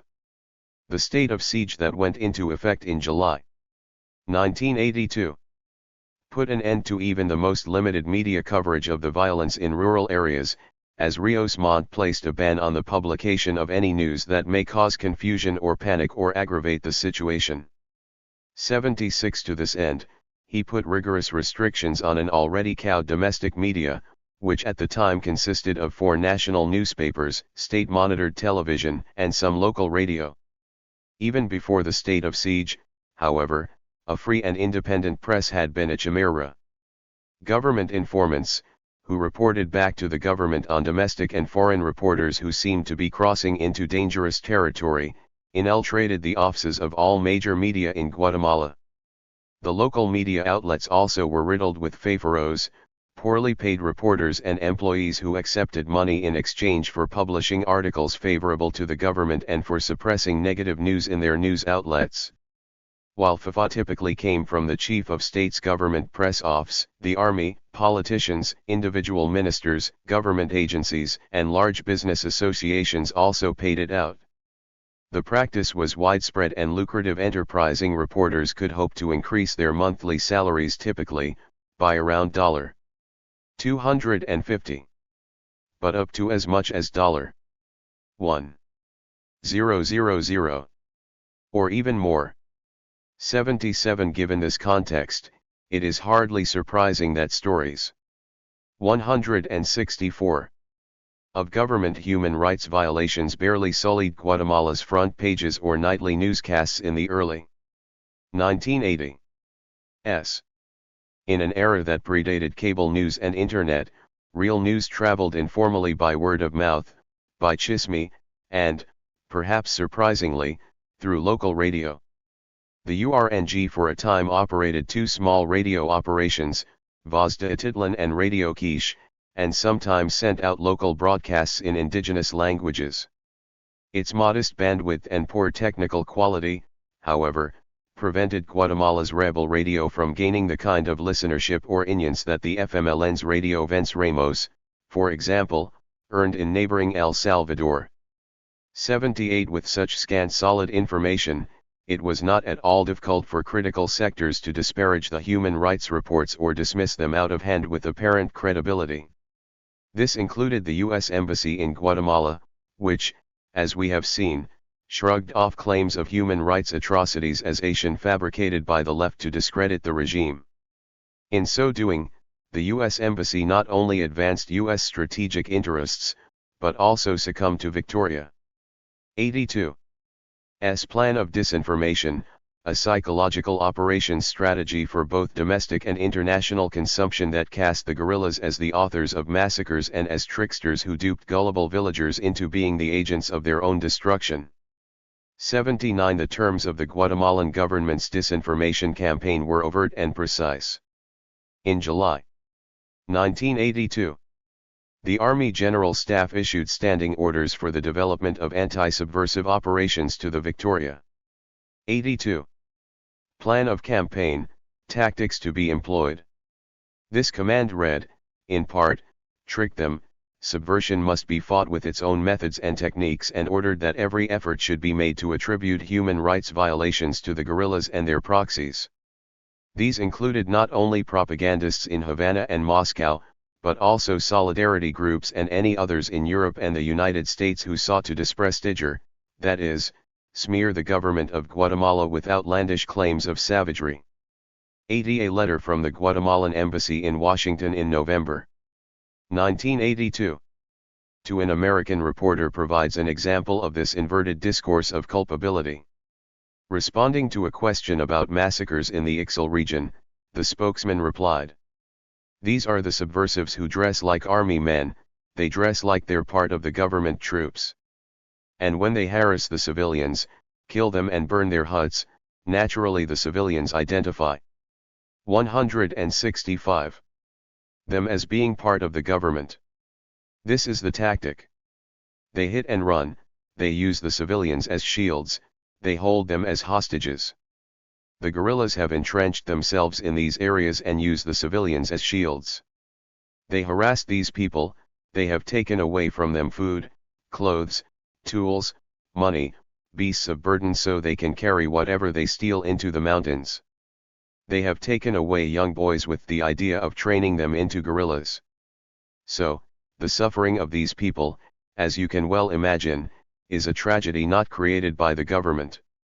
The spokesman, however, concludes with a telling but accurate slip: the government never harassed them in that manner until the guerrillas used them to protect themselves.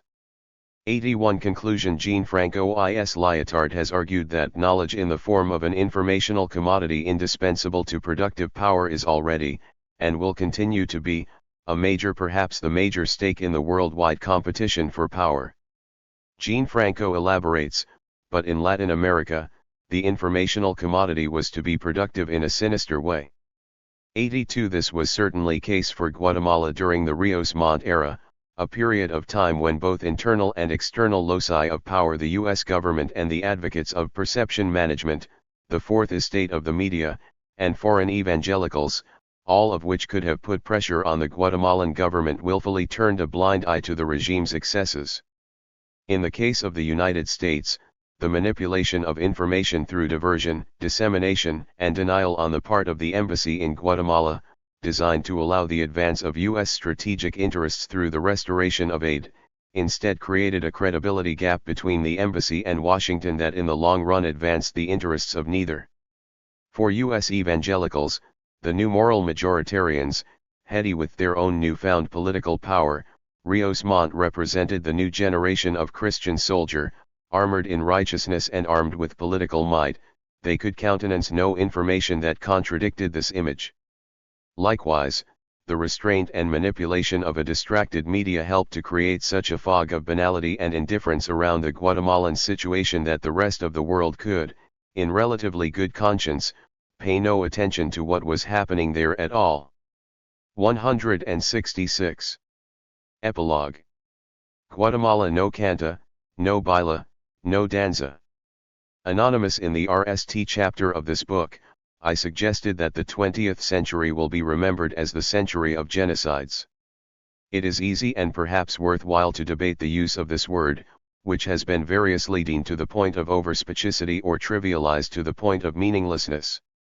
1. The precise definition of genocide remains a contested juridical issue, although, as I pointed out in the RST chapter of this book, the popular or moral weight of the word is not nearly so exact. In 1944, Raphael Lemkin, the father of the term, deemed genocide quite simply as the destruction of a nation or ethnic group. Two jurists soon introduced the question of intentionality, weighing whether or not a government or leader pursued the large-scale killing of a group of people as an intentional policy. At one extreme of the debate about what constitutes genocide are historians such as Stephen L. Katz, who argues that the Nazi Holocaust was the only true genocide, an event without precedents or parallels in modern history. At the other end of the spectrum, Israel W. Charney proposes a generic definition of genocide that is powerfully inclusive, that seeks to create a conceptual base that includes all known types of assassinations, mass killings, and collective deaths provoked by the hand of man. 3. Here I use a definition of genocide that falls between these two extremes and also somewhat skirts the question of intentionality. By precise legal definition, what happened in Guatemala may or may not have been, exactly, a true genocide, but to equivocate on this juridical point outside of a legal setting is probably splitting hairs. 4. I therefore continue to use the word in a simple, under-theorized, but exact sense, to mean the large-scale killing of a sector of people based largely upon who they are, as deemed by ethnicity, religion, or some other alterity, as we saw in Guatemala in the 1980s. Why so much concern over this word? Because the word genocide provides us with language that allows us to begin to think about some of the questions that this book poses.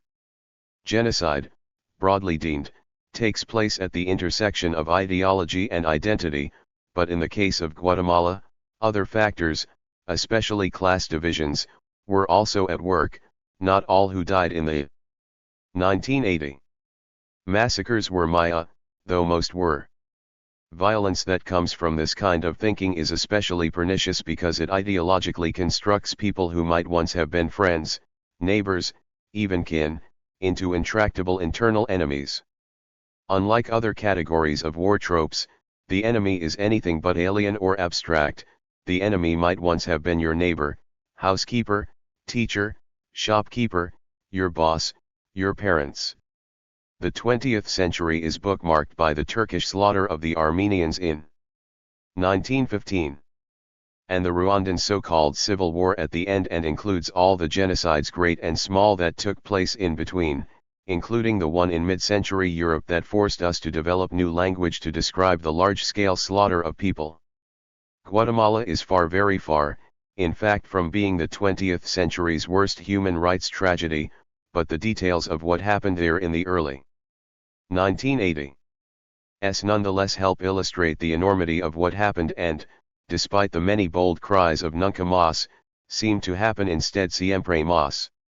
This leads us again to the central question that we posed earlier: how and why do such things happen? What conditions conspire to make it not only possible but even likely that neighbors turn against one another and that a state treats its own citizens as internal enemies? How is it that violence becomes the medium both for prosecuting change and for the maintenance of a state's power? In his work on Chile, historian Steve J. Stern correctly observes, the experience of a state turning violently against a portion of its own citizenry is always dramatic. 5. When people kill their neighbors on a large scale, they do so for many reasons, because they 168. Devoutly believe in a virulent ideology, religion, or nationalism that demands it, or because they have power when others do not, or because they believe themselves and their interests to be mortally threatened by the other. Such impulses are often underscored by ancient hatreds and rivalries that inspire an internal logic that in turn makes such ideologies credible to potential adherents. Stern, in his work, reminds us to observe what he calls the unexplored hearts and minds aspects of dictatorship experiences. He argues that political tragedies are crafted from the making and unmaking of political and cultural legitimacy, notwithstanding the violent rule by terror. 6. Without undermining or underestimating the pernicious power of terror, it is the notion of making political and cultural legitimacy that is key here. What are the forces at work that render terrible and sometimes inhuman acts to be subjectively rational and legitimate? Part of the answer comes from a regime's ability to manipulate information and perception, its facility in rationalizing, to make the unthinkable thinkable. This internal logic stems from an exaggeration or amplification of widely internalized stereotypes or common perceptions that already exist. If a general population did not agree at least to some small degree with the ideologies that the state propagates, if the language and imagery of the program did not resonate at some level with pre-existing prejudices or hatreds, would those populations permit their governments to commit atrocities in their name? A common thread that ties all mass killing together is that the people who order the killing and many of those who carry it out do so because they are convinced that it is the right thing to do. They believe they are serving the interests of a compelling moral imperative or utilitarian purpose within life's meta-narrative. When asked, for example, why the Guatemalan National Police had kept such meticulous records of people that they had disappeared, tortured, and assassinated over the decades, 7 rooms packed ceiling to or with the written documentation of state-sponsored terror, Carla Villagran, one of the lawyers in charge of the recovery of the archives, explained that the police had kept these records because they had been proud of what they were doing. The police thought during all those years they were doing the correct thing, she said. If your job is well done, are you going to destroy the records? Of course not. 7. The Nazi Holocaust's moral assessor, Hannah Arendt, writes of the banality of evil which comes when one sincerely believes that the deaths of many others serve a greater good. This sort of acquiescence can be enthusiastic and active, but it can also be passive and tacit. There are occasions when even the doing of great evil may masquerade behind apparent courage, heroism, and 169. Passion, but much of the time it rests in simple banality. The good soldier's excuse of only following orders is one example of this, but passive complicity is another. As historian Ian Kershaw has written of German history, in a phrase that has much broader application, the road to Auschwitz was paved with indifference. 8. To be complicit, one does not have to actively engage in mass murder, but simply allow it to happen. Indifference is a profoundly political action. To some extent, a level of culpability extends even to those whose knowledge of atrocities is based only on incomplete information, suspicion, and unsubstantiated rumor, although their complicity is less venal than that of others who are more directly engaged. In writing of Argentina's dirty war, Susanna Kaiser notes that in describing a society convulsed by terror, ordinary people who are not directly involved in the violence neither have any participation or responsibility, nor accountability. Moreover, this explanation does not call for the evaluation of the role played by large sectors of society that, either from fear, ignorance, or convenience, remained witting bystanders but not protagonists. 9. In Guatemala, the U.S. government, the media, foreign evangelicals, and many Guatemalans who lived in the cities and outside the main zones of violence all succumb to a common banality that binds them to people in other places and times who have elected to avert their collective eyes. Such a response is clearly self-serving, but it is also fairly universal, and it begs hard questions that need to be asked fearlessly and answered truthfully, at least where answers are possible. The RST of these questions has to do not so much with the violence of counterinsurgency as with the legitimacy of counterinsurgency in and of itself. As a matter of established international jurisprudence, governments have the absolute legal right to defend themselves. In fact, if there is a social contract, they have the obligation to do so.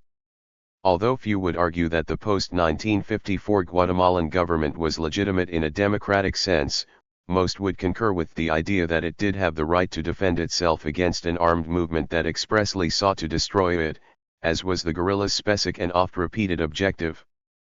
The theory behind a government's right to self-defense is a legal theory known as raison d'etat. Of this, Hannah Arendt writes, according to that theory, the actors of the state, which is responsible for the life of the country and thus also for the laws obtaining it, are not subject to the same rules as the citizens of that country. Just as the rule of law, although devised to eliminate 170 violence and the war of all against all, always stands in need of the instruments of violence in order to assume its own existence, so a government may end itself compelled to commit acts that are generally regarded as crimes in order to assure its own survival and the survival of lawfulness. 10. The issue of assurance of survival brings us directly to the question of state-sponsored violence. In our specific case, Rios Montt set into motion the forces that would eventually bring an end to the armed conflict, transition to civilian government in 1986. Gradual demilitarization, peace talks, and eventually the expansive, if not always implemented, peace accords signed in December 1996. Could such a thing have happened had the guerrillas not been so decimated in the Scorched Earth campaign? Might it be possible, and this is a question that, for some, still hangs in the air within Guatemala, that the Guatemalan military's exertion of power in extremis, in the end, actually served some sort of public good? Did the military's decisive strike in the early 1980s make it possible to start the process that nearly brought a close to what had seemed to be a war without end? Was victory at any cost bought at too high a price? Or was peace, after more than 3 decades of struggle, the elusive pearl of great price? To answer such questions, we need to examine the use of extreme violence on the part of government to defend itself and the larger interests it represented.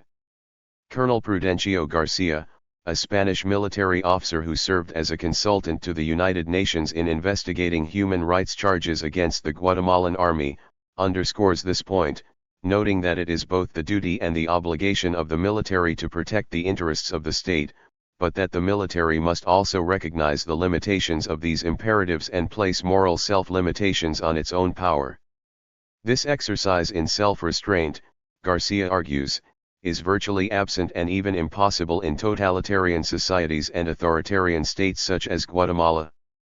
11. In the case of Guatemala, then, assuming that the URNG did indeed, as it claimed, represent a clear and compelling threat to the existence of the Guatemalan state, was the government then justified in committing acts generally regarded as crimes in order to assure its own survival and the survival of lawfulness? Where are the limits of that privilege? Do such limits exist at all? Was, then, General Humberto Mejia Victories correct when he mused, isn't the killing of 300 Indians worth it to save the country? 12. Disregarding for the moment that Mejia was understating the number of people killed by around 400%, let 171. Us assume for the sake of argument that a Cuban-style government of the type the URNG would have liked to impose was not at all in Guatemala's best interests. Even so, what exactly was being saved here? A country caught up in an endless cycle of violence, poverty, and injustice? A brutal, venal, and completely non-representative government? Military privilege? A capitalist system that mainly benefited only a small minority of the nation's citizens? A Guatemalan way of life that even Rios Montt himself found ample grounds to criticize? A minor U.S. satellite state? Coffee and tourism? By the same token, what other options for change existed on the horizon? Guatemala's history was already littered with the detritus of failed reforms and experiments in democracy, some destroyed by powerful interests and others that simply collapsed under their own weight. If Marxist revolution were not the perfect solution, it nonetheless seemed to some, perhaps, the only possible option.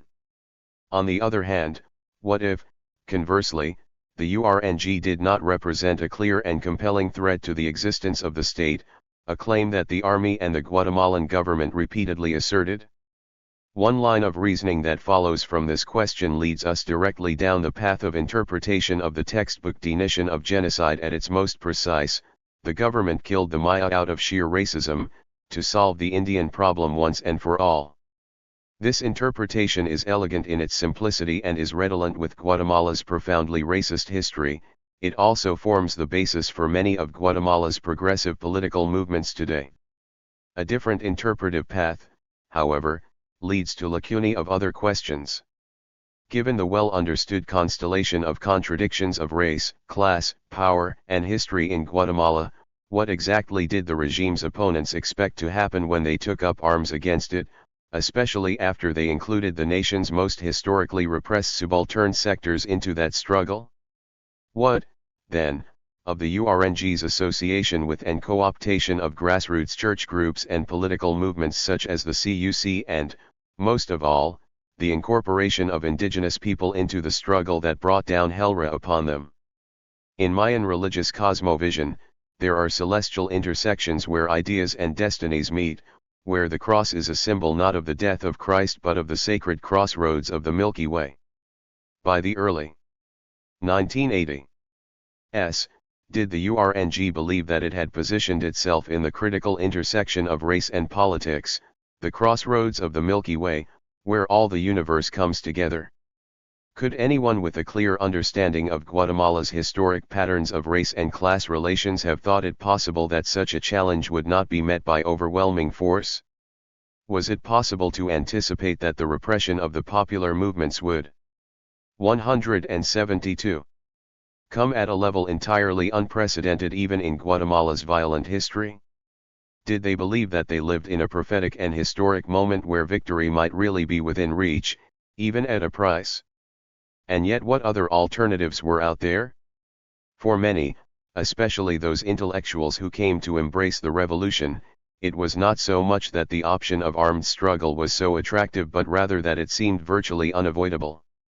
Global forces largely unrelated to Guatemala had brought its one brief experience of democracy and meaningful reform, the 10 years of spring, to a premature and needless end, setting off a catastrophic death spiral of brutality, bloodshed, and exploitation that no moderate developmentalist economic or political program could resolve.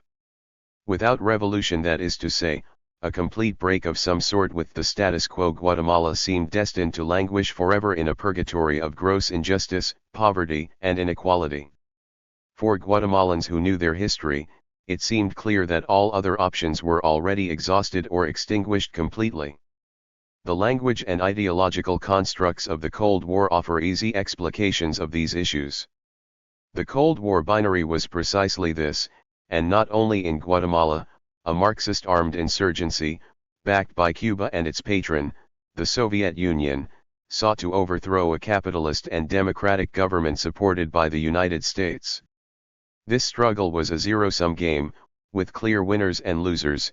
Victories and defeats on either side upset the balance of power between the United States and the USSR. As such, each and every armed conflict such as Guatemala's was simultaneously local and global, specific and general, a simulacrum of the contest between the two great superpowers. Although many postmodern scholars now frame the Cold War as a discursive rationale for the accumulation of power and resources on the part of global elites, at the time many of its recessed proponents were not clued into the rules of the great game, at least not the meta-narrative. For many activists on both sides, especially at the local and regional levels, the Cold War struggles represented the hope for an optimal life, and they took its threats and promises completely at face value. Many people on either side willingly or unwillingly gave their own lives for these beliefs. For them, this was no right struggle.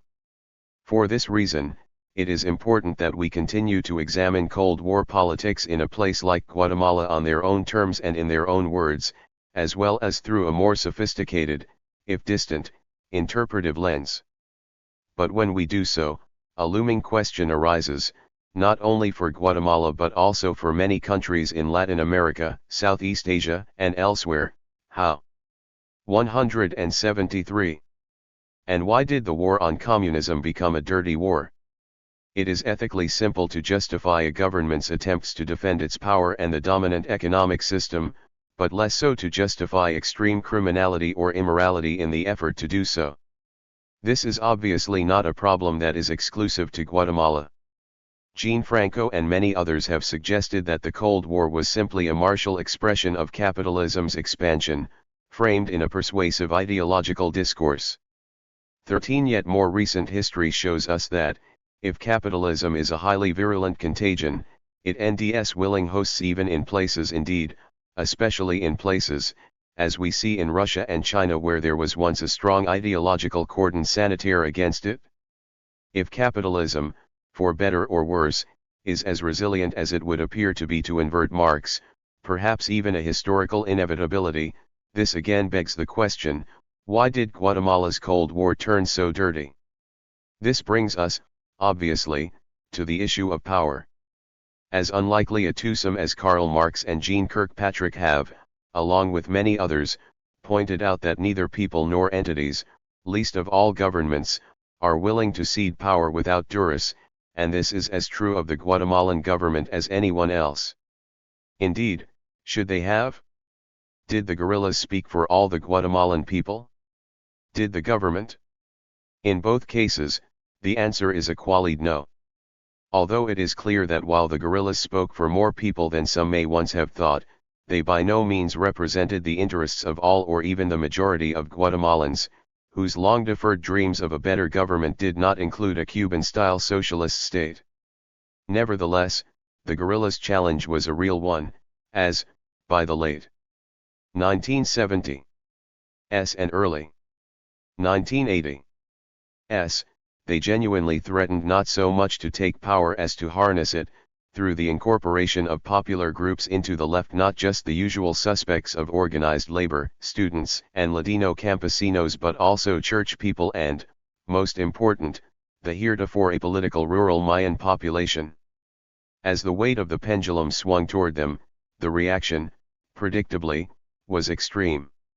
Again, the severity of the government's response was hardly unique to Guatemala. No less an expert in the matter than Michel Foucault reminds us that we should always look for power at the extreme of its exercise, where it is always less legal in character. 14. What is unique to the Guatemalan case, however, is how institutional violence, originally used to reinforce the state's power through the use of Cold War ideology, became divorced from that power in the late 1970s and early 1980s. By that time, violence became a political and social commodity in its own right, reducing Guatemala's diverse 174 heritage to what Robert Carmack and Sheldon Davis once termed a harvest of violence. 15. During the 1960s, the struggle for Guatemala wreaked at two competing moral as well as political discourses. One was to mold Guatemala into a socialist ideal, the other to defend the nation at any cost against the perils of communism. Both ideologies, in their own ways, laid claims to moral legitimacy. By the late 1970s, however, the army's use of extreme violence had almost completely eroded the moral core of its war against communism. Under Lucas, unbridled violence spun out of control into a self-propelled force majeure, which threatened to suck not only the state's enemies but even the state itself into its maw. It was not until Rios Montt assumed office in 1982 that violence and state power became ideologically reunited, that is to say, he successfully channeled violence to advance the interests of the nation-state rather than to allow the government's extreme use of violence to swing like a counterweight against itself. It fell to Rios Montt, then, to restore a moral core to counterinsurgency. His dark genius lay in his ability to manipulate violence, images, and language in such a way as to reinvent them to serve the interests of the state, his new Guatemala. As a military matter, Rios Montt's Scorched Earth campaign accomplished its two key objectives, to defeat the guerrillas in the ELD, and also to seize from them their claims to moral authority, the process that convert revolutionaries into subversives and transgressors. 16. The military accomplished this RST task through the outright physical destruction of the guerrillas and their base of support, but the second, the reinvention of Guatemala's moral universe, remained Rios Montt's task alone. This he effected through an adept manipulation and reinvention of symbols and ideological space. The fact that much of his new symbolic universe was idiosyncratic and internally contradictory did not seem to matter much at the time. His was a moral discourse of a sort that built for him both political and cultural legitimacy. His use of evangelical language and the Sunday sermons are the most obvious evidence of this, but the discourse, in fact, ran much deeper, touching on themes of Guatemalans' deeply rooted insecurities about race, nationalism, status, and identity. To some extent, there is nothing particularly original about this. Gramsci, of course, described how elites who control the ideological sectors of society engineer consent for their rule. 17. What is unique to this case is that Rios Montt's challenge, though not entirely shared by his elite cohort, was to re-engineer consent for the Guatemalan state by promoting a complete symbolic universe for a new Guatemala created almost entirely from his own imagination of what the nation should be. For a single historic 175 moment, Rios Montt, terror and unparalleled violence notwithstanding, won the battle of hearts and minds. Someone, his or her name now lost in the mist, once remarked, "Genocide cannot be perpetuated without popular support." This thought brings us full circle in our discussion of violence in Guatemala, for Rios Montt's program was only as successful as the Guatemalan public and the rest of the world allowed it to be. This by no means suggests an effort to blame the regime's victims, or even those who were tacitly complicit with it. James Scott rightly cautions us that when observing political acquiescence, one may claim that the exploited group accepts its situation as a normal, even justable part of the social order. This explanation of passivity assumes at least a fatalistic acceptance of that social order and perhaps even an active complicity, both of which Marxists might call mystication or false consciousness. Scott continues, It typically rests on the assumption that elites dominate not only the physical means of production but the symbolic means of production as well, and that this symbolic hegemony allows them to control the very standards by which the rule is evaluated. 18. While this explanation goes a long way to helping us understand the dynamics of ideological submission, it also lets people off the hook. It is clearly the case, and not only in Guatemala, that ordinary people can become so overwhelmed by symbolic hegemony that they are, in Scott's words, unable to think their way free. 19. On the other hand, there are also many others who willingly and mindfully embrace authoritarian regimes because they value and appreciate certain dividends that the regime seems to, or actually does, offer: safety, security, and orderliness, for example. In his immense study of Spain's Generalissimo Francisco Franco, historian Paul Preston proffers this observation that might just as readily describe Guatemala City during the Rios Montt era: the regime's primordial objectives of eliminating the class struggle and silencing left-wing protests could, in the eyes of its supporters at least, be measured in terms of quiet, trouble-free streets in the major cities. In addition, the external publicity value of an apparently soporific public order was enormous. 20. In Guatemala, citizens were willing to give up enormous amounts of civil liberty in return for a perception of individual security and safety. Note that it was the perception of safety that was paramount, whether or not it reeked at actual reality. This transparent self-interest is, of course, hardly unique to urban Guatemalans in the early 1980s. As Richard Turritz shows in his study of the Trujillo regime in the Dominican Republic, ambivalence and contradictory sentiments about state repression are quite common, perhaps even the norm, among people who live under 176 authoritarian regimes. 21. Over the short run, at the very least, ego trumps the bien común. The role that this kind of individual self-interest plays serves to illustrate one null point of this essay. In their studies of dictatorial societies, scholars such as Hannah Arendt and Zbigniew Brzezinski judged regimes such as the Nazis and the Soviets under Stalin, not the people who lived under them, to be responsible for genocide and large-scale abuses of human rights, arguing that terror and coercion are essential features of abusive states. 22. But the recent efforts of a new generation of European historians who have systematically pored through previously neglected or heretofore unavailable archival materials vigorously challenge this view. Their work provides a fundamentally new view of how ordinary people viewed even some of the most notorious regimes of the 20th century. This new work stresses consent and complicity over coercion and fear. 23. One such historian, Eric A. Johnson, concludes that the Nazi rise to power and the advance of National Socialism took place not so much because of political manipulation and coercion but because of this simple truth: Hitler and his ideology, he writes, had widespread support from the German population. 24. Many Germans, Johnson continues, were quick to accept the new situation and concerned themselves only with their own private lives and tended not to think about what was happening to the Jews. 25. It is also evident, he later notes, that many Germans did not want to know what was being done to the Jews. Either it did not interest them or they wanted to suppress it from their consciousness. All too often, they were too involved in their own lives and worries, and they became blind to the suffering of the Jews and deceived themselves about their fate.